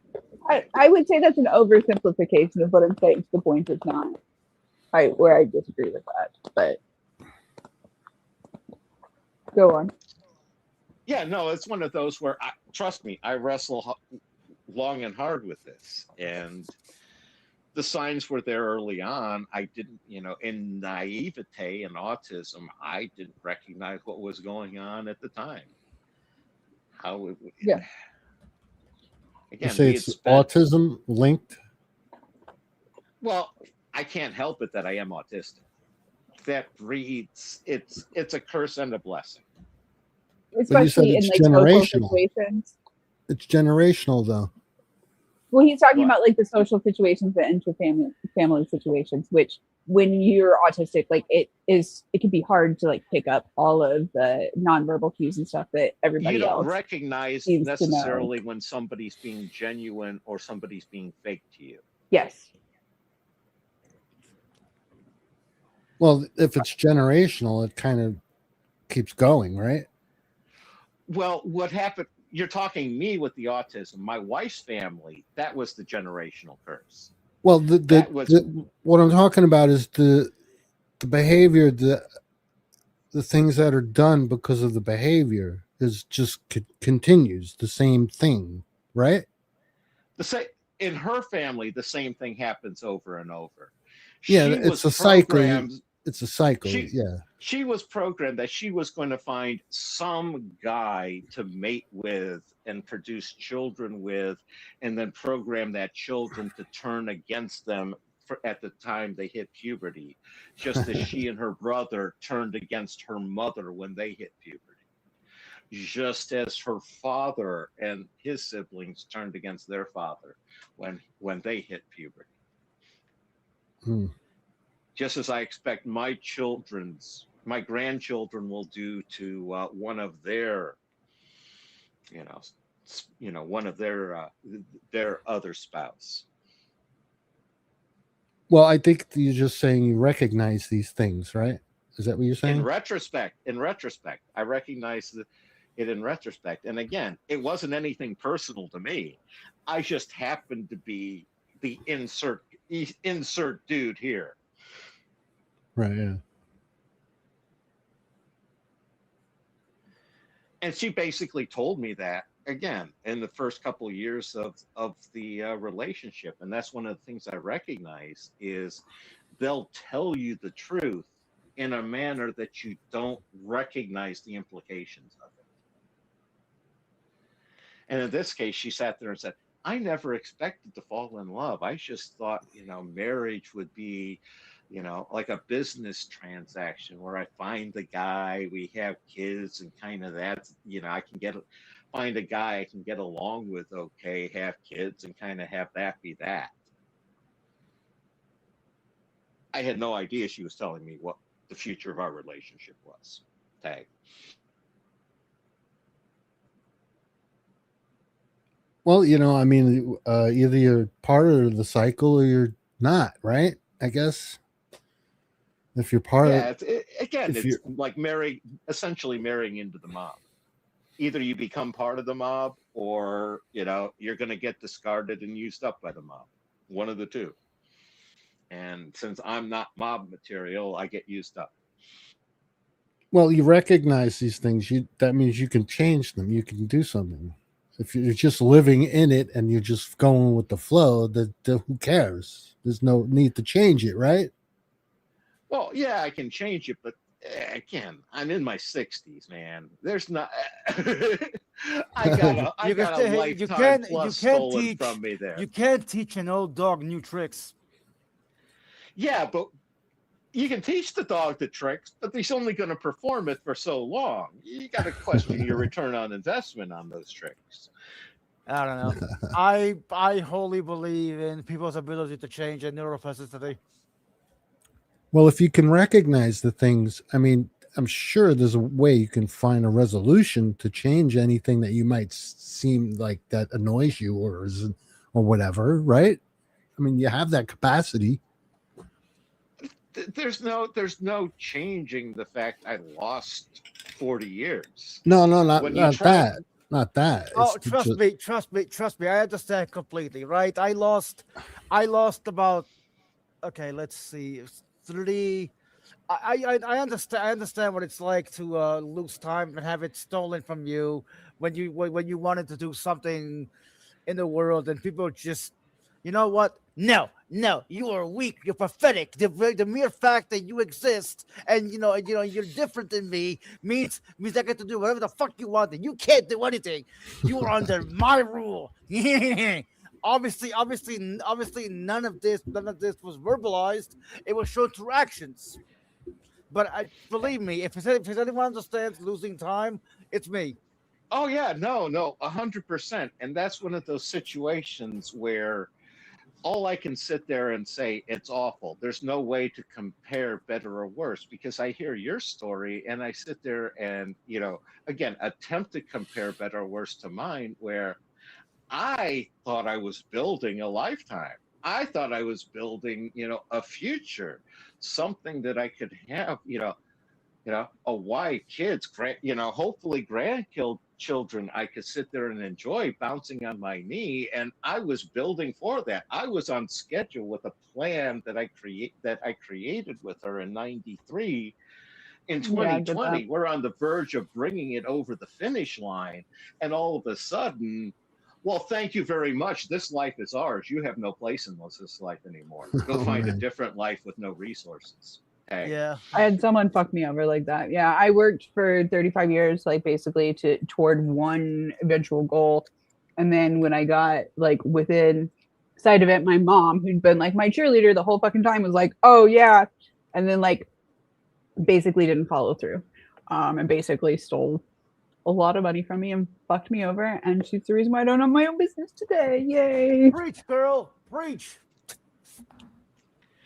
And that's where I go with forgiveness. Boy. One of my requirements for forgiveness is that person has to ask for it. I don't have to forgive anybody who doesn't ask. Anybody who doesn't ask doesn't really want to be forgiven in my book. I mean, here's the thing. When you're dealing, when you're dealing with narcissists, they're never gonna be like, "Do you forgive me?" No, it's up to you to forgive them, whether they deserve it or not, for your own peace. Exactly. I decided for my own peace. Not that she deserves it. She doesn't fucking deserve it. But I settled decided. on I can heal without forgiving them. Yeah, you can. You absolutely can. Yeah, you don't need to fucking forgive somebody to move on. You can do just you need put a period and move on. conditions to forgive? I mean, I don't know. You could just forgive without conditions attached, right? Part of it for me, forgiveness implies I'm letting that person back into my life. And what does it take for that person to? It doesn't have to. That's the thing. Well, I'm saying that's what forgiveness means to me. And again, I was raised old school Catholic, and that I'm kind of extracting this. It's when you go to penance, to forgive is what you need to do to get back into the good graces of the community, as if nothing had ever happened. And that's basically how I look at forgiveness with me. For me to forgive somebody, they have to achieve the state in which, okay, it happened, but we can go on as if it did not happen. If that makes sense to you. It makes sense to me. Hey. It makes sense what you're saying, and I am totally I don't feel that way, but I get what you're saying. Yeah, when I forgave my mom, that was for me. That was for me to say, okay, you know what? I'm gonna stop holding on to this because it's not serving me to hold on to it. And and I feel like not forgiving her was something that was over my being held over my head. She doesn't know that I forgave her. Fuck her. Like, I'm not letting her back in my life. Like, whatever. If she wants to come back to my life, that's a different story. That's a different, like, from there. Okay, there's another. That, yeah, I need to see some effort from her side. But for me, and I get that for you it's different, and I want to respect that and say that that's completely fucking valid. For me, I just decided, you know what, I'm gonna fucking forgive her so that I can fucking move on without having any sort of feelings about it. Whereas I tried to move on, but like I just kept thinking about it. You know what I mean? It was easier. I think it's the expectations. If I forgive somebody, I wouldn't attach any expectations to it. But I'm a human being. I may feel a certain way about it, but I have to forgive, and that doesn't entail expectations or conditions. It's just that's what it is. It's a simple thing, right? Am I wrong? I agree. And for me to let my mom back in my life, that wouldn't be. Yeah, I'm speaking for me. Yes, exactly. Yeah, we're also just speaking for ourselves. I can accept that's how I it. feel. It's a simple thing for you. No, it's as I sit there and say, there are some people who reinvent the wheel. I've redesigned the floor plan of the ball bearing plant of the wheel. I am just such a micromanager. And part of it, what you're talking about forgiving your mother, I 100% support what somebody does to help themselves sleep better and go forward in a better state of being, as long as it doesn't hurt other people. And just making a change of internal state. Because, for me, I would describe your situation, from my way of evaluating things, is I need to forgive myself. What happened with my wife is, she is who she is. She was always going to do this to somebody. Where the problem comes in was my expectation for decades that she wasn't that person. That she was the person that she, I thought she was. That, I took from all of our various interactions and her statements as to who she was. And the problem was there was a mismatch between my model of her in my head and the real her out in the real world. And my biggest challenge is to forgive myself for having such a bad mismatch and not noticing for decades. Well, these are all these things you mentioned is all like ideals, right? The good son, the wonderful caring mother, the father who's always there and is protective, and the brother who's who's always by your side and supports you. These are all ideals, and sometimes people can't live up to. You know what I mean? You know what I mean? Because my mother has said to me sometimes, "Oh, yeah, you're not I'm not the son that I could be." I'm like, "What? What do you mean by that?" Like there's some ideal she's looking at that I'm not attaining. Actually, I reduced that more Know what I mean? primitively. No, I understand what you're saying, but that's not what I'm doing. The standard that I try to hold people to is the commitments they make for themselves. Mr. Graham, can I make a comment on the part about your wife? Sure. You know you put up with that woman because she's hot. Come on, man. You know that good was keeping you around and Actually, no. If it was a matter of that, man, I'd have bailed decades earlier. That didn't have anything to do with it. No, if anything, it was much more of an intellectual attraction. Is I genuinely thought I had found an actual equal partner because we both recognized we were extraordinarily competent individuals. There's very little either of us couldn't do if we put our mind to it. And it was a question of, biologically, we each have our own limitations. But other than that, it's a question of she can do 3/4 of the rest of everything. I can do 3/4 of everything. This is a good overlap. And I thought, again, somebody who I could actually sit down and have interesting conversation with both before and after times in bed, if you know what I mean. Were you two just too much alike? Was that one of the issues? No, it's that she was essentially raised and groomed as basically Succubus? almost a succubus is one example, but it's basically almost a mimic. If you Did you understand, say like narcissistic, succubus? yeah. Interesting. Now you see, I'm laughing at that. Now I'm not mocking you or anything. That's fucking funny, No, and man. I recognize you're not mocking that at all. No, again, but it's actually the one that's so creepy to me. If I don't know if you guys know about Erica Kirk and the Kirk assassination, but Erica Kirk reminds me of my wife. Trust me, it's so creepy. It's Oh unsettling. wow, okay. Man, it looks like she's been waiting for a while for him to go. Okay, Trust me, conspiracy theory. Okay, she wanted her husband out of the way. That's fucked up to say, but come on, it's possible. Don't you think? I did my 1.5-hour show on the conspiracy theory on Aeon Bites a week ago, so. Oh, well. I actually have a show out on that one, and it's entirely that she seems to be some sort of like dollhouse severance operative is where I was going with it.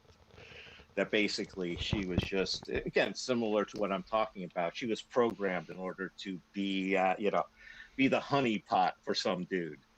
Just had to find the dude they wanted to expend her honeypotness on, and that was Charlie Kirk. And when I suggested succubus, I don't mean like in a sexual way. I mean like there are some people who are just straight up energy vampires. Yep. And they will drain your life force just one way or the other. But it's not even in a sexual kind of way. Yeah. Oh, I mean, they do that sexually too. Don't get me wrong, but mostly psychologically and emotionally and mentally and all that. Yeah. It's just not worth it. And one of the things that I've learned is that like I think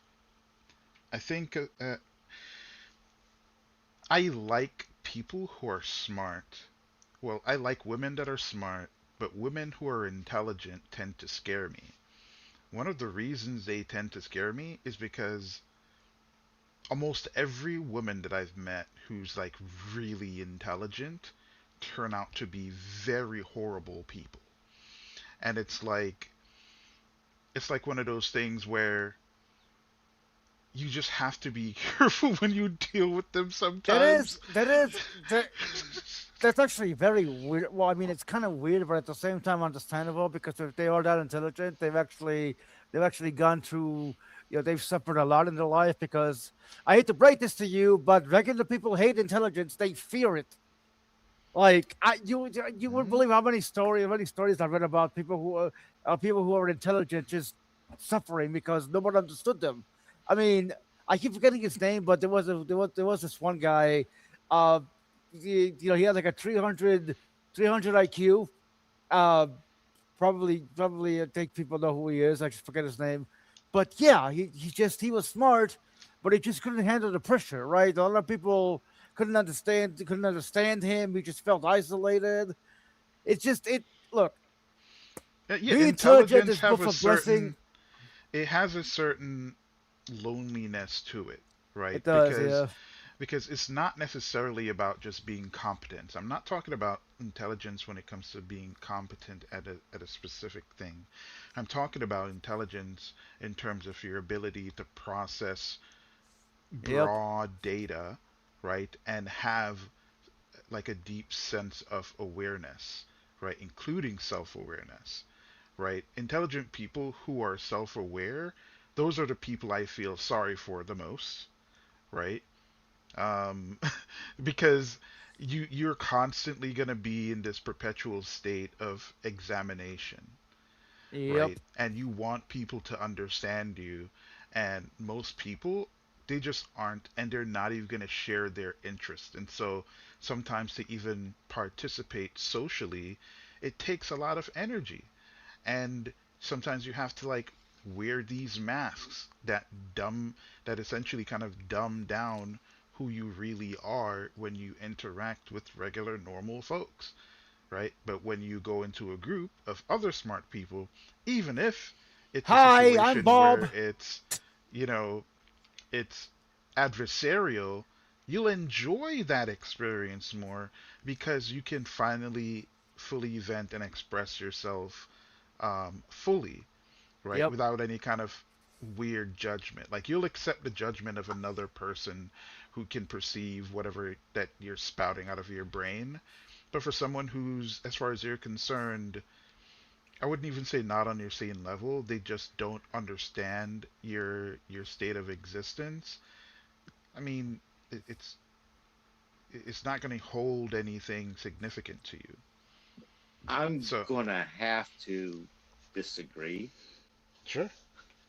because I went to one Mensa meeting and realized that was the last group of people I ever wanted to be around. Okay, that's fair, And but so that's fair, but that's Mensa. I mean, they have a reputation.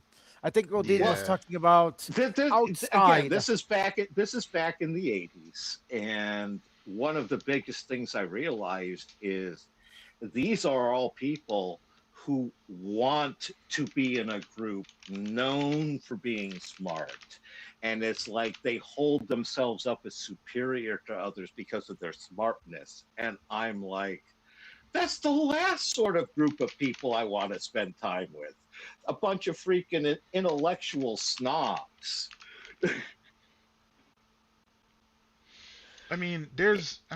I think, I don't know, I'm not talking about those. To be honest with you, I'm not even really talking about those people. I'm talking about But you know the 'cause type I'm talking about. yeah, yeah. And like, trust me, I've interacted with quite a few of them throughout my life. And it's, uh, both the men and women are insufferable when you deal with those types of people. Because the type of awareness they. Oh, go ahead. I was gonna say, like, do you remember the lady who was the Mensa member who killed her husband? And like, she was fucking dumb. Do you remember this shit? They had this like game where they were like, oh, it was like a true, like a not even true crime, but it was like a where somebody like staged a crime and they like tried to figure out how it was done, kind of thing. Mm-hmm. And she had set up this crime and like stumped some of them. and then like thought that was like a good enough like reason to like kill her husband, like basically with the exact same steps. And they were like, Jesus Christ, that's Wow. pretty dumb. That's But like see, but they, see, that's like Dunning. it is fascinating how smart people can actually convince themselves of dumb ideas because Yeah. yeah. Well, that sounds like Dunning Kruger effect, where they think You're they showing the difference between smart and moral. they That's know the more difference than between. It's not really Dunning Kruger. To me, as soon as you start thinking about, hey, I might be able to get away with killing somebody, that's not a question of smart. That's a question of moral. And once you Yeah, go like, why? past that point, thinking, hey, yeah, it might be a good idea. It's fine if you hit there and say no. But if you go past there with a yes, it doesn't matter. You've hit danger, Will Robinson territory. Danger. Hey. Peligro, Will danger, Robinson. danger. I used to watch the Spanish Lost in Space when I was in the service because there was nothing else on, and the robot would come out and go, Peligro, Will Robinson, Peligro. That's how I learned what danger was in Spanish. Was They the say that's Dr. the best way to learn Smith a Will foreign language. relationships just as inappropriate in the Spanish? Yeah. Maybe more so. I'm not a Spanish speaker, though, by the way, so I didn't understand You should half of be. it. I Learn should be. Spanish. Well, when I lived in Queens, I dealt with a lot of Spanish-speaking people, so I learned a lot, but I didn't practice it enough, so I lost I lost it. Not even any Spanglish left. A little bit. Little bit.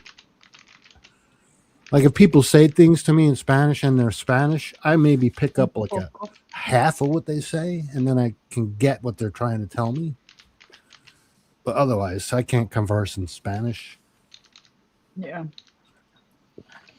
I have remnants of Yiddish from my childhood from that. So. And my father and mother used to talk to me in Norwegian, and I wouldn't know what the fuck they were talking about. I'm like, yeah, sure. So I have the weird, like the Yiddish grammar sometimes still. For the most part, I do still use a little bit of Yiddish words, but mostly like Yiddish English words that people like recognize. But I will like do the like, do you want for me to do whatever? Where I like throw in, like that's Yiddish grammar, but like It just happens because there are things like my father would say and my mother would say that weren't English vernacular, but it was mixed in, yeah. kind of. And they wouldn't That's say my my nan would name. say Like when they called my name, they didn't call my name as English. You know what I'm saying? Mm. So it was like, and I heard the two at the, I heard people calling me George, and then I heard people calling me other things that weren't George. So it's kind of funny growing up. Yeah, no, like I said, I was raised Roman Catholic, but it was a close to 50% Jewish community in the area. It was unusual that way because the public school would, So when basically you go in. Go ahead. when you raised Catholic, what does that mean? Roman Catholic. Yeah, I know, but It would they dress you up like a Roman and march you around the street? I mean, I don't know. well, basically, their You have to claim go is and do things, right? they have their rules. When I was growing up, it was in the U.S. it was called the Baltimore Catechism, and these are all the things that Catholics believe, all the different sacraments, the different rites, all of those sorts of things. And as a faith, they basically say they are the direct inheritors from the time of Jesus in the first century, and that anybody else who split off of them they're in the wrong, and the Roman Catholics is the correct faith. But there are Catholics who don't do anything, and they call themselves Catholics. They don't go to church. They don't worship anything. They don't pray. They don't, and they call themselves Catholics. Well, that's because they're not disagreeing with the church. As long as you don't disagree with the church. So you don't have to do anything to be a Catholic, is what you're saying. Well, you basically had to have gone through all the proper rituals growing up. What's that mean? What do you got to do? Well, usually a baptism. Then you get, that's often for the Roman Catholics, that's usually about the time of birth, the first week. Then you have your first communion when you're in about second grade. And then you have your confirmation when you're, let me see here, that would be 14 or 15. Yep, 14 or 15. It's about the same time as the bar mitzvahs for the Jewish people. And that's where you basically become a full-fledged member of the faith at that point. Right, but there are people who don't do that, and they still call themselves. I'm not sure how many people who don't go through that call themselves. They just go to church, They just maybe go to church on Christmas or something. Well, you're thinking about adults. What I'm talking about are all things before they hit adulthood. No, I'm talking about people. They just call themselves Catholics. They go to mass and church and whatever, but they've never been baptized or gone through any. What's that other thing? Communion? You said? Communion and confirmation, unless they've gone through that, the odds of them going to a Roman Catholic church and being considered part of that congregation is basically nil. They sit there. Isn't it? You just go to church. If they've had their communion, and now to me, I think it depends on whether you're talking like capital M member of the church or if you're talking like little m member of the church. Well, I'm talking about in the congregation. You have the priest, and then his flock, his congregation there. And with the Catholic Church, they at least back in the day, they tended to be very community, very people knew each other, especially this was one of the roles of women back in the day, where they were the ones who were basically the fiber of the church and the fiber of the community. And they were the ones that held everything together. So that's what would happen is where was I going with this? What was your question again? Well, what I wanted to know was you mentioned it already. So I don't know, maybe go on to something else. Oh no, it's somebody new coming in. Somebody I had to log into in. class, so yeah. You mentioned that the communion, the confirmation, and there was something else. Oh, baptismal, right? Baptism is the first one, and that's usually they all Catholics have to have that. That's what I'm saying. To be baptized, yes. To be baptism, Catholic, communion, yes. Baptism, communion, and confirmation are required to be a full-fledged. You also then regularly have to go through confession, where you basically have one-on-one sessions with the priest. Oh, that's like extra, though, right? Well, not really. I don't know. It sounds like extra. It's kind of required if you're going to move up as like a member of the church and like have. It's like my understanding is it's like Mormons. If that's how you get forgiven by God for the things you've done wrong. Yeah. It's like Mormons. They like to be a member of the Mormon church. You don't necessarily have to join the priesthood, but you're kind of expected to join the priesthood if you're a dude. So like, I don't get it, but I don't get this confession thing. So if I go to confession, and I confess, we're all going to be Mormons someday. Wait, if I confess, so you can confess as soon as you've had your isn't it as soon as you've had your? It's before communion. They usually have that one before you go to communion, because the idea of confession is you go in, you talk to the priest, and you've had your dunking. This is after baptism. Again, usually you had the baptism when you were born. You're going in second grade for your first communion. And they get you to get confession first, because the idea is you go to confession, you tell the priest everything you've ever done wrong, And he sits there and he is, again, embodying his role as Jesus, where he is being the living stand-in for Jesus, and God forgives every sin that you have confessed to him, and you then exit that confessional with your soul purest white snow. What is Jesus too Okay. busy? Like a mitzvah. Jesus is too busy. No, he's outsourced it to the priest. Which means he's What, too you say busy. Jesus can't delegate? He can't be there. He can't be everywhere. Well, but he I mean, he is could be there. everywhere. He is that, but he isn't. Exactly. That's the mystery of Jesus. Now you're getting it. Again, Yeah, you're almost I halfway got to it. being Believe me, Catholic now. I know the mystery of Jesus. The mystery of Jesus. That's why I'm laughing.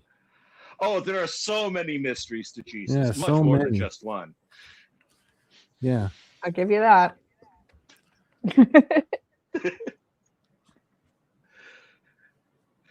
He wouldn't He's be a Jesus mystery without all the Sorry, I mysteries, missed. would he? Sorry, I missed the little transition into that. I had to do some school stuff, but All I was saying is he wouldn't be Jesus without all the mysteries. I guess I don't know because I don't believe any of that shit. Like I don't. Neither do I. I feel like he is Jesus even without all the mysteries. Believe what you want, because belief has nothing to do with the truth, usually. They can actually coincide at times. Yeah. Well, they can, but you know, They're it's not not directly always it's not correlated. always the case. Right. It's not necessarily a direct correlation. It's just why you were convinced. The reasons why you're convinced might be crappy. What I really find frustrating are those people who think that they can somehow change the truth with enough emotion. If they just get angry enough at that truth, somehow it'll change to what they believe it should be. I don't know if that'll work.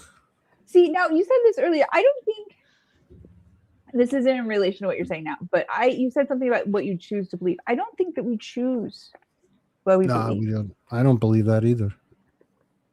We're either convinced or we're not, Yeah. which has nothing to do with a choice. I understand where you're coming from, and I went with that position until I had somebody who showed me how wrong I was. Well, I can't select a belief and just start believing it. It just doesn't work that way. He could. No. I watched him do it.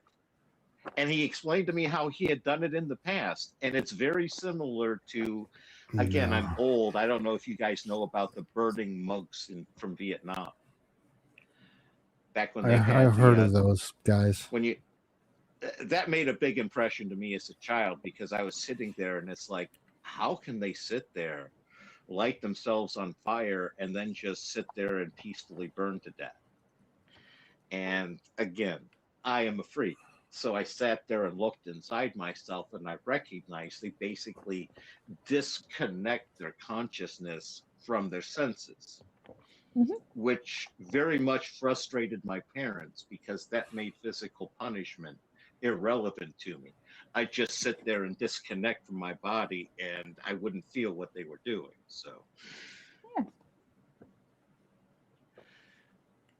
you know, but that's the sort of thing, is you have that disconnect between, you know, who you are and the physical world.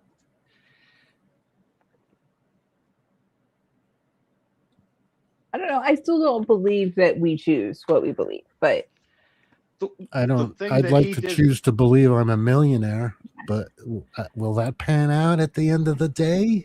I really don't think so. You can only do the belief changing to things external, and this is one of the things my buddy explained that he did, is he drank skim milk. And I was like, how can you drink that? I mean, I can do 1%, but I can't go to skim. And he sat there and he went straight from whole milk to skim milk by convincing himself they tasted the same. and basically shutting down inside of himself all that sense of there was a difference in taste, until eventually he stopped arguing with himself, and all that was left was he was drinking milk just like he always used to be. He explained it, and I saw how he did it, and it was like, goddamn, you have abilities I do not when it comes to belief. Well, My no, hat's hang off. on. Okay, here's the thing. If you couldn't choose your belief, cognitive behavioral therapy would not work at all. Okay, it would not work at all. Because part of cognitive behavioral therapy is to train your brain to alter your beliefs. If you believe your entire life you're a loser, okay, part of cognitive behavioral therapy is like, okay, well, some people think I'm a loser, doesn't mean I actually am. Like, you know what I mean? Like this whole bullshit that you can't choose your belief just really fucking bothers me. Just I want to say thank you. drives I me had nuts. I had never connected that he was doing cognitive CBT to himself, years before that was anything in the psychological world. He was doing that to himself back in the 70s and 80s. And it's like, I had never connected the two, and I probably should have. Thank you for that one. Well, Okay. choose to believe Australia doesn't exist. Geo, just choose to believe that and see how far that goes. Right? I mean, you could try it. Why not? Go ahead. You said you could choose. It wouldn't change my life at all. I've never been there. I've never experienced it. All I do But is, you're gonna face that wall of contradiction every day. You can mock you can mock CBT, but it works.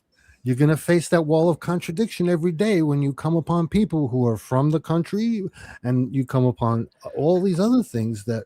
Here's the flip side of CBT that I never understood, and why it was kind of at least a Band-Aid at best, is it doesn't change the real world. It's like you can tell Usain Bolt, you know what? You're slow. You're the slowest person in this whole stadium. But you know what? If he sits there and runs the race and nobody can beat him, it doesn't matter what the people say. What happened on the track is, it's a disconnect. It's like, I viewed it as you have two different levels. You have the level people are saying, and then you have the level of actual performance. Right, but here's the issue. If the person doesn't believe in themselves, regardless of whether they can do it or not, they will affect it. Like, have you ever heard he who thinks he can and he who thinks he can't are both usually right? I mean, that's the basics of the placebo effect. What you're talking about. The placebo effect is very powerful, Gio. So you can deny, you can sit here denying it all you want. It's not very powerful. It is very powerful. It has a well, measure of effect.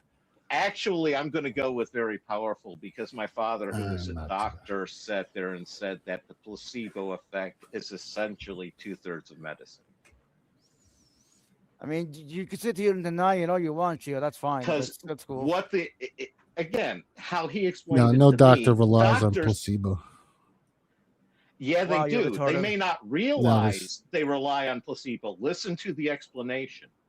Because how a person gets healed is primarily through their own healing abilities, through their own immune system. The doctor is enabling that person to become healed.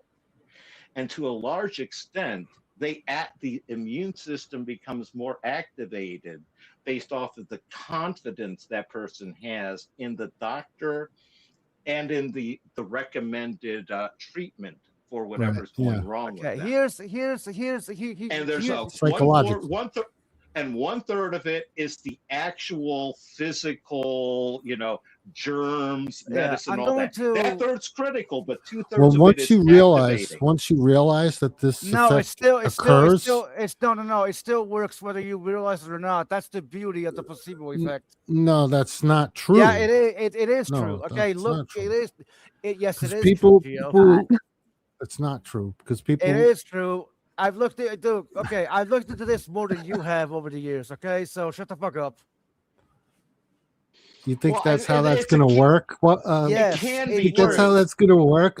Iron Sparkle? That you're just going to I'm tell gonna me to split shut the up, difference and I'm in going to between shut you. up? Let me give you. Yeah, well, yeah, I gotta tell you. No, I've heard reports both ways. I'm about It to mute all depends. of you. Sometimes it does spoil it. I heard, the classic story is, I don't know how true it is, but there was this cancer drug that this patient went into remission on, and then it was revealed that cancer drug wasn't effective. So the person went out of remission, and the doctor said, "Oh, that's just a preliminary test. I got this new improved version of the drug here." And the person went back into remission, and then when they came out with the big public announcement that the drug was totally useless, the dude was dead in a month. Again, wow. Notice Well, I sat there and there's said, another effect going on there too, and that's the suggestion of the effect of suggestion. But that is Mere fact that literally a the doctor would placebo effect. The suggest, suggestion. mere fact that a doctor that you went to and trust is going to tell you this medicine is going to help you is enough to make them think that it's going to help them. that's tapping into the placebo effect. Exactly. Yeah. Yeah, but it's Okay, I'm gonna give you an still it's in your interesting. head, man. It's not. No shit, that's in your head. What the fuck are you talking about? Yes, That's it's the in old your head. story as to why the doctor had to take 2 aspirin and call me in the morning. The doctor, Yeah, but I think he sat there and triaged it and said, I don't there think- is nothing critical going on here. This is just a person. It's being a worrywart. So Yeah, but if you bother me realize in what's the going morning. on with this effect, it's going to be very hard for this to Okay, work for on not, you. not for not you not know? all, for not all people. That's true. Clearly, in the example that Graham gave, that it didn't work. The guy died. But there have been studies to show that there are some people that, regardless of whether they know it's a placebo or not, it still works. And like it's really fascinating how they done studies that the married couples who are angry at each other heal slower than the couples who are actually happy with each other. Like there are immeasurable effects that they Okay, show to do have. they reveal in these studies that the people who were engaged in these tests know what this effect is? No, were they don't. educated They study- as they to still- what the no they weren't. no, Well, see, hold on. The people, there hold lies on. in the clue to the test. No, hold on. The people were not aware of the effect, right? There's also another effect going on here, and that's connected to the concept of the power of prayer. And you can consider that almost a group placebo effect. I hate you sometimes, Jill. Well, I'm the just idea, telling you, man. the idea of the group placebo, even if the one person won't believe it works, if enough of the people around him does, that could have an effect separate from the individual's belief, a group belief in the effectiveness. Yep, there's could that come to into consider play. too. Well, that's like a persuasive thing. That's like group think kind of. You're persuaded because of a group think thing. I mean, I don't know. Yeah, it's no different than being at a football game and going into becoming a riot after you've had enough beer and such. Okay. I mean, I think geoskepticism is not an unhealthy skepticism. Like there's if it's a situation where like yes, there's evidence for it, right? But in terms of like how do you completely know, right? I think the best way to deal with a situation like this is to just present the evidence, show the controls in the in the experiment to demonstrate that it actually works. Right? There's a method to figuring this stuff out. Well, it's a trick. It's a mind trick. You're telling somebody because you're not divulging fully it's the a trick. information. What's wrong with that? What's wrong with You're that? withholding information, critical information. Yeah, that's how it works. You're There's supposed the personal to fool them. experience standpoint. To me, that's the biggest issue here. Is It's a question of there are some things you can write down into words, but those words only have meaning to somebody else who has had the experience. It's like blue. We all know what the word blue means, but the only reason is because we've all experienced blue personally ourselves. Right. Yeah. How would you explain to somebody who's totally colorblind, just sees these things in black and white, what blue is? And for some of that, for Geo, is I don't know if he's ever had a transcendent mystical experience. Some people have them, some people don't. Yeah, I have. I've had. Well, I had a, what was it? A NDE. Near-death experience. Near-death experience. Yeah. I've had Okay, several over the years. I got a phone bill once.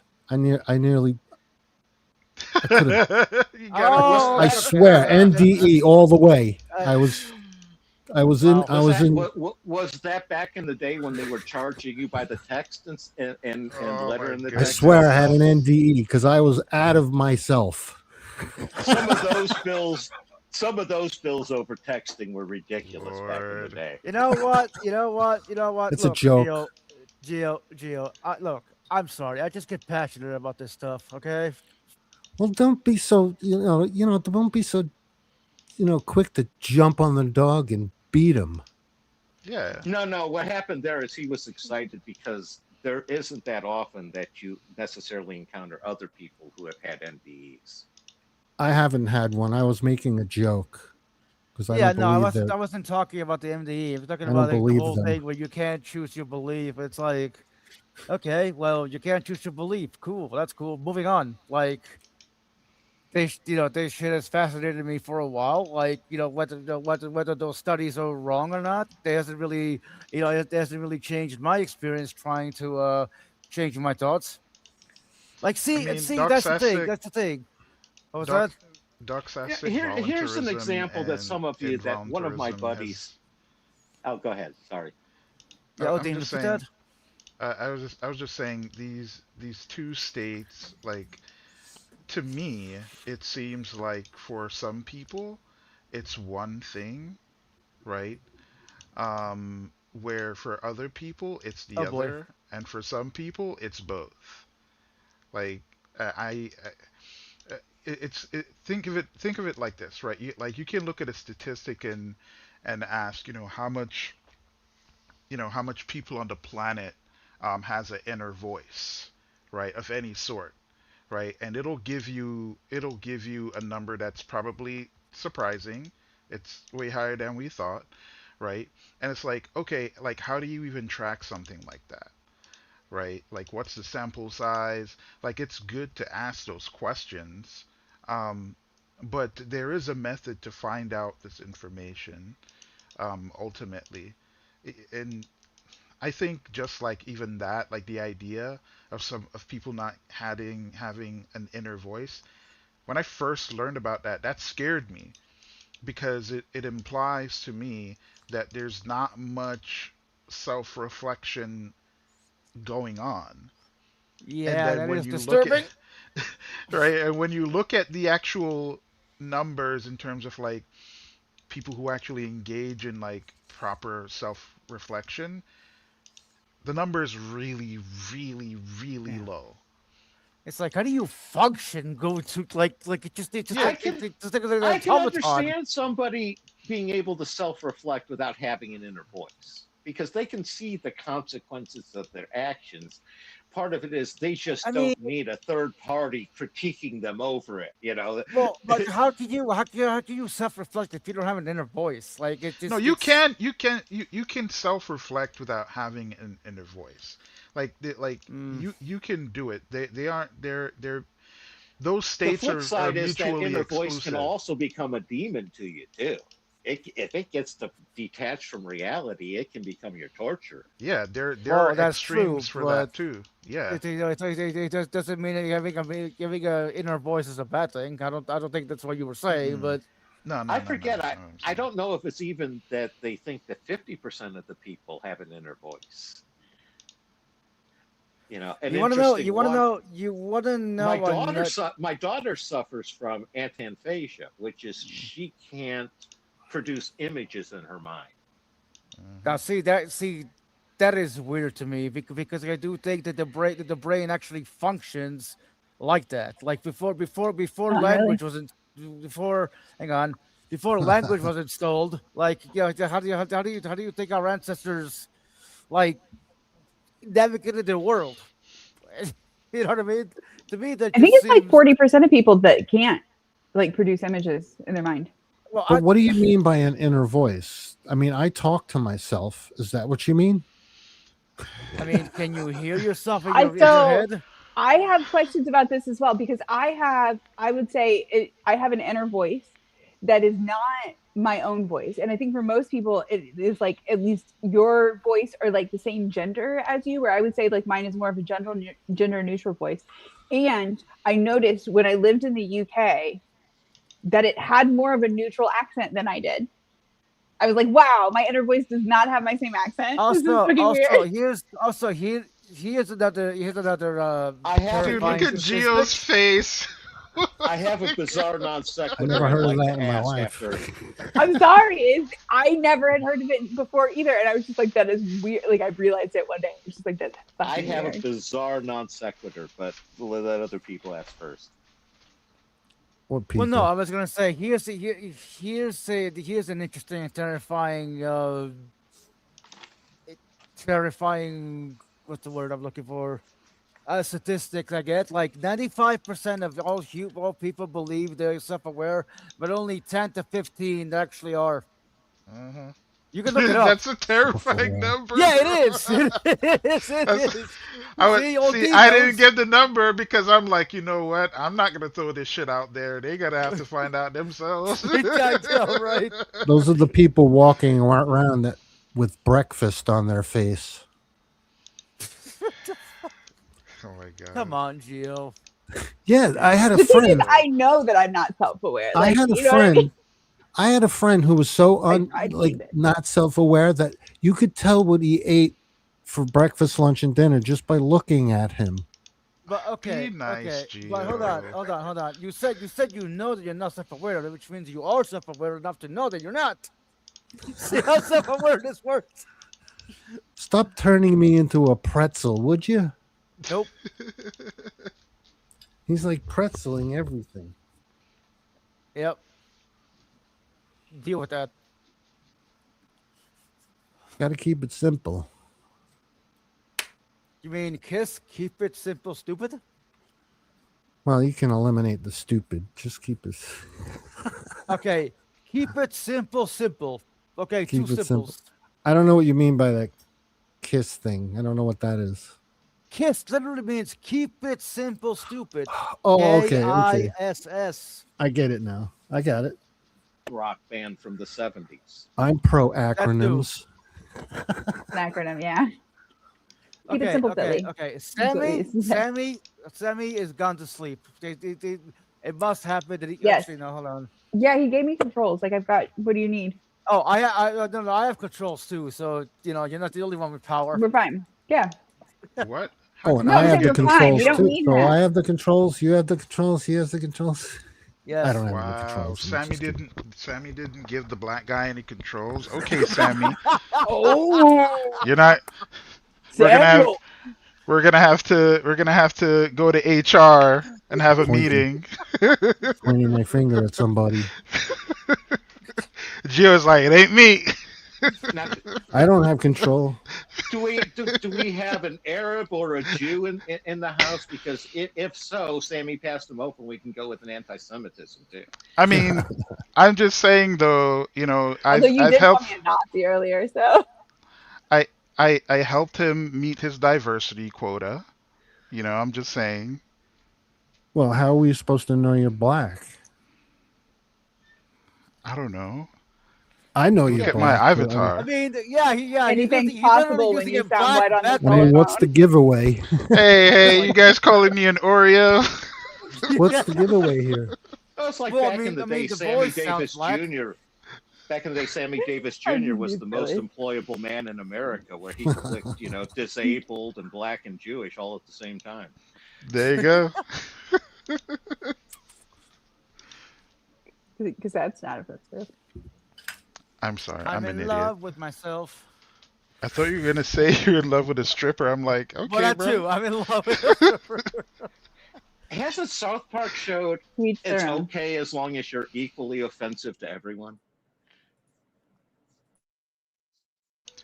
Is it bad This that one is of my not a safe favorite? space.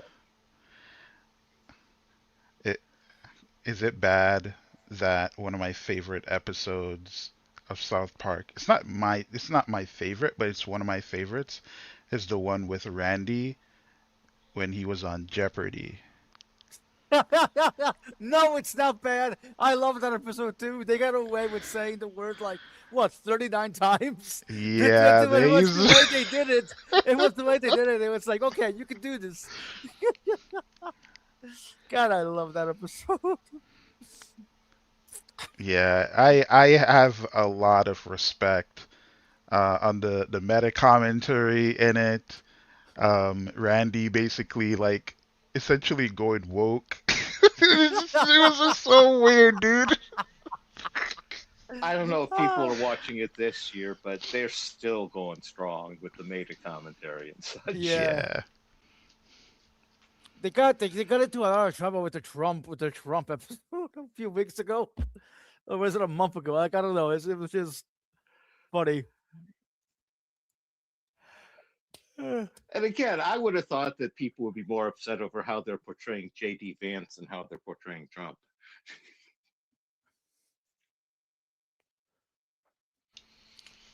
I am in love with myself.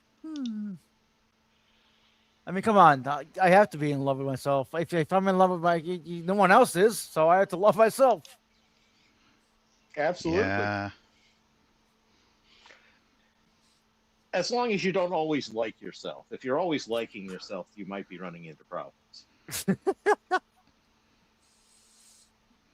Yeah, there's that part of it too.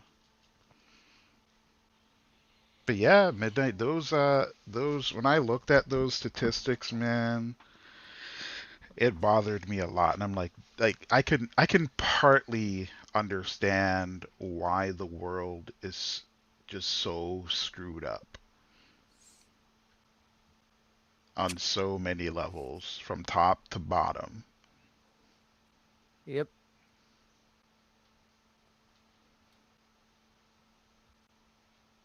But hey, at least you know what? You and I are here. We're living best as we can. That's all you can really do. And yeah.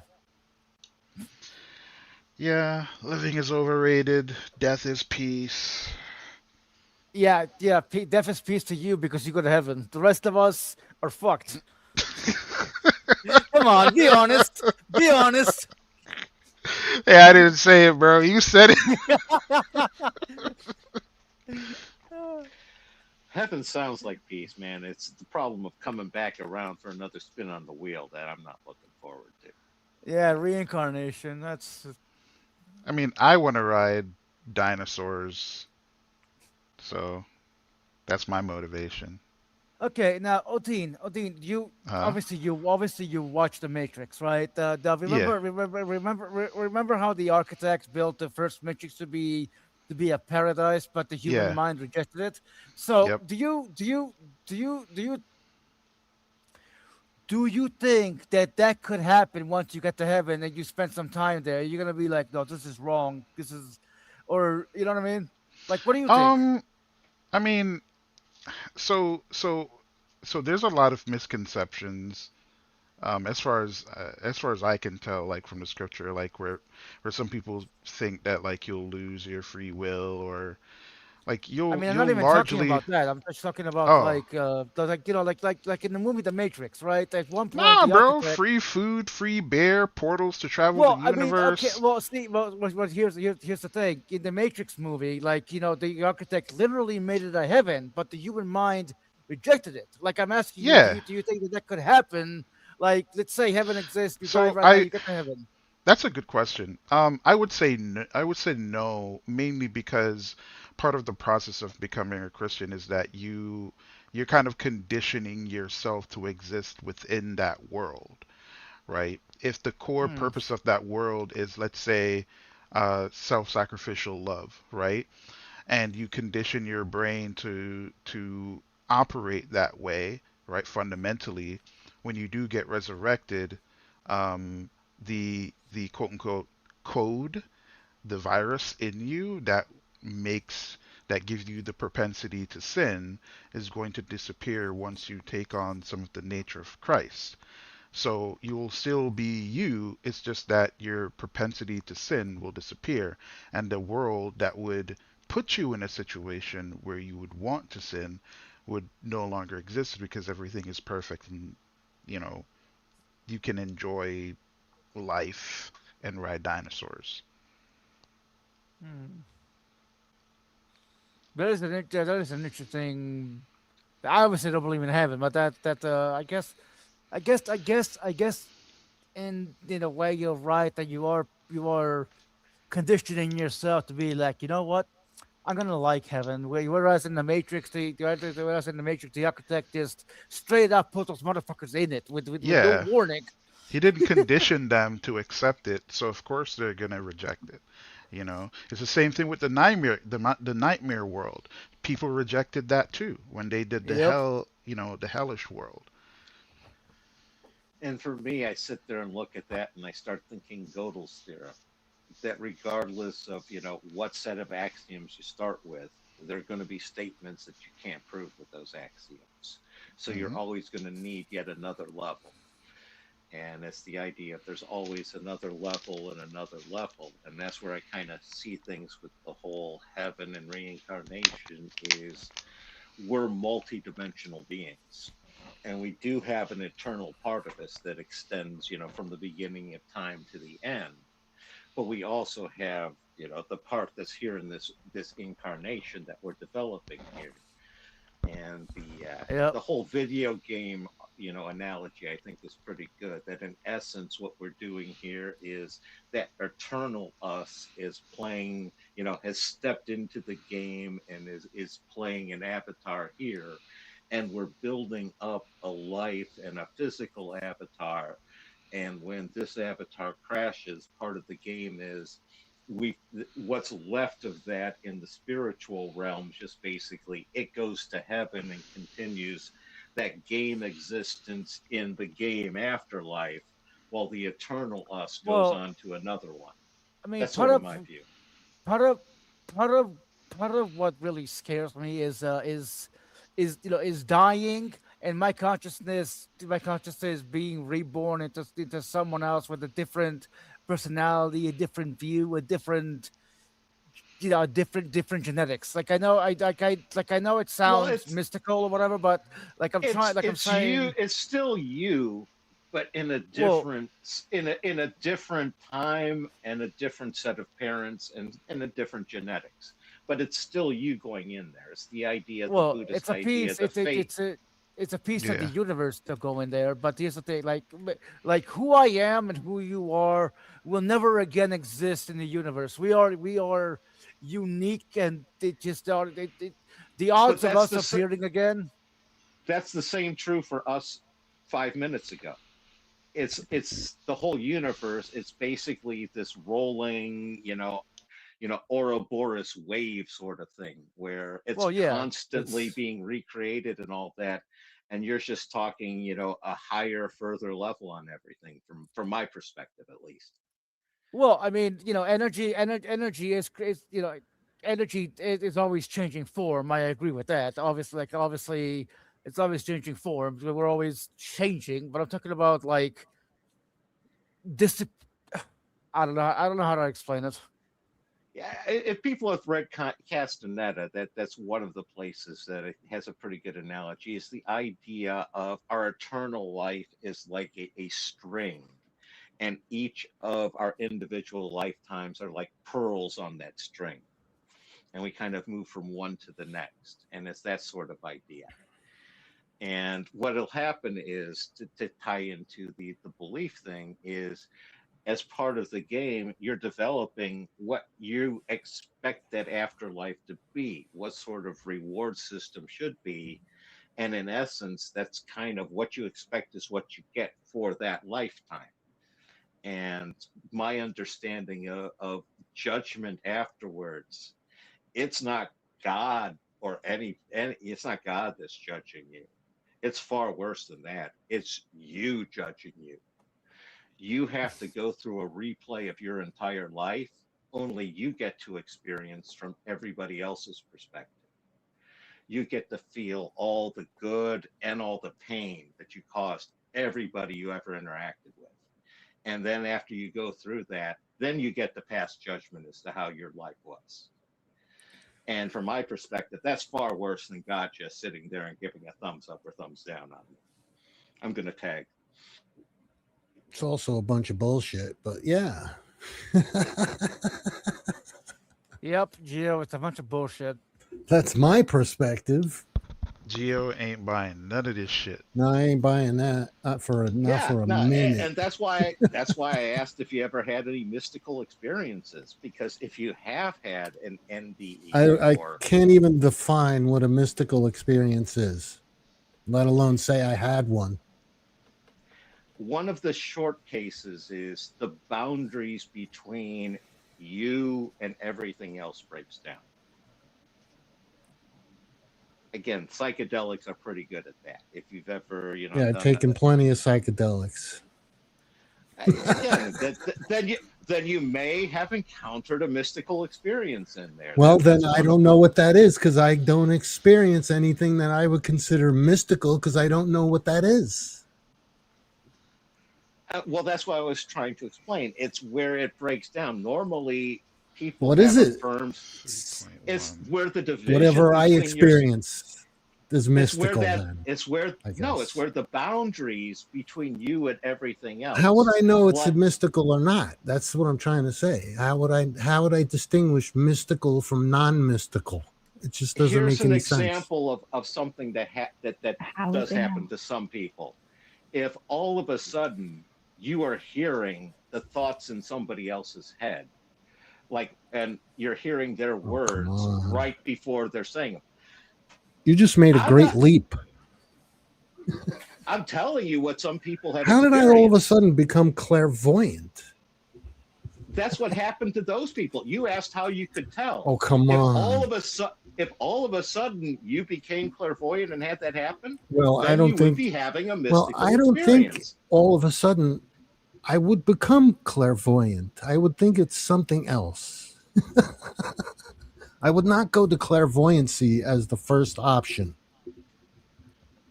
Just for my own sake and my own sanity. Well, what's insane about thinking that you are hearing her thoughts before she says them? Because that's kind of nutso, kind of crazy nutso. To think that I don't know what other people are thinking, that would drive me crazy to think that I can do that. I mean, think about this, right? I don't know if you guys ever seen that video where you have the girl who has no hands, no forearms, and she has these cool robot hands, right? To me, it's amazing something like that exists, right? There's no wire even attached to her her nerves or anything like that, but so she can control these things almost damn perfectly like normal hands, probably better than me and you, right? But she can straight up detach them, right? And do a bunch of cool stuff with them.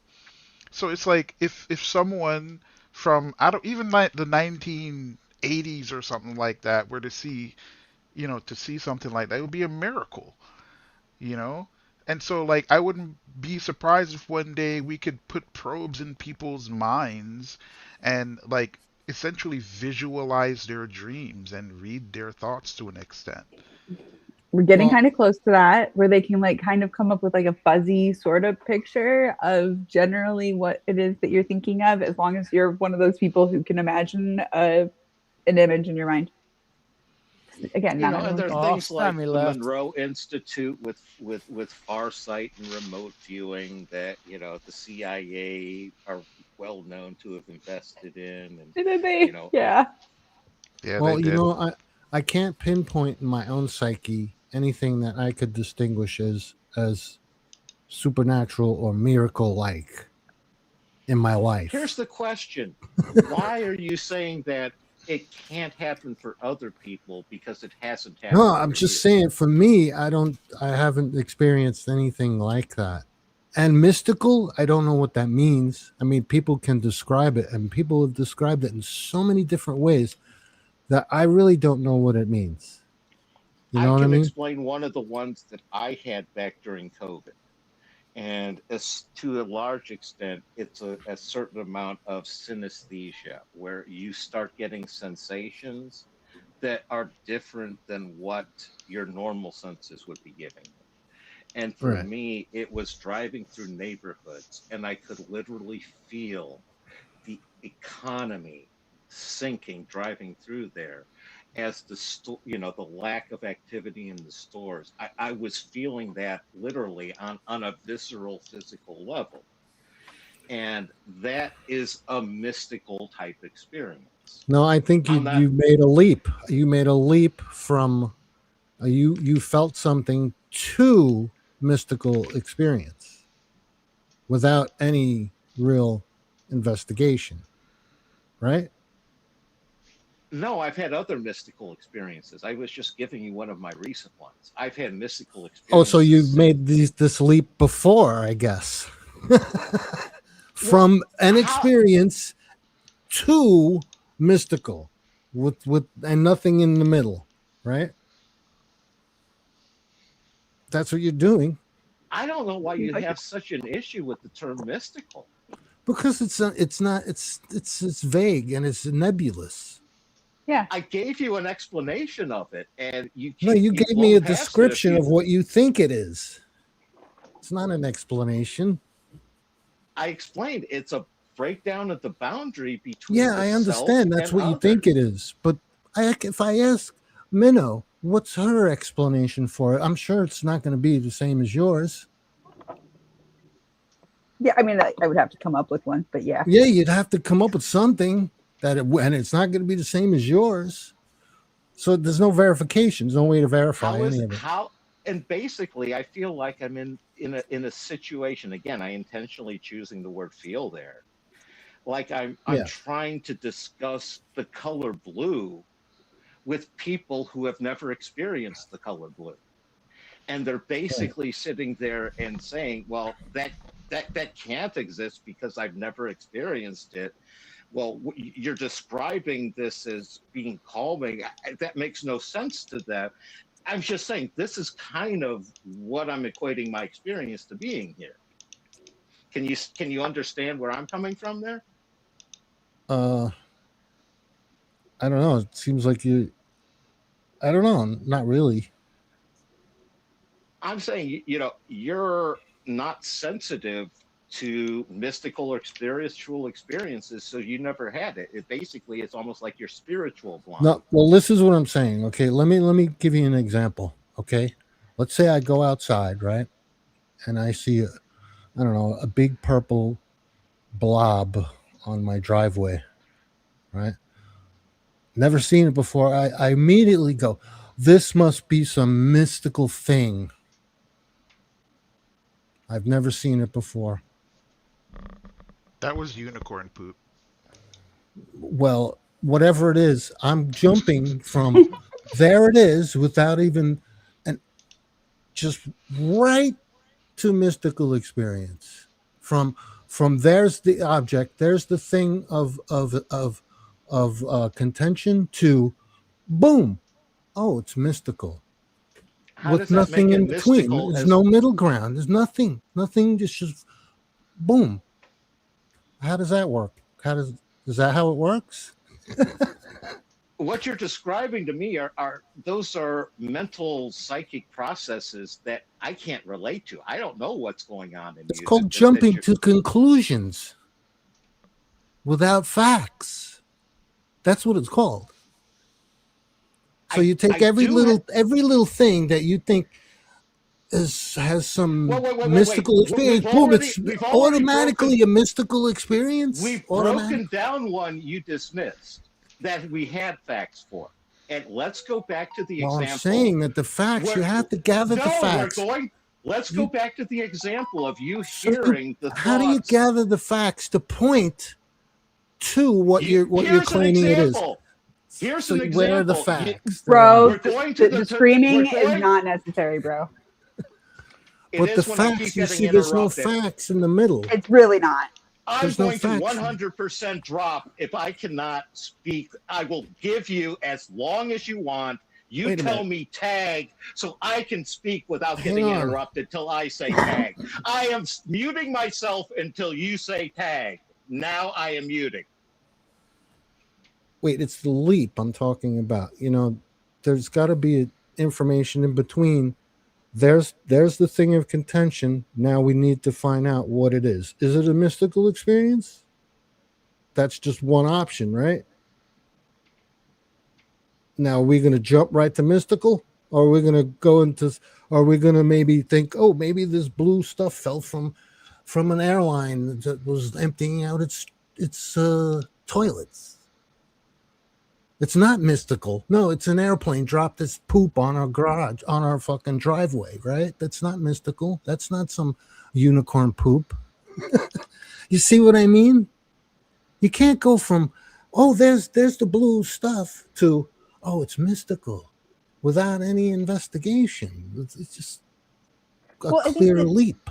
It's a clear leap. To me, that is kind of seems like the through point of like the mystical is that like there seems to be no way for investigation, I guess. Exactly. There's no way to verify any of it. Yeah. To me. Again, that's my opinion. So we have to take your word for it. I think we might need to say tag to Tag. tag him again. Tag. I do. So at this point in time, once I start talking, I'm going to be able to talk without somebody trying to interrupt me or laughing at me in what I consider a ridiculing manner. If I'm not correct about that, I can just not talk. I'm not sure what you're getting at. I'm We're saying trying to give you the floor for you to talk. Like it's Go ahead, not continue. like No, what I'm trying to say is I hope I'm not going to get interrupted when all of a sudden I say something somebody doesn't like and they feel the need to they should get to sit there and interrupt me. I sat there and let people have their piece. I would like the similar courtesy.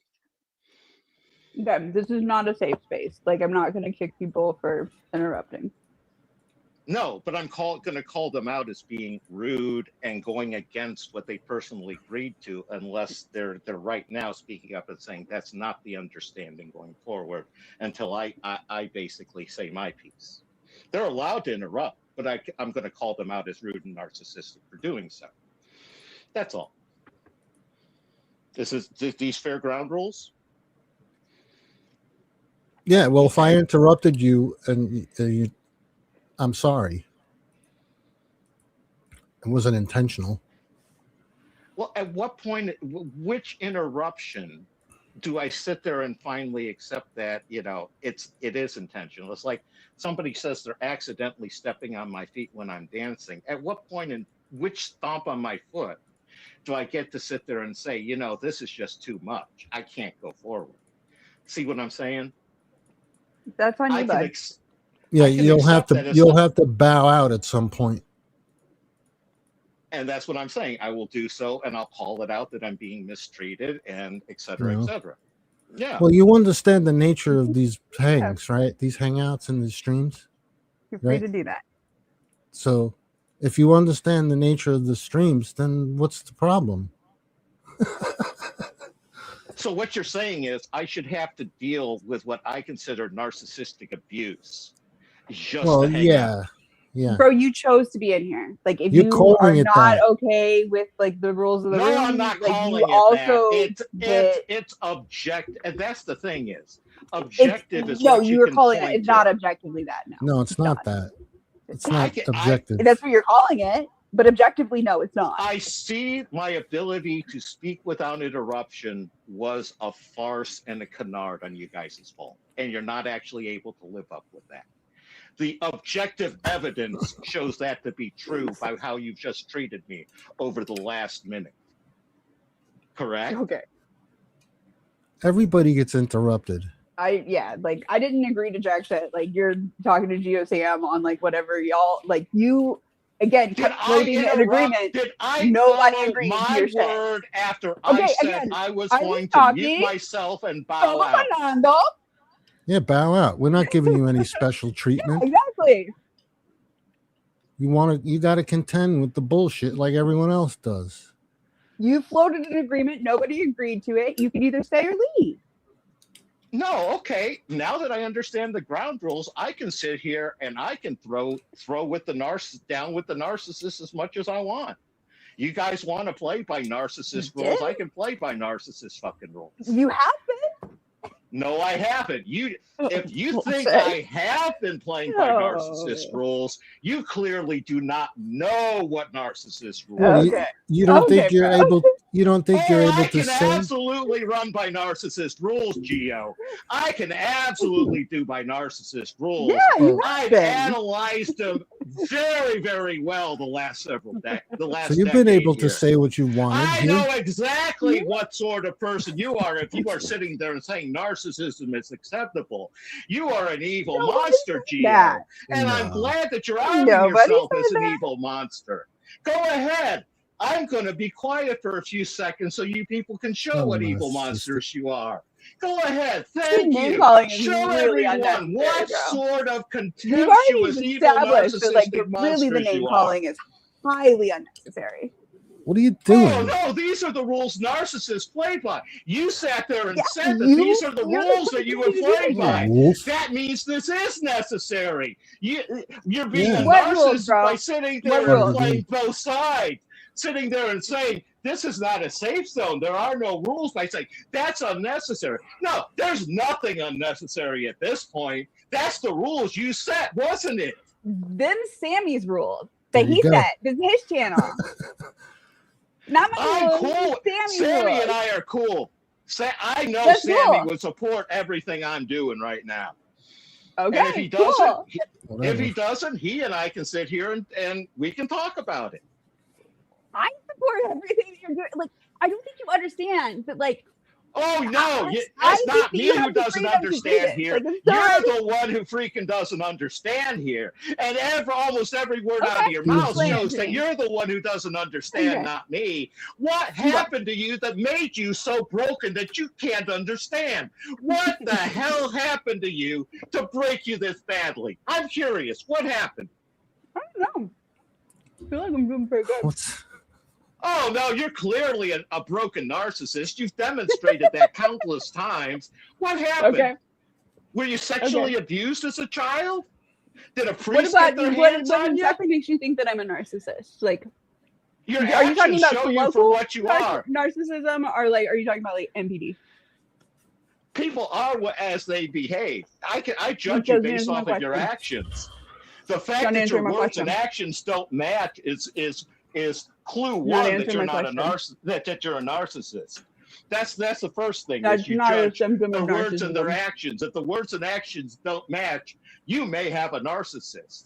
When you bring it up and they continue up anyway and they hurt you, that 100% certifies they're a narcissist. That doesn't certify that they're narcissist. That does certify it as abuse. That certifies it as abusive action. And one of the best ways for that one is depending on the type of abuse is narcissistic, which again falls It could into psychological abuse. It could be, yeah. Absolutely. Not in all cases, but yeah. No, that's the test. Is harm happening? Do you bring it up and does it continue even after you've brought it up? If That's not the test. No, that's a test. Oh, that's my of test as to abuse. whether somebody's dangerous around me. If they That's an are abusive hurting me, action. Abusive behavior. That doesn't mean that they're a narcissist. People who aren't narcissists can also perform abusive behavior. no, what I sat there and said is, that's the first test. They may That be a was narcissist. 100% confirmation that they were a narcissist.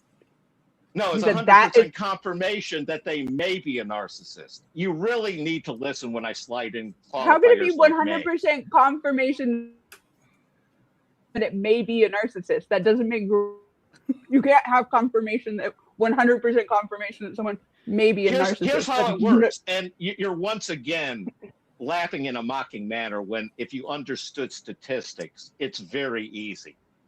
It's a question of your first that test doesn't make grammatical sense. It's an English thing. Okay, like that doesn't English, buddy. I would have, if you tell you That's what, why I'm laughing. Sit there, diagram my sentence and send it to Sammy and show me where I was grammatically wrong, and we'll go on with that. It's an example of you not understanding. You cannot freaking 100% statistics. confirm You don't understand that something statistics. might be. Yes, you can, because what you do is you break it into two cases. Does it fall into category A or category B? And you can say if it falls into category B, it's a 100% chance that it's not something. If it falls into category, that means you've now limited it to what may be in category B. If you don't understand what I said, you don't understand basic set theory and statistics. So are you going to laugh and mock me? If you don't understand what I said, you don't understand basic. Yo, man, all this over being interrupted? Is that what this is all about? No, this is all over you being fucking narcissist and you sitting there and saying that it's perfectly fine for you to be a goddamn fucking asshole and hurt other people who have asked you not to. You decided to be that sort of asshole. No, I said that it wasn't anybody else but you.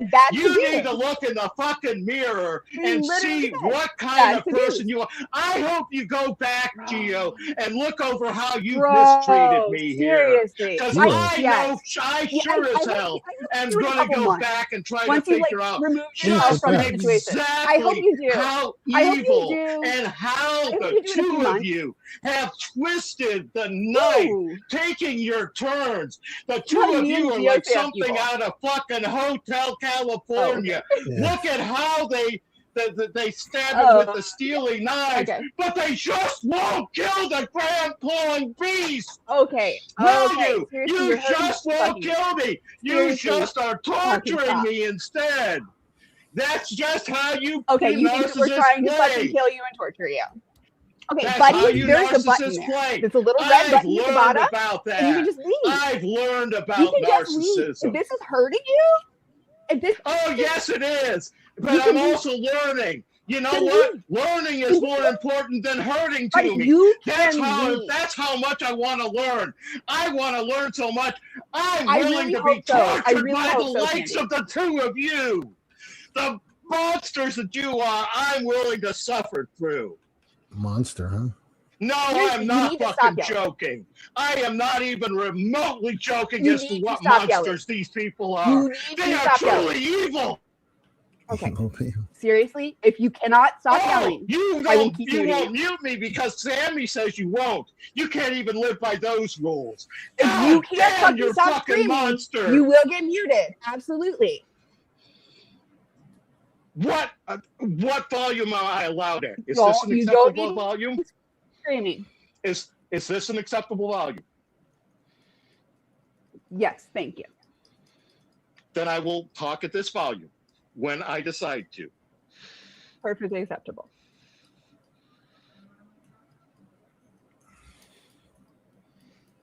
Yelling doesn't change you two being narcissistic monsters.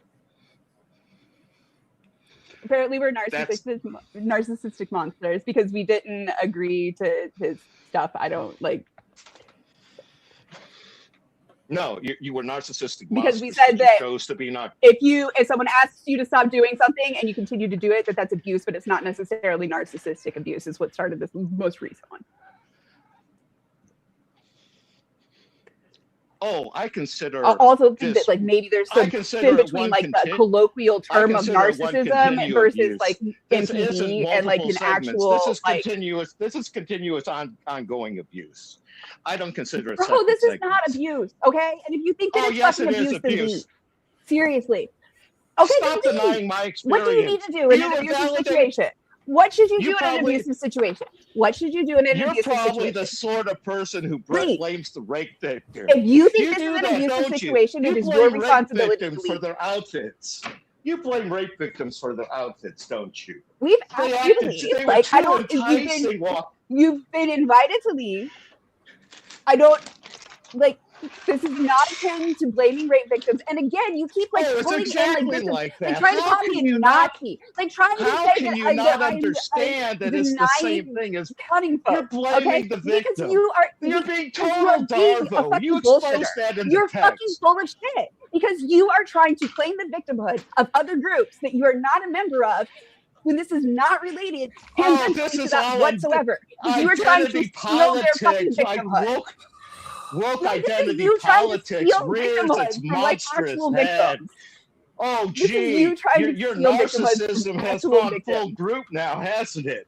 Yes, You your feel so narcissism validated. has Let's gone like gang full up on two the groups. white guy. Yes. Let's gang Bro. up on the white straight guy. My Do you, God, like, what sort of maybe intersectional monsters when you are keep you? getting into situations where people are telling you you're the absolutely problem, sickening. maybe God when like damn, the whole how when can you everybody's fucking telling you sleep at you're night? the problem, What is so maybe. goddamn wrong with God. you? How can you do Like, this? seriously. It'd be bad Seriously, enough bro. if you were only Listen doing to it what- to listen to the yourselves. But you words do you it are to saying. other people. You're trying to drag everyone. Okay. What happened? Like seriously. You need to stop. Like it's not okay. Like you need to listen to what you're saying. What the hell happened? How did this happen? Why? Okay, you need to stop screaming. Seriously. I'm not screaming. Explain to me how you became such insensitive monsters. Why are you such? That's you the do thing. that. You blame Is the that you're- victim. You sit there and you blame the. Okay, so if you're gonna ask a question, then I'm gonna fucking answer it. And you keep saying that we're being fucking this is not a monsters and safe exhibiting zone. abusive behavior. I asked him. You keep exhibiting abusive behavior and then asking us why we're being abusive.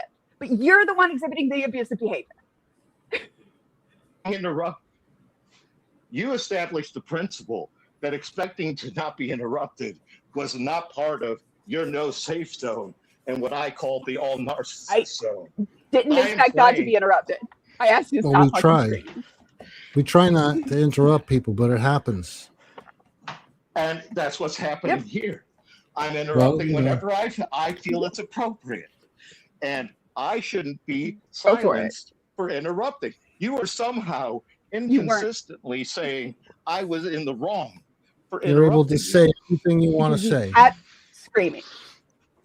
You're able to say Screaming, we anything you agreed want to to. say. Screaming. You were You silencing just can't me scream. for not You can't allowing scream it. You can say to anything speak. you want to say. You can So say don't anything tell that you me. want to say. So don't say I need to give you Bro, I think you uninterrupted need to take time a to break. speak. Okay, like seriously. Why? I can drive myself to a heart attack just fine. No one said that. You know what? If I end up with a heart attack, Please don't. that means I get Please to leave don't. this world a little Oh, sooner. okay, you're gonna fucking blame us again, right? You're gonna fucking blame us again, right? Okay. Oh, I can blame you regardless. Nobody Yeah, needs to okay. actually be at Exactly. fault You to see the get problem, blamed. right?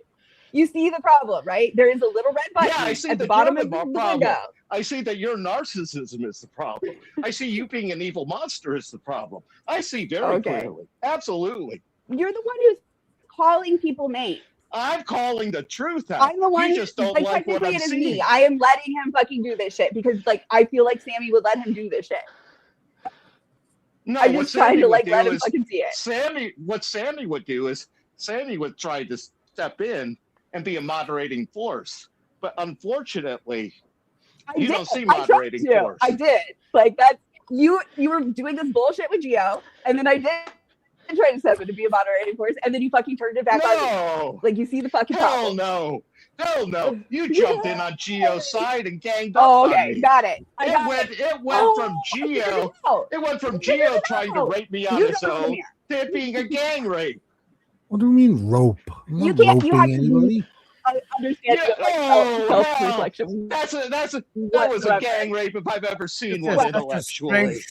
I just Scream stated the obvious. I was intellectually gang raped. Sit there and Gio and I were going at it, and she stepped in and holds my arm so you could pound my ass from behind. Rape victims. You're now gonna steal from rape victims. Okay. You're fucking disgusting. Yeah, Okay, you're go on. the person who blames keep showing us how rapists. fucking disgusting you are. You're the person who blames rapists Oh, for, okay. Yeah, you know, sure. I you, mean, you, that's sorry, true. you blame the rape non-sequitur, man. victim. Keep going with the denying and reversing. Go on. We know the Darvo. Go for it. You explained earlier how you're aware of it, and then you fucking perform it. Go on. Oh, I'm not performing it. I'd much rather find common ground, but there's no common ground with you. You've demonstrated There we that. go. Beautiful. Yeah, Good I'm a job. monster. I love it. I'm a monster. Gio demonstrated that by ridiculing anything that's called we're mysticism. narcissist monsters. Anything that you don't agree with or We're don't narcissist understand monsters. gets ridiculed and shut down or canceled, right? Mysticism? Is that what you're referring to? I'm referring to all bits of this. Yeah, Yeah, there's nothing to shut down. What am I shutting down? you're shutting down what you're ignorant of. Of what? What is it that I'm ignorant of? Of something you can't even explain? I don't get it. How am I ignorant of something that can't be explained? Tell me. Can you explain love? Can you explain the color blue? Is that a question? Yeah, because most of the things in this world cannot be explained from my experience. From your experience, So it's all mystical to you, I guess. Yeah. Yeah, well, it's Ding, not ding, mystical ding, to we have me. a winner. The whole world Yeah, is I'm based not- off of mysticism until you decide that you're opting out of it. I'm sorry you chose to opt out, Gio. No, I don't see no evidence of mysticism. You just brush it under the rug and call it. I see a something lot else. of I hear a lot of assertions of mysticism, but I don't see any evidence of it. You'll never see it unless you open your eyes. You're not willing to open your eyes, so you'll never see it. Oh, My yeah, of objection course. is you And going then- around and ridiculing. And then you My objection gaslight is you me, going telling around me and that hurting other people. I have some My deficiency. objection is you being a narcissistic asshole to other people who you don't agree with. So it's my That's my deficiency. You It's claim my something deficiency. If you mean like colloquial narcissism, or if you like actually mean like somebody, if you're trying to like diagnose us with NPD. I am not a clinical person, so I cannot diagnose anyone. Take that All for of what this it is is. all about getting interrupted, huh? I have interruptions only part Is of that the what it's fucking about? I mean, offensive. come on, dude. It's a Like little an much. asking him to like The support his fact- evidence. And again, that's And, one of yeah. the biggest signs of narcissism is can't you take a joke? It's the I stomp on your No foot one and asked if you could expect you take to a be joke, okay. bro. No one asked you to take a joke, bro. I'm wondering why the need to do all this. I don't get it. Because I'm basically 100% anti-narcissism. I've had my fucking fill of narcissism and narcissistic behavior. I've had my fill of people going around and thinking it's okay to hurt other people. If I disagree with them, they're fair game. If they're a different color than me, they're fair game. If they're a different didn't say sexual that. orientation, they're fair game. I object to any sort of behavior like that. I'm an didn't say that. egalitarian, and the two of you have shown yourselves as some sort of supremacists who are perfectly fine with attacking and hurting other people as long as you consider them on the other team. As long as you Who can was view them as attacking? Like I'm how? not attacking anybody. How was? you How both is have attack? been attacking me. And if you want to see how, Nobody else is seeing rewind that. the tape and take a look. Okay, but nobody else is seeing that. You're taking it all personal. That's because it's happened to me personally. Yeah, How well, else should we're I take talking it? about what you're saying. I'm not talking down, about calm you as a down. person. You, You're yeah. saying things. How You're is saying the things things. the things I'm saying are connected to me as a person. If I'm saying I experienced something and you sneer it and mock me, you're mocking me as a person. You're just not mocking my words. Do you actually think you're only mocking a person's words? Do you not understand the full extent of your actions? No, that's not what I'm doing. Then what the hell are you doing, Gio? I I haven't seen really anybody want to know. mocking. Because I it just looks told like evil you. I just narcissistic told you. bullshit to me. I just told you what we're doing here. Evil narcissistic bullshit is what I'm seeing. If it's not that, you tell me exactly what the hell you're doing. We're I'm asking responding you. to what you said. responding to what you said. That's all. In an evil, narcissistic, bullshit way. Well, it's whatever. I mean, I don't Okay, know. I don't in see your it that way. opinion, Oh, whatever is another nobody example of the sees it evil, that way besides you, narcissistic Graham. bullshit. Well, Okay, you that's see how it you that way, see it. Graham. And you Fine. recognize that that's how you see it. Nobody else is seeing it that way. So that means reality is a popular vote.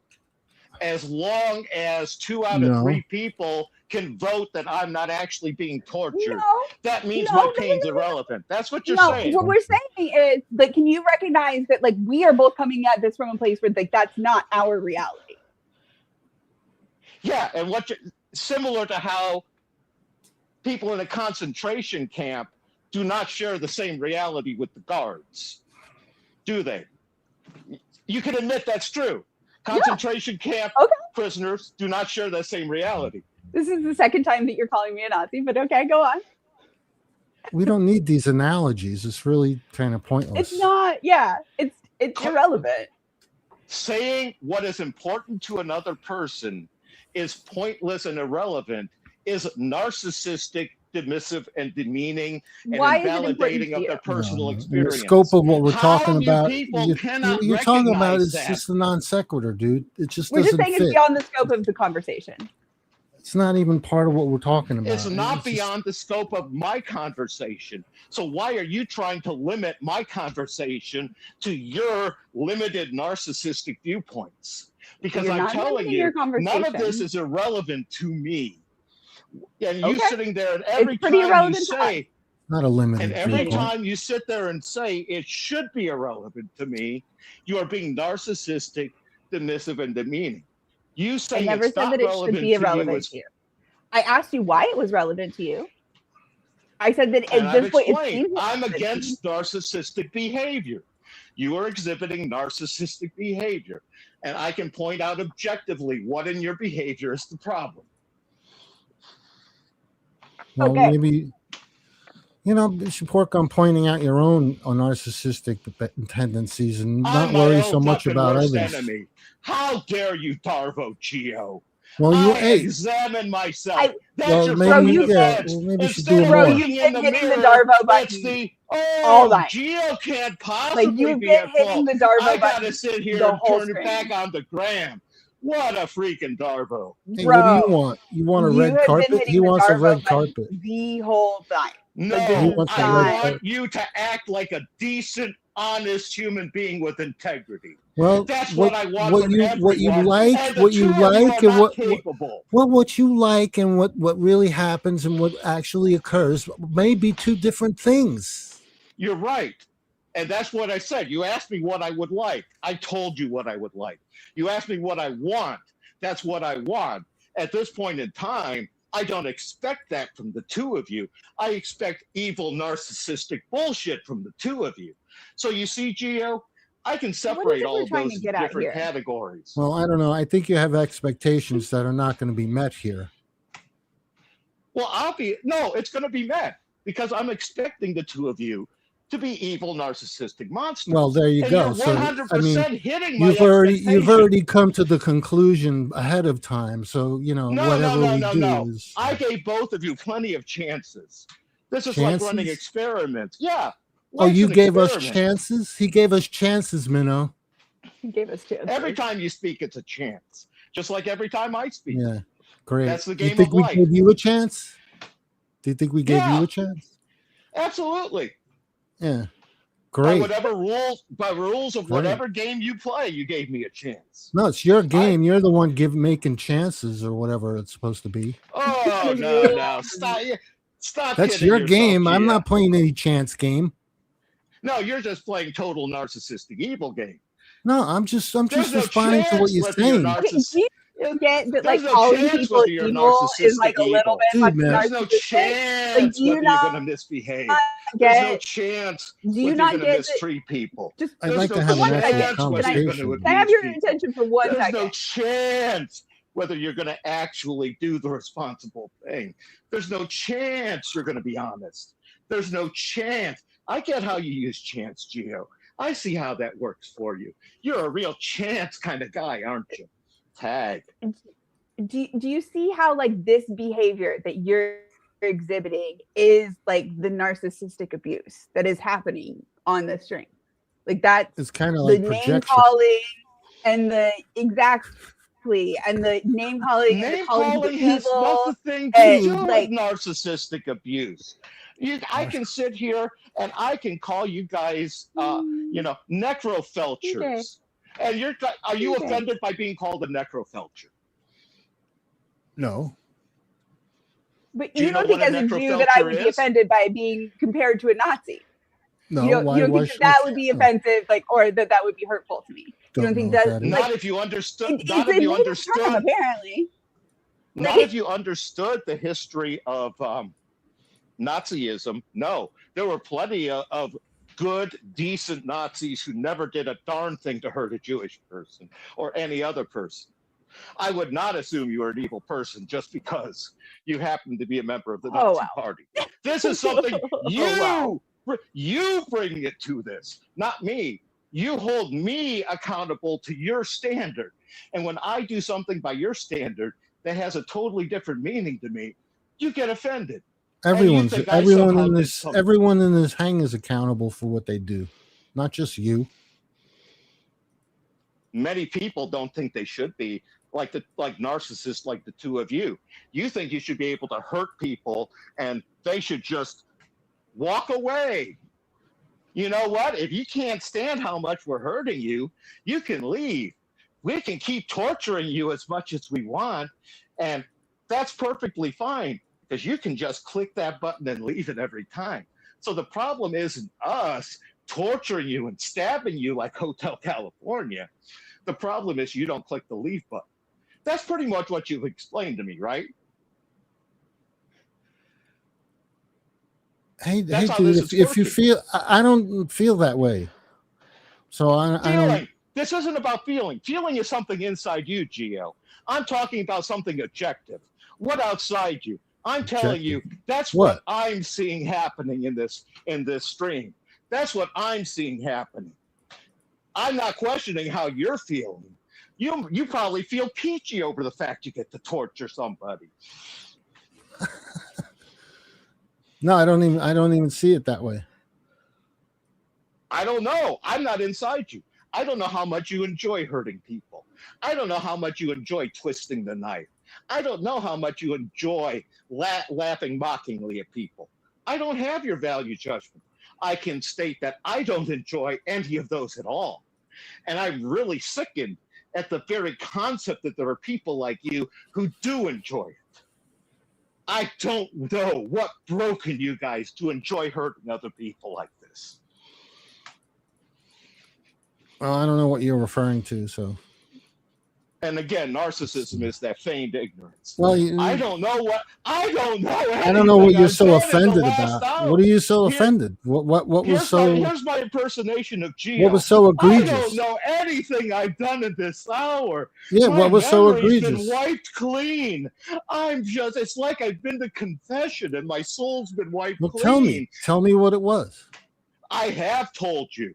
No, you haven't. Mockingly you vaguely mentioned something about something that doesn't make any sense. You're making me repeat the same. So you say the narcissistic word, and that's supposed to stick, right? Is that how that works? No, you asking these questions is an example of your narcissism. I'm supposed to take that. That's how this works. And run with that. It's just we're all narcissists. Is that what it is? No. Those people who enjoy hurting other people for fun and profit. Oh, so you come to that conclusion already with this just one interaction, huh? Well, yeah, with the number of times. Okay, so you're yes, doing, with the number of times I have asked you to not hurt me, the number of times I've asked you to not abuse me, the number of times I've explicitly explained how you are hurting me, and then you turn around and do that exact same thing again and again and again and again and again. Yeah, well, you can rewatch. You can rewatch the stream if you like. And again. Yeah, you can rewatch it. Oh, I will. I hope you do. And I'm sure I'll come to the same conclusions. that Well, you you've are an already made up evil, your mind. You've already narcissistic come to the monster. conclusion ahead of time. No, Gio, I Yes. change constantly No, you've on new already. opinions. I would love it if you gave me some reason to think better than you. But every time you're given that opportunity, you say, oh, hell no. I'm going to inflict more damage. I'm going to double, triple, quadruple down on the harm, and I'm going to laugh about it gleefully. That's who you are. That's Yeah, the that's what I picture am. I formed Yeah, from you. I'm here to hurt you. You You're specifically. here. No, you're just like my wife. Well, if you keep going on, it's gonna there is a happen. It's different gonna person happen. If you here keep going who on, it's gonna disagreed with happen. I'm you. going to want to hurt you specifically. Yeah. Bring it on, Gio. Now you're threatening. Yeah, Bring I'm it threatening on. you. Yeah, I am. I just threatened you. So What are you going to do to hurt me, Gio? I'm going to be a narcissist. How about that? You going to get a bat? No, I'm going to Are be you a going to hit me in the narcissist. head? You going to kneecap I'm me? going to continue being a narcissist toward you. How's that? That all you're doing is confirming And you can what hang are at around that if you point. want. You can hang around if you want. All you're doing is showing your true colors. So it's up to Absolutely. you. It's up to you what you want to I do. want you to show yourself for the world. Show yourself for the I'm evil, out here. narcissistic I'm an open monster. book. I'm an open book, dude. What do you want to know?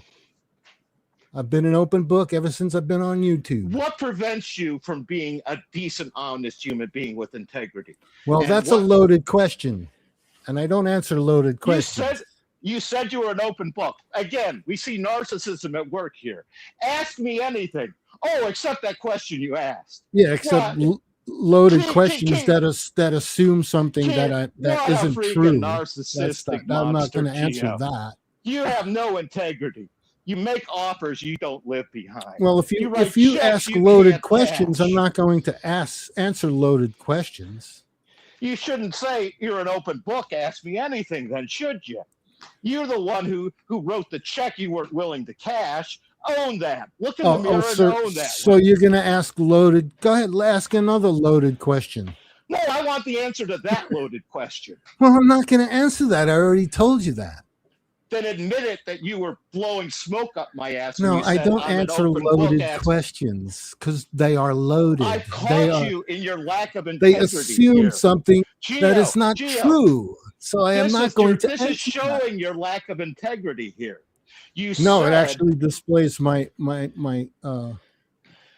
actually displays my integrity. Oh, that is hilarious. Actually displays integrity.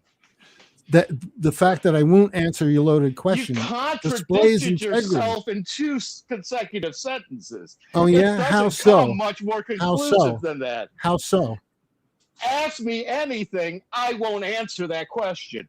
Those are I said ask me anything, contradictions. and then you asked me a loaded question, which is nonsensical. I don't need to something answer within that anything. because it proposes something that is not true. I won't answer that. You shouldn't have said ask me anything. So, I you know, caught you in a fucking If you're gonna here. propose Keep squirming, loaded Gio. questions, You I'm have not 2 going to answer sentences. them. You have 2 sentences, and you demonstrated your objective narcissism and lack of integrity in 2 freaking sentences. It's You not couldn't objective. have done it any faster than that. It's not objective Jesus to anybody. Christ. There's no You're narcissism. you're a There's no professional monster objective to do it. Seriously, narcissism the going volume on. needs to come down. There's nothing going on here like that. Oh, which is exactly what a narcissistic monster without integrity Of would course, say. that's what I You would were say. You were Of outed in course. 2 consecutive sentences, Gio. Of you course. There's going to be an end to it here soon, but Of course, that's why what you a can't narcissist expose would say. why you just can't look in the mirror and own you Well, why don't you? yourself You've in 2 already sentences. exposed us all, so we don't need to go any further, right? You've I can exposed keep us going all as for long what as we I are. want. Every Everybody minute- everybody knows. So what's the cat's Every out of the minute I'm bag? on here, I'm The learning. cat's out of the bag. We're all narcissists, and we're here to harm you. I'm learning every second I'm here. You 2 are my teachers. That's what we're here to do. We're all here to harm you. Unfortunately, harm is coming alongside my lessons today. Well, there I you go. accept that one. You eat it up, though. I accept it as the cost that I pay to No, learn. it's part of your existence. It's part of your You're being. projecting there. Yeah, it's You're your the one who- identity. It's your You're identity, the one who's on dude. the floor licking up whatever happens to have run into the Did say floor, that he's Gio. That ain't me. projecting. Yeah, it's you. He did agree that he's projecting.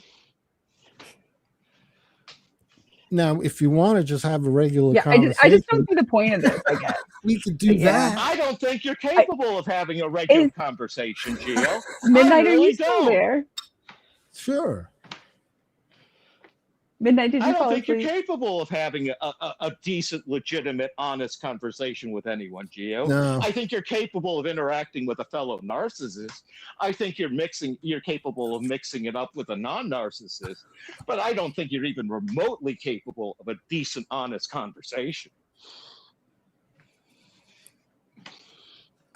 I don't know how. Yeah, I what would am I gonna agree say to with that? Halsey. Like, sometimes you can be an obnoxious asshole and like a little bit like stubborn and pick at it. Like, but yeah, like I've never known Gio Sam to be like a narcissist, but I don't think that you're gonna accept my opinion for that. So like I realized that before I even say it, you know. Well, I judge people by the way they act.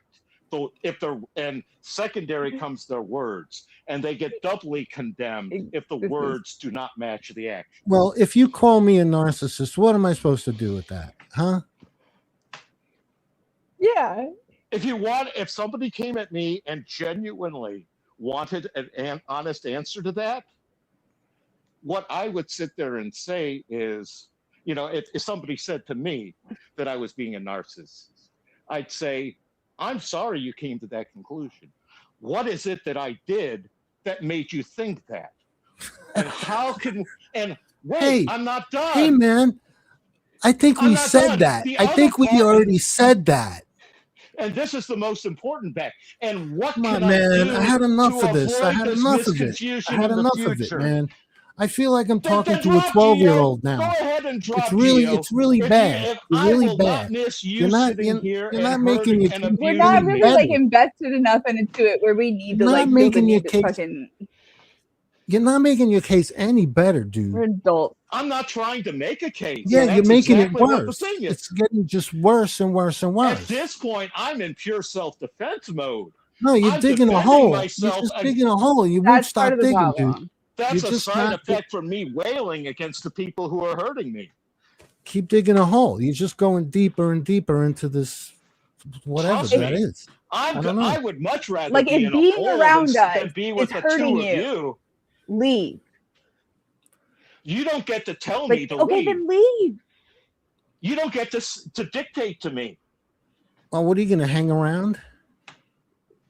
He's gonna hang Why around can't and I not don't complain know. about it.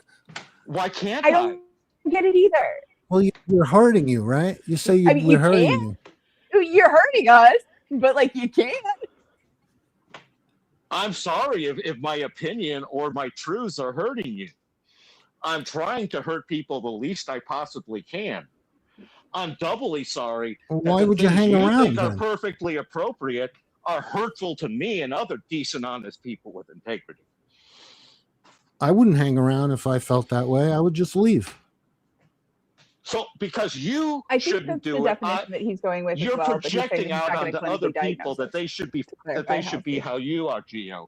If Gio would do something, then everybody else should choose that in that situation. I already asked. And I already asked those questions that you proposed that we should have asked. We've asked that question. no, you cut me off before the last part.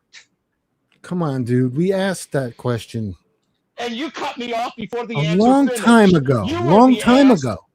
And you were Long the time. asshole narcissist who cut me off before the answer was finished. You felt you had heard enough, even though that wasn't the full answer. That was you, dude. That wasn't me. And now you're blaming me. You just want to go on That's about just it now. another example of your narcissism. You caused the problem and blame the other person. floor. Darvo away, Like Gio. Darvo Yeah. away. Yeah, I'm a narcissist. What else am I? I mean, I What don't else know. am I, dude? Are Tell you a me. kitty Come on. diddler? You know it all, I right? don't So know. you know what I am. So tell me what else am I? I can only know what you've exhibited yourself to be. All right. So I don't tell know me what else you what might else did you gather? I don't need to gather more than that, do I? What else? Oh, all right. So narcissist. That's it. Yeah. That's all you gathered out of all this interaction between us. That's it, huh? There may be more, but that's what I'm going I with didn't right know I was now. here. I didn't That's know the I was bit- here for your evaluation, but that's okay. Apparently, we were. You don't evaluate everybody you No, encounter, I Gio? No, I don't. Gee, No. you live a sad freaking Yeah, life. I just I'm take so it. sorry, I just Gio. take things for face value at sometimes. Oh shit! It's just- I gotta Gee, we gotta end the stream here like really soon so that we can go back and look at it because it's got to be under 12 hours and look how long we've been doing this for a long fucking time, guys.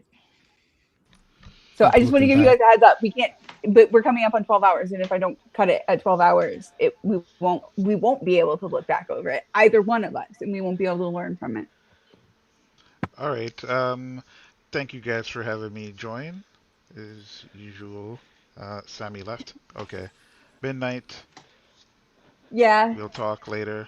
Good night. Thank Saint you. Geo. Good night. Mr. Graham, it's a pleasure. Ella, it's a pleasure.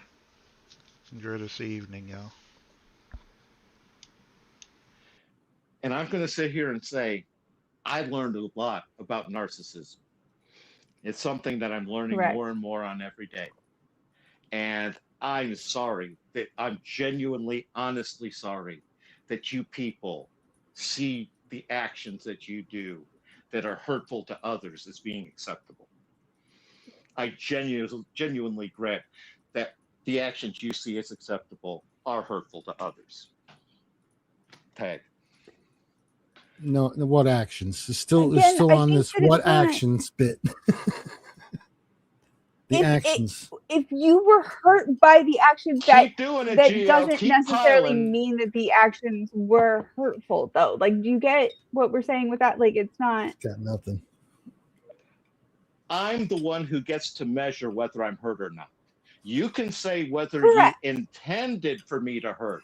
You don't get to say I was not hurt by that interaction, which is essentially, I believe, Correct. if we go back, is what Gio has said multiple times to me. How I shouldn't be hurt by what he does. How what he does should be just taken as acceptable. No, I didn't say That's part of should. my I never point. said should. You should do anything. I never said anything like that. Yeah. You said that if I found it I don't remember unacceptable him and saying that. painful, I should leave. Are you going to deny that you didn't say that? Yeah, based on the, I on said the that. That criteria might have been- prior. So once Yeah, again- not so once again, that you. I didn't say that you should leave based on nothing, right? By the There way,